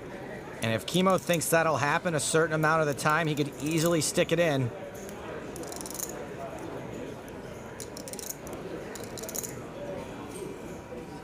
All in. He does shove. And Middleton calls. Loose call by Middleton. I think he's really lucky to be up against ace-4. Tom Middleton is a 70% favorite to win the EPT Barcelona main event on this hand. That's about as big a favorite as you can be. Kimo Kirko looking for an ace. It's a 10-7-6 flop. Fives holding for now. Not a particularly dicey flop for fives. The Finn's looking for an ace. It doesn't come on the turn. It has to come on the river, or we have a champion here in Spain. 3 outs for the Finn. That is not one of them, which means Tom takes the title. Middleton is on Toppleton.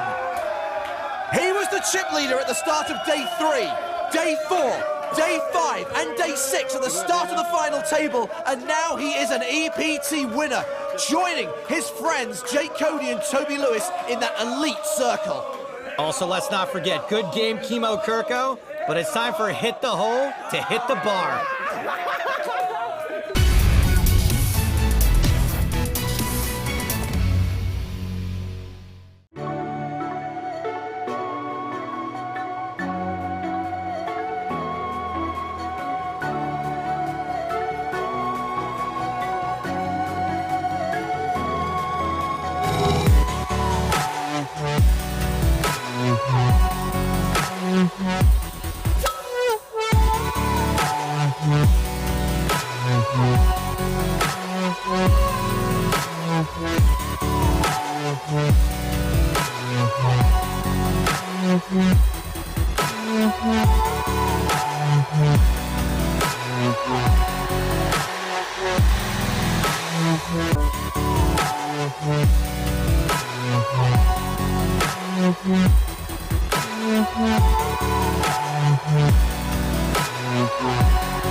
Hello, my babies, and welcome back to continuing live coverage from EPT Prague 2019 on PokerStars TV from the Prague Hilton. I am Joe Stapleton. With me here in the booth, our Pie Face Poker. Hello, hello. How are we doing, everyone? And GJ Reggie. Hey, Joe, how's it going? What's up, my babies? We are down to 16 here in the EPT Prague main event. There are the names of the folks we will be watching here at the featured table. We're going to play one more level tonight or call it quits if we get down to 12. Yeah, I heard the lady. Blinds 20,000, 40,000 with a 40,000 big blind ante. Yes. No worries, Joe. Yeah, I was saying, what a huge hand that we had before the break. Akin Tuna down to 4 big blinds. Queens versus aces. Dietrich Fast flopped a boat and got max value. There was a slight slow roll as well in there. The whole story checks out. Yeah. So we imagine that Akin Tuna will be all in relatively soon. And we are doing. Yeah, it looks like he's in the small blind for the first time back as well. And he looks like he's not done tilting yet. I wouldn't be either, probably. Confirmation of the blinds. We're playing 20k, 40k with the 40k big blind ante. Hand 128. Rocha under the gun. Ricardo De Rocha. Ace-6 suited. Minimum raise to 80,000.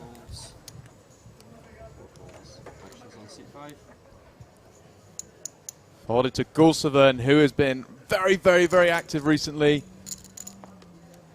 Alexa to give this one up. Not this time.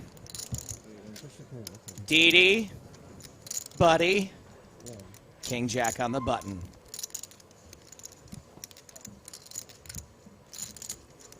Well, if it took him a second with top full house, I don't know what he's going to do with King Jack. This could take hours. Sure. How about some onion soup? Yeah. I had less break. That's a fold. Yeah. Onion soup, huh? I mean, look, as long as you're not driving, buddy.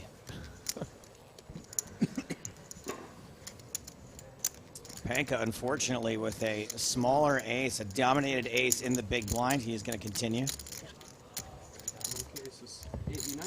Understandably.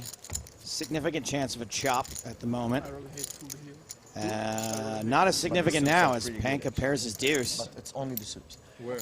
Like just outside. You mean Becky card? You guys shut up, there's going to be a soup discussion. Quiet. Right here, they have pretty decent soups. That's it. That's the only thing I eat here, but it's pretty fun. Some No, more about the soup. No, don't worry about these guys. Focus on the soup, guys. No milk. Tastes like milk.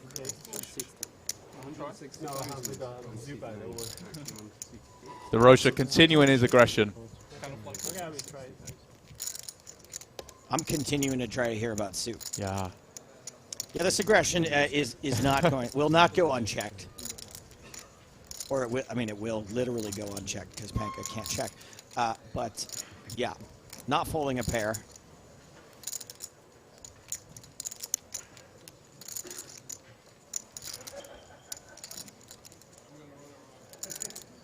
I used to call Dominic Panka Skynet, but now he's Baby Driver. Somehow he's getting younger. There's the call from Panka, over $500,000 in the middle. King of Diamonds, here's your turn card. Panka's checked. DeRocha.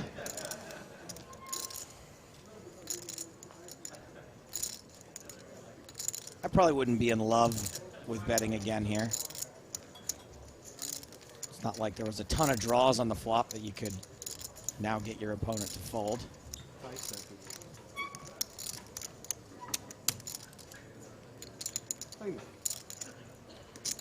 And that is a time bank card used.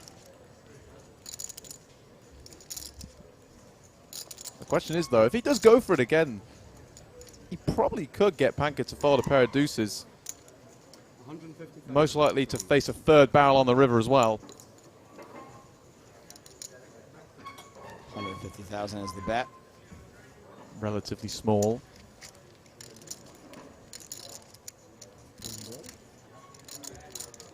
You really are never getting a read off of Panka now, are you?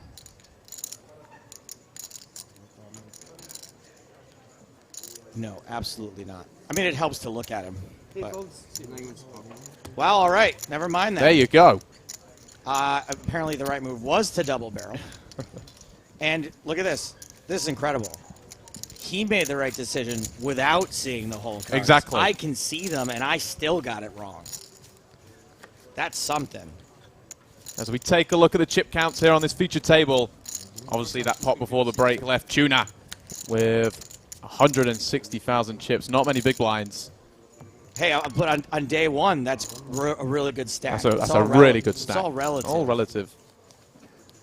How are we saying that first name there? We're saying Sheji? Sheji? Let's go. I want to hear what Georgina I'm going to go has for Shechi. Shechi. Shechi. Either way, it's very difficult. We do have a fair few short stacks at the table. I think it was 4 people with less than 20 big blinds. Hang on, where's the onion soup? He's got a banana out. Yeah, he's going to spoil that soup. Unbelievable. Go get that from him. Put it down. Put the banana. Put it down. Uh-oh. These two again. My favorite part about this is the slow zoom. I hope they play every pot. Panka, looks like he limped in possibly. Yeah, sure did. Ace-queen suited plays 83. There's been a lot of these trappy limps blind versus blind recently. You mean recently in this tournament, or recently as that's like part of the meta now? Recently in terms of last level. Okay. Yeah. I'm one of the richest and homeless people in the world. Wow, that's sick. I'm top 1% between homeless. Wow, that's So Panka still ahead with the ace queen. Also got the gut shot. We are check on the flop. 5 of hearts on the turn. Hotels. Only hotels or on streets? So Joe, we were speaking to James before you came in. Why would you do just that? now? And he was talking about your new merch and how they didn't really want to bring out, you know, caps, this, that, and the other straight off the bat. And then someone was talking about maybe getting Speedos. Would you be up for modeling them? James said no. Absolutely not, but only because they would have to blur it. I can't be contained by a Speedo. Maybe better than having one place to live. I did a video many years ago with Daniel. I think it's still online somewhere. It's a thing they attempted called Heads Up with Stapes. Was it Heads Up with Stapes? I think it was. And, oh, that one they never aired. You wouldn't have seen it. But it's on my reel, if you look at my reel. And at the end, I lost a bet to Daniel, so I have to wear a Borat-style check on the river. Oh, wow. Ace high good. A Borat-style mankini on Fremont Street in Las Vegas. No way. And I did it, but the problem was it was so small that I had to be blurred. Which is part of the reason why that never aired, I think. Yeah. Just hungry. Want to try it? You're watching EPT Prague? Oh my god, if he eats that peel, I'm going to lose my live shits. You ever seen anyone eat the whole banana? Like, no. Peel and all? No, I haven't. Is Is it weird that I eat the core of an apple? That's confidential. Yeah. No. Really? Yeah, weird. Yeah. No, I don't think so. See, I just like you're just left with the core, and I don't know what to do with it, so I just eat Are it. they all watching? I mean, I wouldn't eat it, but I know people who do. Yeah, well, I do. What about I know someone who eats orange peel. Orange peel? Yeah, like are the we whole talking orange. like bites into it like an apple, or then just No. eats the peel after? Eats the peel after. Crazy. As like a dessert for the orange? I mean, I don't know. I'm not sure. These millennials, guys. I guess it's better than Tide Pods. Okay, I have eaten a lemon. Yeah, that is true. I have eaten a lemon. Let's not talk about that. What are the chances that someone is Shetsy folds. What are the chances I that really someone is winning a want to game? show Joe the lemon Let's not. video. If you Is it gross? No. There's an all-in from Akin Tuna. All in to the tuna, 160,000. Well, I think this all-in's going to get called by at least one person. The number is very low. Panka on the button with the pocket nines. Of course. Does he want to isolate, or does he want to call and possibly invite along the blinds? He is isolating. All in from Panka. We're going to need another triangle. And then it's like a No, we are not. left. Domination situation. Panka poised There's no bubble anymore. and I to can- catch tuna. What I'm doing there is just for fun. Tuna at risk and behind. He is going to need that 7. Okay. It's true, I'm not lying. I believe you. Caught in the net of nines. Can he escape? Why not playing higher? No. Will the line break? Why not? This way, why not playing like online? Free. Here's your flop. At the same time. Ace, king, 8. More. I know No help so far. playing to make money. Almost I know. nothing to enjoy about this. With her family. Oh, is she a poker player as well? Still nada. Tuna is going to need to hit a 7, Like a hobby, yeah. or he will be flopping out of here. Okay. Why is it strange? Ball game. Call it. And that is Tuna it. puns. Done. Fist bumps all round. Wanna have free time? I mean, he took the big hit just before break. It was going to be an uphill task.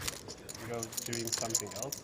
He eliminated That's why. 16th position, 44,500 euros. Pretty ironic that his last name is Tuna and he's dressed like a bumblebee.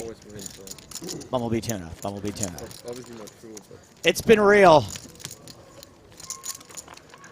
Anti-5 says pie face. You realize that apple seeds contain cyanide? Yeah, but you're going to need to eat about 20 apple cores for it to even affect you.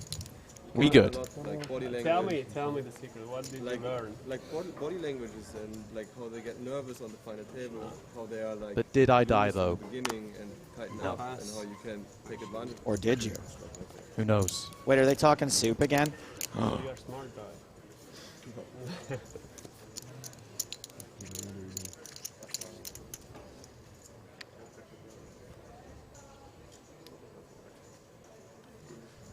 Gulseved. 90,000. It's always coming, Gulseved.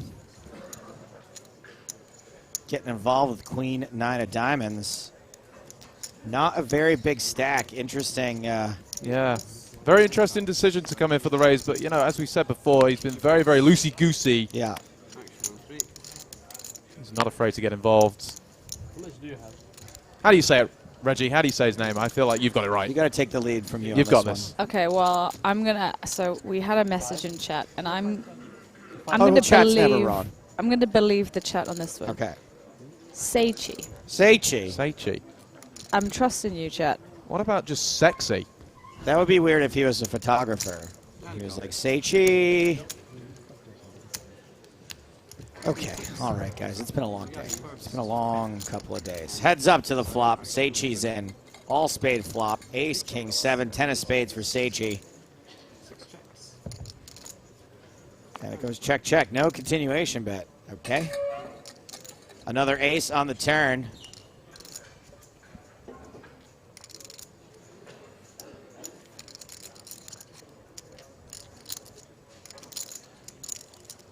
Seichi's like, I can't even believe this hand right now. Yeah. I don't want to do it, but I have to. Yeah.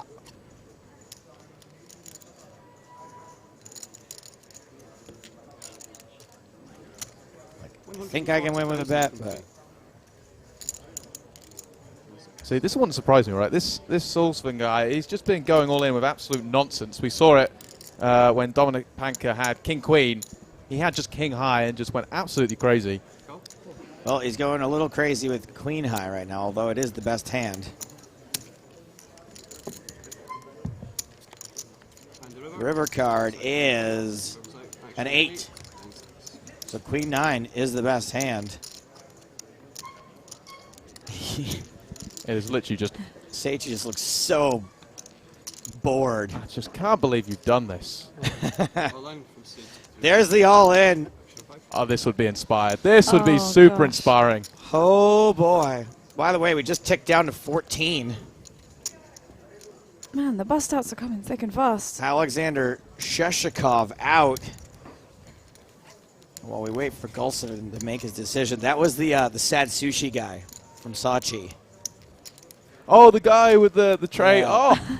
Sushi trolley. Oh, no. That's a great clip. Wow. Wow. Oh, my goodness. He just looks grabbed... so close to flicking it in. He grabs one chip. Please don't do it. Please don't do it. If you're Seichi, I don't know how you don't melt down when he almost puts that chip in. Ah, that's a forward motion. That's a fold. Oh. Man. Yeah. Seichi knew exactly what he was doing there. Nice hand. Takes it down with the 10-6. The fact that he was thinking about it as well was quite impressive. Oh, you have Queen? Yeah, I was on the edge of my seat. He's breathing again. Over the 6 million mark, 151 big blinds with 14 players remain. As you said, Joe, one player eliminated. We're only down to 16 just a few minutes ago. If we get to 12, we are done. Dunsky. We only have to play down from 12 to 6 tomorrow, so. 7 is enough. Oh. If I have 7, I call. Because a 7 is always coming. Action of 5. Yeah. Ah, there it is. They know. Because the 7 is always calming. It was actually one of the Germans that we got that from. Christian Rudolph, the 7s guy. Speaking of 7s, Gulseved all in. Ace deuce. Panker with ace 9 in the hijack. I think in the big blind he calls. With this many players left to act behind. Folds the ace 9. 4 passes. Christina out. Gets it through. There you go, buddy. There you go.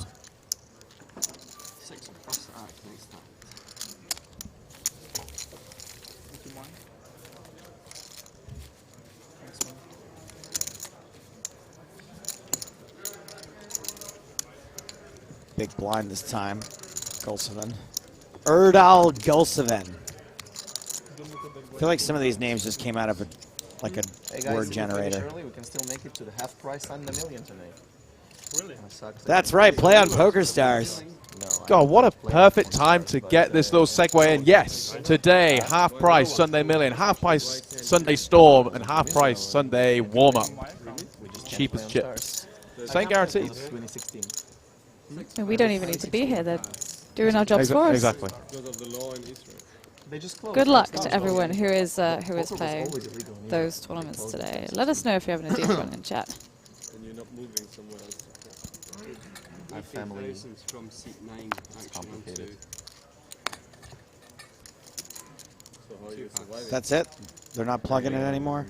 Come on, you guys can do better. Cash, and I run a couple businesses, poker related. On what site? Coach people. Wow, this guy. A little bit of everything. Yeah. No, I stake the MPT players. So if I need a staking, I come to you. Yeah. Reggie, every time this guy plays, I'm just going to look at you as to say, you commentate on his action. I'm just going to say his name. All right. So we had DeRocha raising from the hijack reject end. Seichi 3 bets That's the one. to 260,000. Skull 7 in the big blind with the pocket sixes, and let's when it poker go. was, like, actually just a hobby, right? Yeah. And I need a staking. I don't want to put money in. Probably if I win, I need a stake. And he takes it down. I met you here, and you heard I was staked by BBZ.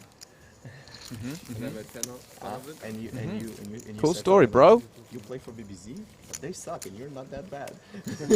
And there it is, the graphic for 1 week only. Enjoy half price. And I got And of this course, one, free and I tournament probably Sunday worse Million. since The I 1 million guarantee is still there. $54.50. Obviously, the half price Sunday Storm going from $11 to $5.50. And of course, the Sunday warm up normally at $2.15, and that, by my maths, is $107.50. That's good math. Quick maths. I play mostly online, but yeah. I mean, you can still play, obviously, underground. Yeah. But I don't do that much. I play mostly online. Chinese side. For example, yeah. 80,000 from seat 9, actually. So Rocha been raising to 80,000. King Jack. 7-6 suited for Seichi. Nailed it.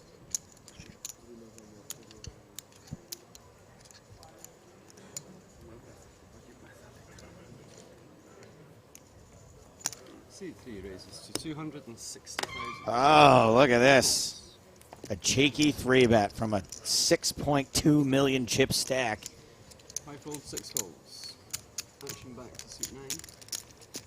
It looks like Seichi is going to be pretty active for this last level.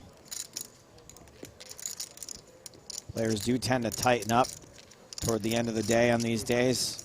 A little easier to swipe chips from them as people try to cruise into the next day.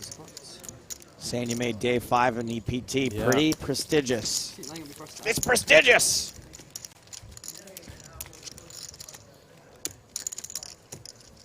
Bad look-alike from John Delano for Seichi. If we happen to get a shot of him, I'll read it out. But of course, that's who I want to talk about, so we're not going to look at him for a while. There he is. Combo of Giovanni Ribisi and Rob Lowe. I will allow it, but there you go. Barely.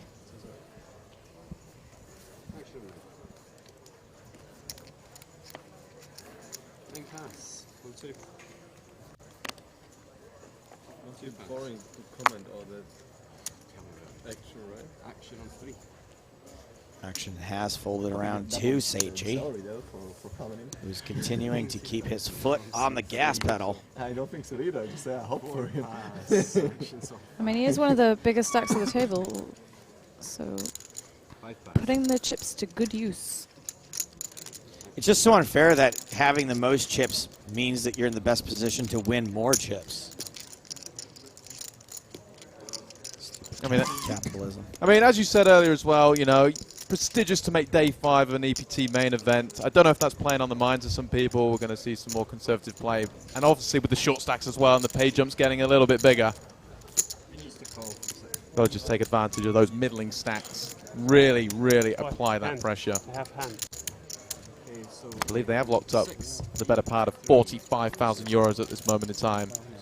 He has called the raise to the flop, and he flops a gut shot. So does Seichi.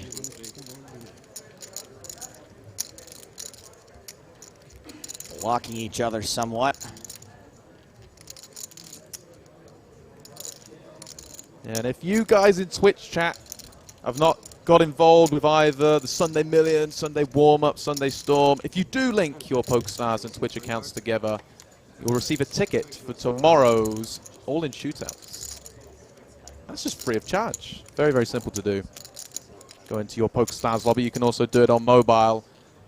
And on the website, you need to go into your settings, account details, connected accounts. There should be a nice shiny green button. You click on that, enter your Twitch credentials, and you're good to go. There you have it, your last chance to do it for today. Better to do it today so you don't miss it tomorrow. Dietrich checks. This whole time action was on him. Do that whole spiel with no action pending. Oof. Oh, here we go. Seichi pronounced sushi. I feel like that one's maybe incorrect. A little bit of a stretch. Here we come again. Round chips in play.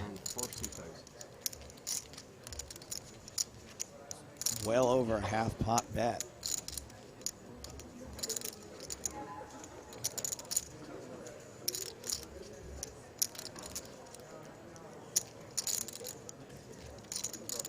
Cuddling, I love you.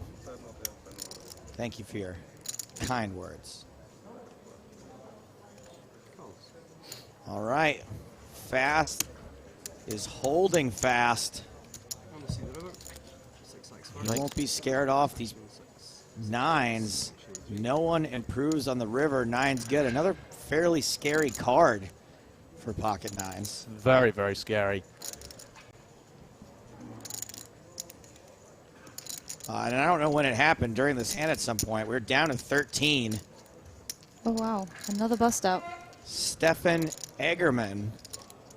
Remember, guys, if we do hit 12 players, we are going to end it for the day.